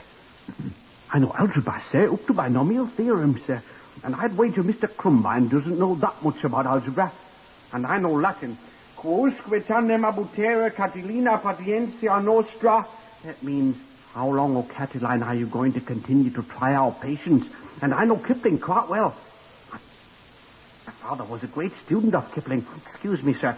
There's a widow in sleepy Chester who weeps for her only son. There's a grave on the Parbeng River, a grave that the Burmans shun, and there's Super da Prag Tevori to tell how the deed was done. That's the grave of the 100 Head. I know it all, but excuse me, sir, I forget so much. I think that's why Mr. Crumbine thinks I'm not quite bright. I can't remember things. I tried for me trade test in the war, sir, but right in the middle of the examination, I forgot. I've forgotten what I forgot. But they made me go away. That's the room there where the carpenters keep their tools. Wouldn't you like to look at it, sir, while Mr. Crumbine's on the telephone? Well, goodbye, sir.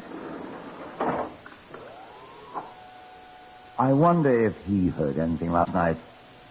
Or has the poor beggar forgotten it? Well, I suppose we'll never know. Poor kid. Hello, Chief Inspector. How did you get down here? The lift. Oh. Simply take you to the wrong place. I'm going to sack that fellow. Oh, no. This is quite the right place. Did you get your people? The carpenters? No. But they'll be coming in. The fellows? Yes, he's on his way. Turns out he lives in Kennington, no distance at all. What do you mean about the right place? Want something down here? I thought I'd have a look at this place where the carpenters store their tools. You do think it was a carpenter, did it? Where's this place? Just a step.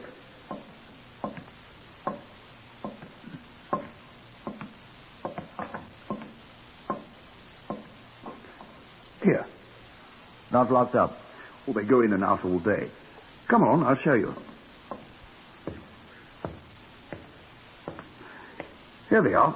The carpenters? No, chap. The tools. Let's have a look. Saws. Whatever these things are. Planes. Levels, drill braces. Miter boxes. Hammers. I say, let's have a look at these. Suspicious, eh? Suspicious, eh? Yes. Well, let's have a look. Looks all right. So it's this one. There's only 3. 3 what? Hammers. Hammers. Matter. This one's clean. Beautiful. These carpenter chaps. I mean it's clean. Oh. You mean... Like the old lady was. Carpenters don't usually wash their hammers, do they? Well, I don't know. I'll tell you, they don't. Look at the others. See? Sawdust, rust here, paint. I see, but I know. Maybe it's new. I don't know. But I don't think so. Well, have you found the murder weapon, gentlemen?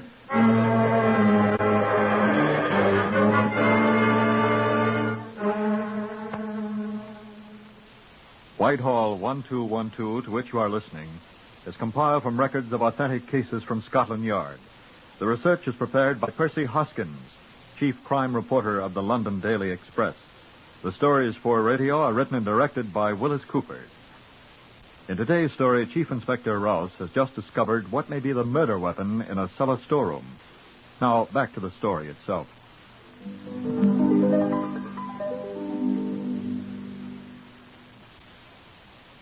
The people from Scotland Yard for whom I had asked, photographers, fingerprint men, all the rest, including a relief for me, had now arrived, and I sent an earnest young constable back to the yard with the extraordinarily clean hammer, with instructions to take it to the forensic laboratory people for a thorough examination. I sat down in the corner of the cellar with Alistair Crumbine and Fellows, the night porter, and held grave discussion. Good thing you got me before I got in the bed, sir. Why is that, fellows?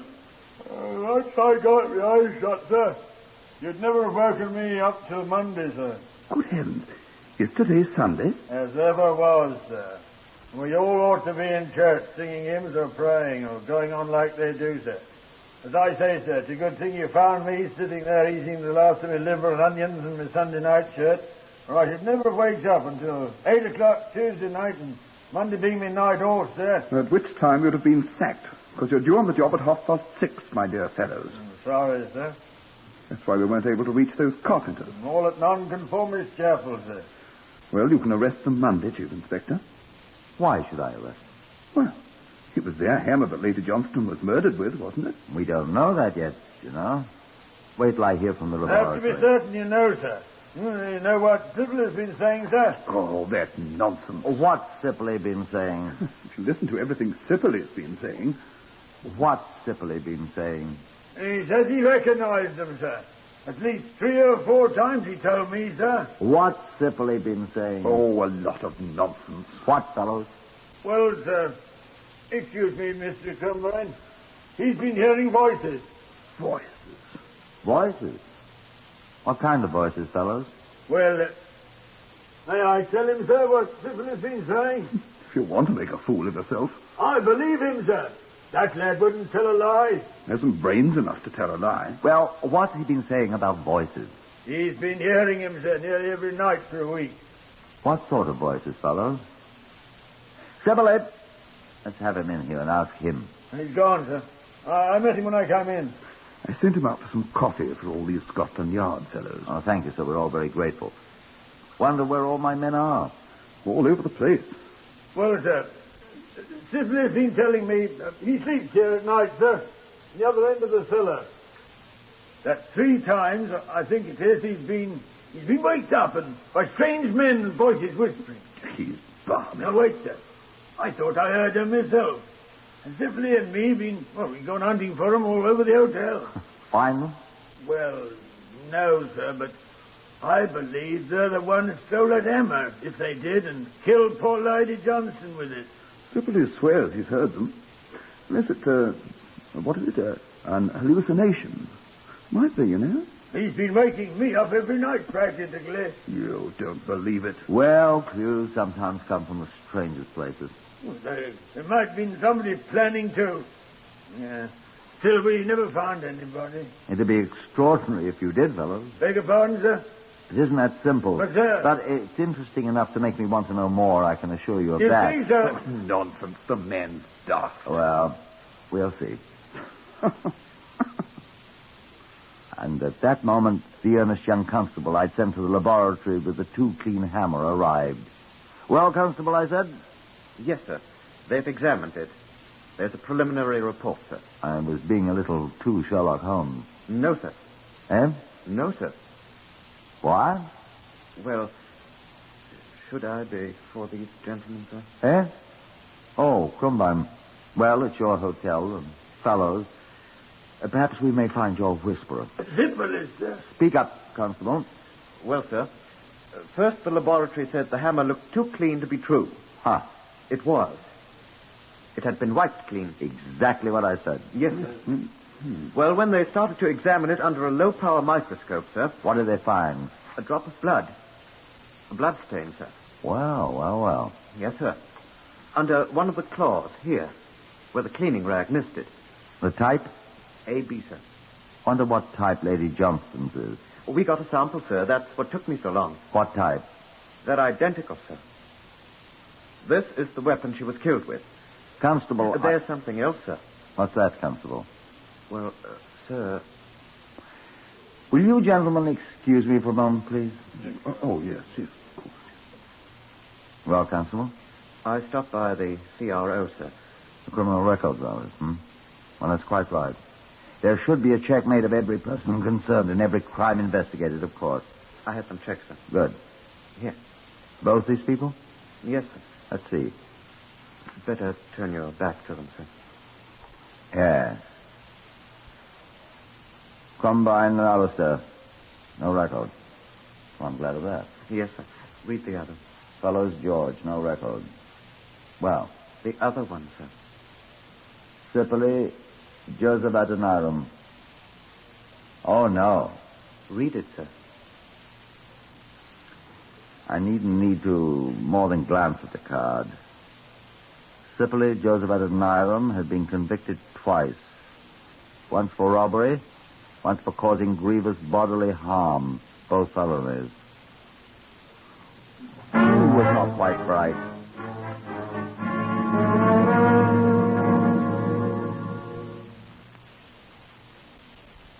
And when Sipperley returned with the coffee for the Scotland Yard men, the earnest young constable and I called him aside.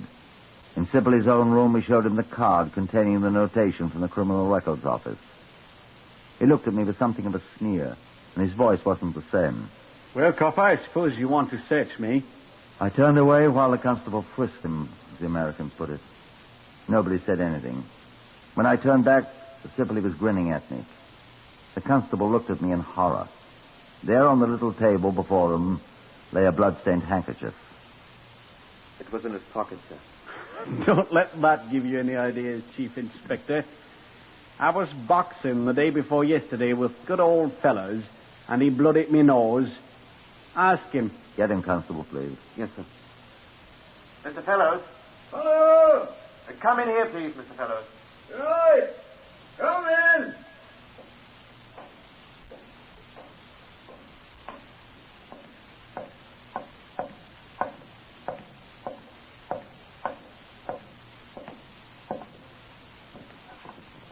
Ask him. What's wanted, sir? Fellows, were you boxing with Sipperley here the day before yesterday? Yeah. Oh, yes, sir, I was. See? Did you... Give you a bloody nose, didn't I, sir? And here's the handkerchief I sopped it up with. You've been carrying that wretched thing about in your pocket all this time?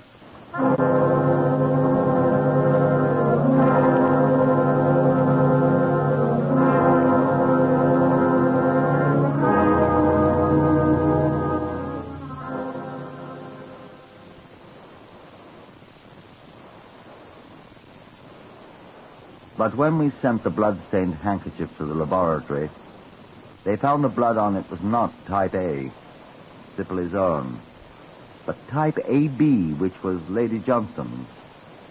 Confronted with this anomaly, Sipperley made a statement. Yes, it's her blood. Yes, I killed her. I'm sorry I didn't get all of the blood off the hammer. I made up the story of the people whispering, so if I couldn't blame it on the carpenters, there'd be somebody else. You'll find the handkerchief I used for my bloody nose on the floor of my room under the rug by my bed. I just pocketed the wrong one. They both looked alike. It's no good, I give up. I murdered the old fool. Why? I'll tell you why. Because everyone said I wasn't quite bright. Because nobody would bother to learn my name, Joseph Adoniram Sipperley. They called me boy. Just like the old lady did. Boy. So I killed her. I wish I could kill all of you. I didn't get any of the money, though. Fellows came along too soon, looking for the people that whispered. So I went along with him. We didn't find anybody. Boy indeed. Not quite bright indeed. Well, I almost got away with it, didn't I? Almost. Joseph Adoniram Sipperley was hanged at Pentonville Prison, and his body's buried in the precincts of the prison. The boy who was not quite bright. He wasn't a boy, though. He was 27 years old, though he looked much younger, as the prison surgeon who made the post-mortem examination said.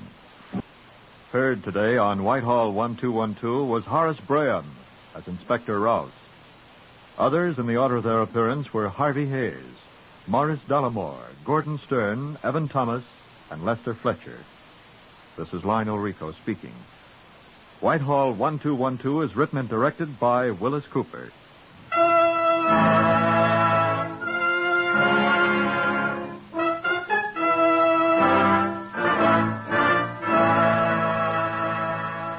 This is NBC, the national broadcasting company.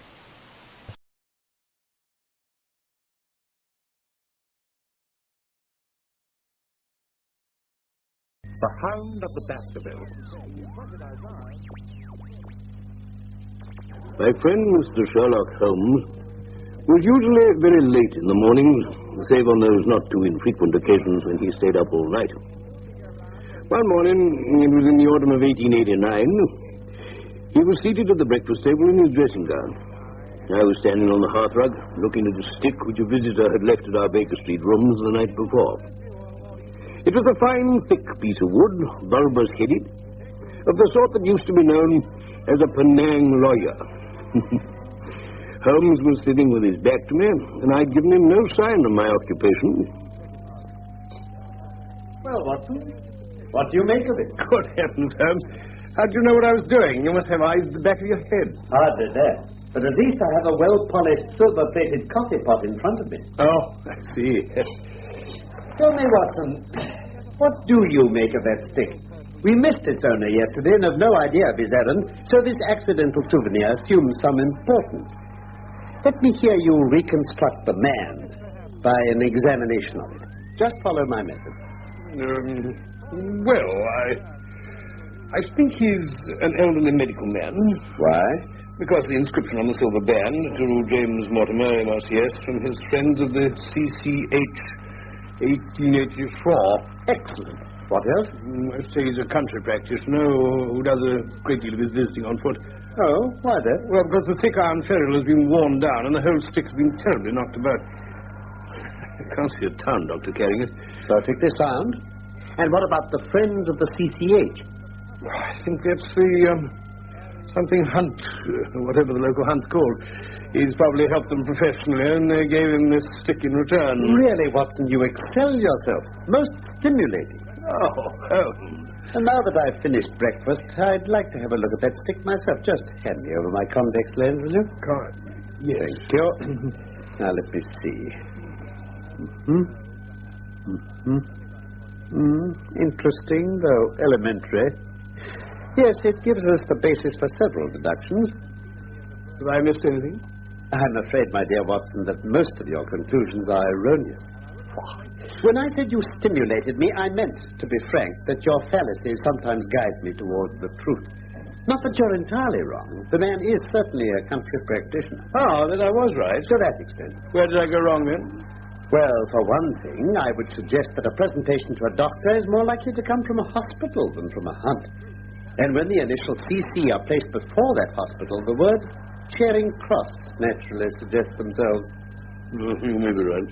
The probability lies in that direction. And since the presentation was made but 5 years ago, there emerges a young fellow under 30, amiable, absent-minded, and with a favorite dog, something between a terrier and a mastiff. Now, just a minute, Holmes. How do you know he's amiable, absent-minded, and has a dog? Well, it's my experience that only amiable men receive testimonials, and he was absent-minded enough to leave his stick here yesterday. Oh, true. Well, what about the dog? Look at the teeth marks on the stick. See? As I say, they're too broad for a terrier, not broad enough for a mastiff. Let me take it over to the light.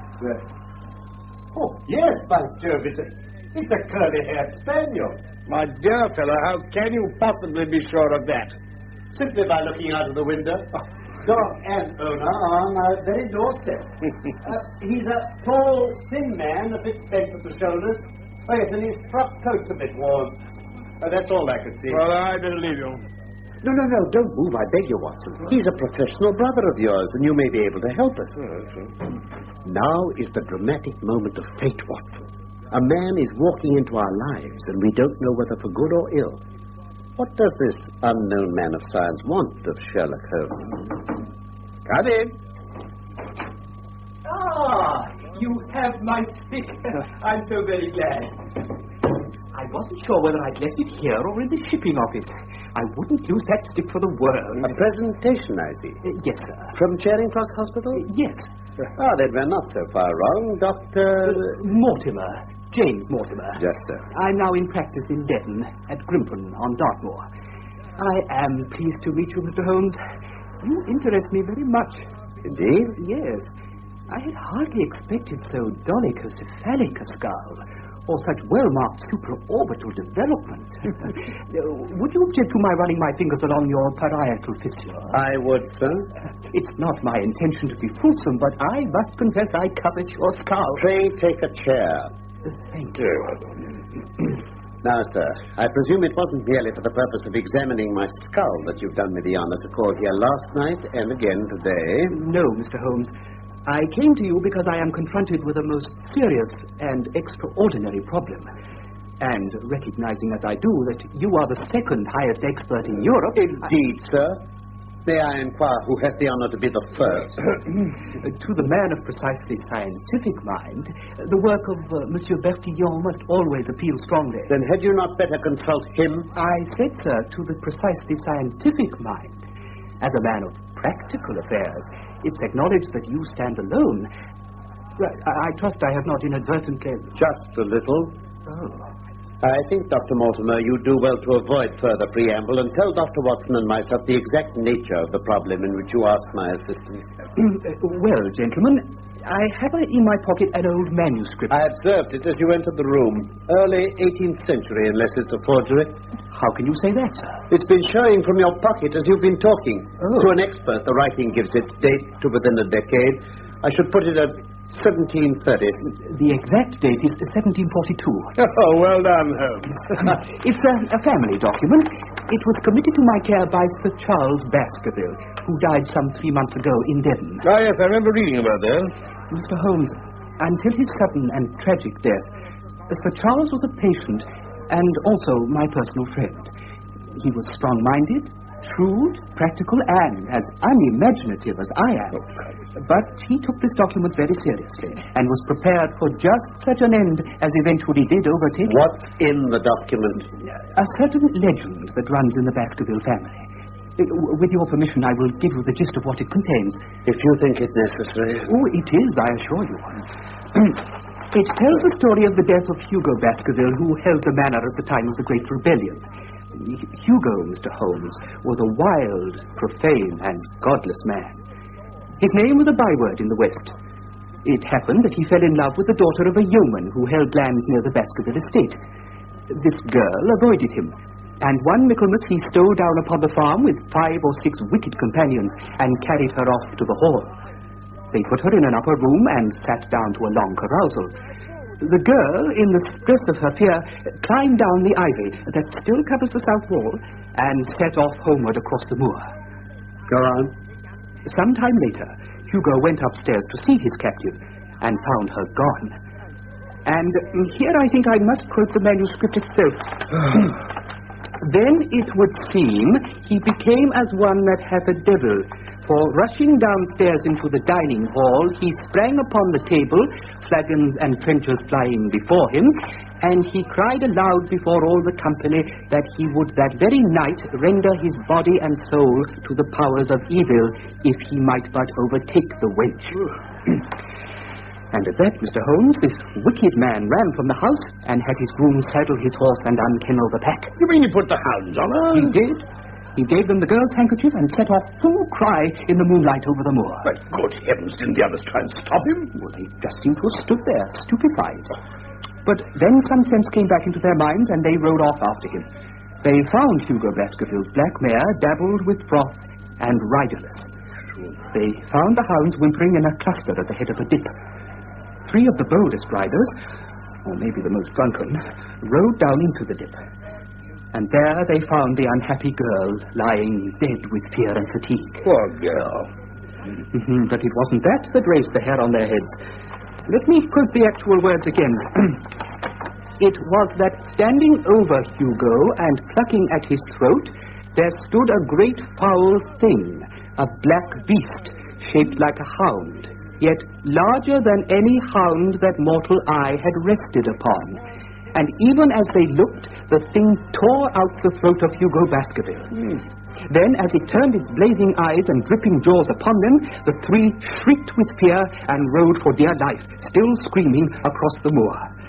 One, it is said, died that very night of what he had seen, and the other 2 were but broken men for the rest of their days.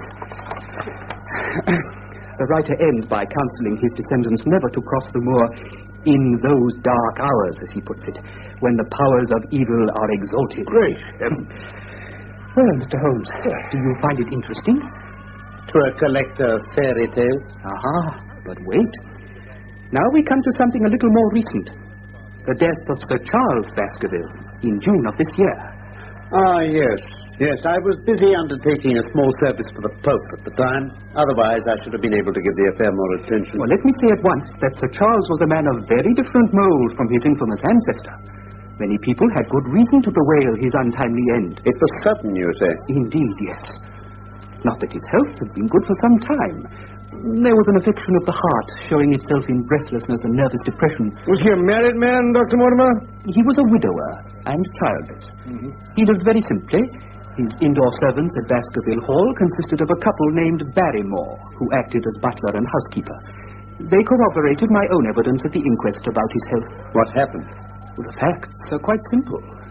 Every night before he went to bed, Sir Charles used to walk down the famous yew alley of Baskerville Hall. On the 4th of June, he declared his intention of starting for London the next day and told Barrymore to pack for him. That night, he went for his walk as usual and never returned. Who raised the alarm? Barrymore, the butler. He found the hall door open, became alarmed, and went out with a lantern. Halfway down Yew Alley, there's a gate that leads out onto the moor. Sir Charles's footprints led there, and there was evidence that he had stood there for a while. Then the footprints continued, but appeared to be those of a man... Running for his life? Where did they lead? To the far end of the alley. And there the body was found. Any signs of violence? No, but the face was incredibly distorted. At first, I couldn't believe that it really was Sir Charles. How do you account for the distortion? Well, it's a symptom that is not unusual in cases of death from cardiac exhaustion. Yes, that's true enough. The post-mortem showed a long-standing organic disease, and the coroner returned a verdict in accordance. Those are the public facts. I see.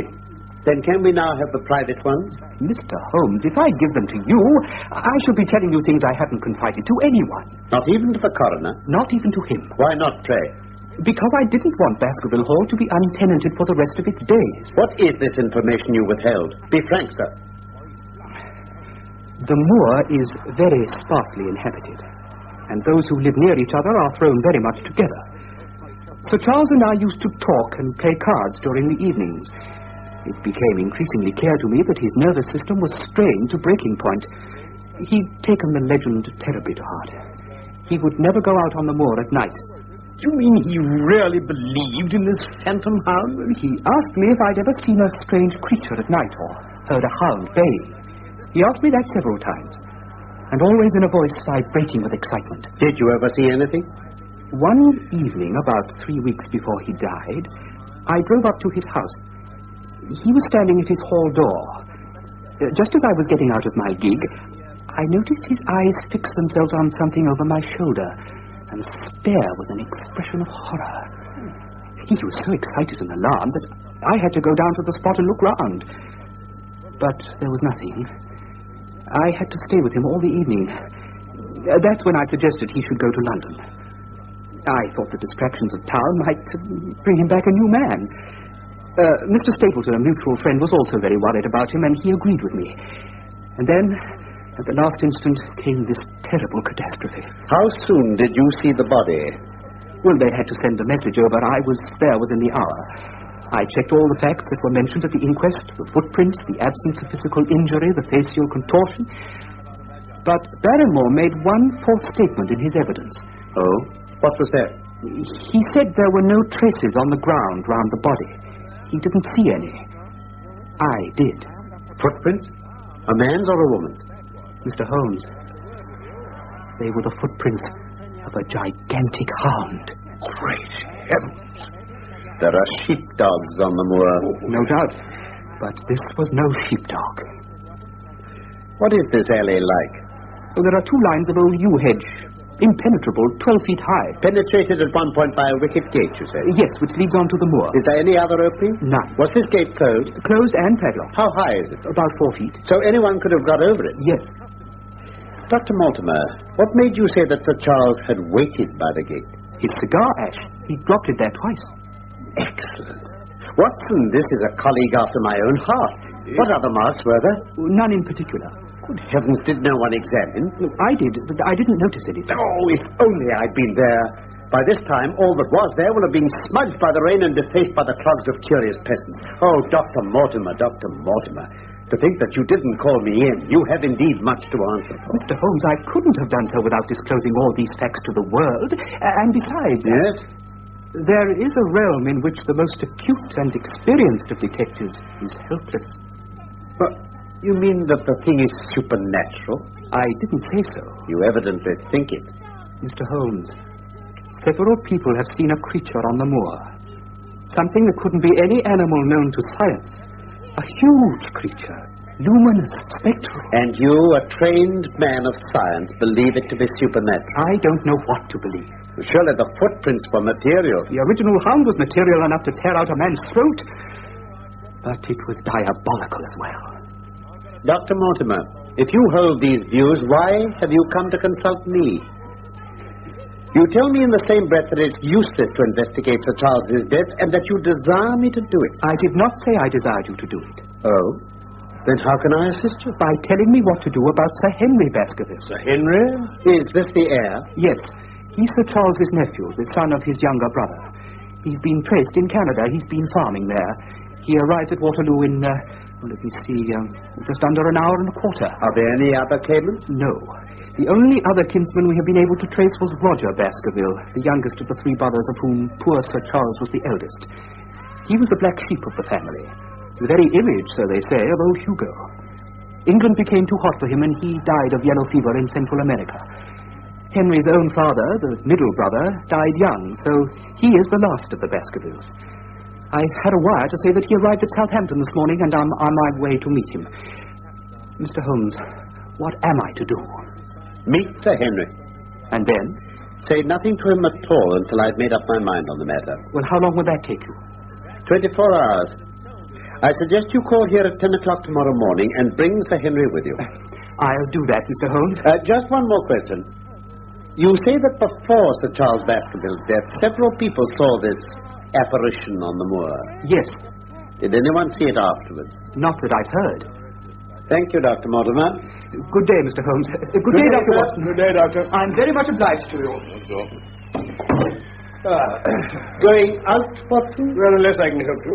No, my dear fellow. It's at the hour of action that I turn to you for aid. Oh, just as you like, Holmes. When you pass Bradley's, would you ask him to send up a pound of the strongest shag tobacco? Oh, and ask the people next door to him if they have an ordnance map of Dartmoor. Very well. Thank you, Watson. Oh, and Watson, it would be as well if you could make it convenient not to return before evening. I spent the day at my club and didn't return to Baker Street till nearly 9 o'clock in the evening. My first impression when I opened the door was that a fire had broken out. The room was so filled with smoke that the light of the lamp on the table was blurred by it. Through the haze, I had a vague vision of Holmes in his dressing gown, coiled up in an armchair with his black clay pipe between his lips. I left him in peace and took myself off to the more tolerable atmosphere of my bedroom. The next morning, our clients were punctual. As the clock struck 10, Dr. Mortimer was shown up, followed by the young baronet, a man of about 30, sturdily built, with the weather-beaten appearance of one who spent most of his time in the open air. Come in, gentlemen, and make yourselves comfortable. Mr. Holmes, Dr. Watson, this is Sir Henry Baskerville. How do you do, Mr. Holmes? Sir Henry. Dr. Watson. You know, the strange thing is, if my friend here hadn't proposed coming round to you this morning, I'd have come on my own. Indeed? Well, you're the man who thinks out little puzzles, aren't you? Well, I've had one this morning that wants more thinking out than I'm able to give it. You mean that something has happened since you arrived in London? Well, nothing of any importance. Maybe it's only a joke. But it was this letter. If you can call it a letter. It reached me by the first post. Sir Henry Baskerville, Northumberland Hotel, Charing Cross. Who knew you were going to stay there? Well, no one. We only decided after I met Dr. Mortimer. But presumably he was already staying there. No, sir, no. I've been staying with a friend. There was no possible indication that we intended to stay at that hotel. I see. Oh, somebody seems to be deeply interested in your movements. May I read the letter? Please do. As you'll see, it's only a single sentence. I notice it's made up of printed words pasted onto a sheet of foolscap. As you value your life or your reason, keep away from the moor. The word moor is written in ink. It's the only one. Now, perhaps you'll tell me what in thunder's the meaning of that. Watson, have you yesterday's Times? Yes, I think so. Might I trouble you for the inside page? The one with the leading articles? Yes, I've got it. Ah, yes. There you are. Thank you. Stands to reason that such legislation must be long and keep away from... Ah, yes. Yes, there's a capital article here on free trade. Listen, it stands to reason that such legislation must in the long run keep away wealth from the country, diminish the value of our imports, and lower the general conditions of life in this island. Now, what do you think of that, Sir Henry? Well, haven't we gone a bit off the trail? On the contrary. If you read the whole of that article, you would, I'm sure, find all the words of your mysterious letter. The one sentence I had read you already gives us value, reason, keep away, from, and life.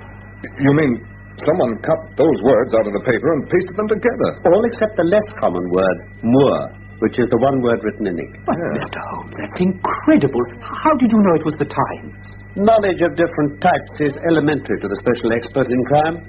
Though I confess that once, when I was very young, I did confuse the Leeds Mercury with the Western Morning News, but the Times is entirely distinctive. Just let me see the note again. Here. Any watermark? I wonder. No, I don't see any. Now, tell me, Sir Henry, has anything else of interest happened to you since you've been in London? Oh, no, I don't think so. You've not observed anyone following you or watching you? I seem to have walked right into the thick of a dime novel. Now, why in thunder should anyone follow me or watch me? We're coming to that. You've nothing else to report to us? Oh, no. Well, unless you think it's worth reporting that I've lost one of my boots. Have you indeed? Yes, I put them both outside my door last night, and there was only one there this morning. I couldn't get any sense out of the fellow who cleans them. It seems a singularly useless thing to steal. Oh, I told him it's bound to turn up again. Now, look, gentlemen, it seems to me that I've spoken quite enough of the little I know. It's time you kept your promise and told me what we're all driving at. I quite agree. Dr. Mortimer, will you be good enough to tell Sir Henry your story as you told it to us? By all means. It begins, Sir Henry, with this manuscript, which has been in the possession of your family for generations. Well, I seem to have come into an inheritance with a vengeance. Of course, I've heard of the hound since I was in the nursery, but I never thought of taking it seriously. But as to my uncle's death, I can't get it clear yet.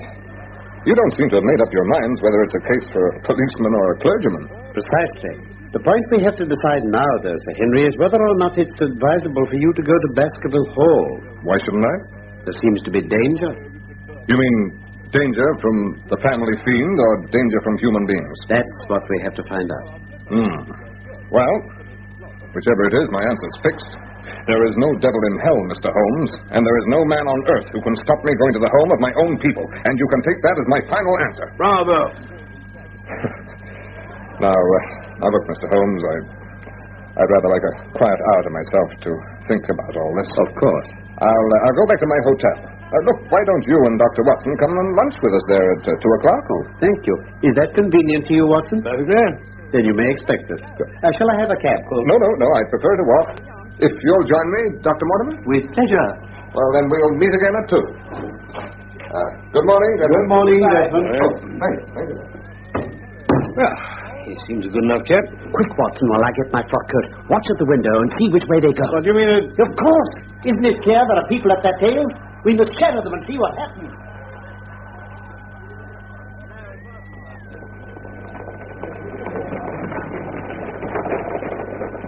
Careful, Watson. They've stopped to look in the shop window. We'd better do the same. No, wait. Look at that handsome cab. It has stopped as well. It's following them. That's our man. The cab? Yes. Let's get a look at him. Oh, curse it. He's seen us.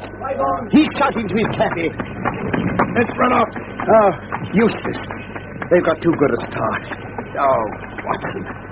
If you're an honest man, you can record this and set it against my successes. Who was the man? I've no idea. Did you see his face? Oh, I saw the big black beard. Quite so. Probably a false one to conceal his true features. He is at a disadvantage, though. You mean he's put himself in the power of the cabman? Exactly. What a pity we didn't get the number. My dear Watson, clumsy as I have been, you surely don't imagine that I neglected to get that. 2704 is our man. We must find out by wire the identity of the cabman and arrange to question. Well, what about Sir Henry and Dr. Mortimer? Oh, there's no point in following them now. Come, Watson, the nearest telegraph office, and then we can drop into one of the Bond Street picture galleries and do a review of that.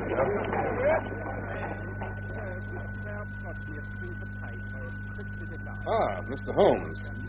It's just as well you're here. It seems to me they're playing me for a sucker in this hotel. They'll find they've started to monkey with the wrong man. Well, what's the trouble? Well, the first boot has been put back, but now another one is gone. Another one? Yes, an old black one this time. It's the last thing I'll lose in this den of thieves. What do you make of it, Mr. Holmes? I don't profess to understand it yet. This case of yours is very complex, Sir Henry. Did you know you were followed from my rooms this morning? Followed? By whom? Well, whoever he was, he informed the cabman that his name was Sherlock Holmes. Holmes? Dr. Mortimer, have you among your acquaintances on Dartmoor any man with a black, full beard? Let me see. Yes. Barrymore, Sir Charles's butler. He has just such a beard. Who is this Barrymore? Oh, his family have looked after the hall for 4 generations now. Did Barrymore profit at all by Sir Charles's will, Sir Henry? Yes, he and his wife had, £500 each.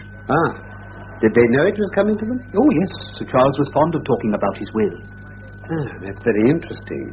I hope you don't suspect everyone who received a legacy from Sir Charles.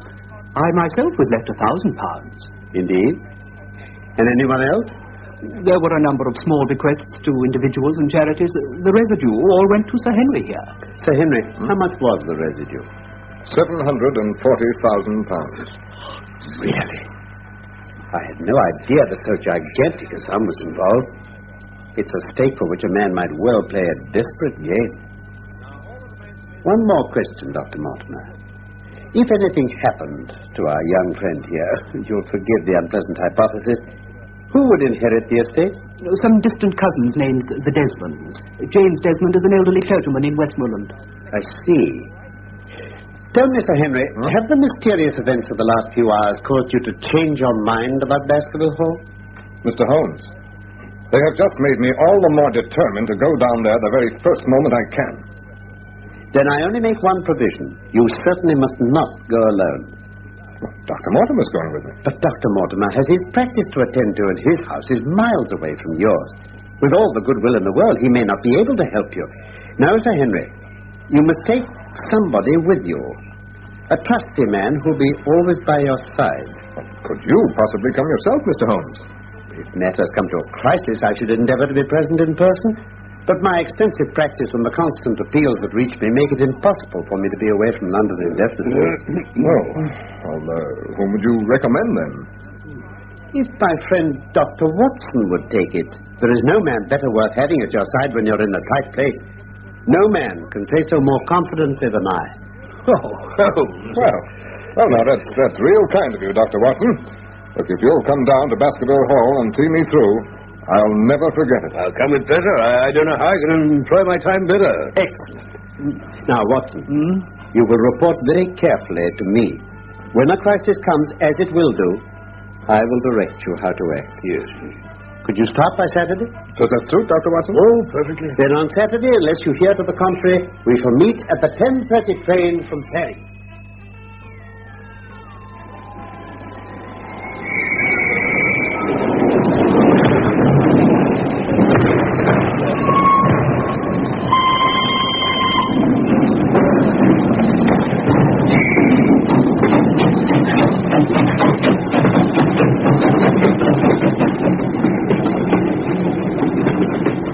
As the train sped out of Paddington, I looked back at the tall, austere figure of Holmes gazing after us.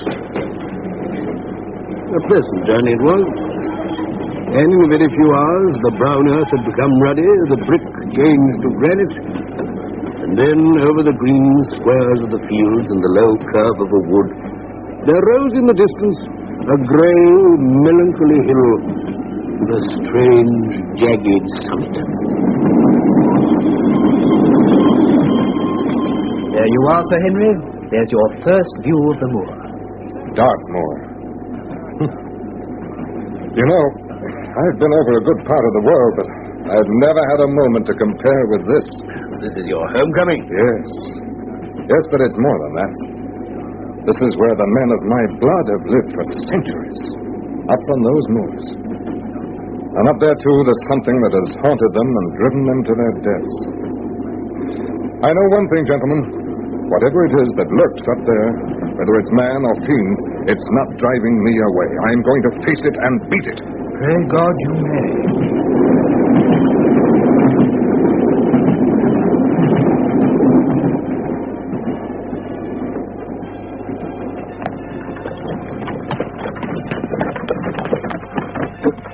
Wonderful country, isn't it, Doctor? Very beautiful. There's autumn in the air, though.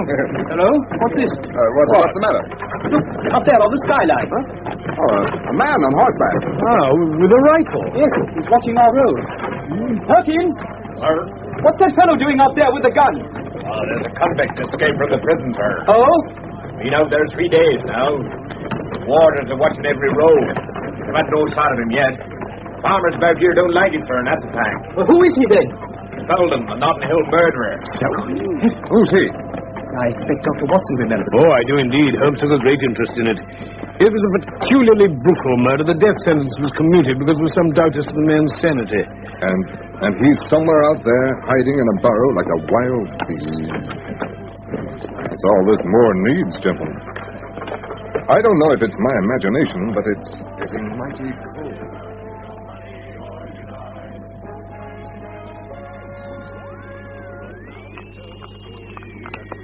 Welcome, Sir Henry. Welcome to Baskerville Hall. Thank you. You are Barrymore, I take it? I am, Sir Henry. I see. Doctor, will you stay for dinner? No, thank you, if you don't mind. My wife will be expecting me. I'd stay to show you over the house, but Barrymore will be a better guide than I. Very well. Perkins.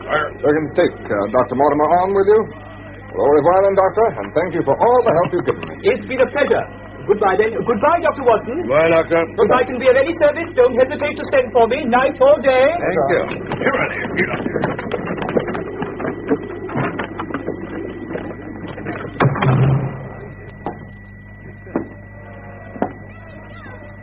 Oh, Doctor, it's just as I imagined it. Rafters, oak paneling, stag's heads, coats of arms. Isn't it the very picture of an old family home? Yeah. And my people have lived here for 500 years. Excuse me, Sir Henry. Yes, Barrymore? Would you wish dinner to be served at once, sir? Is it ready? In a very few minutes, sir. You will find hot water in your rooms. Thank you. Sir, my wife and I will be happy to stay with you until you've made fresh arrangements. Fresh arrangements? Do you mean your wife and you want to leave? Only when it's quite convenient to you, sir.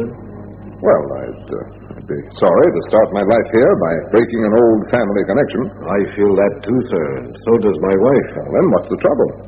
To tell the truth, sir, we were both very much attached to Sir Charles, and his death gave us a shock and made these surroundings very painful to us. I'm afraid we could never be easy in our minds at Baskerville Hall again. What do you plan to do? I've no doubt, sir, we shall succeed in establishing ourselves in some business. Sir Charles's generosity has given us the means to do it. I see. And now, sir, perhaps I'd better show you to your room. That's the law. Then the law's wrong. I'm not going to argue with you, but I'm going to do with you.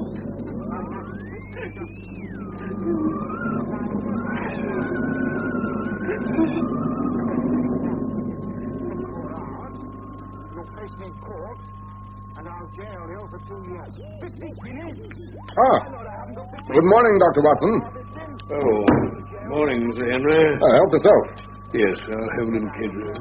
Well, this place doesn't look too bad, does it, with the morning sunlight streaming through the windows? It disturbed me a bit last night, I don't mind admitting. I expect we were tired and chilled and imagined it all. No, not entirely. What do you mean? Did you happen to hear someone sobbing in the night? Well, that's curious. I did hear something of the sort. I was half asleep, and I thought it was all a dream. I heard it quite distinctly. A woman sobbing. Good morning, gentlemen. Barrymore. Very good breakfast. Tell me, we both thought we heard a woman crying in the night. Do you know anything about it?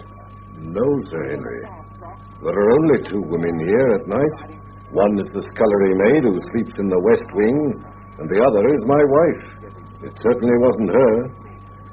Can I bring you more coffee, sir? No, thank you. Very good, Sir Henry. I don't believe him. Why not? I passed Mrs. Barrymore on my way downstairs. Her eyes were red and swollen. It must have been her. Well, then her husband must have known. Yeah, exactly. Then why didn't he say so? And why was she crying? She doesn't look an emotional type. Do you think it was him following me in that cab in Regent Street? We'll soon find out. Oh, how? When we left you after lunch in London, Holmes sent a telegram to Barrymore with strict instructions that it was to be delivered personally to Barrymore or returned. I thought I'd walk over to Grimpen Post Office and have a word with the postmaster. It'll give me something to report to Holmes. Do you feel like a walk? No. I've got a lot of papers to attend to here. You go on your own. I'll see you back here for lunch. And with this making off into the darkness, his lordship left off speed. I can't see what you're querying, sir. My boy took the telegram and gave it to Mrs. Barrymore. Why not to Mr. Barrymore himself, as instructed? He was up in the loft at the time. Did anyone see him? Well, surely his wife ought to know where he is. He got the telegram, didn't he? If there's any mistake, it's for Mr. Barrymore to complain. Yes. Excuse me, but isn't this Dr. Watson? Yes, but I don't think I have... Allow me to introduce myself. Stapleton of Medipit House. Stapleton, how do you do, sir? I expect you've heard my name from our mutual friend, Dr. Mortimer. Yes. I was just visiting him, and he pointed you out from the window of his surgery. We're homely folk on the moor, and don't wait for formal introductions. Right, sir. I hope Sir Henry is none the worse for his journey. He's very well, thank you. Excellent. You're going back to Baskerville Hall now, Doctor? That was my intention. Then our roads lie together. And just over there, you can see the plume of smoke from here. That's where I live, Merripit House. It's only a moderate walk from the moor path. If you've a few minutes to spare, I should appreciate the honor of introducing you to my sister. I promised to get back to lunch. There was plenty of time. Well, I shall be delighted. Oh, come along, then.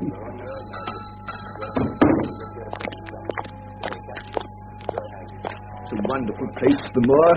Never tire of it. You can't think what secrets it contains. You know it well, then. I've been here 2 years. The residents call me a newcomer, but my tastes led me to explore every part of the country round. As you can see, I'm a naturalist. Some of the locals laugh at my butterfly net and this tin I always carry with me. You're a Lepidopterist. So, although I've only recently come here, I should think there are few men who know the moor better than I do. But is it so hard to know? Very hard. For instance, you see that great plain to the north with the hills behind it? Do you observe anything remarkable about it? It would be a rare place for a gallop. Naturally you'd think so. The thought has cost folk their lives before now. That is the great Grimpen Mire. A false step there means death to man or beast. Only yesterday I saw one of the moor ponies wander into it. He never came out. Oh, how horrible. It's dangerous to cross, even in the dry seasons. But after these autumn rains, it's an awful place. Yet I can find my way to the very heart of it and come back alive. But why should you want to go to such a dreadful place? You see the hills beyond? There are really islands cut off on all sides by the mire, which has crawled round them in the course of years. I see, yes. That is where the rare plants and butterflies are. There are 1 or 2 paths that an active man can take. Well, I'll try my luck someday. For God's sake, put such an idea out of your mind. You wouldn't have a chance. It's only by remembering very complex landmarks that I can do it. Good heavens, what was that? Queer place, the moor. But what is it, man? And the peasants say it's the hound of the Baskervilles calling for its prey. It's the weirdest thing I ever heard in my life, and even in India where... Yes, it's rather an uncanny place altogether. Look at that hillside. What do you make of those circular rings of stone? What are they? Sheep pens? No, they're the homes of our worthy ancestors. Prehistoric man lived thickly on the moor, and no one in particular has lived there since. So we find all his little arrangements exactly as he left them. Those are his wigwams with the roof off. You can even see his hearth and his couch if you have the curiosity to go inside. It's quite a town. When was it inhabited? Neolithic man. No date. Oh, excuse me.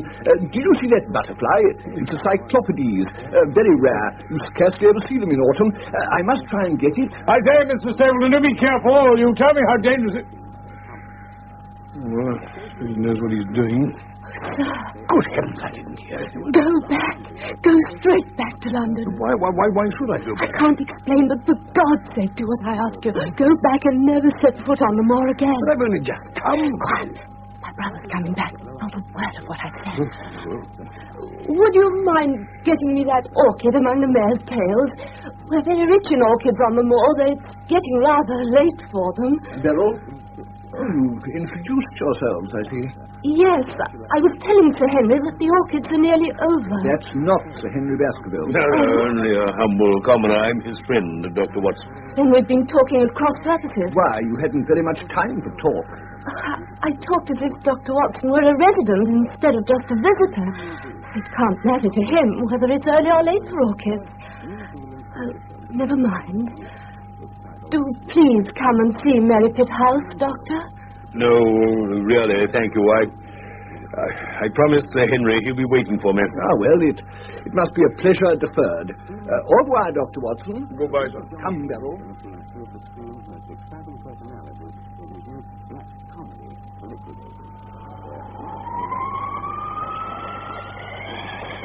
My dear Holmes, I waited until tonight to finish this letter to you, as I did not wish to arouse Henry's curiosity or alarm. I mentioned to him that I'd met the Stapletons, but not that she had whispered to me this strange warning, thinking that I was Sir Henry myself. Stapleton, I learned, was a schoolmaster in the north, whose school was running well till an epidemic killed 3 of the boys, and they never recovered from the blow. Sir Henry's in excellent spirits. We've been sitting over the fire and talking, with the portraits of the Baskerville ancestors looking down on us.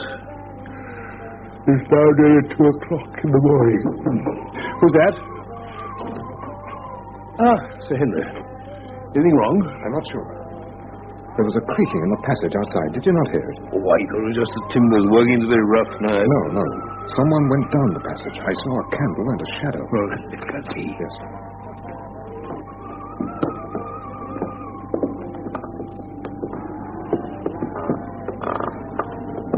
He went this way, round that corner. Come on, I'm with you.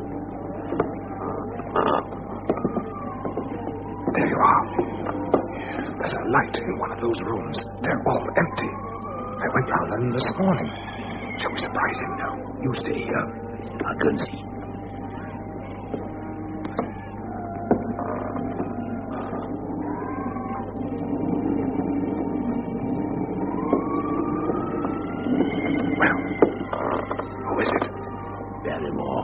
What's he doing?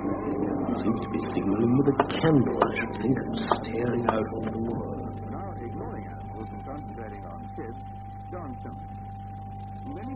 My dear Holmes, little more of consequence to report this morning. No more nocturnal wanderings. And today, Mr. Stapleton and his handsome sister are joining us for luncheon with Dr. Mortimer. You know, Stapleton, I think this Notting Hill fellow must have got away, don't you? I'm inclined to agree. What on earth can he be living on out there? Unless he's catching the moor sheep. Well, I hope he has got away. The outlying farmers will sleep the better for it. But Miss Stapleton... Yes, Sir Henry. Well, what about you? I mean, I understand your house is very isolated. I wish you'd let me send over Perkins, my groom, to sleep at your house till we know it's all well. Well, I think No, Sir Henry. You're very kind, but I won't hear of it. The fellow's either left the district or else he's stumbled into Grimpen Mire. As you please, Mr. Stapleton. Miss Stapleton, would you care for a little more wine? No, thank you, Sir Henry. Holmes, a new complication, if we had not enough. Sir Henry had shown an obvious attachment to Mr. Stapleton's sister. This was clear enough at our first luncheon party, of which I wrote to you earlier, and equally clear was Mr. Stapleton's hostility. Now the thing has moved further. A meeting on the moors between Sir Henry and the sister, interrupted with angry words by the jealous Mr. Stapleton. Otherwise, nothing, but we listen every night for Barrymore to repeat his strange behavior. Not too easy in an old house like this to know a human footstep from the creaking of the timbers. But next time...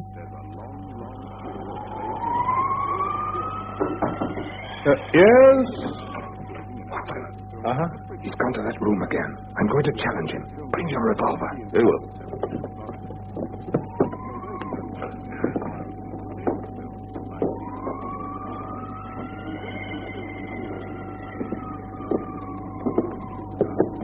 Ready? Yes. Hey! Barrymore! What are you doing here? Nothing, sir. Nothing. It was the window. I go around at night to see that they're fastened. On the second floor. Now, look here, Barrymore. We're going to have the truth out of you. What were you doing at that window? I wasn't doing no harm, sir. He must have been holding that candle as a signal. Give it to me, Barrymore. It's not a signal, sir. Give me that candle. Now let us see if there's any answer.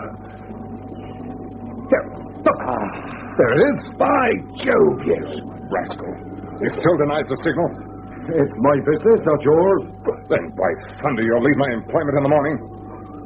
Come, Watson. Bring your revolver. I have it with me. I'm going to take that man out there, whoever he may be.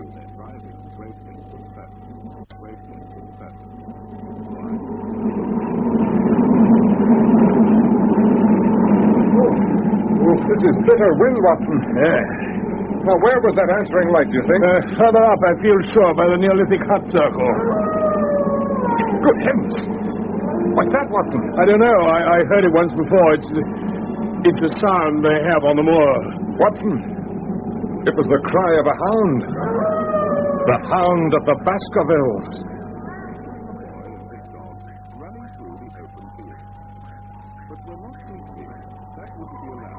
Now, Barrymore, to whom were you signaling?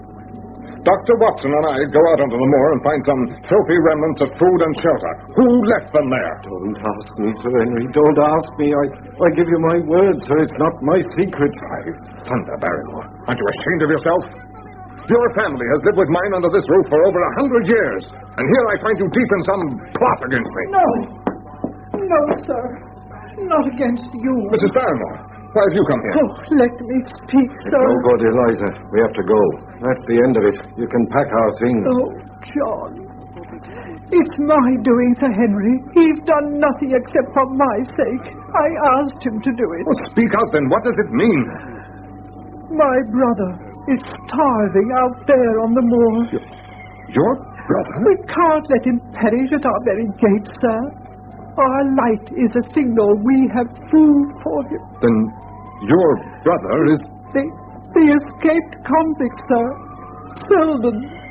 The criminal. Incredible. Is this true, Barrymore? It is, Sir Henry, every word of it. Well, I can't blame you for standing by your own wife, but you must see the man's a public danger. I give you my word, sir. You'll never trouble anybody in this country again. Well, how can you say that? In a very few days, sir, he'll be on his way to South America. If he can only lie quiet till the ship's ready for him. I beg you not to let the police know he's still on the moor. What do you say, Watson? Well, if he were safely out of the country, it would relieve the taxpayer of a burden. Yes, that's true, I suppose. I guess we're aiding and abetting a felony, eh, Watson? Yes, I'm afraid so. All the same, I don't feel now I can give the man up, and that's an end of it. Oh, sir. Sir Henry. Yes? What is it now? You've been so kind to us, sir, that I should like to do the best I can in return. I know something. What do you mean? It's about poor Sir Charles's death, sir. What? Do you know how he died? No, sir, I don't know that. Well, what then? I know why he was at the gate. Why? Why? To meet a woman. A woman? Yes, sir. Well, what was her name? I can't give you that, sir, but I can give you her initials. They were L.L.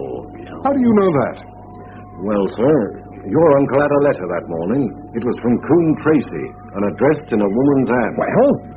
I thought no more of the matter, sir, but the other day my wife was cleaning out Sir Charles's study, and she found the ashes of a burned letter in the back of the grate. Most of it was charred to pieces, but there was just one slip you could still read. Well, what did it say? Tell Sir Henry, Eliza. It said, "Please, please, as you are a gentleman, burn this letter and be at the gate by 10 o'clock.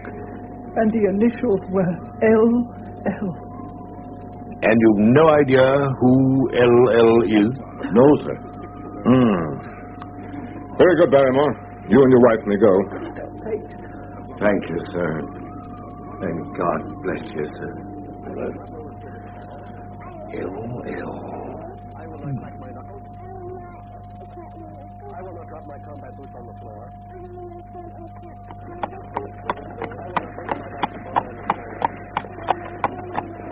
Good day, Doctor.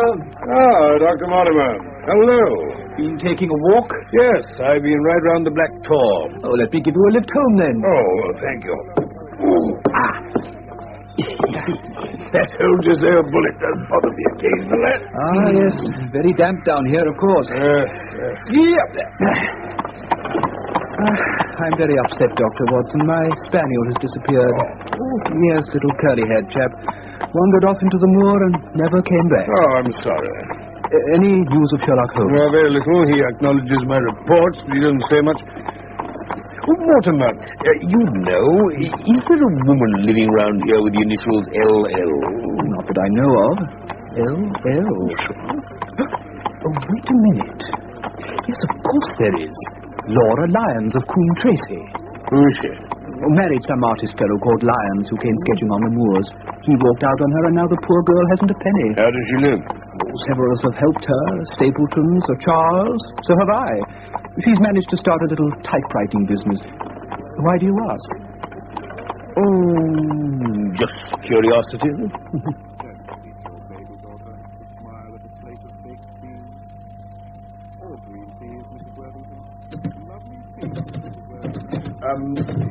Mrs. Lyons? I don't think we've met, Mr... Dr. Watson. Oh, how do you do? How do you do? It was about the late Sir Charles Baskerville that I've come to see you. What can I tell you about him? You knew him, didn't you? Yes. I owe a great deal to his kindness. Did you correspond with him? What is the object of this interrogation? To avoid a public scandal. Yes.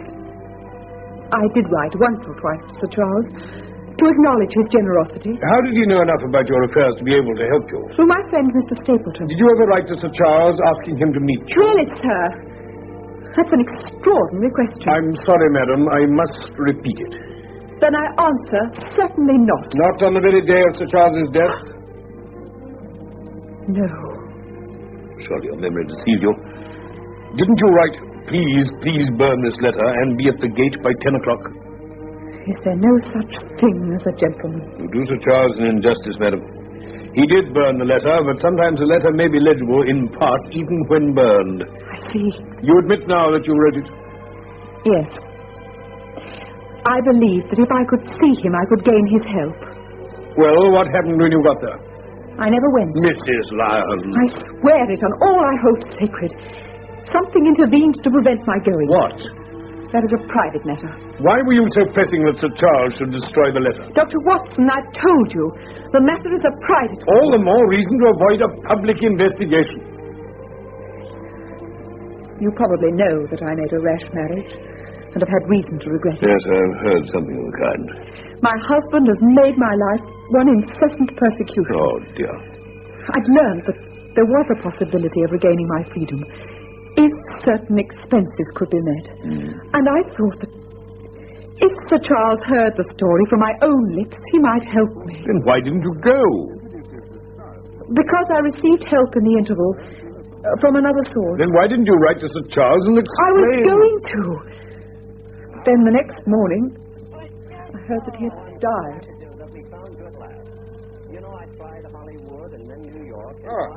Watson, I thought you got lost on the moors. Come on, your lunch is waiting for you. No, thank you. No, I didn't get lost. I was driving back from Mrs. Lyons, and Mortimer stopped me. Said he'd forgotten to tell me that he has observed a boy go up every day towards those stone huts on the hill. Regular as clockwork. That's odd. Oh, Barrymore. Dr. Watson's here now. Very good, sir. Oh, and Barrymore. Do you know anything about a boy growing up on the moors? Is he anything to do with that precious relation of yours? No, sir. I think he takes food to that other man. What other man? I don't know, sir. Selden says he's not a convict. He says he's living in one of those stone huts, and the boy brings him up food from one of the villages. But he doesn't know who he is? No, sir. He doesn't like it. Neither do we, sir, I can tell you. Waiting for something, he seems to be. There's foul play somewhere, sir, I'll swear it. What else can it be? Do you think it's that same fellow who was following you about in London? I'd better send a report by telegraph. No, I'll do better than that. I'll go up onto the moor this evening. Well, I'll come with you. No, I can't permit it. That was Holmes's last word to me. Keep him off the moor, especially after dark. And it'll be close on dark by the time I get there. But, my dear fellow... Don't worry, I'll take my revolver. There's only one hut there with a roof on, that'll be the one. I'll creep up and surprise him. Or if he isn't there, I'll sit and wait for him. Well, he's probably dangerous. I can look after myself. You realize, Sir Henry, this fellow may be the key to the whole mystery? He gave us the slip in Regent Street thanks to his handsome cab. Well, he won't do it up there. Who knows? For once I may succeed where even Holmes has failed.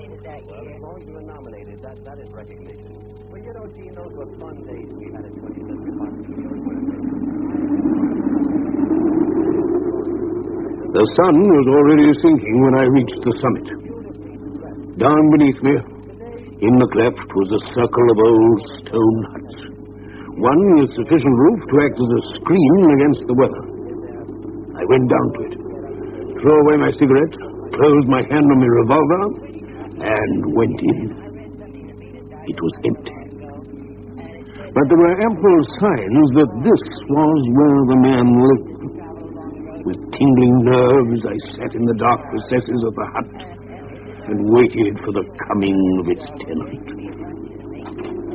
Then, at last, I heard it. At last. It's a lovely evening, wasn't it? I really think you'd be more comfortable outside than in. Holmes! Holmes! And please be careful with that revolver. Oh, my dear Holmes, I was never more glad to see anyone in my life. How did you know I was in there? Watson, if you seriously desire to surprise me, you must change your tobacconist. Oh, my cigarette in? Yes. You threw it down, no doubt, at that supreme moment when you charged into the empty hut. Holmes, how in the name of wonder did you get here? I thought you were in Baker Street working on that case of blackmailing. That was what I wished you to. So you use me but don't trust me. I think I've deserved better at your hands, Holmes. Oh, my dear fellow, you've been invaluable as always. You must forgive me. If I'd been with you, it would have put our opponents on their guard. So my reports have all been wasted? Not a bit of it. I made excellent arrangements. Your reports were only delayed one day on their way. So unless anything of consequence has happened today... then at least I have some news for you. I've been over to see Mrs. Laura Lyons at Coombe Tracy. Well done. We've obviously been working on parallel lines. What did you learn? She made an appointment with Sir Charles at the gate. She admits that. She wanted money to help her divorce. But she never went. Something happened to make her change her mind, but she wouldn't tell me what. She also said that she first got in touch with Sir Charles through Stapleton. Now that's important. It bridges the gap. You're aware, I suppose, that there's a close intimacy between the lady and Stapleton? Oh, I didn't know that. There's no doubt about it. Now, this puts a very powerful weapon into our hands. If I can only use it to detach Stapleton's wife... His wife? Why, yes. The lady who passes for his sister is his wife. Good heavens, why the elaborate deception? Because he foresaw that she'd be more used to him as a free woman. Then, is he our enemy? Was it he who dogged us in London? So I read the riddle. And the warning letter, that must have come from her. Exactly. But Holmes, how do you know this woman's his wife? Because he so far forgot himself as to give you a true piece of autobiography when he first met you. There's no one easier to trace than a schoolmaster. Then where does Mrs. Laura Lowndes come in? That's where your interviewer shed a light. I didn't know about her projected divorce. It means that if she thought Stapleton was unmarried, she counted no doubt on becoming his wife. And when she's undeceived? Why, then we may find the lady of service. But don't you think you're away from your charge rather long, Watson? It's dark already. Your place is at Baskerville Hall. Holmes, one last question. What's the meaning of it all? What's Stapleton after? It is murder, Watson. Refined, cold-blooded, deliberate murder. Don't ask me for particulars. My nets are closing on him even as his are on Sir Henry. He's almost at our mercy. My God, what's that? Where is it? The hound! Great heavens, if we're too late. Come, Watson, come!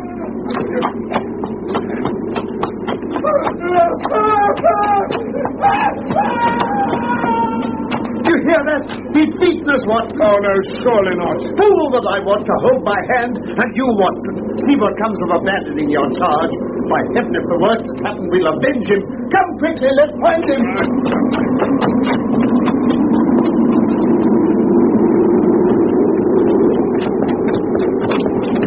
Yes.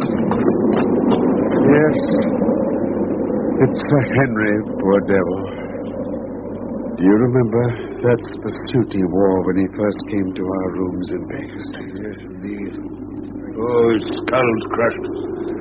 Oh, the brute!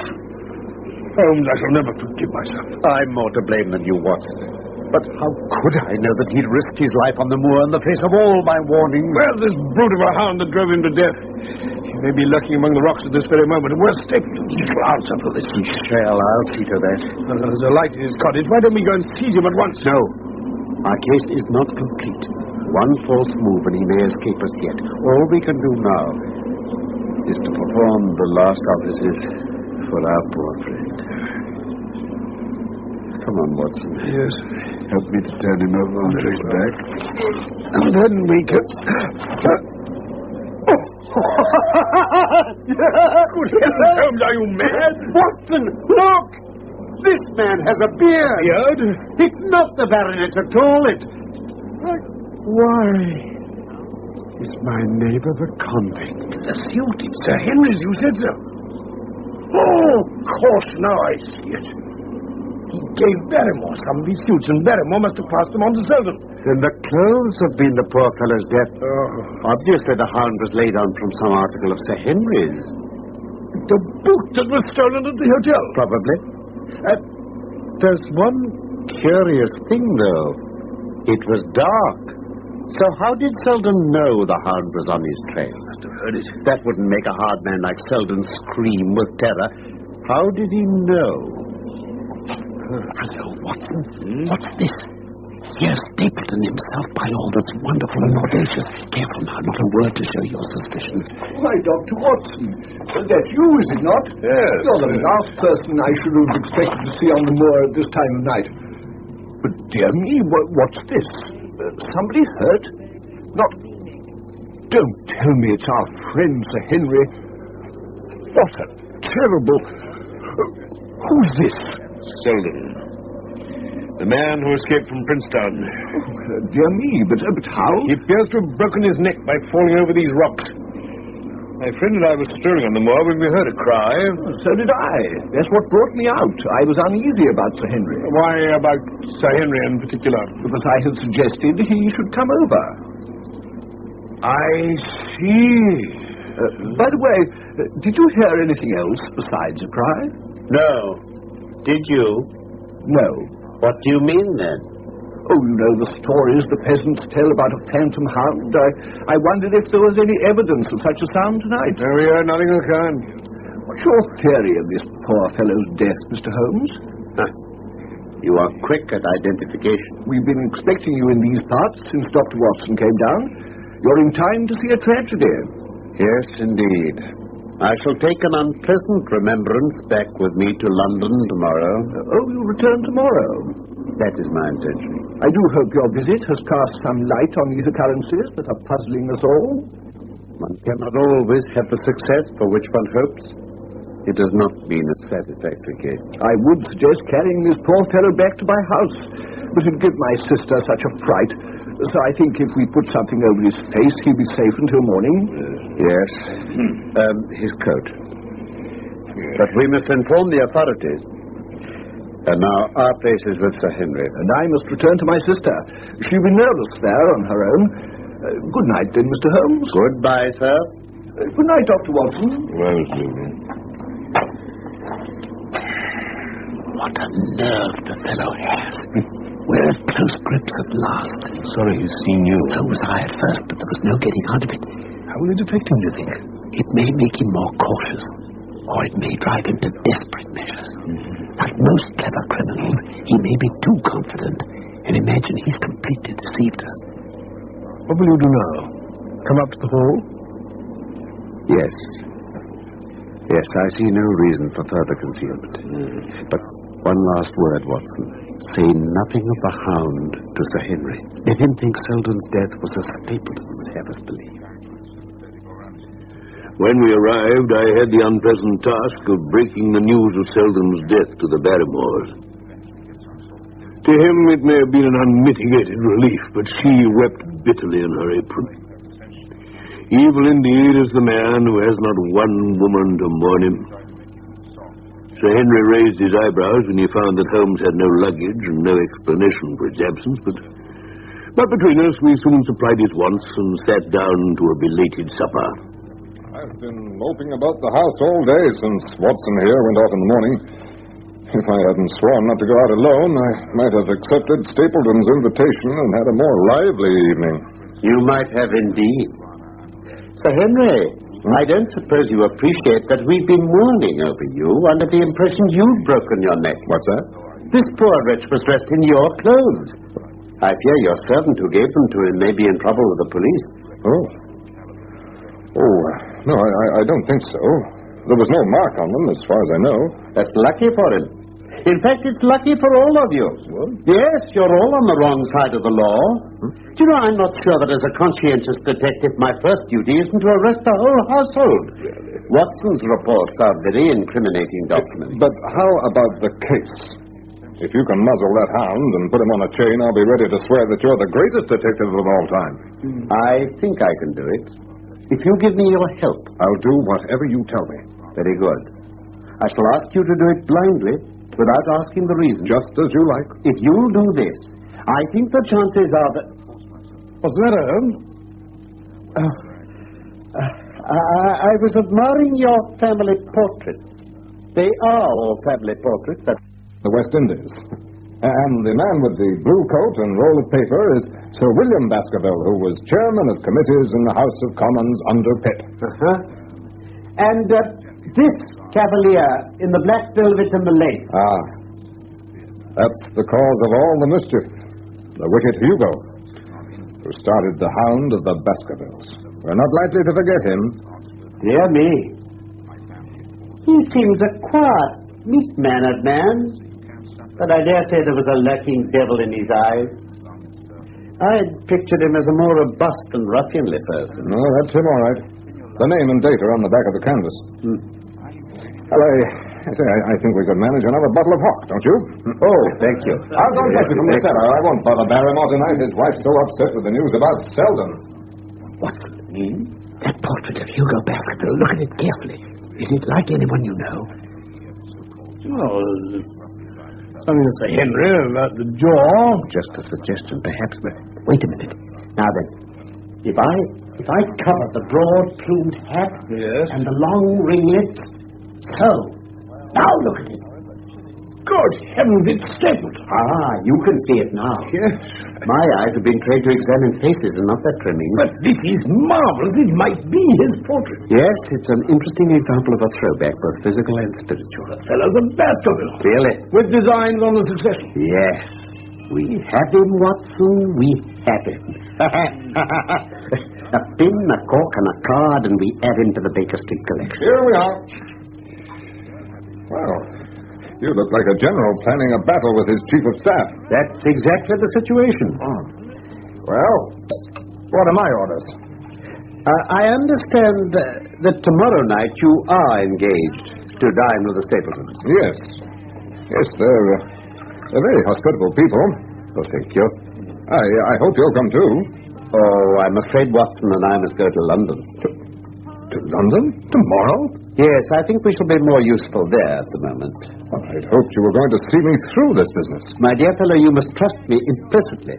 Tell your friends that we should have been happy to come with you, but that urgent business has called us to town. Will you give them that message? Well, if you insist, Mr. Holmes. One more direction. I want you to drive to Merripit House, but send your trap back and let them know you intend to walk home. What's that, Holmes? Walk home alone across the moor? Yes. But that's the very thing you told me not to do. This time you must. I have every confidence in your nerve and courage, or I wouldn't suggest it. It's essential that you should do it. Then I shall do it. But whatever you do, stick to the path that leads from Merripit House to the Grimpen Road. Don't leave that path for an instant, as you value your life. The next morning, the trap took us to the station of Coombe Tracy. But instead of taking the train, Holmes inquired at the station master's office and was given a telegram. What have you got there, Holmes?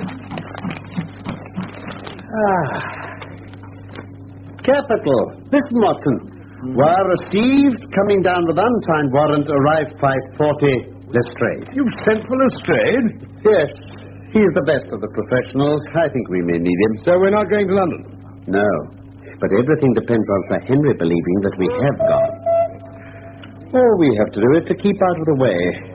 And I think we might well employ our time by calling on your acquaintance, Mrs. Laura Lyons. When she learns of the deception that Stapleton practiced on her, I think the result may be of interest to us. His wife? What do you mean, his wife? Mr. Stapleton is not a married man. I'm afraid you're mistaken, Mrs. Lyons. Prove it to me. Prove it to me, and if you can... I've come prepared to do so. Here is a photograph of the couple taken in York 4 years ago. Let me see. It's endorsed Mr. and Mrs. Vandeleur. But you have no difficulty in recognizing him. Her, too, if you know of our sight.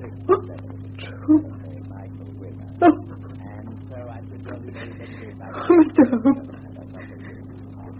this man offered me marriage if I could get a divorce from my husband.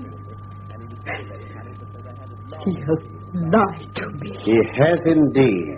Ask me what you like. I'll hold nothing back. Very well. Was the sending of the letter to Sir Charles suggested to you by Stapleton? He dictated it. So that you could meet the legal expenses of your divorce? Yes. And then, after you had sent the letter, he dissuaded you from keeping the appointment? Yes. He told me it would hurt his self-respect if anyone else found the money. And later, after Sir Charles's death, he made you remain silent about your appointment? He said that if I spoke, I should be suspected of murder. Well, I think on the whole you've had a very fortunate escape. You had him in your power, and he knew it. And yet you're alive. I still can't believe it. I assure you, Mrs. Lyons, for several months you've been walking on the edge of a precipice. Now I must wish you good morning.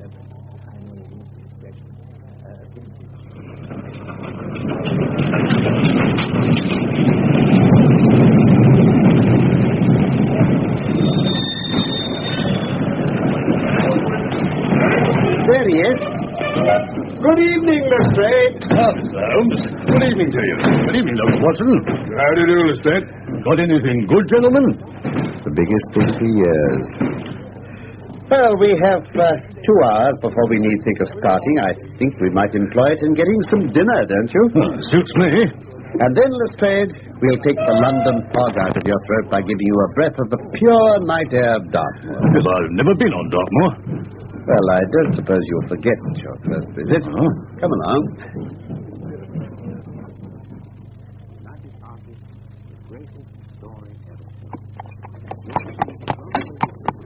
You can stop here, driver.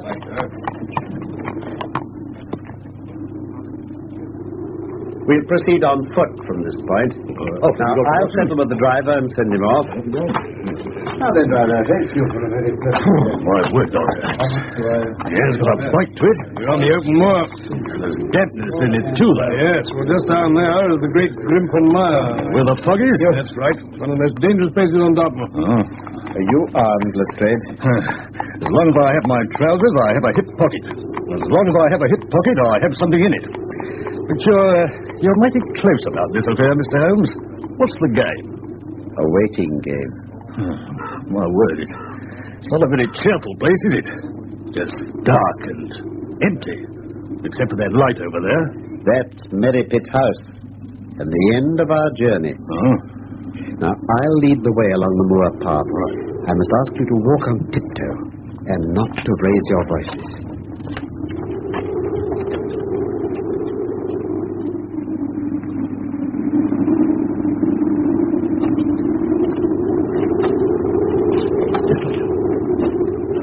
On the right will make an admirable screen. We have to wait here? Yes, this will be our little ambush. Get into this hollow, Lestrade. Yes, Mr. Holmes. Now, Watson, you've been inside the house. You know the lie of the land.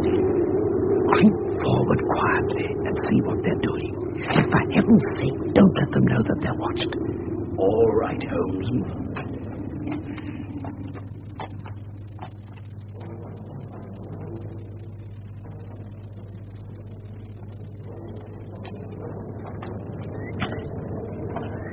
Well, Watson? The Clemens and Henry are sitting there smoking cigars. Stapleton's doing the talking. Where's the lady? I didn't see her. What? Stapleton got up at one point and went to an outhouse in the corner of the orchard. He unlocked it and went in with a curious scuffling noise. How long was he there? Only a minute or two, and then he went back and rejoined Sir Henry. Mr. Holmes, it looks as if that fog is coming up from the mire. I know, Lestrade, confound it. It's the one thing on earth I didn't bargain for. Serious, Holmes? Very serious indeed. It could ruin all our plans. What's the time? 10 o'clock. He can't be long now. His life depends on his coming out before the fog is over that path. If he isn't out in a few minutes, the path will be covered. We shan't be able to see our hands in front of us. Shall we move further back on the higher ground? No. We daren't take the risk of his being overtaken before we can help him. At all costs, we must remain where we are. Oh, God. Why doesn't he come? Ah, there's the front door. He's coming now. Quiet. Thank you. So it will be all right? Yes, of course. I'll find my way. Good night. Good night.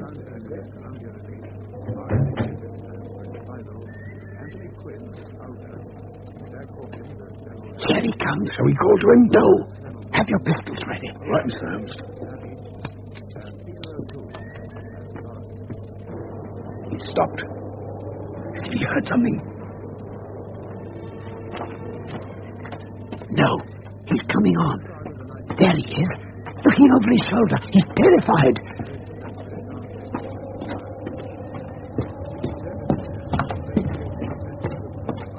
Holmes, why don't we let him know we're here? No, I said no. This is the moment, Watson, the supreme moment. Quiet. The hound! He's coming after him. But where? Oh, confound this fog. Holmes, look there. It is now died. The thing's on fire. Merciful God. Somebody out of hell. There! He's on him! Got it! Well done, Watson. The thing's mortal. If we can wound it, we can kill him. Come on now, both of you.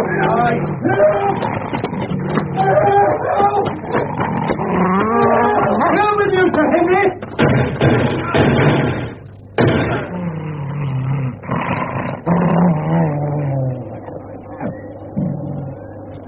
It's dead. Watson, see to Sir Henry. Oh, he's fainted. He'll recover, though. We were just in time. Here's a flask of brandy. Oh, thank you, Lestrade. Get some of this, Danny. Steady. You're all right. Come. Have a little more. My God. What was it? In heaven's name, what was it? Whatever it was, it's dead. We've laid the family ghost once and for all. Look at the size of the brute. Oh, those dreadful flames. Even now, the mouth's on fire. And the eyes. Look at the eyes. Oh, don't worry. It's phosphorus. Look, I've got it in my fingers now. Phosphorus? Yes, and a very cunning preparation of it. There's no smell to interfere with the animal's power of scent. Oh, Sir Henry, we owe you a deep apology. I was prepared for a hound, but not for such a creature as this. You saved my life. Having first endangered.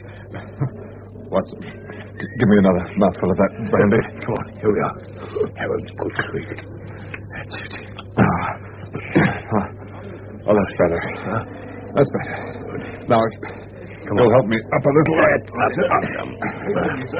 Thank you. Stand right. Yes, thank you. What do you propose to do now? To leave you here. You're not fit for further adventures tonight.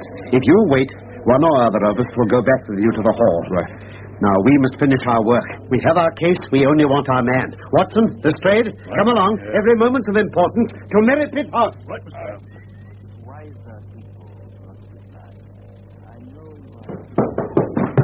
As I thought. Not a sign of him. He'll have heard our shots and escaped. This door's locked. Keep still. Listen. Did you hear that? Stand aside and be ready to rush in. I'm going to kick this lock in. Oh, Mrs. Staples. Oh, the poor wretch. Quick, Watson. Help me untie her. Get that gag out of her mouth. Holmes. Oh, look at that whiplash on her neck. The brute. Here, madam. Sip this brandy. Has he escaped? He cannot escape us, madam. And then I mean Sir Henry. Yes. And the hound. Dead. Thank God. Thank God. Oh. See how he's treated me? I hate him. Then help us. Tell us where we can find him. There's only one place he can have fled to. The old tin mine. Where? On an island in the heart of the mire. That's where he kept the hound, and that's where he'll be. But look at the fog. No one could find his way into Grimpen Mire tonight. Yes, he couldn't see the guided wands tonight. What do you mean, ma'am? We planted them together to mark the pathway through the mire. I see. Oh, if only I could have plucked them out today. Then you'd have him at your mercy. Well, it's no use our going after him till the fog lifts. Lestrade, will you stay on here? Certainly, Mr. Holmes. Watson, we must take Sir Henry back to Baskerville Hall. Mrs. Stapleton, if the weather is cleared, we will call for you tomorrow morning. The next morning, Mrs. Stapleton guided Holmes, Lestrade, and myself to the edge of the bog. We left her standing on the firm, peaty soil, and began to follow the small wands that showed the zigzagging path through the foul quagmire. Its grip clutched at our heels as we walked, as if some malignant hand were tugging us down.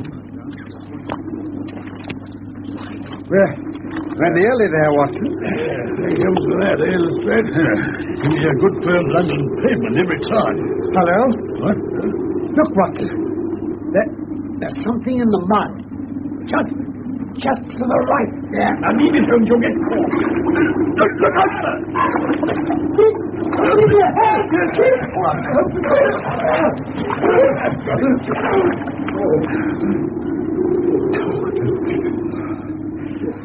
Look at this. An old boot? Why risk your life for that, sir? Look at the maker's name, Watson. Yes. Myers, Toronto. Exactly. Wasn't that worth a mud bath? Oh, Sir Henry's missing boot. The one that was stolen from his London hotel. Stapleton must have used it to set the hound on his track and then thrown it away in his flight when he knew the game was up. He got as far as here, then? Yes. Come on. Let's see what else we can learn. Let's see.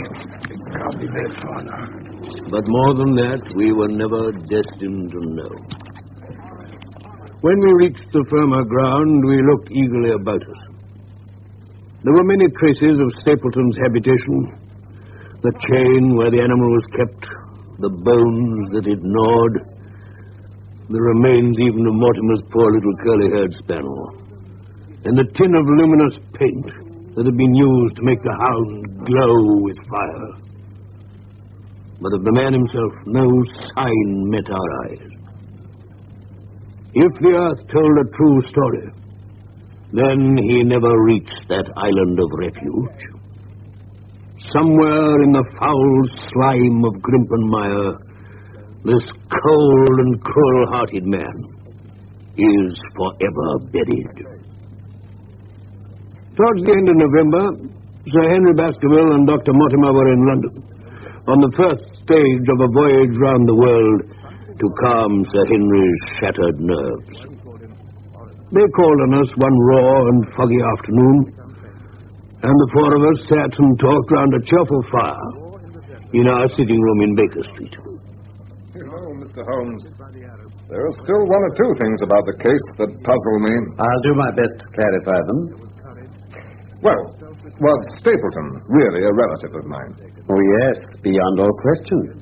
He was the son of Roger Baskerville, old Sir Charles's younger brother, who fled under a cloud to South America. Ah, and Mrs. Stapleton? She was a Costa Rican beauty by name Beryl Garcia. He stole some money, changed his name to Vandeleur, and brought her to England with him. And was his knowledge of Lepidoptera all a pretense? He seemed such an expert. No, that was the one true thing about him. The British Museum recognized him as an authority. Why, he even has a moth named after him. The Vandeleur. Really? Tell me, where on earth did he find that fearsome hound? In London. He bought it from Ross and Mangles, the dealers in Fulham Road. He took it down by the North Devon line and walked it over the moors so as to get it home without exciting notice. Mm-hmm. But then one thing upset his plans. He had to decoy Sir Charles onto the moor at night, but his wife refused to help him. Threats and even, I'm sorry to say, blows failed to move her. So, as we know, he laid his plot with Mrs. Laura Lyons. But did neither of these ladies suspect anything? Probably both did. But they were both under his influence. And his main accomplice was a dumb animal who could never give him away. Indeed. Then your arrival on the scene, Sir Henry, brought him to London with his wife. He dared not leave her behind. Then she sent me that note of warning. Yes. I knew all along that it had been sent by a woman. How could you know that? Do you remember when I examined that piece of notepaper for watermarks? Yes. In doing so, I was conscious of the scent, known as white jessamine. It's very necessary for the criminal expert to be able to distinguish between the 75 perfumes. Mr. Holmes, tell me, was Mrs. Stapleton in love with her husband? She certainly feared him. She may have loved him.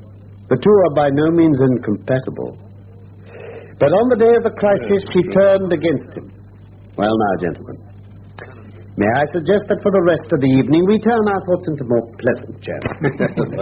I have a box for Les Huguenots. Oh. Have you heard the Dureskis? No, I don't. don't. Perhaps we can stop at Marcini's for a little dinner on the way. Oh, that's a good idea.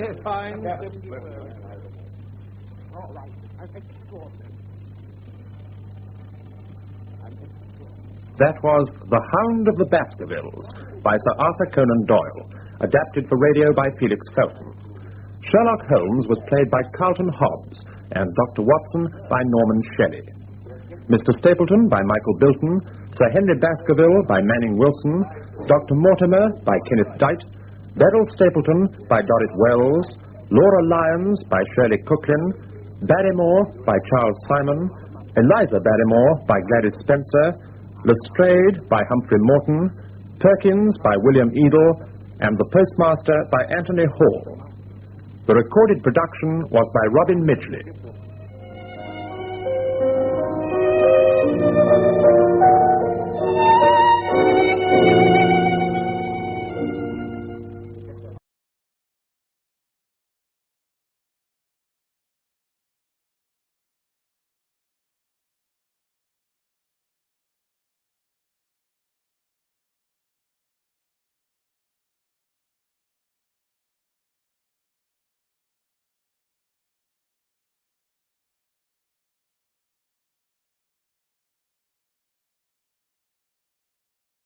This is Chesterton Radio, your home for podcasts of works by G.K. Chesterton, plus drama, comedy, mystery, science fiction, big bands, and much more.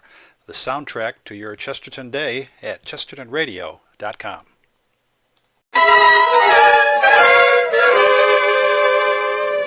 Arch Oboler's Plays.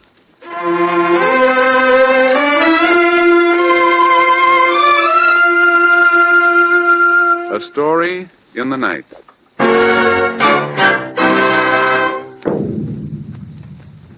Tonight, James Cagney in Art Jobler's dramatization of the most talked-of book of the year, Johnny Got His Gun, by Dalton Trumbull.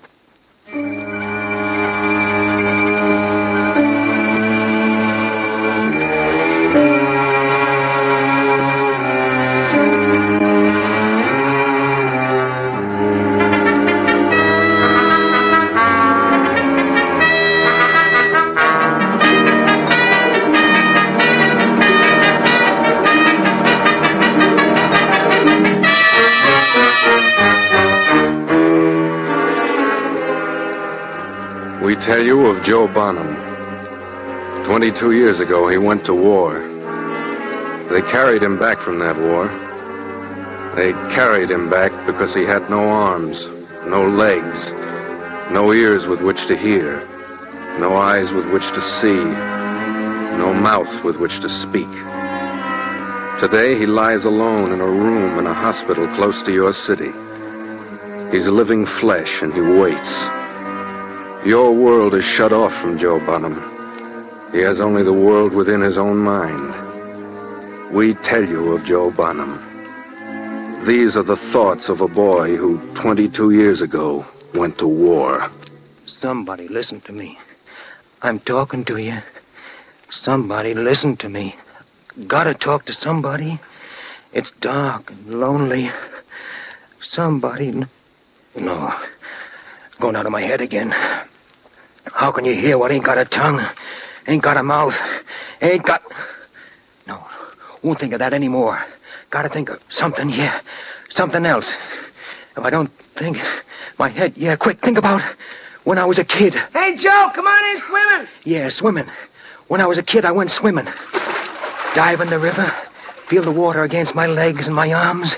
Now I haven't got any No, won't think of that. Think about my town. It's the nicest little old place on earth, Shale City. I gotta remember. Hamburger, get your hot hamburger, get your hot hamburger. Yeah, best hamburgers in the world. All right, boy, here's 30 cents. Go down and get 3 hamburgers. Pa. Oh, they're delicious. If I could only cook like this. Ma, No, don't think of her. Think about... County Fair. See the lady cut in half the fourth part of a dollar. A motorcycle rider defying death inside a straight up and down circular wall.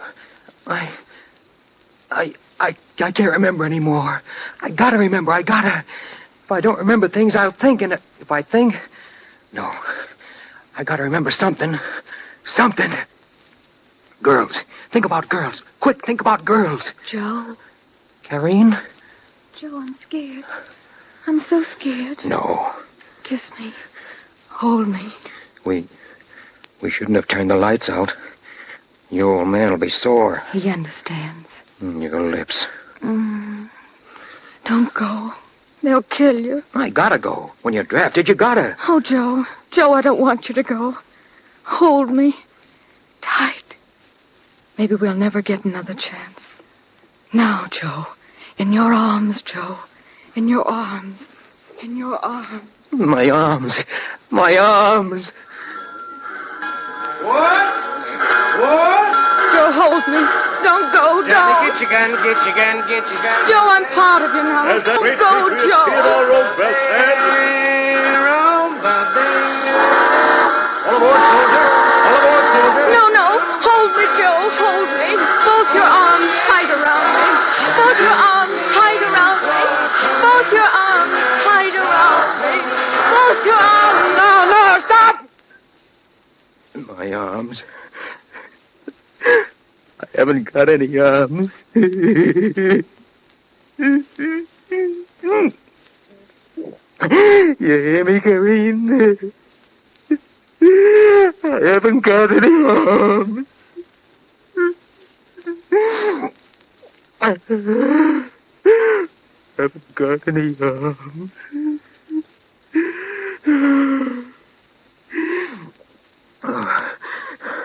What's the matter with me? I didn't find it out yesterday or the day before. It was 1939, 1938, 1937. A long time ago. Joe. Karine, you're still in my head. I'll tell you, as if you were here. Here's how I found out everything about myself. I woke up like out of a dream.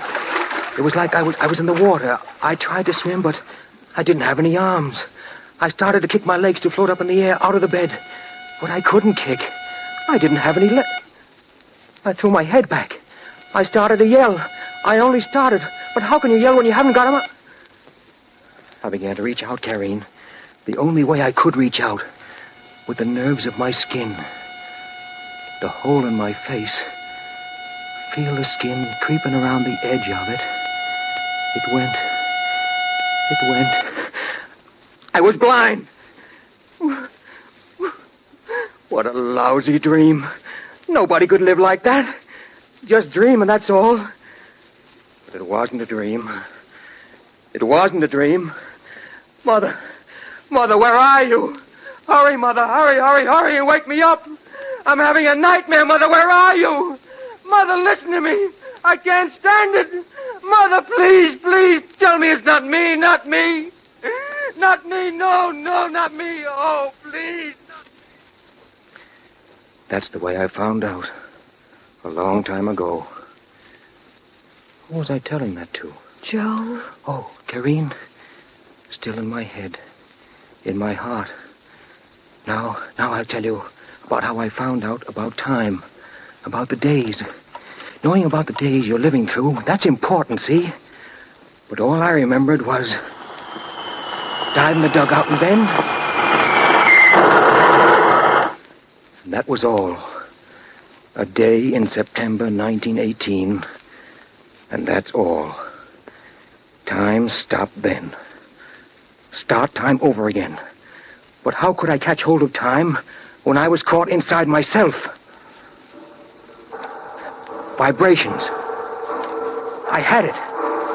When the nurse came into the room, the vibration of her footsteps running up through the floor, through the bed, through the springs of the bed, into me. All I had to do was count the seconds, then the minutes, then the hours between each visit she made, until I had 24 hours counted up in my head. And after that, I'd be able to figure the days out just by counting up her visits.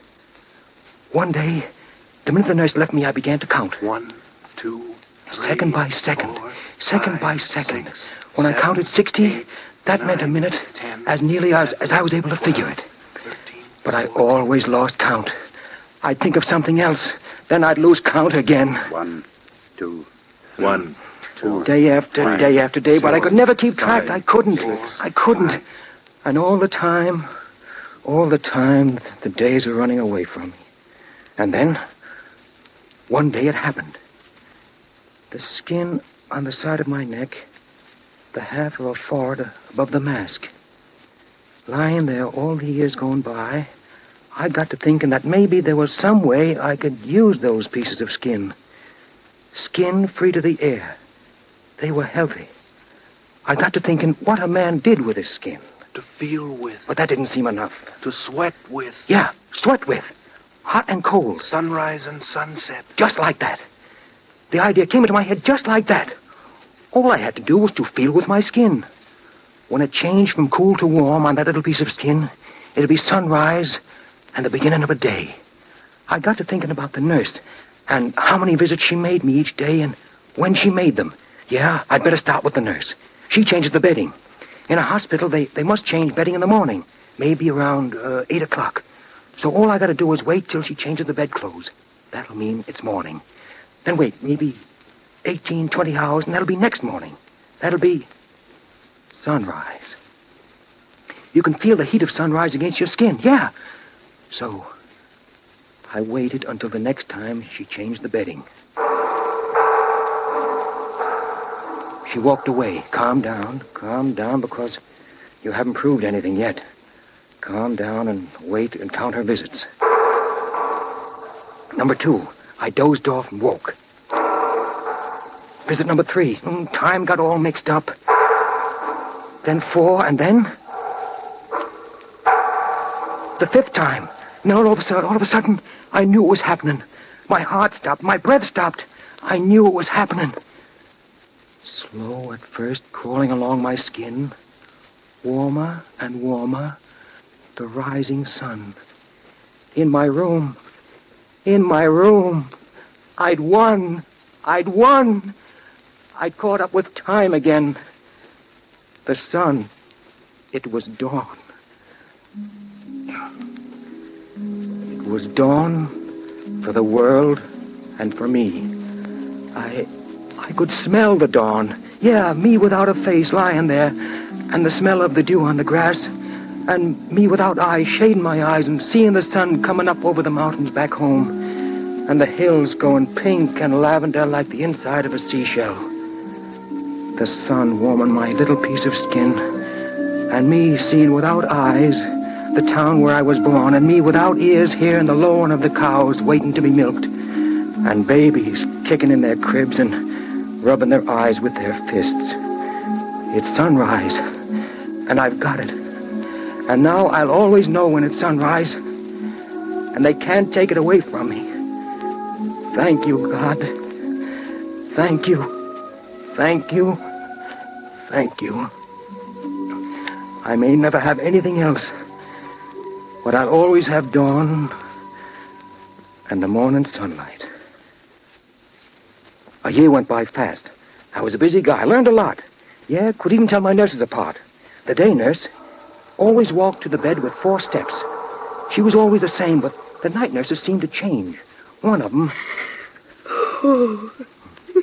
must have cried when she looked at me. I felt her tears wet on me. I like to think she was young and beautiful. But every night, summer and winter, week in and week out, month in and month out, every night I was with you, Karine. With you, darling. My arms around you, yours around me. With you, Karine. Joe, my darling. Close to you. My dearest. My arms around you. My lover. And yours around me. Mine. With you, Karine. Oh, Joe. Joe. 2 years went by after I discovered time. 3 years went by after I discovered time. The 4th year started awfully slow. One day I felt vibrations. Vibrations heavier and heavier, and then they stopped. I knew they were standing around the bed. After all these years, visitors. And all at once, crazy thoughts went through my head. It may be your mother. No. Karine. No, not Karine. Not Karine standing by my bed. You can't see me. Not this way. Not you, Karine. Go away. Go away. Go away. Go away. Go away. Go away. Then a hand came to rest on my forehead. A man's hand. Doctors. Yes. Maybe doctors come to examine me. Somebody was touching at my nightshirt over my left breast. The cloth fell back against my chest again. It was heavy now, weighed down by something. Medal. They given me a medal. Me, a medal. Me, a medal. Me! The generals were here, around my bed. The generals. The big guys, the famous guys who still had arms and legs and could still see and talk and smell and taste. In my throat, I felt a tearing of something that used to be a voice. I was talking to them, and they couldn't hear me. I was saying, listen, big guys, I'm lying here like a side of beef, and for what? War. We're going to war. Yeah, someone said that, so I went. But why? Why? Somebody just said, let's go out and fight for liberty. Liberty? What kind of liberty? How much liberty and whose idea of liberty? A guy says, come on, let's fight for liberty. And he can't show you liberty. If you're going to die for liberty, you've got to know in advance what liberty is and whose idea of liberty they're talking about and just how much of that liberty we're going to have. Maybe that's a bad way to think. The big guys say it's bad, and I heard them. In the schools and the newspapers and the legislatures and the congresses, that's their business. They sound wonderful. This ground is sanctified by blood. They shall not have died in vain. Our noble dead. But I'm asking you, big guys, what do the dead say? Did any one of them ever come back and say... I'm glad I'm dead, because death is always better than dishonor. Did they say... I'm glad I died to make the world safe for democracy. Nobody but the dead know whether all these things people talk about are worth dying for or not. And the dead can't talk. So the words about noble death and sacred blood and honor and such are all put into dead lips by those that got no right to speak for the dead. I'm asking you, big guys, how did they feel about it just before they died? Did all those guys die thinking of democracy and freedom and liberty and honor? You know they didn't. They died crying in their minds like little kids. They died crying for the face of a friend. They died crying for the voice of a mother or father or wife or baby. They died moaning and crying for life. I know. I'm the nearest thing to a dead man on earth. There's nothing bigger than life. What's noble about having your legs and arms blown off? What's noble about being blind and deaf and dumb? I'm dead, big guys, and I died for nothing. You hear me? Nothing. You hear me, big guys? But they didn't hear me. Just as you couldn't hear me, Kareem, if you were standing next to me. All the generals heard was the blowing of the air in the tube in my throat. When I heard the vibrations of the footsteps that said they were going, I began to think. The vibrations. Up to now, I thought only of the vibrations coming to me. How about making my vibrations go to them? Yes, vibrations to them. A footstep on the floor is a kind of vibration. The tap of a telegraph key is another kind. I had it. When I was a kid, Bill Harper and me, we had a telegraph set. Used to telegraph to each other. Dot dash, dot dash, dot dash, dot. I remember the code, the Morse code. All I had to do to break through to the people outside was to lie in bed and dot dash to the nurse. I could give messages and receive messages. I raised my head from my pillow. I dropped it. Then I did it twice quickly. That was it. With my head, raise my head, let it fall on the pillow. The Morse code. SOS, help. I tapped it out of my pillow with my head. SOS. All over the world, that meant help.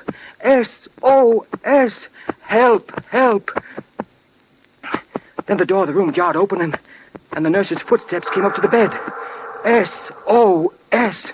SOS. Over and over again. She was looking at me. I knew it. SOS. Help me. SOS. Help me. SOS. Oh, why can't you understand? SOS. Help me. SOS. Help me. SOS. SOS. Help me. SOS. Help me. My head full of it. Tapping it out with my head over and over. Over and over. Couldn't stop. Why won't they hear me? Why won't they understand? Why won't they hear me? Karine, why? No. There isn't any, Karine. There isn't nothing. I've been talking in my head. There's nothing for me. Nothing. SOS. I don't know what day it is. SOS. I don't know what month it is. I don't know what year it is. I've been tapping for years and years and nobody hears me. Nobody. Someone's come into the room. Footstep light. My regular day nurse. Hers are heavy. Who's this one? Start tapping now. What is this one doing? Opening the nightshirt. She's moving the tip of her finger against my skin. Drawing something. I know. The letter M. I know. Shake my head. Yes, I know. I understand. It's M. Wonderful M. Writing something else on my skin. E. Yes, I got that. R. Yes. Another R. Yes. Now what? Why? Nothing more. MERRY. Mary. Writing again. CHRISTMAS.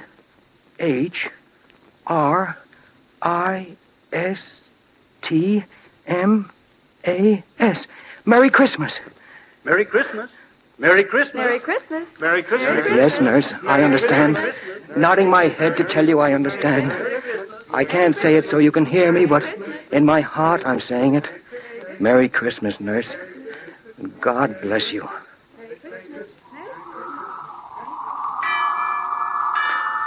Bells in my town. I'm hearing them in my head, nurse. 'Twas the night before Christmas. Mother.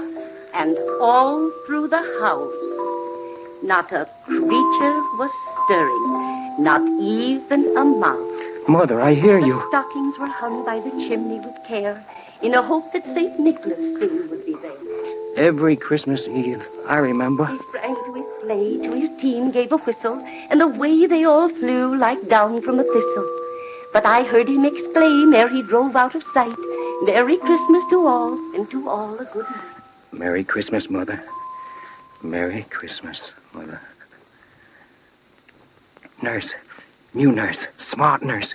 She'll pay attention to me. Old nurse didn't understand. New nurse, you've got to understand. Tapping, I'll start. There, nurse. I did it. Did you understand it? 3, 2, and 3.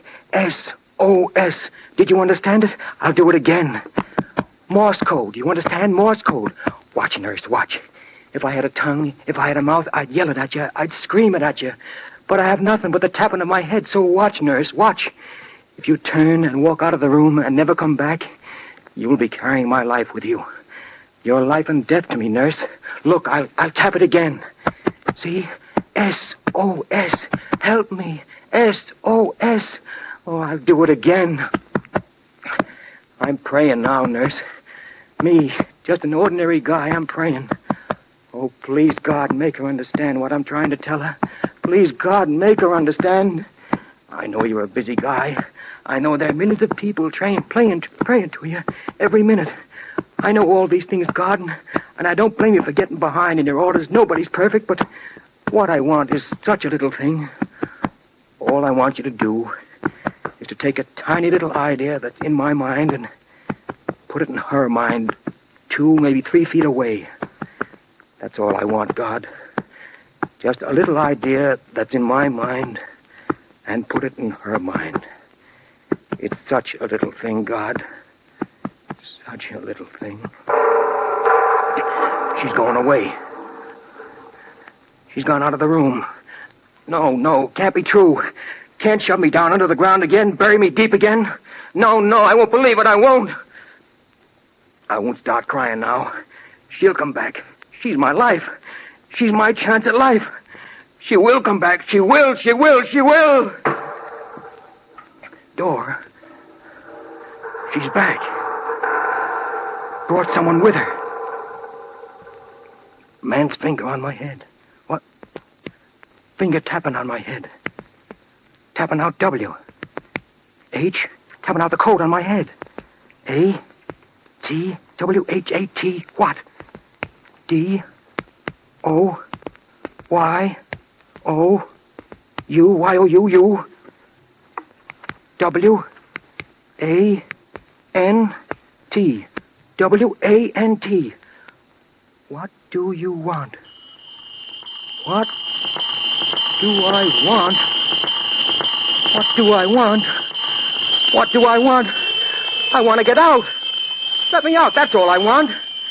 I've been lying here for years and years in a room in a bed with a little covering of skin. Now I want out. I've got to get out. If I had legs, I could run away. I could get away. I could get out into the open where there's air, where there's room, where I'm not in a hole and smothering.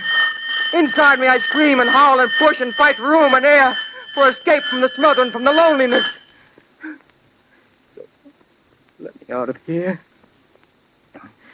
and take me back into the world. No, I didn't tap that out. What I just said, I only was thinking. Won't say it to you waiting up there, no. Before I ask you up there, before I tap it out with my head, I've got to think out just what I'm going to tell you. It may be my last chance. I've got it. Listen, you up there. I'm tapping it out with my head. Let me out of here. Let me out. I can earn my keep. I can do a job like anyone else. Take me out of here and build a glass case for me so people can see me. Take me in my glass case to the beaches, to the county fairs and the church bazaars and the circuses and the traveling carnivals. You'll do a wonderful business with me, and I could pay you for the trouble. They've never seen nothing like me. I'm something you can really holler about. I'm the dead man who's alive. The live man who's dead. I'm the man who made the world safe for democracy. Take me into the places where men work and make things. Take me there and say, boys, here's a cheap way to get by. Maybe times are bad and your salaries are low. Don't worry, boys, because you'll have your chance. There'll be another war along pretty soon, and then maybe you'll be lucky like me.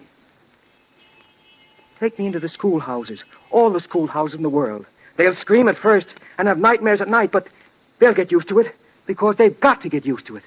And it's best to start them young. Take me into the colleges and universities and academies and convents.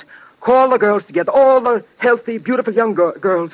Point to me and say, girls, here is your father. Look, girls, here is your lover. Call all the young men together and say, here is your brother, here is your best friend, and here are you, young men. Take me wherever there are parliaments and diets and congresses and chambers of statesmen. I want to be there when they talk about honor and justice and making the world safe. Put my glass case upon the speaker's desk, and every time the gavel drops, let me feel its vibration through my little glass case. Then let them draft notes and ultimatums and protests and accusations. But before they vote on them, before they give the order for all the little guys to start killing each other, let the main guy rap his gavel on my case and point down at me and say, gentlemen, here is the only issue before this House, and that is, are you for this thing here, or are you against it? And if they are against it, then let them stand up like men and vote. And if they are for it, let them be hanged and drawn and quartered and paraded through the streets and thrown out into the fields where no clean animal will touch them, and may no green thing ever grow where they rot. Take me into your churches, your great towering cathedrals, which have to be rebuilt every 50 years because they are destroyed by war. Carry me in my glass box down the aisles where kings and priests and brides and children at their confirmations have gone so many times before to kiss a splinter of wood from a true cross on which was nailed the body of a man who was lucky enough to die. Set me high on your altars and call on God to look down upon his murderous little children, his dearly beloved little children. Then bring in the fierce ones, the spawners of hate, the inventors of slogans.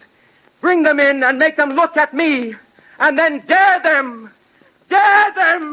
to break the peace.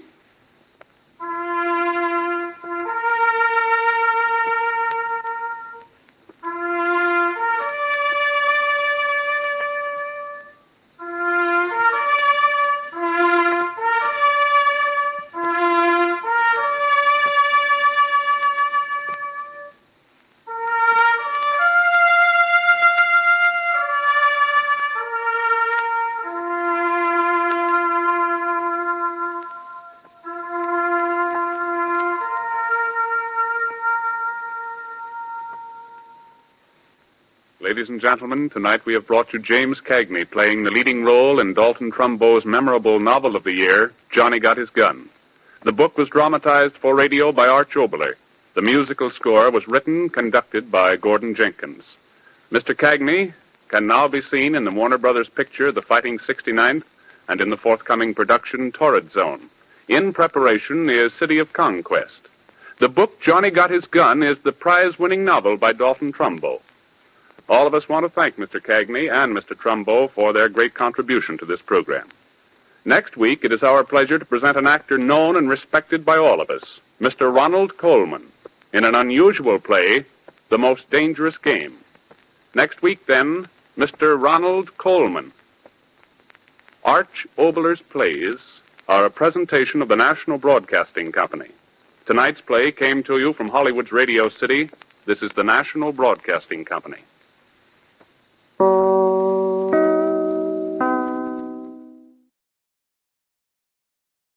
This is Chesterton Radio, the true, good, and beautiful at chestertonradio.com.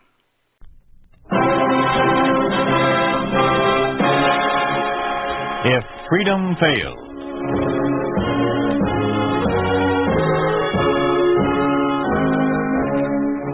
We'd like to take you on a visit to a town that doesn't exist. Call it Oakdale or Springfield, USA. This is how things would be in an ordinary American town if communism took over. This is the story of what happens to religion under a communist regime. The title, The Valley of the Shadow.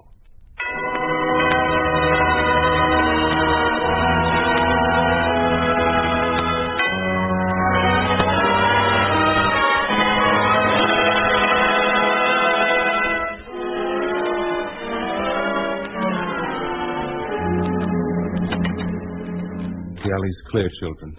After I go, stay in the room for at least 5 minutes. Then go out the front door. Not all together, but in twos and threes. Be very careful. And I'll see you here tomorrow, an hour after school. I'll see you here right now, Rabbi Hirsch. Well, what do you want? Who are you? You're under arrest, Hirsch. Arrest? For what?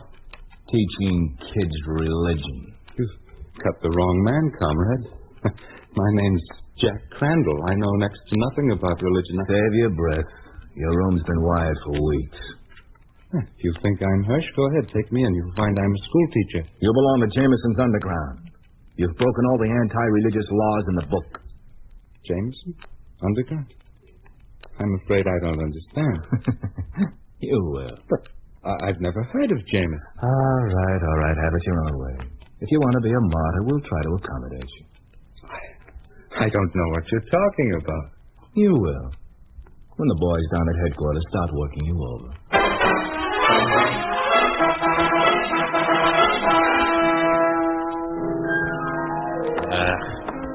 The beer here is no better than the music. So, anything new in the Hirsch case? Nothing, Comrade Ryder. They've been questioning him for 24 hours. What's the matter with the police?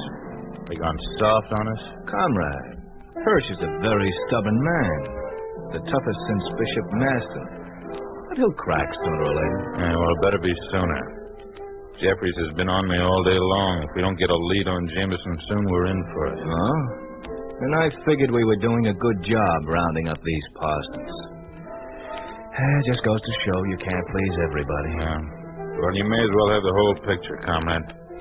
Especially since your neck's at stake, too. Oh? 3 weeks ago, Jeffries made his report to Moscow. He went out on a limb, said all religious cults and denominations were cleaned out of the area. A week later, there's this religious riot in Oakdale, and Jameson's letter reaches the Capitol right on the desk of the big boy himself. Yeah, it's a copy of it. Read it. Dear sir, you have placed millions of Americans in an impossible position. By government order, you have forbidden the worship of God, public or private, confiscated church properties, classed priests, ministers, and rabbis as common criminals, denied the right of the people to religious instruction. Yes, you have even dared to legislate against God himself. Sir, I warn you, an entire nation cannot be plunged into the hopelessness of atheism. If you persist in your persecutions, you can only incite otherwise loyal citizens to rebellion. Give us back our God before his wrath is visited upon those who would deny him. When Jameson signed that, he signed his own death warrant. And maybe ours, unless we find him. Cheer up, comrade. Maybe this Hirsch will start singing. Oh, we can't wait for that. We're supposed to be out after Jameson now. Well, we could start in Oakdale. Religious activity there means one of those parsons stirring it up. What's this Jameson look like? Ordinary. Joe Smith sort of face. Out of clerical clothes, he's a typical passerby. You have a picture of him? Yeah, and a description and a history of past activities. Now, we've got our work cut out for us. Look at this. A high percentage of resistance to the people's government among members of Jameson's old congregation. I remember now. Jeffries was all set to arrest him the day we closed up his church. But somehow Jameson got himself tipped off and disappeared 2 days ahead of time. In this picture. If I ever saw an anonymous-looking guy, it's this Jameson. Yeah, he's going to be hard to spot, Talbot. See, he's Episcopal. High Episcopal. That's for his cousin be Catholic. He may have a cross hidden on him like the priests.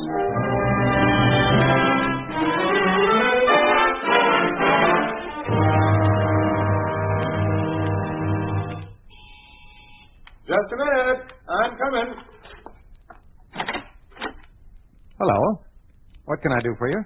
Hello. Are you Orville Jackson, the carpenter? That's right. You have a job for me? My father recommended you highly. Said if anyone could help me, you were the man. Maybe. Come in and we'll talk about it.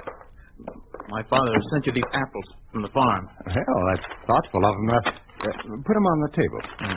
Here they are. They're choice. The kind that usually go only to good party members. By the way, my father appreciated the bread you sent him yesterday. Oh, glad to hear it. Rye bread. His favorite kind. Sit down, my friend. Relax. Thank you, Reverend Jameson. I'm Bob West, Arthur Bennett's son-in-law. Yes, Arthur's a good friend of mine. He suggested the apples and rye bread code. Yeah. I was afraid to use the old code after they got poor Rabbi Hirsch. Tell me you were careful about being followed. Yes, sir. Good. And how is Arthur? Oh, he's fine. Busy with spring plowing. Mary, my wife, and I were planning to stay with him until after the baby. And you want me to christen the baby, is that it? Yes, in about 6 months. You see, he hasn't arrived yet, but in one way, he's the reason I'm here. See, a year ago, we were married at the registry office. Well, with the baby coming, it doesn't seem right not to have a church marriage. A real marriage in the sight of God. Marriage in the sight of God. That's a wonderful thought, to have the Father's approval. What church do you belong to? We're Methodists. If you're expecting a Methodist ceremony, I'll have to disappoint you. The Reverend Gregg is away carrying on for Rabbi Hirsch. Oh, Mary and I are Methodists, and you're Episcopalian. But I guess God is the same to all of us. Yes, I guess your ceremony will suit us. Thank you, my son. I like to think of different denominations as different rooms of the same house. God's house. Now, when would you like to be married? Oh, today, if you could arrange it. Can you have Mary here in an hour? I certainly can. Tell her she can wear Mrs. Jameson's wedding gown if she wishes. I wish I'd known that. She's getting one from old Marty Dennis down at the general store. Fine. Now, remember, 1 hour. And make sure you're not followed.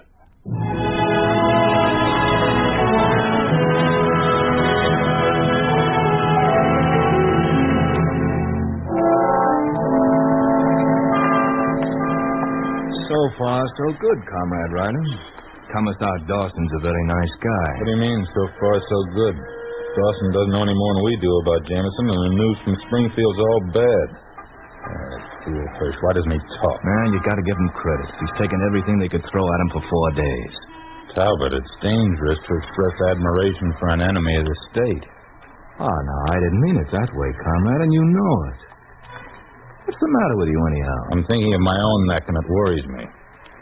Can't figure any way of finding this Jameson except to wait for a break. And Jeffries isn't going to allow much time for waiting. Now, why doesn't Hirsch talk? Confession from him would solve everything. I just had a thought. Yeah? Well, Oakdale's a small town. So? What if it's like most small towns, there are 2 places to pick up information. The post office and the general store right across the street. Marty Dennis, proprietor, the sign says. I wonder why that place hasn't been socialized yet. Make a mental note of it. Let me take a look through the window before we go in. Just 2 people, comrade. The clerk and a girl. Well, she got something big in a big flat box, sort of a suit box. Say, see, she's not bad looking. Not bad at all. Come on, let's go in. Thanks very much, Mr. Dennis. Oh, not at all, Mary. I'm glad I could help you. I'll be in again soon. Goodbye. Hello there. Fine day, isn't it? Good afternoon. Say, what's that you're carrying? Looks like it might be a new dress. Oh, you clumsy ox. You did that on purpose. Oh, it was an accident, sister. Here, let me pick it up for you. Stop it. Stay away from that box. Oh, I'm sorry. It broke open. Well, what do you know about that? A white satin dress. Keep your hands off it. Just a minute, sister. Get away from me. Get away. Conrad Ryder, that was a wedding dress. Wedding dress, huh? I'll follow the girl. You question the clerk. Right. Hey, you. Clerk, get over here. You bet I will. What's the idea of coming into my store and insulting the customers? Go get your boss. I'm Marty Dennis, the boss. You get out of my store. MVD, secret police. You, Oh, the secret police. Well, I'm sorry. I apologize. Apologize for what, Dennis? For selling that girl a white satin wedding dress? No. They don't wear that stuff at the registry office. She's going to some parson to get herself married. What's her name? Who's she married? Well, Where's Jameson? Come on, speak up. I don't know what you're saying. You're talking Now, so look, fast. I'll have a commerce man down here to socialize the store. Come on, talk up. Tell me what you know. And maybe they'll go on overlooking you for a while. Well, you see, I only know that she's Mary West. Yes, she's Arthur Bennett's daughter. They live south of town. It's a couple of miles second farm. She's married to Robert West. She's been married about a year.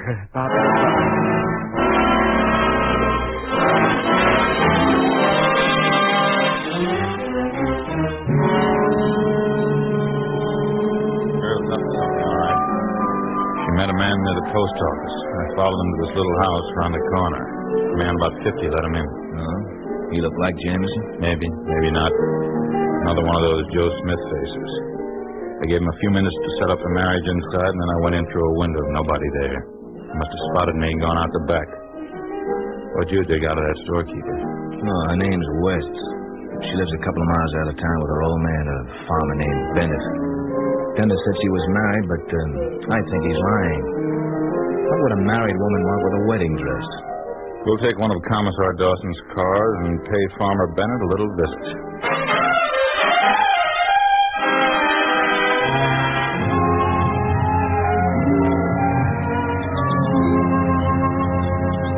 Bob and Mary, you please stand here with your backs to the trees. Arthur, during the ceremony, you keep a sharp lookout. Yeah, we're all right, Howard. We can hear a car long before it rounds the turn. They see us. And we're parked on the back road, ready to get away fast. We have to. What if they come on foot? Then they'll find nothing but footprints. I'm sure we'll be safe here.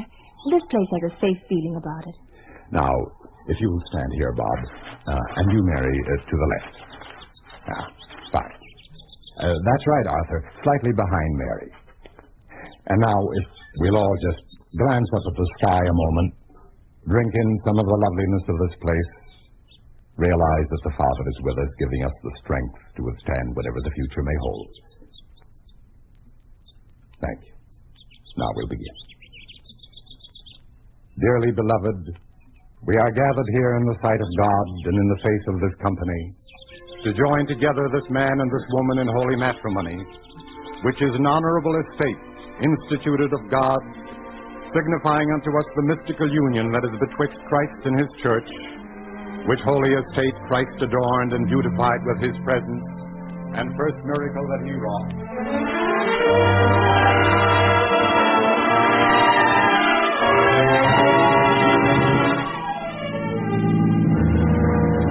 Why is it you always have the slap talk out of him?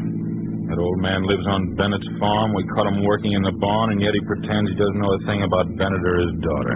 From what the old gaffer did say, the girl and the two men must have picked up Bennett about a half hour ago. Yeah, those were fresh tire tracks heading east. Yeah. Well, we can ride along till we hit the first crossroad, and we'll check for a turnoff.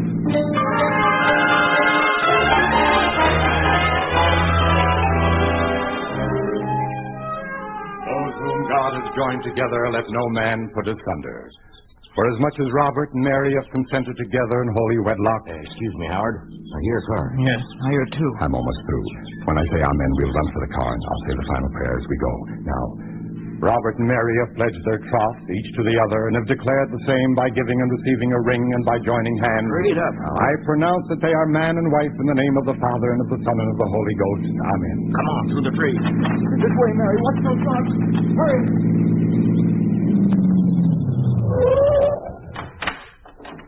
You see anything, Talbot? Oh, yeah. Footprints. Plenty of them. Over there, behind those trees. Come on. Faster, Talbot. Oh, there it is. Heading down the hill. An old gray sedan.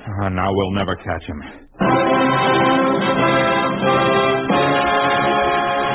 You are listening to The Valley of the Shadow, a story of the way things could be if communism took over. A picture of what life would be like under a communist regime in an ordinary American town like Oakdale or Springfield, USA.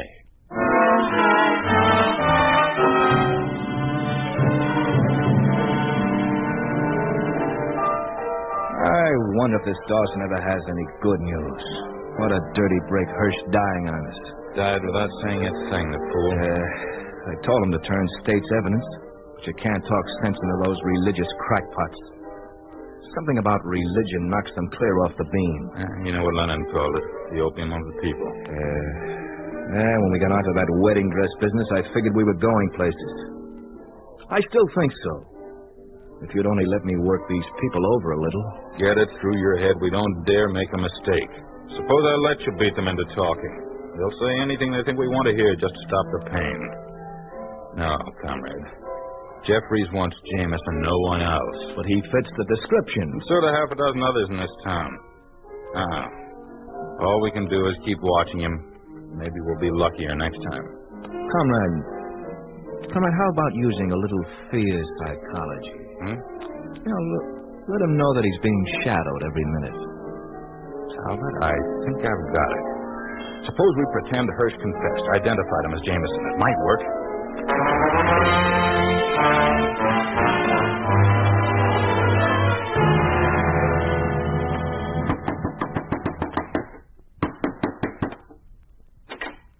All right, Jameson, we're having a little talk with you. Back inside, comrade. Back in the room and close the door.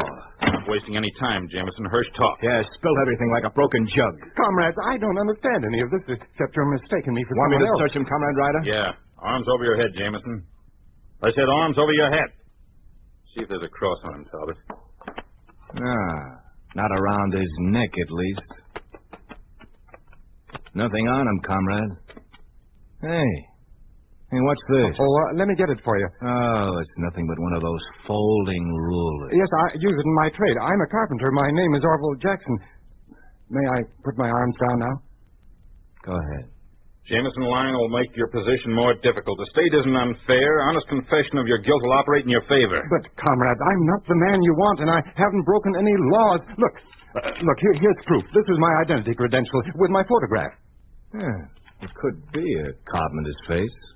Or Jameson's. Could be a forgery. A forgery? That's impossible. I got it from the proper authorities. Hirsch was carrying a school teacher's identification. It turned out to be a phony. Why not confess, Jameson? We'll recommend leniency if you do. Please, comrades, if you doubt my identity, take a look at this.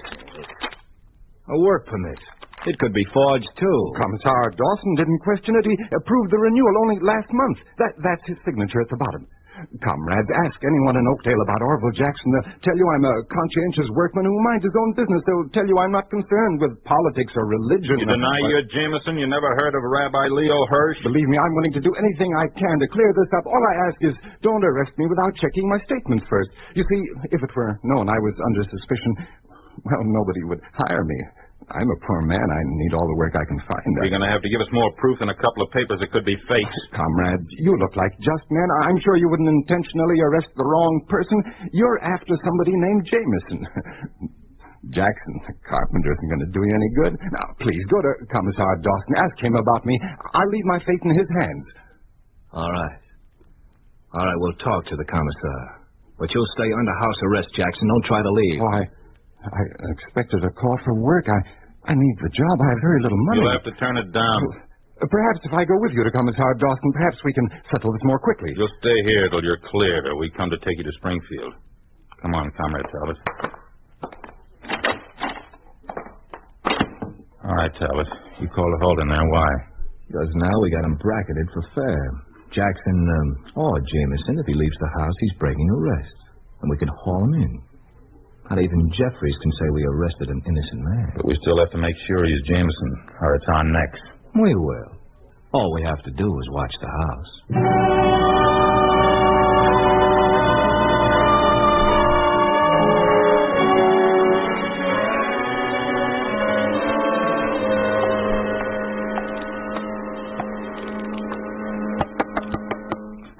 Jackson? Who is it? Oh, Bob West. Be careful, I'm being watched. I know. They're out front. You look like trouble, Bob. What is it? Arthur's dying. He's calling for you.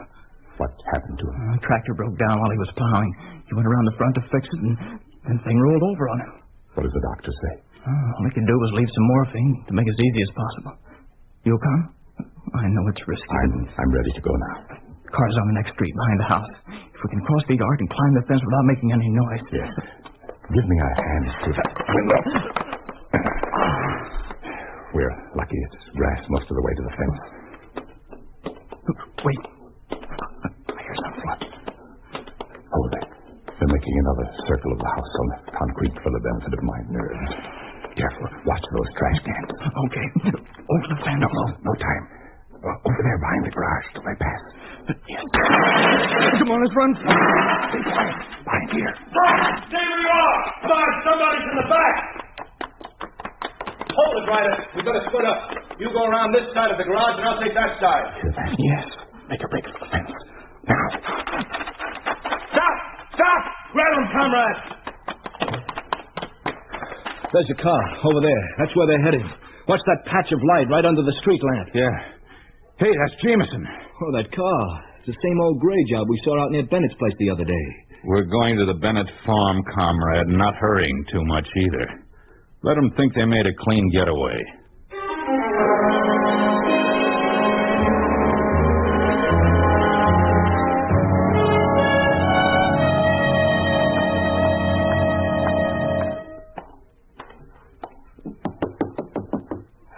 Who is it? Bob. Reverend Jameson's here. Oh, Reverend Jameson. He's been calling and calling for you. Where is he? This way, Reverend. In the next room. Is he suffering much? Quite a bit. But he refused the morphine the doctor left. Says he's got to have a clear head. You want us to stay outside the room, Reverend Jameson? Well, not unless Arthur wants it that way. Who could that be? Maybe the true comet. If it is Reverend Jameson, you can go out the back. I'm quite sure we weren't followed. Perhaps it's the doctor. You better answer it, Bob. Yes, so. Well, Comrade West, took you long enough to get to the door.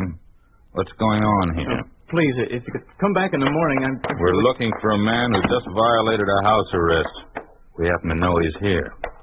You brought him, didn't you, Comrade West? There he is, standing in the doorway, behind the girl. I'm not hiding from you, comrades. Here I am. Maybe I can explain this to your satisfaction. Well, the truth is, we're in the midst of a tragic situation. You can say that again. It's a serious thing, comrade, aiding and abetting a prisoner's escape. I'm not talking about that. I'm trying to tell you my father-in-law's dying. He was fatally hurt in an accident this afternoon. Comrade Jackson's an old friend of his. He came just to help out. Surely he can overlook that I'll go back home tonight. You have my word on that. Comrade Bennett's dying, you say? Yes. That's too bad. We'd planned to have a little talk with him. I think Comrade Bennett's last words might prove very interesting. Where is he? We've explained the situation. If you're afraid I'll run away, you can wait outside for me. One of you in front of the house and the other in back, so I can't possibly escape. It seems to me a man ought to be able to die in peace without strangers. Shut up. We're here on state business. Get in that room, all of you. Who is it? Howard? Howard? Who do you want, Bennett? Who are you calling for? A priest. You, who are you? Ryder, is it necessary to question him now? Oh, please leave him alone. Oh, sure. Sure, don't worry. All we want are a few answers, that's all. Get away from that bed. Easy, comrade, easy. Nobody's harming you. We'll be through in a minute. Bennett, I'm going to help you if I can. Can you hear me? Yes, sir. Are you a minister? Sorry, no. A doctor? Then you can't help. Save your energy. Just answer the questions. You want a minister? Yes. Well, maybe I can find one for you. Who do you want? Anyone in particular? Please help me. Get someone fast. Will a minister named Howard Jameson do? Howard? Is he coming? Is he here? He's on his way right now. Talbot, keep a lookout for Jameson. Let us know the minute he gets here. Yeah. And Jackson can help us. You know Jameson when you see him, don't you, Comrade Jackson? Oh, stop it. Get out, both of you. How's the old man? You think he could hold out a little longer? He's quiet now. Oh, I wish I could do something. Jackson, how about you? You remember a prayer? That carpenter's rule you're carrying. Let me have it. I'll make it into a cross for the old man. Very well, you can stop. I'm Jameson, And this ruler is already hinged so it forms a cross. See? That's all we need, Comrade Ryder. We can haul him in. In a few minutes, after I finish. Comrade Ryder, please, will you stand back a little? Mary, come closer if you want. Howard? Howard? Is that you? I'm here, Arthur. There's nothing to be afraid of. Remember, have confidence in God's grace, like David. Comrade Ryder, what are we waiting for? Let's go. Please, let him finish. We have no intention of interrupting him, comrade. We can afford to wait now. Take comfort, Arthur. All is well with you, just as it was with David. The Lord is my shepherd, I shall not want. He maketh me to lie down in green pastures. He leadeth me in the paths of righteousness for his name's sake. Yea, though I walk through the valley of the shadow of death, I will fear no evil. For thou art with me. Thy rod and thy staff, they comfort me. Thou preparest a table before me in the presence of mine enemies. Thou anointest my head with oil. My cup runneth over. Surely goodness and mercy shall follow me all the days of my life, and I will dwell in the house of the Lord forever. Amen. Put the cuffs on him, Talbot.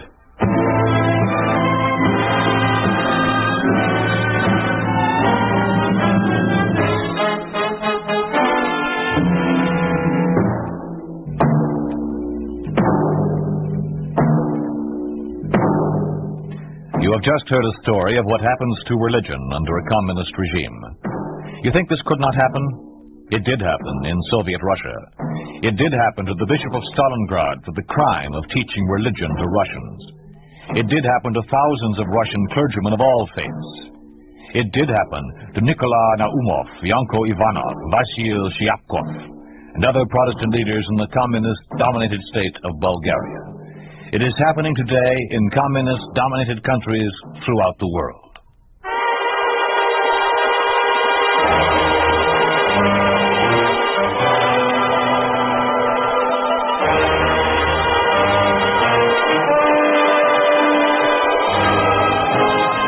You've been listening to If Freedom Failed, starring Don Randolph as the Reverend Howard Jameson in The Valley of the Shadow.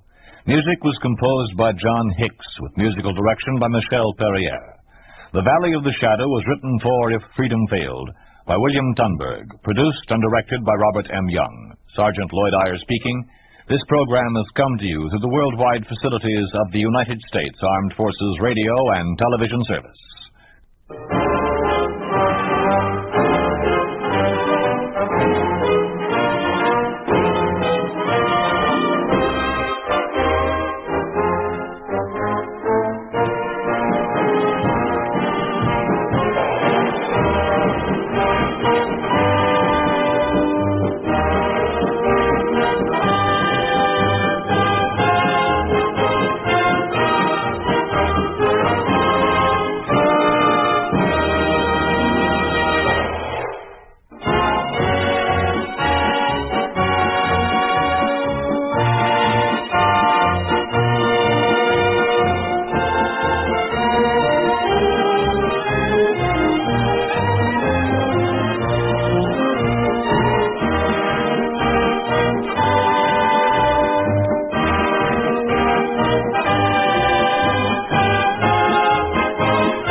Whitehall, 1212, quickly. This is Scotland Yard. For the first time, Scotland Yard opens its secret files to bring you the authentic, true stories of some of its most celebrated cases. These are accurate records drawn from these files by special permission of Sir Harold Scott, Commissioner of Scotland Yard. They're true in every respect, except for the names of the participants, which, for obvious reasons, have been changed. The research has been done by Mr. Percy Hoskins. Whitehall, hard by 10 Downing Street and almost in the shadow of Big Ben. Here also is the headquarters of the CID, the Criminal Investigation Department, the body of men whose exploits for more than 100 years have made the name Scotland Yard synonymous with the brilliant detection of crime and unrelenting pursuit of the criminal, and the presentation of the painstakingly acquired evidence that assures his eventual punishment. On the lower ground floor of New Scotland Yard is the famous Black Museum, whose present custodian is Chief Superintendent James Davidson, a Scotland Yard veteran. Behind this door... Good afternoon. This Black Museum of ours is rather unique. Everything in it was at one time connected with the successful solution of a crime, or was closely involved in the crime itself. We possess an imposing collection of lethal weapons here, each carefully docketed to indicate its origin.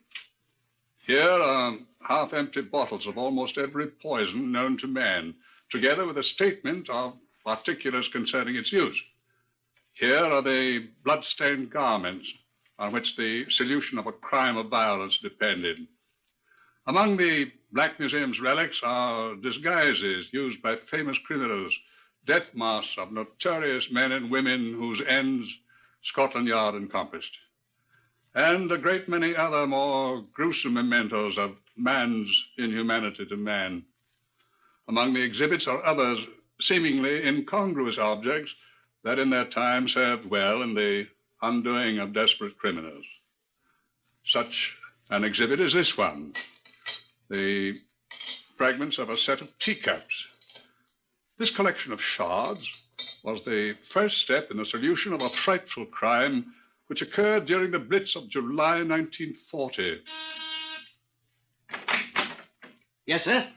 Will you please bring me file number 302 MR651, Constable? 302 MR651, sir? Yes, sir. One, sir. In July 1940, the Battle of Britain was at its height. The Luftwaffe hits us at all hours, and from advanced defense fields of the RAF, the weary Spitfires rose day and night to do battle. Thousands of British people died in Britain as a result of enemy action. But in the midst of the very present war, murder went on as usual. Chief Superintendent Peter Carruth received a telephone call at Scotland Yard on the morning of the 3rd of July, a Wednesday. File 302 MR651, sir. Thank you. The call was from Chief Constable at Matfield, a Kentish village near Tunbridge. The Chief Constable reported the finding of the bodies of 3 women shot to death and requested the assistance of the CID. The services of Scotland Yard are available to the provincial police at all times if requested, the Home Office assuming all expenses if the request is made within 24 hours of the discovery of the crime, at their own expense if we're called in after that. Chief Superintendent Carruth was gratified that the request came at the very beginning of the case, and he drove to Matfield at once with a medical examiner from the Home Office and Detective Sergeant Small, also Scotland Yard. They were met at the scene of the crime by Matfield Chief Constable Thomas Bennett. It's good of you to come so quickly, all of you. It's all quite beyond us here, sir. What with the Blitz and all? I'm sure. I had a bad time. Having it, sir. Yes, I've no doubt.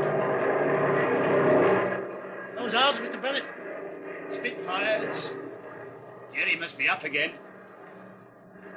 Well, here's what happened. In the house, there's Miss Evans, the servant. Is she dead? 2 holes in her head. Place all ransacked. All tore up. Where are the others? Mrs. Ames and her daughter Jessica's lying down there in the orchard. Also shot. Yes, I see. Where do you want to start, sir? A house, I think, first. Well, come in then, sir. Gentlemen. Thank you. Very much. Thank you. They've lived here in Matfield a long time. Have they, Bennett? Miss Evans, the servant, has always lived here. Mrs. Ames and her daughter moved here a year ago. Mrs. Ames a widow? No. Estranged from her husband, though they're quite friendly. He lives at Pittington. Oh, yes, I know. I've been there. Owns a farm. Does he know about this? My station sergeant telephoned him this morning, sir. He was in London, but he'll be home this evening. Shall I go first, sir? She's lying right by the door, and you might trip over her. By all means. You might try this. These is the gentleman from Scotland Yard, Constable. Yes, sir. This is her. Miss Margaret Evans, sir. Age 61. Servant. Living in. Oh. See what you can find out, Bernard. Right, you are. Small, get started looking for fingerprints. Yes, sir. Place has really been ransacked, hasn't it? Uh-huh. What's missing? Haven't checked yet, sir. Haven't touched anything. Good. Well, not much chance of finding out if anything is gone, though. Everybody that lived here is dead. I'd like to see the others. Right, sir. If you'll come with me. What's that over there? Tea things? Yes, sir. Looks as if she dropped the tray when she saw the murderer. Have a look at them, too, Small. All right, sir. Down this part, sir. The orchard, that's where they are. Mrs. Ames? And her daughter, Jessica.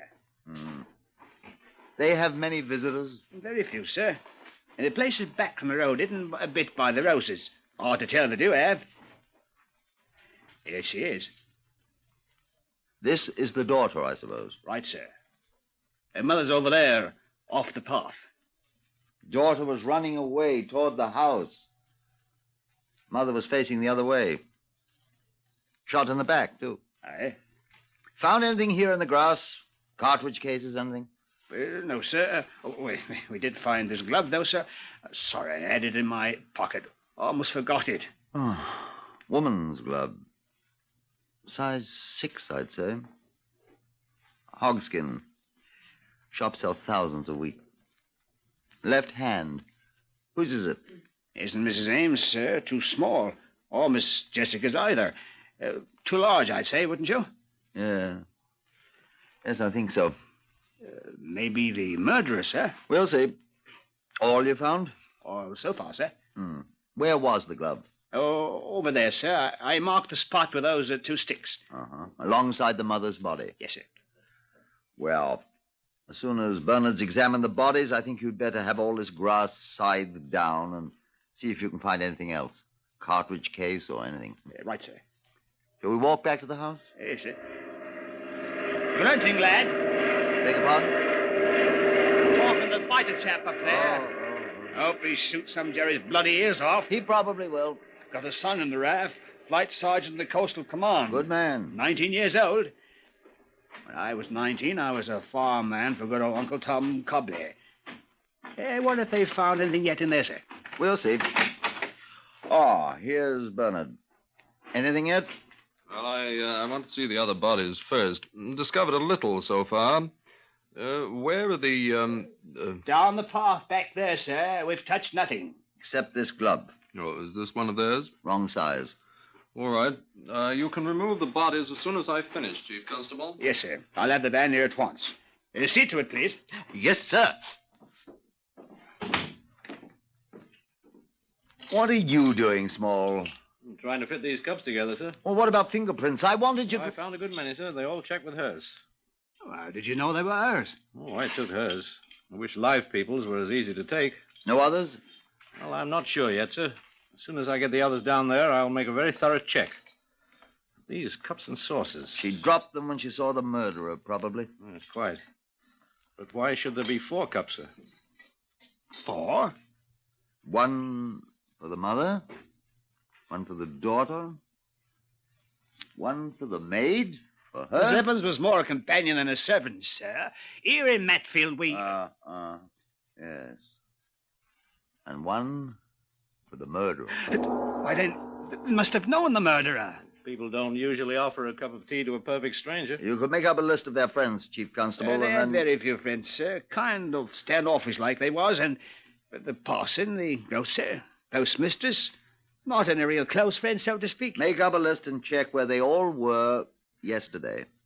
Yes, sir. What about this estranged husband of Mrs. Ames? Would he have a motive? Oh, I don't think so, sir. He used to come visit her, I know, but... Oh, he did, eh? And he's in London now, you said? I went down yesterday morning, they said, sir. Where does he live, did you say? Piddington, sir, near Oxford. You take over, Sergeant Small, you and Mr. Bernard. I'll call you from Piddington. Piddington, sir? Do you think... I think I'd like to know whether our friendly ex-husband was really in London yesterday or elsewhere.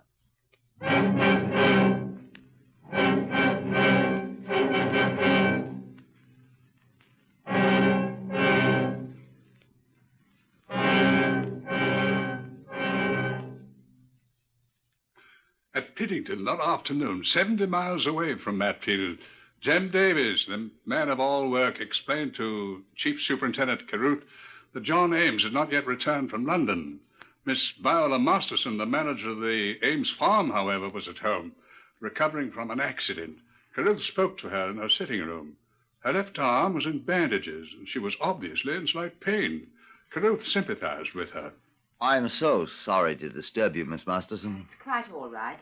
I'll be up and about in a day or so. It pains a little, though, now. I suppose you've heard about the former Mrs. Ames and her daughter? I'm so dreadfully sorry. I knew them slightly, you know. Oh, did you? I'd have gone over to Matfield if I hadn't been so stupid as to fall off my bicycle and injure my arm. I'm afraid I'm not a very good cyclist. Oh, do you have any clues as to the... Murderer? Very few at the moment. Very few, I'm afraid. Oh, what a pity. Mr. Ames went to London yesterday. Yes. He was probably in London while his former wife and daughter were murdered. He often stops in to see them on his way. If he'd stopped there yesterday, he might have prevented it. Yes, yes. I suppose he can account for his movements yesterday. I'm quite sure he can, Superintendent. I expect him at any moment. You were here at the farm all day. I rode about the farm all day on my bicycle until I had the accident. Ah. I'm sure Jemmy Davis can confirm that. And the bicycle is still where I left it, where I fell off, unless Jemmy's brought it back. I see. By the way, have you ever seen this glove before? Let me see it. No, I'm afraid not. Did it belong to... We're not quite sure. Well, it's not mine. But it's too big for me, I'm sure, Superintendent. You've never seen it before? Never. Thank you, Miss Masterson. Is that all you wanted? Aren't you going to wait for Mr. Ames? Oh, I don't like to disturb you, Miss Masterson. I'll wait out there with Jemmy. It is Jemmy, isn't it? By all means, talk to Jemmy. I'm sure he'll confirm everything I've said. Good day, Miss Masterson. You know where to find Jemmy? He was sitting alongside the stable door cleaning a shotgun when I last saw him. Jemmy Davis was a simple-minded man. He didn't realize that he was talking much too freely to the friendly Scotland Yard man. Well, it'd be a terrible thing, I expect, but I don't shed no tears for him. I didn't like her nor her daughter neither. Hated them? It been none of my business, sir. But now, Mr. Ames, he be a real fine man. And she treated him awful bad. How? Dog in the manger. Kicks him out, she does. And then when he finally meets a woman he loves, and that woman loving him, she won't give him no divorce. You seem to know a lot about Mr. Ames' affairs, Jemmy. Him and me, we be just like that. I'd do anything for that man. Her, too, for that matter. Who? Miss Masterson. There. Well, that's pretty clean, ain't it? Let's see. Clean as I'd ever want a gun to be. Had it for years. Old-fashioned, like me. But she be a good shotgun. He uses it all the time for rabbits. Mr. Ames? Well, buys his own shells, too. Miss Masterson, she's scared of it. Tried to teach her how to shoot it. But she was scared. You couldn't kill a person with this here gun, I says to her. Not unless you got up real close. Funny thing, though. She shot a rabbit with it yesterday. You know, it made her so sick at her stomach when she shot the poor little feller. Never again, she says to me. Did you see the rabbit, Jemmy? Well, what were left of it, she were too close. Well, not worth bringing back to cook. You know, I think that's why she fell off her bicycle thinking about it. Where did she fall? Well, it was in the meadow yonder. The wheel slipped on the grass. Jemmy, did you ever see this glove before? Huh? No, sir. Oh, can't say as how I have. Sure? No, sir. Whose is it? I found it. Well, finders keepers. That's what they say. So you don't think Mr. Ames and Miss Masterson will be upset by Mrs. Ames' death? Lord bless you, no, sir. Now they can get married. Well, that dog-in-the-manger wife of his. Oh, he must have been the last one to see her alive. Oh? How's that? When he stopped to see her on the way to London yesterday. Why, I thought you was going to wait for him to come back, sir.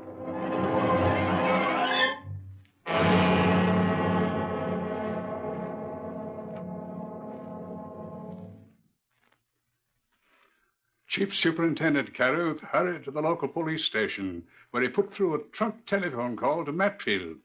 Detective Sergeant Small, the Scotland Yard man, answered the telephone at the murder house. Small here. Small, I want you to check at once on something. Yes, sir. I want you to make the most diligent inquiries. Get that chief constable there to inquire of every person in Matfield, if necessary, at once, to discover if this man Ames was seen in Matfield yesterday. You got that? He was seen, sir. He was? The postman, sir. We've been making inquiries all over the village of Mrs. Ames' known friends, and we've come across several curious things, sir. Well? Well, the postman observed Mr. Ames walking toward this house yesterday afternoon. He's sure?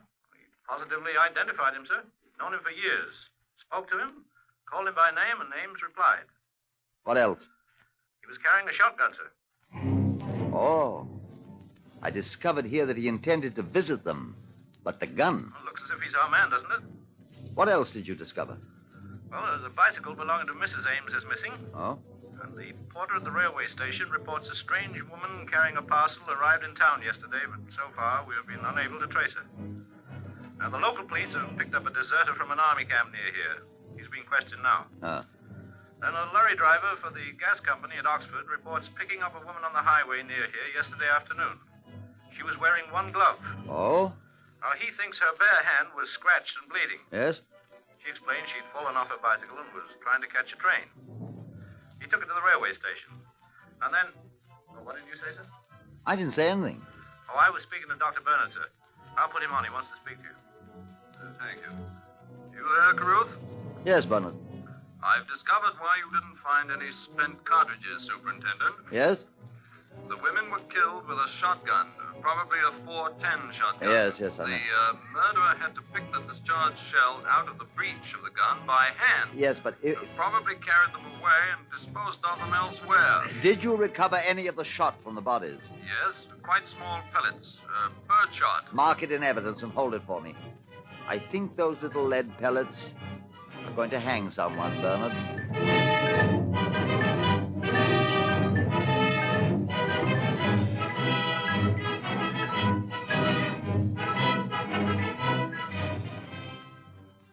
Back at the Piddington farm, Chief Inspector Caruth found that Ames had returned in his absence. Jemmy, the garrulous man of all work, was just leaving. He was going to fetch Miss Masterston's abandoned bicycle, he I'll said. be going out to fetch Miss Masterson's bicycle, sir. Look here, Jemmy. Would you like a half-a-crown? What for? That rabbit Miss Masterson shot. Is it near where she left the bicycle? Oh, furlong or two, sir. Fetch it back for me. What for, sir? Well, it ain't fit to eat. She were too close. Oh. I've a fancy to see how that gun of yours works, Jim. Oh, that old gun of mine? She be a very good gun, sir. Show me. Here. Well... Good man. Now, is Mr. Ames in the house? Aye, sir. No, I'll fetch the rabbit and show you. But the poor thing will be all full of bird shot, sir. That'll be all right, Jemmy. I'm very interested in bird shot.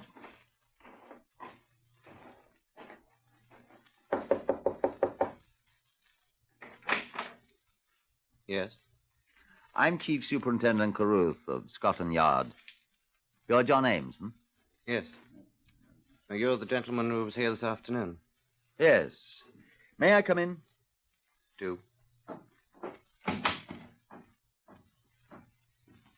You've come about the murder of my wife and daughter. Yes. I'm sorry, Mr. Caruth, you said? Yes. I cannot pretend any great grief, although I am shocked at the tragic. May I sit down? I spoke to Miss Masterson, your manager, this afternoon. She said you were here. Perhaps if Miss Masterson is strong enough... Here I am.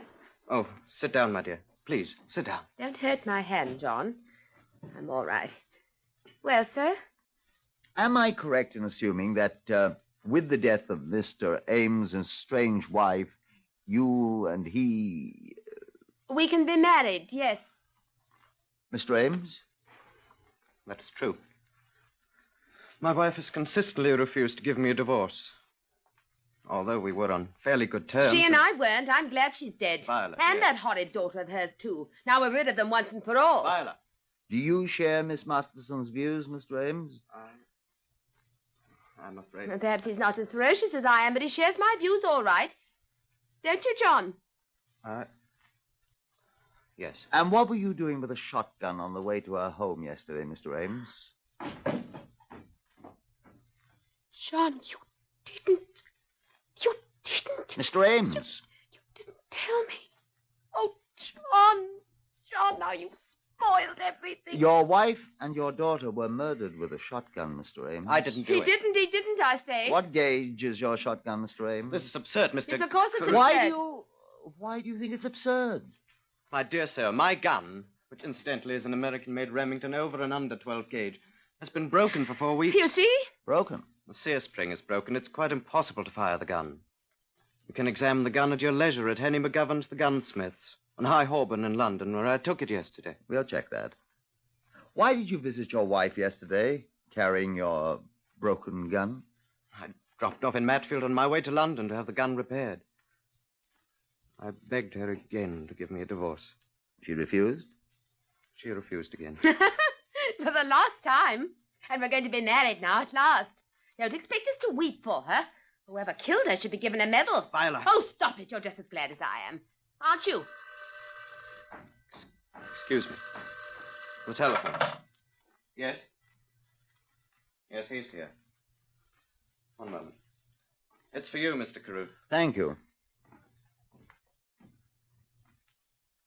Chief Superintendent Carruth here. Small here, sir. We found Mrs. Ames' missing bicycle. Oh. Yes, sir. Discovered in a ditch close to the place where the lorry driver picked up the woman with one glove. Oh, good. And there are numerous fingerprints on the handlebar, sir, but of the right hand only.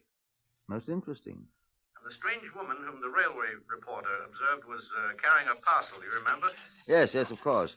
It was a long parcel about the length of a gun, he says, wrapped in brown paper. I see. Have you taken the things you spoke about? Things, sir? Yes. Oh, the fingerprints on the bicycle? Yes, quite. Yes, sir, I've taken them. How soon could I see them and the people you spoke of? Up there, sir? Yes. Well, there's enough train that we can have stop at Pittington, leaving here in half an hour, sir. I think you'd better come then if you can find the others you mentioned. I'll meet you at the Pittington station. Right, sir. Goodbye. I'm very sorry. Could I ask? You have uncovered some other evidence, sir? You're not going to arrest John, then? He won't be charged with murder? I think I can almost assure you that you will not be charged with murder, Mr. Ames.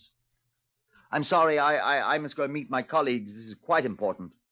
Will you be coming back? I probably shall. I shall want to be able to assure Mr. Ames that he will not be held. Oh, John. Is the Scotland Yard man still here, Mr. Ames? Why, I'm here, Jemmy. Well, I fetch you the dead rabbit, sir, with your half-crown's worth of birdshot.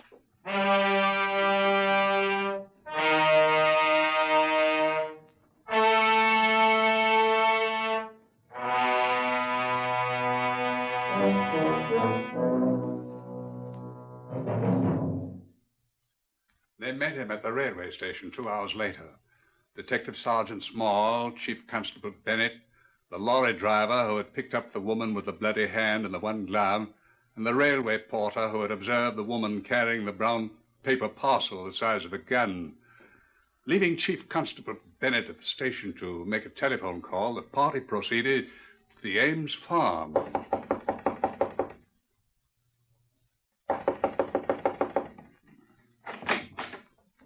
Oh. Good evening, Mr. Caruth. May we come in, please? Why, this is quite a delegation. May we come in, please? Why, I suppose. Do come in, although... Thank you. Where's Miss Masterson? Viola? Yes, dear. Why, what... Miss Masterson, do you recognize any of these people? Why, no, of course not. Patterson, do you recognize this woman? Hey, she's the lady in blue slacks I picked up my lorry on the road to Matfield yesterday. The lady that said she fell off her bike. Her hand was all bloody and she had one glove on. Like this one? Yes, sir. Exactly like that. O'Connor. Yes, sir? Have you ever seen this lady before? I seen her yesterday, sir. Getting off the 1206 train that passes through Piddington before it gets to Batfield. She was wearing blue slacks and carried a brown paper parcel about the size of a gun, sir. Now, look here, what's the meaning of all this? Come in. Well, Bennett. Just like you thought, sir. I telephoned the doctor who treated Miss Masterson, and he informs me that he treated her left hand for multiple lacerations, removing particles of road gravel and stains of tarvia from the palm. Miss Masterson, there is no gravel or tarvia at the meadow. Thank you. Mr. Ames, I'm extremely sorry for you. John, now we won't get married. Viola Masterson, I arrest you on the charge of willful murder. I wanted to get married, and she stood in our And I way, must John. warn you that anything you say will be taken down and may be used in evidence against you. John, what have I done?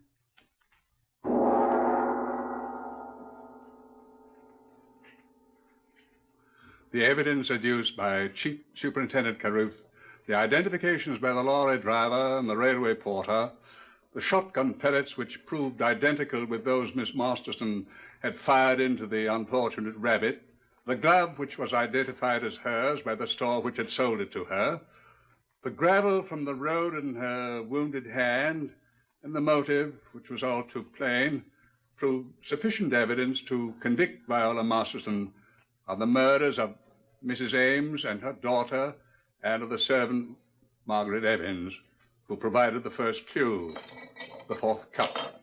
Miss Masterson had determined to murder the servant to eliminate the only witness to the murder of the others. In a trial marked with frequent air raid alarms caused by an enemy whose depredations could not prevent murder from going on as usual, she was found criminally insane and is now imprisoned in the asylum at Broadmoor. John Ames was tried as an accomplice, but acquitted. He joined the 1st Battalion of the Buffs and was reported missing in action in the Italian campaign.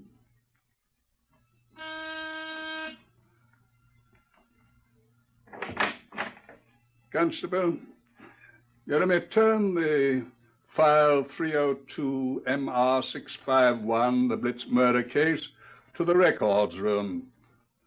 Good afternoon.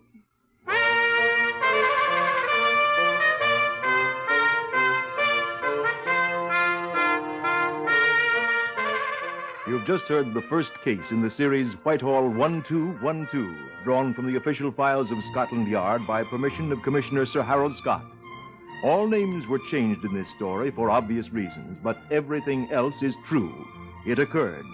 Whitehall 1212 is written and directed for radio by Willis Cooper.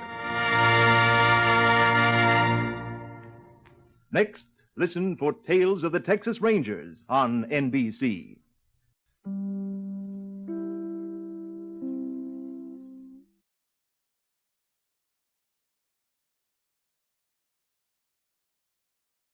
And on today's show, we have one which has never been heard before. We could say that it's from the chronicles of Dr. John Watson.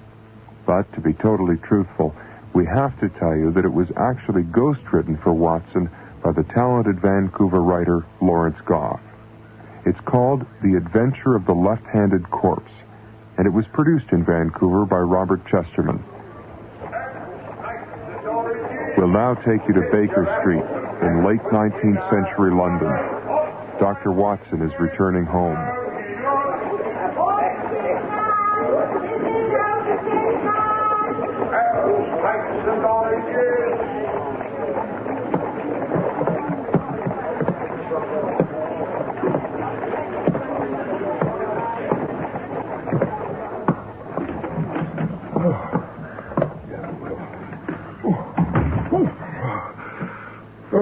Good evening, Holmes. And a memorable one, since I must congratulate you on your singular imperturbability. Eh? Huh? I'm not sure I understand. Oh, come now, Watson. Your demeanor may be calm and impassive, but you have come directly from a very narrow escape, have you not? In fact, your situation was so grave that you found it necessary to use your pistol. Why, that's remarkable. Utterly remarkable. How did you manage to come to such an astounding conclusion? Though my conclusions may seem to sparkle and effervesce, the process of deduction is as flat and pedestrian as last night's champagne. Well, I'm sure, but still, I'd very much appreciate it if you'd pour me a glass. Very well, Watson. To begin with, your tread upon the stairs was ponderous and dull. And as you entered the room, I immediately observed numerous signs of a violent physical conflict. You are referring to the fact that I have torn my coat. Your hair is mussed, Watson. Oh, dear me. There is a slight cut on your forehead, and the blood which has run from it is not yet fully congealed. The knees of your trousers and toes of your boots are smeared with the remarkably tenacious mud of London. And, yes, the collar of your coat is badly torn. I would say it was obvious that you have been set upon by a gang of ruffians. I see. But tell me, how did you deduce that I had fired my pistol? You invariably carry the weapon in your Gladstone bag, along with the various implements of your trade. Yes. I simply observed that the clasps are not fastened. This breach of security is entirely out of character, Watson, and can only have come about as a consequence of extreme stress. You were forced to draw your pistol and to use it. An extremely plausible and colorful tale, Holmes, full of wonderfully logical deductions. But shall I tell you what actually happened? Kindly do not toy with me, Watson. I was on the Underground. There was a mechanical failure. We had to separate one of the coaches and push it onto a siding. This happened on an exposed section of the line. The track was wet and slippery. We were warned to be extremely careful of the electric rail, but I wasn't careful enough. I lost my footing, Holmes, and I'd have been fried crisp as this morning's kipper had not the conductor clutched at my coat and pulled me to one side. That is how I ruined my clothing and bloodied my head. The conductor opened my bag in order to administer to my wound. His groping fingers closed on the trigger of my revolver, and the thing went off. Now that is why there is a faint odor of cordite in the air. So you see, my friend, you have not done very well at all. I don't like being made a fool of, Watson. No man does.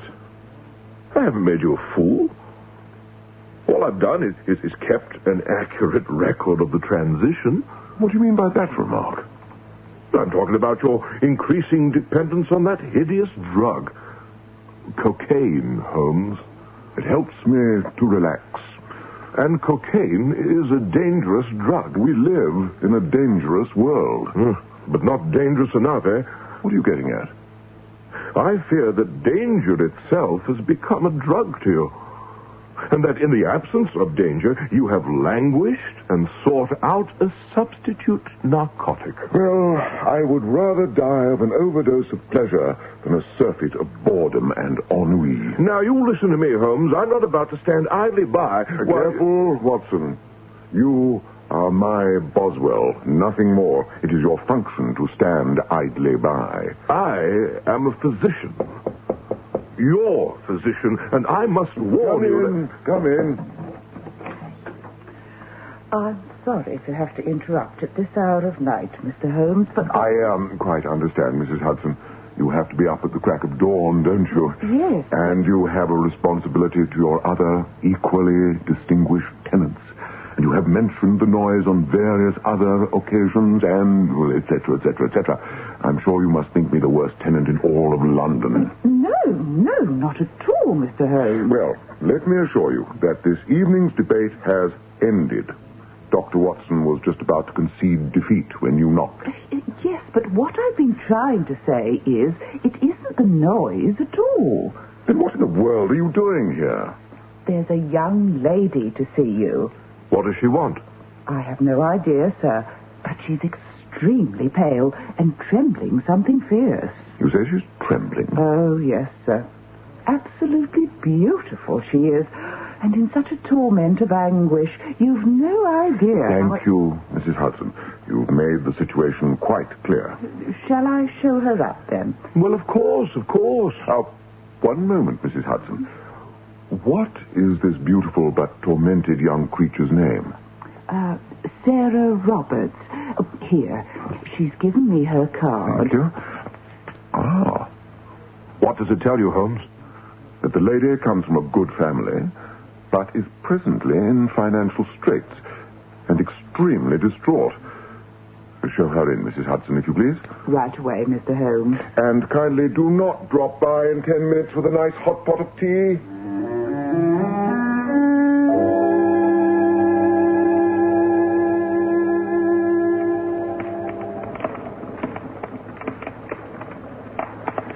Please sit down next to the fire, Miss Roberts. Thank you. Now then, are you quite comfortable? Yes, thank you. Warm enough? Good. Now then, pray tell us... Excuse me. This gentleman whom you see fibrillating before you is my very good friend, Dr. John Watson. How do you do, Miss Roberts? Please excuse my appearance. I was attacked by a trio of thugs. Oh, dear. Are you all right? Life has never held more promise for me, I assure you. Oh. Now that you all know each other, perhaps you would be so kind as to tell us exactly what brings you here. I'm worried. Terribly worried. About my younger brother, Morton. Pray continue. We came down to London together, not quite 6 months ago. We'd always been very close, but here in the city we grew even closer. Morton was in the habit of visiting me every day, Mr. Holmes, even if only for a moment, to see that I was well. And today he failed to visit you. I'm not quite so precipitous as that. I last saw him on Monday. 6 days ago? Yes. Have you been to the police? 3 times. They grow more and more disinterested. We shall have to do something about that, Holmes, perhaps. Is there anything else? This evening, when I returned home from the police station, I found a note pinned to my door. If I wished ever to see Morton again, I was to go to a place called the Illustrious Client. A public house? Next to St. Catherine Docks, I believe. Not a particularly uplifting area. Did you, by any chance, bring the note with you? Yes, of course. A good girl. Ah. What do you make of it, Holmes? Very little. The paper is extremely cheap and common, and yet I would not say that is true of the ink that has been used, nor the pen.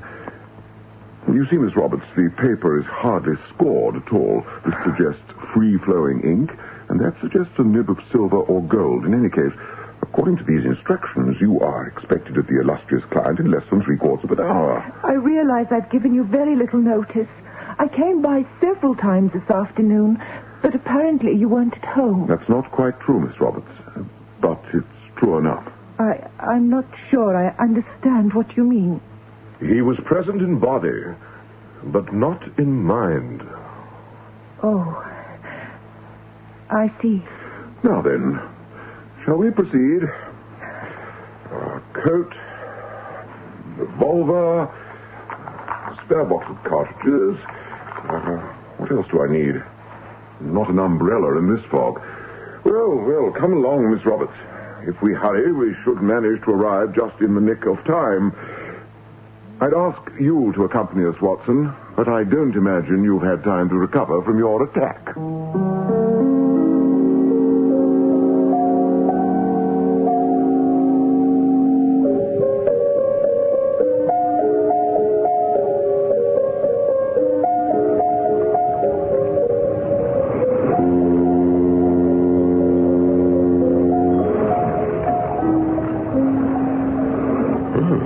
The fog is is much thicker down here. Influence of the Thames. Oh, step carefully, Miss Roberts. This area of the docks appears to be in considerable disrepair. Shall I take your arm, Miss Roberts? Thank you, Doctor. Quite welcome. What are you looking at, Holmes? Someone has preceded us. Quite recently. And they've been dragging something behind them. A man? Something smaller than a man. Oh, thank heavens for that. Oh, they ought to condemn this entire area.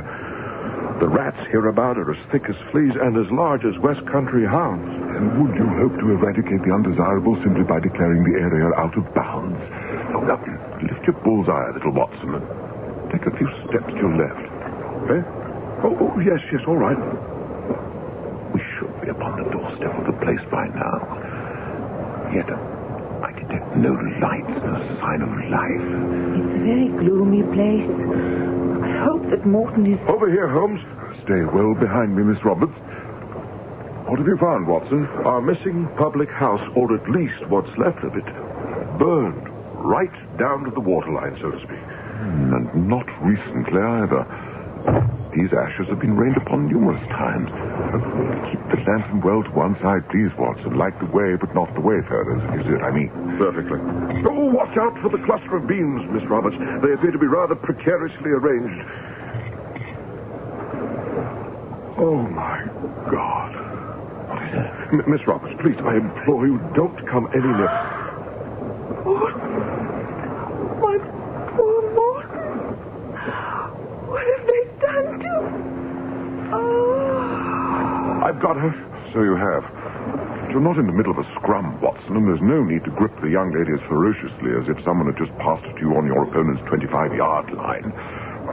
Do you have some ether in your bag? Yes, of course. But I wouldn't care to revive her just yet. She's better off out of it, I should think. Oh, I've never seen such a gruesome sight. As a medical man and a surgeon, what do you think has been used here? I've no idea.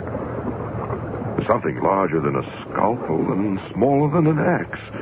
But whatever the weapon was, it has been wielded with absolutely inhuman vigor. Oh, Holmes, what can the fellow have done to deserve such a fate? Fellows, Watson. Look a little more closely. Oh, dear me. What a madhouse. Since Sarah was able to recognize her brother immediately, we must assume the head belongs to him. But who the arms, legs, and torso belong to remains, for the moment, a mystery. But we may be sure of one thing. There are at least 5 other victims involved in this hideous crime. Excuse me. 6. 6?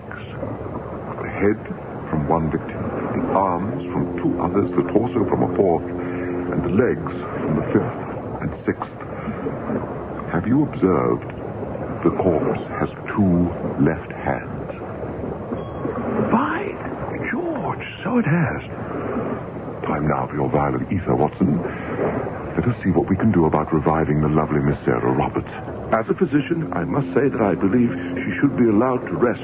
She's had a frightful shock. Perhaps, but 6 men have been murdered, Watson. Think how frightfully shocking that must have been for them.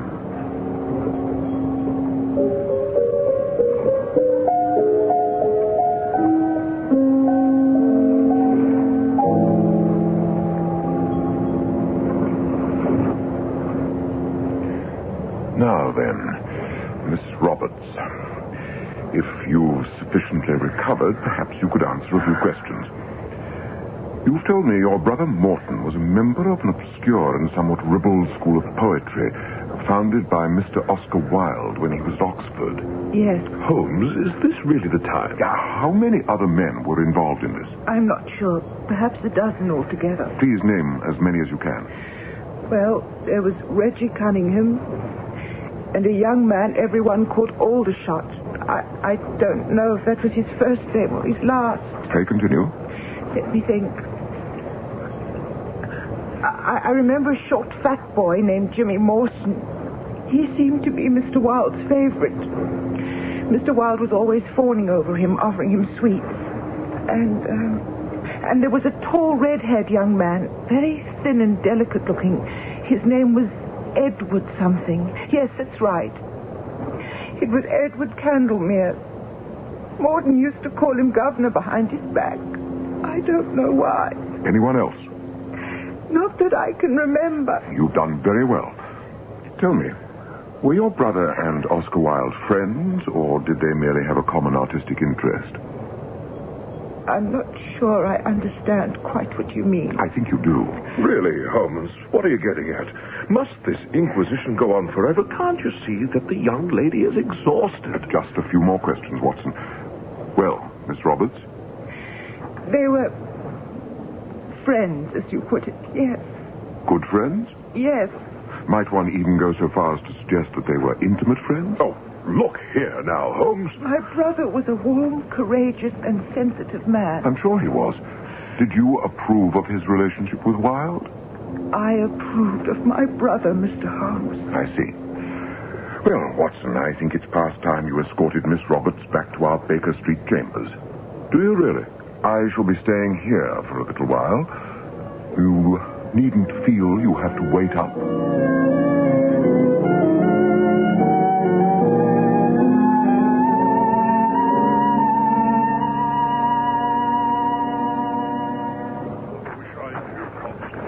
But I don't, do I, eh? Over here, Lestrade. What the devil? Is that you, Holmes? Naturally. You must have bloomin' sharp eyes to be able to recognize anyone in this muck. It wasn't you I identified, Inspector. It was your cologne. Oh, was it now? Very interesting indeed. If you'll continue to look straight ahead, but bend sharply forward from the waist, I think you'll see why you have been dragged kicking and screaming from your warm feather bed. What are you talking about? That. What in the name of... Constable, give me your light. My God. You didn't by any chance catch a glimpse of the madman responsible for this slaughter? I'm afraid it isn't going to be as easy as that, Lestrade. Note the 2 left hands. Incredible. Quite incredible. There are what appear to be metal fragments embedded in the palm of one of the hands. And there is a quantity of stone dust beneath the fingernails of the other. You will have observed that the torso is pale, thin, and decidedly undernourished, each rib casting its own gloomy shadow. Yes. The legs, both of them are muscular and thin, and both feet are slightly deformed, despite the fact that they are not a matched pair. I deduce a considerable amount of walking, cheap boots, an insufficient diet, and a shocking lack of personal hygiene. It is therefore obvious that the men represented by these limbs were artists, and typically unsuccessful ones at that. At least 2 of them were sculptors in stone and metal, according to the evidence, although I shall want to do a more thorough examination in my laboratory before passing final judgment. Oh, yes, of course. Here, hold on a moment. You said dead men? You mean all these pieces don't come from the same person? Oh, the newspapers will have a field day with this, and at my expense. Bits and pieces from 6 dead men, indeed. Ooh, flesh is uncommonly cold, isn't it? As cold as the blood that courses through our murderer's veins, Lestrade. But look on the bright side of things. The harder the journalists play upon you now, the better you'll look when I solve the case for you. You're going to do me that favor, are you? Yes, and in return, you must do one for me. Stop wearing that scent. I beg your pardon? And now, my friend, I must wish you a pleasant good evening. I'm going to bed, and hopefully to sleep. And then, not quite first thing in the morning, I intend to visit a creature I have always admired, but never hoped to meet.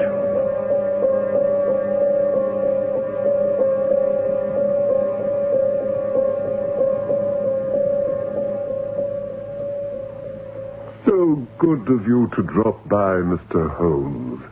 Is there anything at all I can do? I should like to have a talk with you. Where? In here? Preferably some middle ground. Your drawing room would do nicely. And may I say that I am surprised you know my name. A friend pointed you out once at the ballet. I was at the ballet once. My friend said that a man of my character, or lack of character, would eventually find himself fleeing either towards you or from you. I informed him that the likelihood was that I'd find myself traveling in both directions simultaneously. A consequence of attempting to burn my not particularly brief candle at both ends. Do come in, by the way, now that my neighbors have had time to look you over. Thank you. It must be a wonderful thing to be a detective, to have a moral license to snoop into the lives of one's inferiors, eventually dragging the miscreants before the courts of justice, or what we like to think is justice. I must say, I often wonder why our society takes such pleasure in dragging a purse snatcher before a sow's ear. Mr. Wilde. Oh, me, Oscar, please. I'd be most gratified. Well, then, what exactly do you want from me? An autograph, an epigram, a glass of sweet sherry? Last night, in the ruins of a public house near St. Catherine Docks, I came upon a corpse made from the limbs of 6 dead men. What?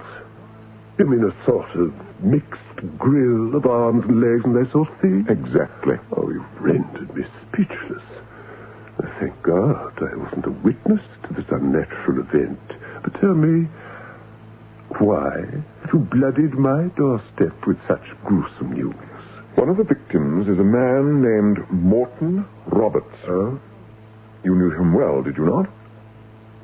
Better than he knew himself.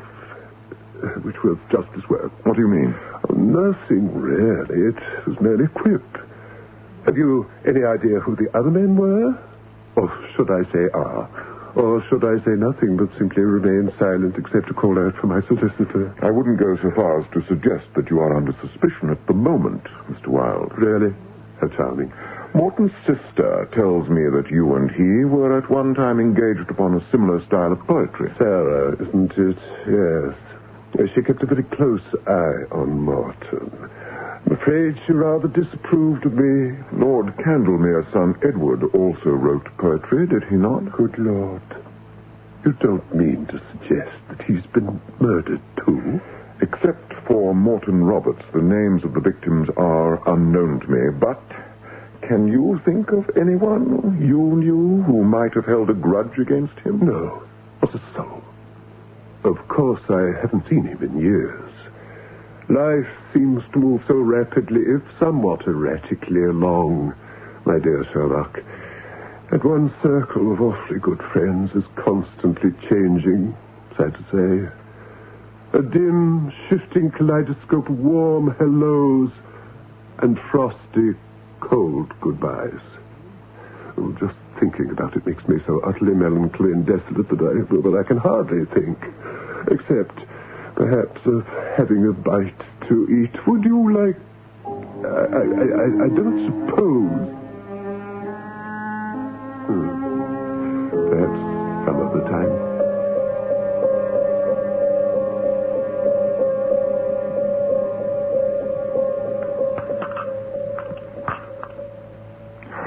Are you sure you won't have a cup of tea, Holmes? Constable Wilkins makes a rattling good cup. No, thank you. It's hot. Yes, it sounds hot. Well, I don't know how you found out I was about to arrest Mr. Wilde for multiple murder, and I don't suppose it really matters. I imagine someone in the force informed you that I had received an anonymous letter pointing the finger at him. It wasn't Inspector Gregson, was it? Wilde is innocent. Oh? Oh, so you say. But I need a suspect, Holmes. If I don't toss something to the journalists, they're going to keep chewing on me. That is hardly sufficient reason to arrest the fellow. Wilde is a known thrill-seeker and debaucher. Anyway, we haven't enough on him to make the arrest quite yet. But we're working on it. Mark my words.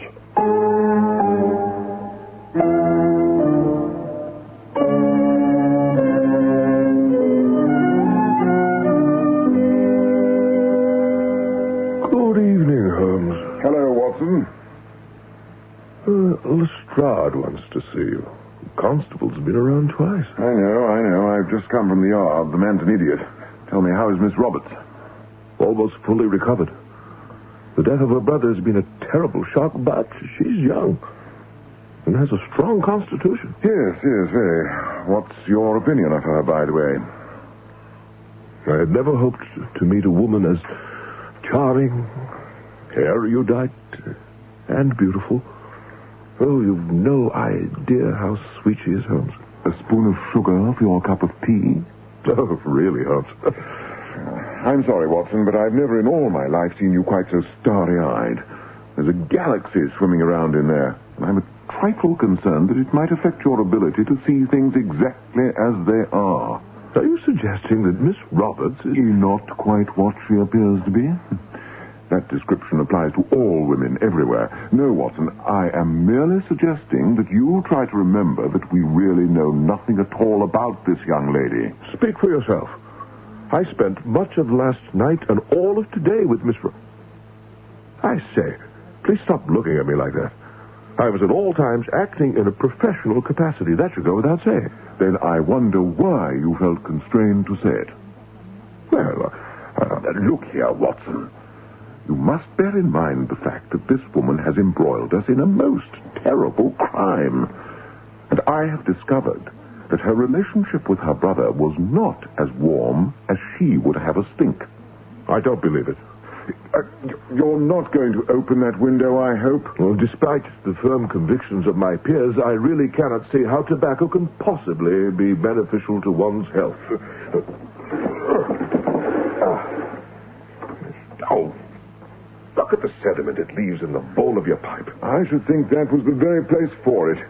Anyway, I'd rather inhale a pinch of honest shag from the toe end of a Persian slipper than the thick yellow fog of London spewed from a million dirty grates. You're entitled to your opinion of a healthy atmosphere and of Sarah Roberts. Thank you. I don't agree with you on either count. But if you insist...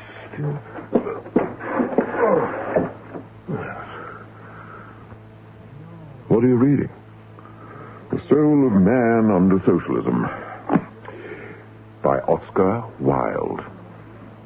A lot of tripe, I expect. Wouldn't bother with it if I were you. Perhaps not. But as Mr. Wilde says, selfishness is not living as one wishes to live. It is asking other people to live as one wishes to live. Now, please try to be quiet. I have a great deal of work to do this evening, and I expect to be up till the wee small hours.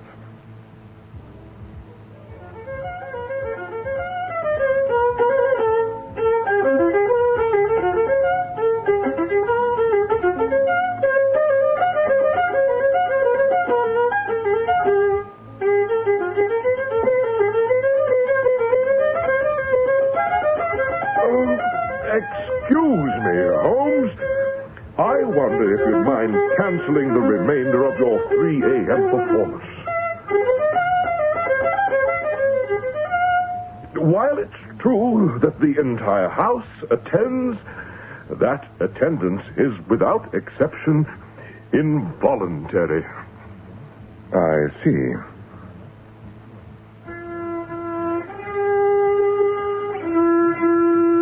Is there anything the matter? Yes, Watson. There is one thing I would like to know. And that is,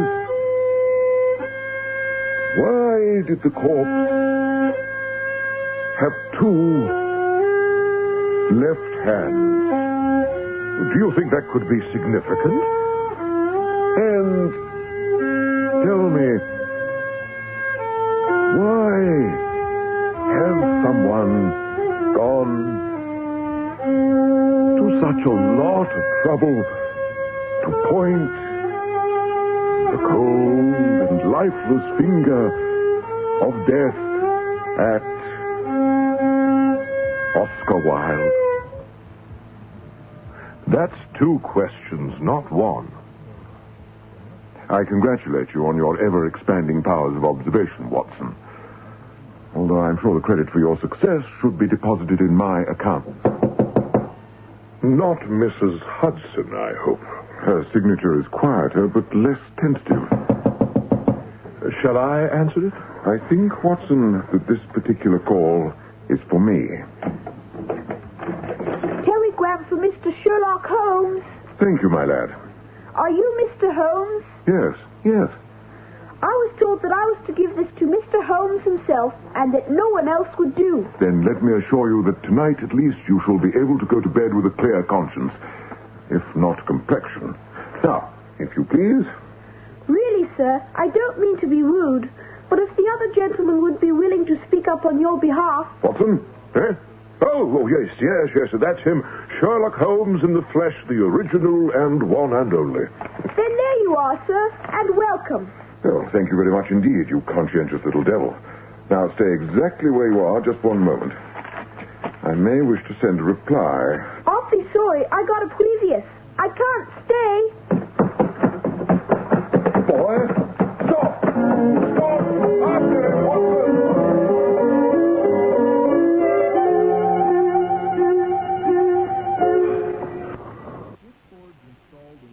I just cannot see a thing. Neither can I.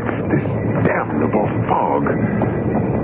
Good Lord, I'm wearing my dressing gown. No one's going to see you in this suit, Watson. It's as thick as any constable I've met.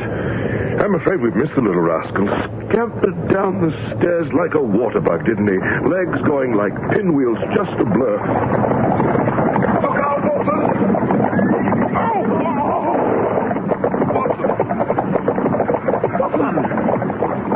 Are you all right? Blood in my eyes. Did you hit him? I doubt it. Let me see your head. Take your hand away. Oh, yes. Flesh wound, nothing more. If you hadn't pulled me to... I think it probably missed you entirely.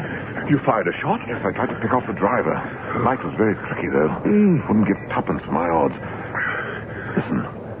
Are you capable of returning to Baker Street alone? Why, yes, certainly I think so. Why, where are you off to at this time of night? Can't I come along? I say. Holmes? Holmes? Holmes? You're still there?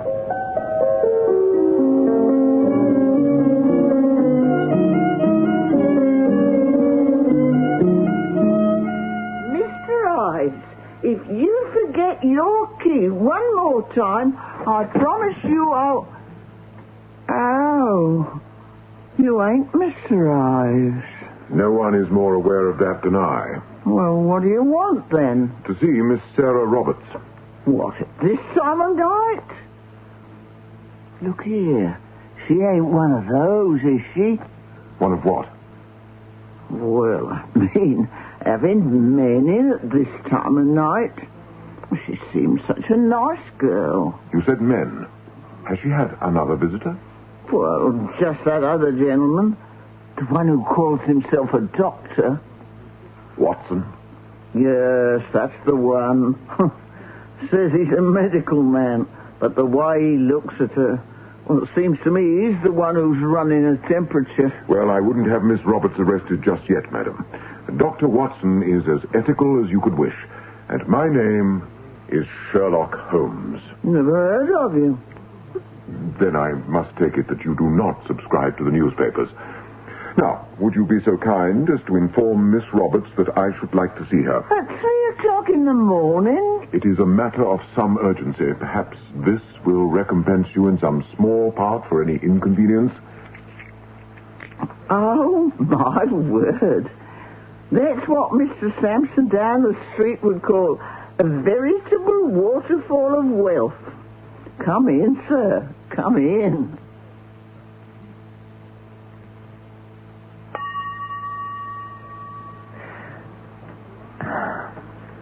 May I have another glass of your wine? Oh, yes, do. Please. I should very much like to try that as well. You seem to take such pleasure from it. I'm sorry, Miss Roberts, but I must remain firmly opposed to such an adventure. Well, I don't see why. It isn't as if I'm not willing to ask you nicely, and in as many ways as you like. Cocaine is a particularly dangerous drug, young lady. Not suited to everyone by any stretch of the imagination. And my friend Watson insists that there is even a possibility of physical addiction. But surely it wouldn't hurt to try just a little. Come now, Miss Roberts. Don't be greedy. I should think one utterly new experience in an evening would be enough for any young woman. 2 hours ago, I would have agreed with you, Mr. Holmes. But now it seems to me that one's appetite for life grows with each moment spent at the table. Can't we just... Unfortunately, I have an extremely busy day ahead of me, and I must conserve at least a little of my strength for the trials and tribulations that my enemies are no doubt even now strewing across my path.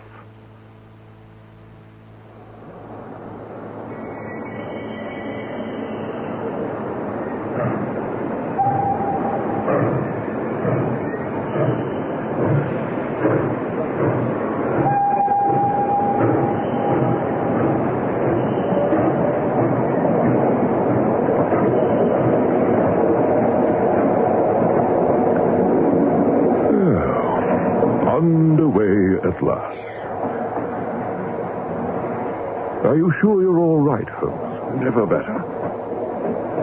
You look absolutely exhausted. Where were you last night? Nowhere and everywhere. I see. And where, pray, are we going now? Windsor Castle. And why are we going there? Really, Watson, so many questions. Well, if you weren't so unremittingly obtuse, Windsor Castle is the country home of Lord Candlemere, Watson. Oh, dear me. Holmes, I fear I must prevail upon our friendship and warn you, both as doctor and friend, that, in my opinion, your continued flirtation with that devilishly seductive drug has affected your powers of reason. I mean, the very idea that the son of a member of the upper house could hack up a half a dozen men, it's simply ludicrous. I say, what are you doing? Would you care to step outside? No, of course not. Good heavens, man, why should I want to do such a thing? Because it would be in character. You seem to jump to conclusions as skillfully and thoughtlessly as a frog skips across a lily pond. Are you now telling me, then, that the Candlemere boy isn't involved in this bloody mess? I will say this and nothing more. One doesn't board a steam train with the intention of reaching one's destination before the journey is ended. And as it is with steam trains, so it is with cold-blooded murder. Think of what you have seen with your eyes and heard with your ears during the past 2 days, Watson. The necessary clues are all there before you, like raisins to be plucked from a bowl of cold porridge. And now, you must excuse me. Last night was particularly exhausting, and if I am to be at my best, I must get some sleep. Particularly exhausting, was it? Where were you, Holmes? You never did say. I was in hot pursuit of a rather crucial piece of evidence, Watson, and may I say that I do not take kindly to being cross-examined.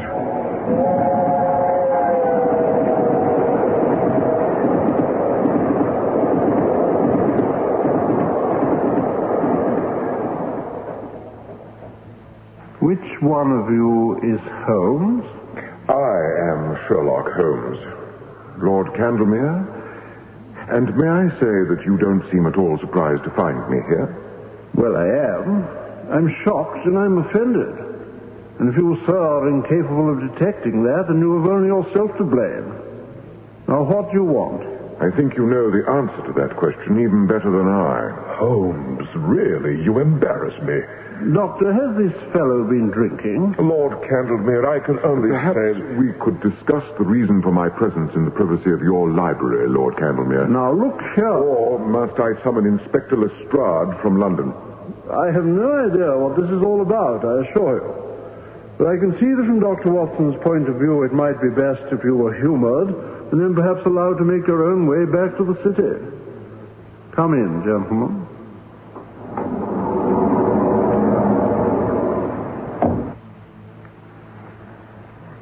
Now then, Holmes, rattle away. Lord Candlemere, I formally accuse you of the murder of Morton Roberts, James Aldershot, Reggie Cunningham, James Mawson, and 2 other persons as yet unknown. Have you anything to say? Mr. Holmes, it is crystal clear to me that you've been carried away by your own press. Dr. Watson, do you have a good, strong sedative in your bag? Why, yes, but... With what? But Watson has nothing but confidence in my methods. And if I say you are a cold and lifeless slaughterer of men, then he knows it must be so. Shall I tell you how you gave yourself away? By all means. Let us see this fairy tale through to its conclusion. Do you recall the scene of the illustrious client, Watson? All too vividly. In fact, I doubt I shall ever forget it. Nor I. I recall with particular clarity the severed ends of the various limbs that lay in such a macabre grouping upon the damp and ashy floor.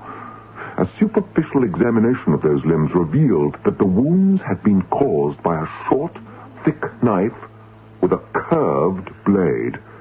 Such a weapon is, of course, favored by the Gurkhas. Something you should have known, Watson, from your tour of duty in India. Yes, of course. I've treated similar wounds. Lord Candlemere also spent a tour of duty in India. Nepal, wasn't it? And didn't your many duties include commanding a company of Gurkhas? Yes. I see. I take it the knife was a memento. I know nothing of any knife. My tour of duty in India was extremely unpleasant. I lost a great many dear and valued friends. The very idea of bringing back a memento of that awful span is horribly repugnant to me. And I must say that I strongly resent the fact that you've been prying about in my past. Quite understandable under the circumstances. But if that's all the evidence you have, Holmes... There is also the matter of the courier. Don't know what you're talking about. A telegram was delivered to me late last night. The young lad substituted W's for R's, an affectation common only among the upper classes, Lord Candlemere. I take it you recruited the telegraph boy, probably someone who was led to believe he was partaking of a practical joke. I must congratulate you on your imagination, Holmes, if nothing else. Watson and I immediately realized that the courier might lead us to the murderer. We chased him down the stairs and into the street. The fog was unusually thick last night, as I am sure that you remember. I wasn't in London last night. I'm sure the servants will attest to that. Oh, no doubt. In any case, we chased the courier down a narrow lane. If it had been any narrower, I might have been killed. You were waiting at the end of that lane in a two-wheeler from your London stables. That was a serious mistake, using one of your own vehicles. But then I don't suppose the idea of renting one would ever occur to you, would it?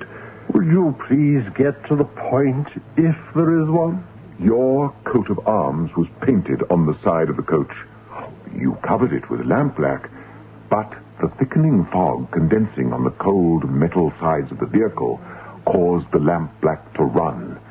As you swept past us, striking Watson a glancing blow and knocking him head over heels into the gutter, I was able to catch a fleeting glimpse of the topmost part of the crest. Just enough of it to identify, actually. Holmes, I had no idea. I was also able to get off one quick revolver shot. This morning, I returned to the lane and found a splash of blood on a wall at a height of about 8 feet. That scarf around your neck, does it conceal a wound? This is preposterous. Well, I have no doubt that you're in hot pursuit of a murderer, but why should you choose to badger me? Would you rather we badgered your son? What? Do you mean Edward? I happen to know that he was for some time a guest in the home of Mr. Oscar Wilde, the playwright, Lord Candlemere. I also understand that you have recently sent the lad abroad against his wishes. I wonder why. And I wonder if you would wish him dragged into this sordid affair. I knew Edward was involved in something that wasn't quite right. His manner towards me had changed markedly, and he was unable to account for much of his time. One evening, he went out and I followed him. He went to an abandoned warehouse near St. Catherine Docks. His manner was extremely furtive. There was a small door at one end of the building. He knocked 3 times, paused, and knocked twice more. A prearranged signal. A man opened the door. He glanced round to make sure they were unobserved and then let Edward into the building. The door closed behind them, and I heard a series of bolts thud into place. I stood in the shadows for a very long time, listening to the rats scurry about in the dark, trying to think what to do. And in the end, I did nothing. Not that evening. But you went back there, didn't you? Yes, I did. 3 nights later, I was heavily armed with a pair of pistols and that knife. I still don't know why I took it, though I have thought about it for hours on end. In any case... There was a window at the side of the building at eye level. I peered inside and counted 6 of them. Including Edward? My son? No. I'd arranged to meet him at my club, and I'd left a message instructing him to wait. Pray continue. I knocked upon the door exactly as my son had done before me. When it swung open, I had a pistol in each hand. The man who opened the door tried to cry out, but I pressed both barrels against his face and pulled the triggers. My God! Fell back upon the floor, which was of packed earth. The smoke from my revolvers hung upon the air. For a moment, nothing moved. Then I kicked the door shut behind me and killed them all. They're still there. Buried in that warehouse, if you care to look for them.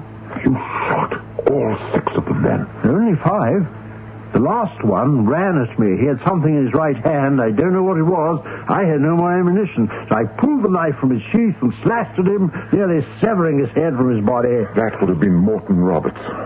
Why did you cut up the bodies? I reasoned that the more savage the attack seemed to be, the less likelihood there was that the search for the murderer would stray outside the realm of the savages. Savages? Lower classes? Yes. I still think it was a fine piece of logic. Why did you send that note to Sarah Roberts? I feared that she would eventually succeed in interesting the police in the case. I'd intended to murder her had she come to the docks alone. Of course.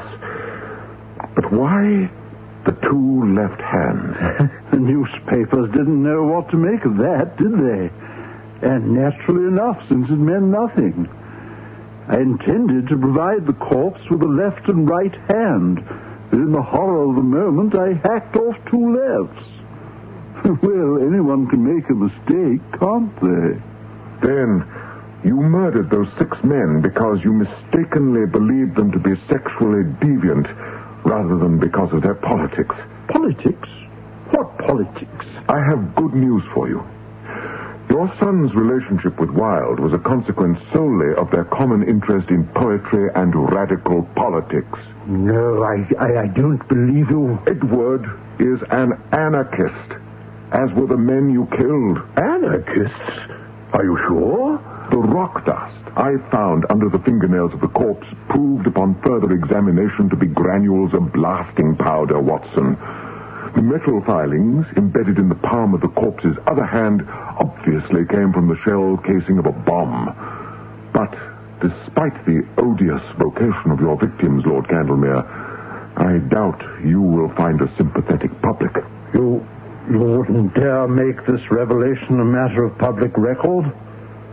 Expose an affair of this sort to the masses, and you'd risk shredding the delicate fabric of British society. None of us could say what might happen. We'd be playing right into the anarchists' hands. I agree. And that is why we three must quietly take justice into our own hands. Oh, I say, Holmes. Here, today, in this very room. Lord Candlemere, in my opinion, there is no way you can adequately expiate your sins. However, there are three things that you can do. To begin with, you must make a check out to Miss Sarah Roberts in the sum of £21,000. How did you arrive at that amount? It struck me as being a nice round figure. Oh, I see. Anything else? Another check, this time to the workhouses of London, in a sum of £79,000. That's 100,000 altogether, another nice round figure. You're asking me to pay penance to the tune of damn near £17,000 per man. A fortune, I agree. But this, I promise you, you'll never miss a penny of it. What do you mean? Why not? There is a third condition to my continued silence in this matter. After Lord Candlemere has finished with his checkbook and his gold-nibbed pen, I want him to do something about cleaning his gun collection. Carelessly. Oh, dear me. Have I no choice? Certainly, you have a choice. But after a moment's reflection, I am sure you will agree it would be much better with the press to find you slumped over a table in your gun room than across the prisoner's dock at the Old Bailey.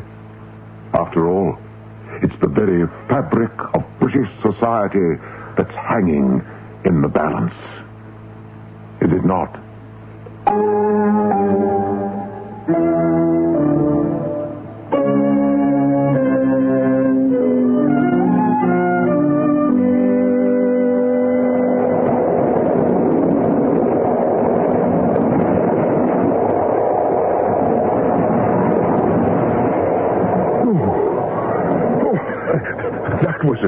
Wasn't it?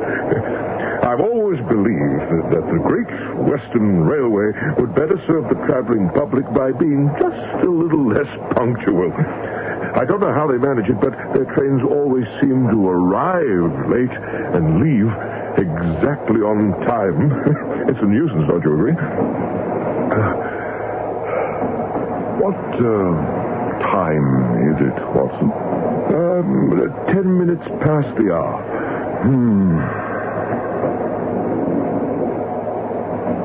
I imagine he's done it by now. Yes. I would think he has.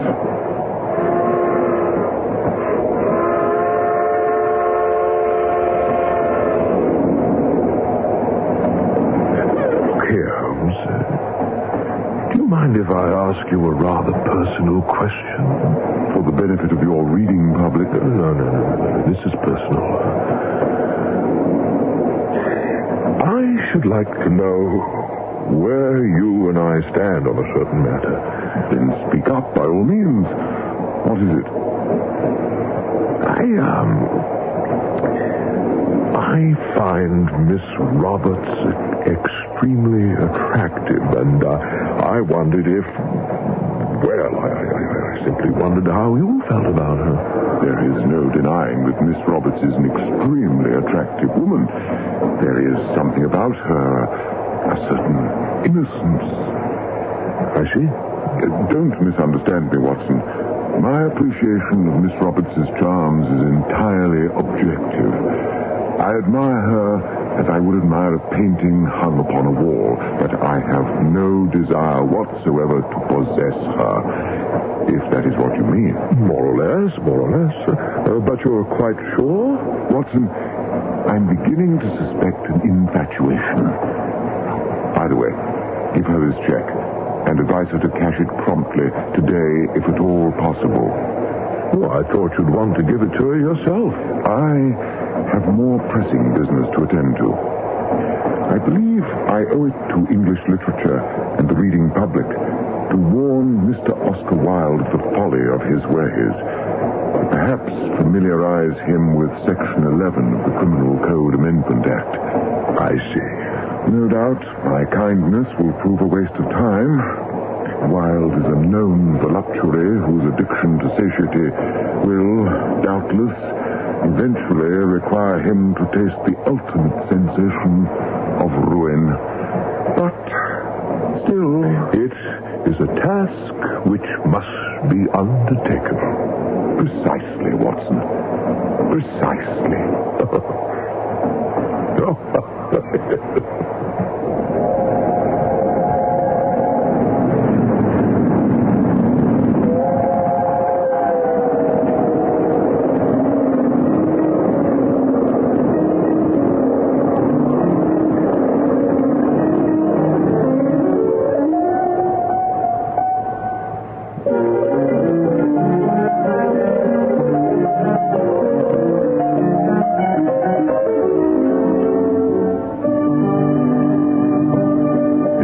Of the Left-Handed Corpse starred Christopher Newton as Sherlock Holmes, Leon Pownall as Dr. Watson, Peter Brockington as Oscar Wilde, Marion Eisman as Sarah, and Jack Ammon as Lestrade. Also appearing were Anthony Holland as Lord Candlemere, Barbara Tremaine as the landlady, Shirley Broderick as Mrs. Hudson, and Charlie Higgins as the courier boy. The engineer was Jerry Stanley, with sound effects by Jay Hyrene. The music was composed and conducted by Bruce Riddell. The Adventure of the Left-Handed Corpse was produced and directed in Vancouver by Robert Chesterman. Next week on Sunday Matinee, join us for With My Eyes Wide Open.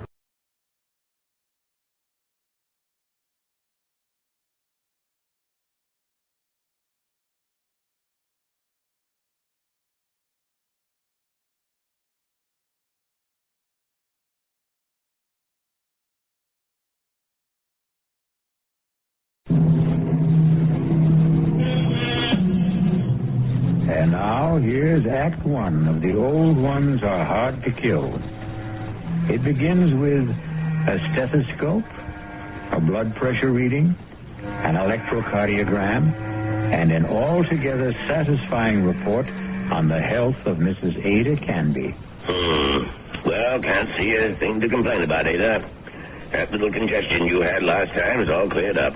All in all, I'd say you're doing fine. For a woman my age, you mean? The older the chicken, the tougher it is to kill. That's what my grandmother used to tell me, and she lived to be 98. Speaking of relatives, you see much of Walter. My grandson? Oh, the usual once-a-year visit. And he always comes up with the same complaint. What's that? That I shouldn't be living all alone. Oh, that big house of yours must get pretty lonely sometimes. Well, the truth is, Dr. George, I'm not alone there. You're not? I decided to take in the boarder last month. Really?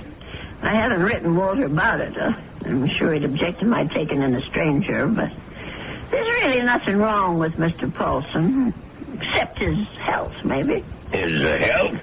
What's wrong with him? Oh, the poor man's had a terrible cold for the past 2 weeks.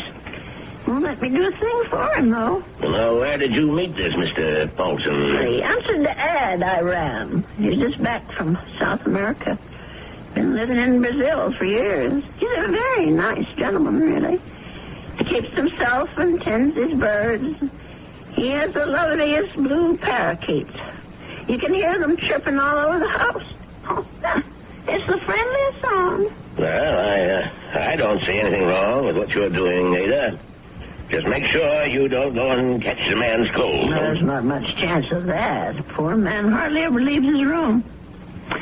Well, how much do I owe you? I'll send you the bill. I'm sure you'll forget all about it.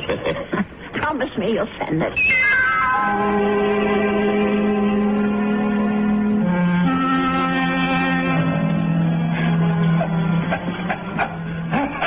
Oh, dear. Mr. Paulson? Are you all right? Yes, Mrs. Canby. I'm all right. That cough sounds worse than ever to me. Why don't you let me fix you a little hot milk and honey? No, thank you, Mrs. Canby. Thanks very much.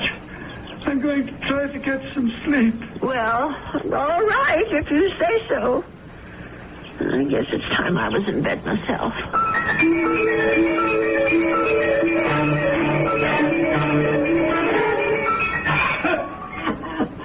Oh, my, listen to that poor man.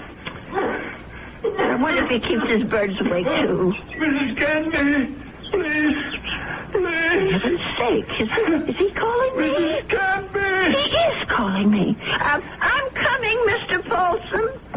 Oh, no. Where are those darn slippers? I'll be right there. What is it, Mr. Paulson? What's the matter? Mrs. Canby. Mr. Paulson, just look at you. Why didn't you tell me you were so sick? I would have called a doctor. No, too late now. Too late. I know a very good doctor. I saw him only this afternoon.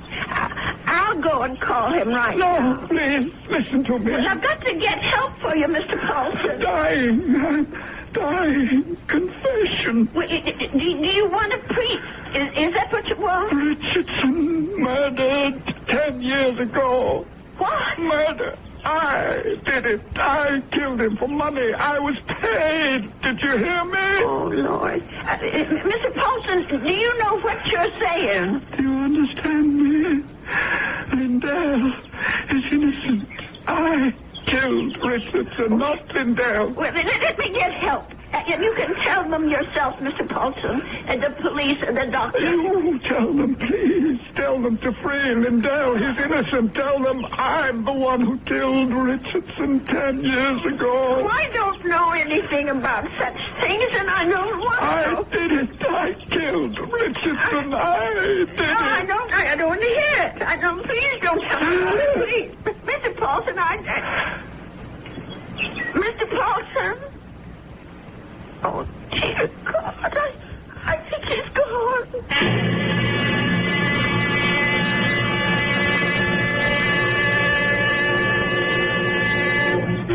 Listen to those poor little birdies. I suppose they miss poor Mr. Paulson. I'll lay them in his room.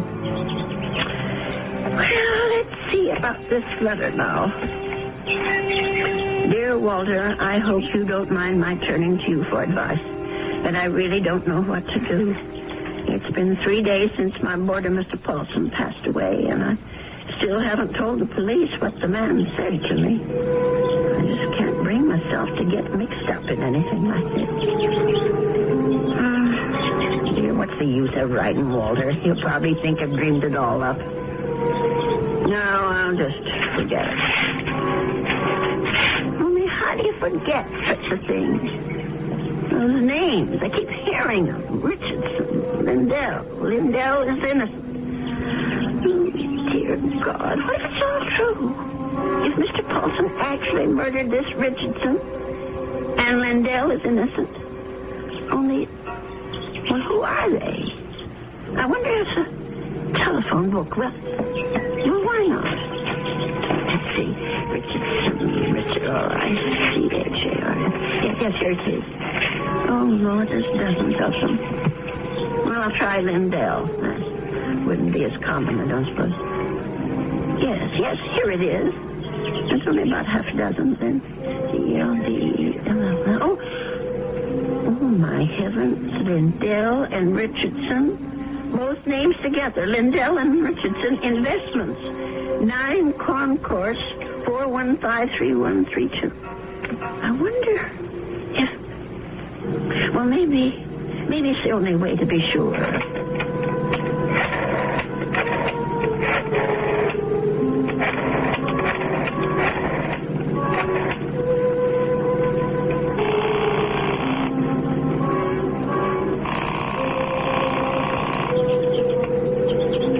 Oh, hello? May I speak to Mr. Lindell? He isn't? Well, then what about Mr. Richardson? Oh, I see. Well, is there someone there I can speak to? Yes, please. Thank you. Hello. This is Mr. Tilton. May I be of service? Well, maybe you can. I want to know about your Mr. Richardson, about when he died. I think I did business with him once, a long time ago. Well, it's 10 years, madam, just about. But if you're interested in investment advice... Well, I'll think about it. Thank you very much. 10 years. Well, it could be a coincidence. I guess it all depends on how he died.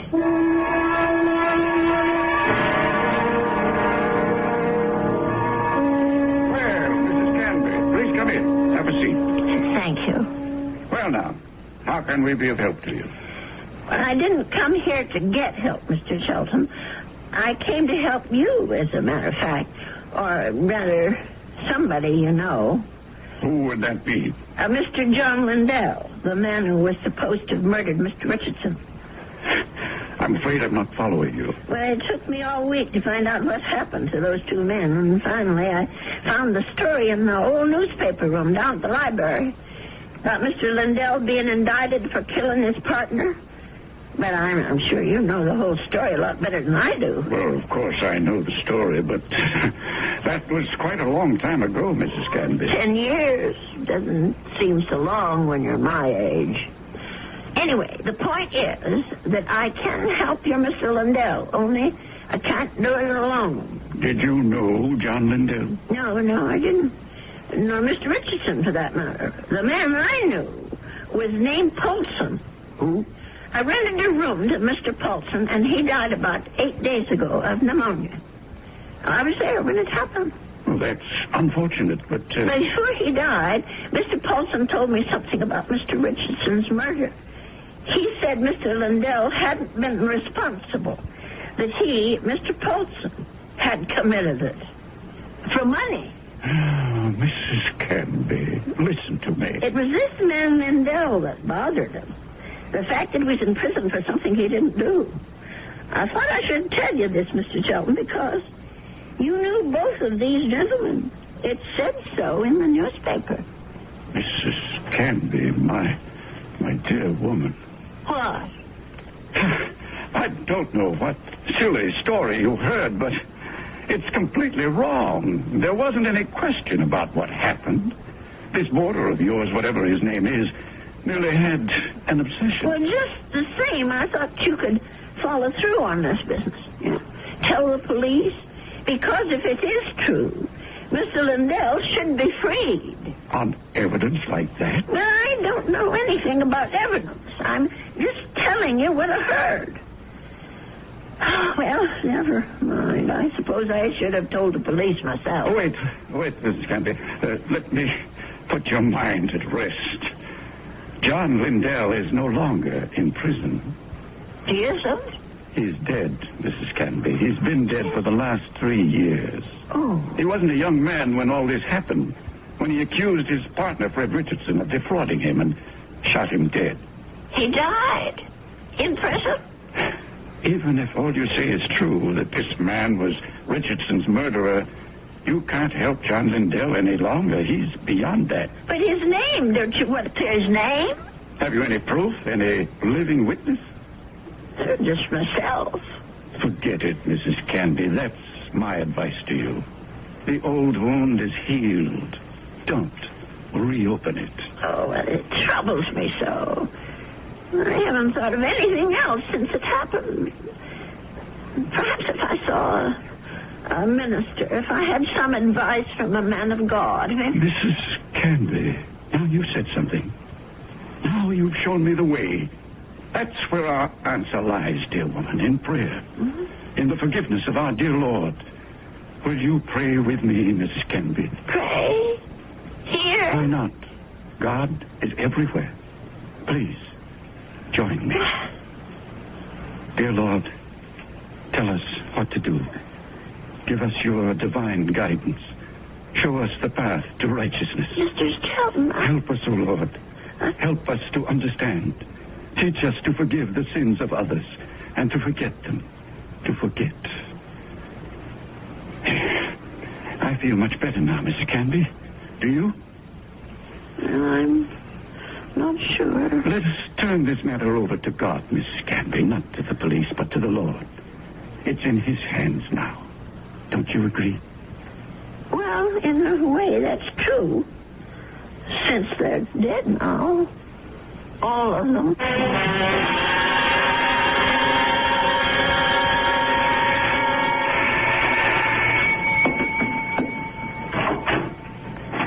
Yes? Mrs. Candy? Yes? My name's Stuart Winfield, Mrs. Candy. I understand you have a room for rent? Yes. Yes.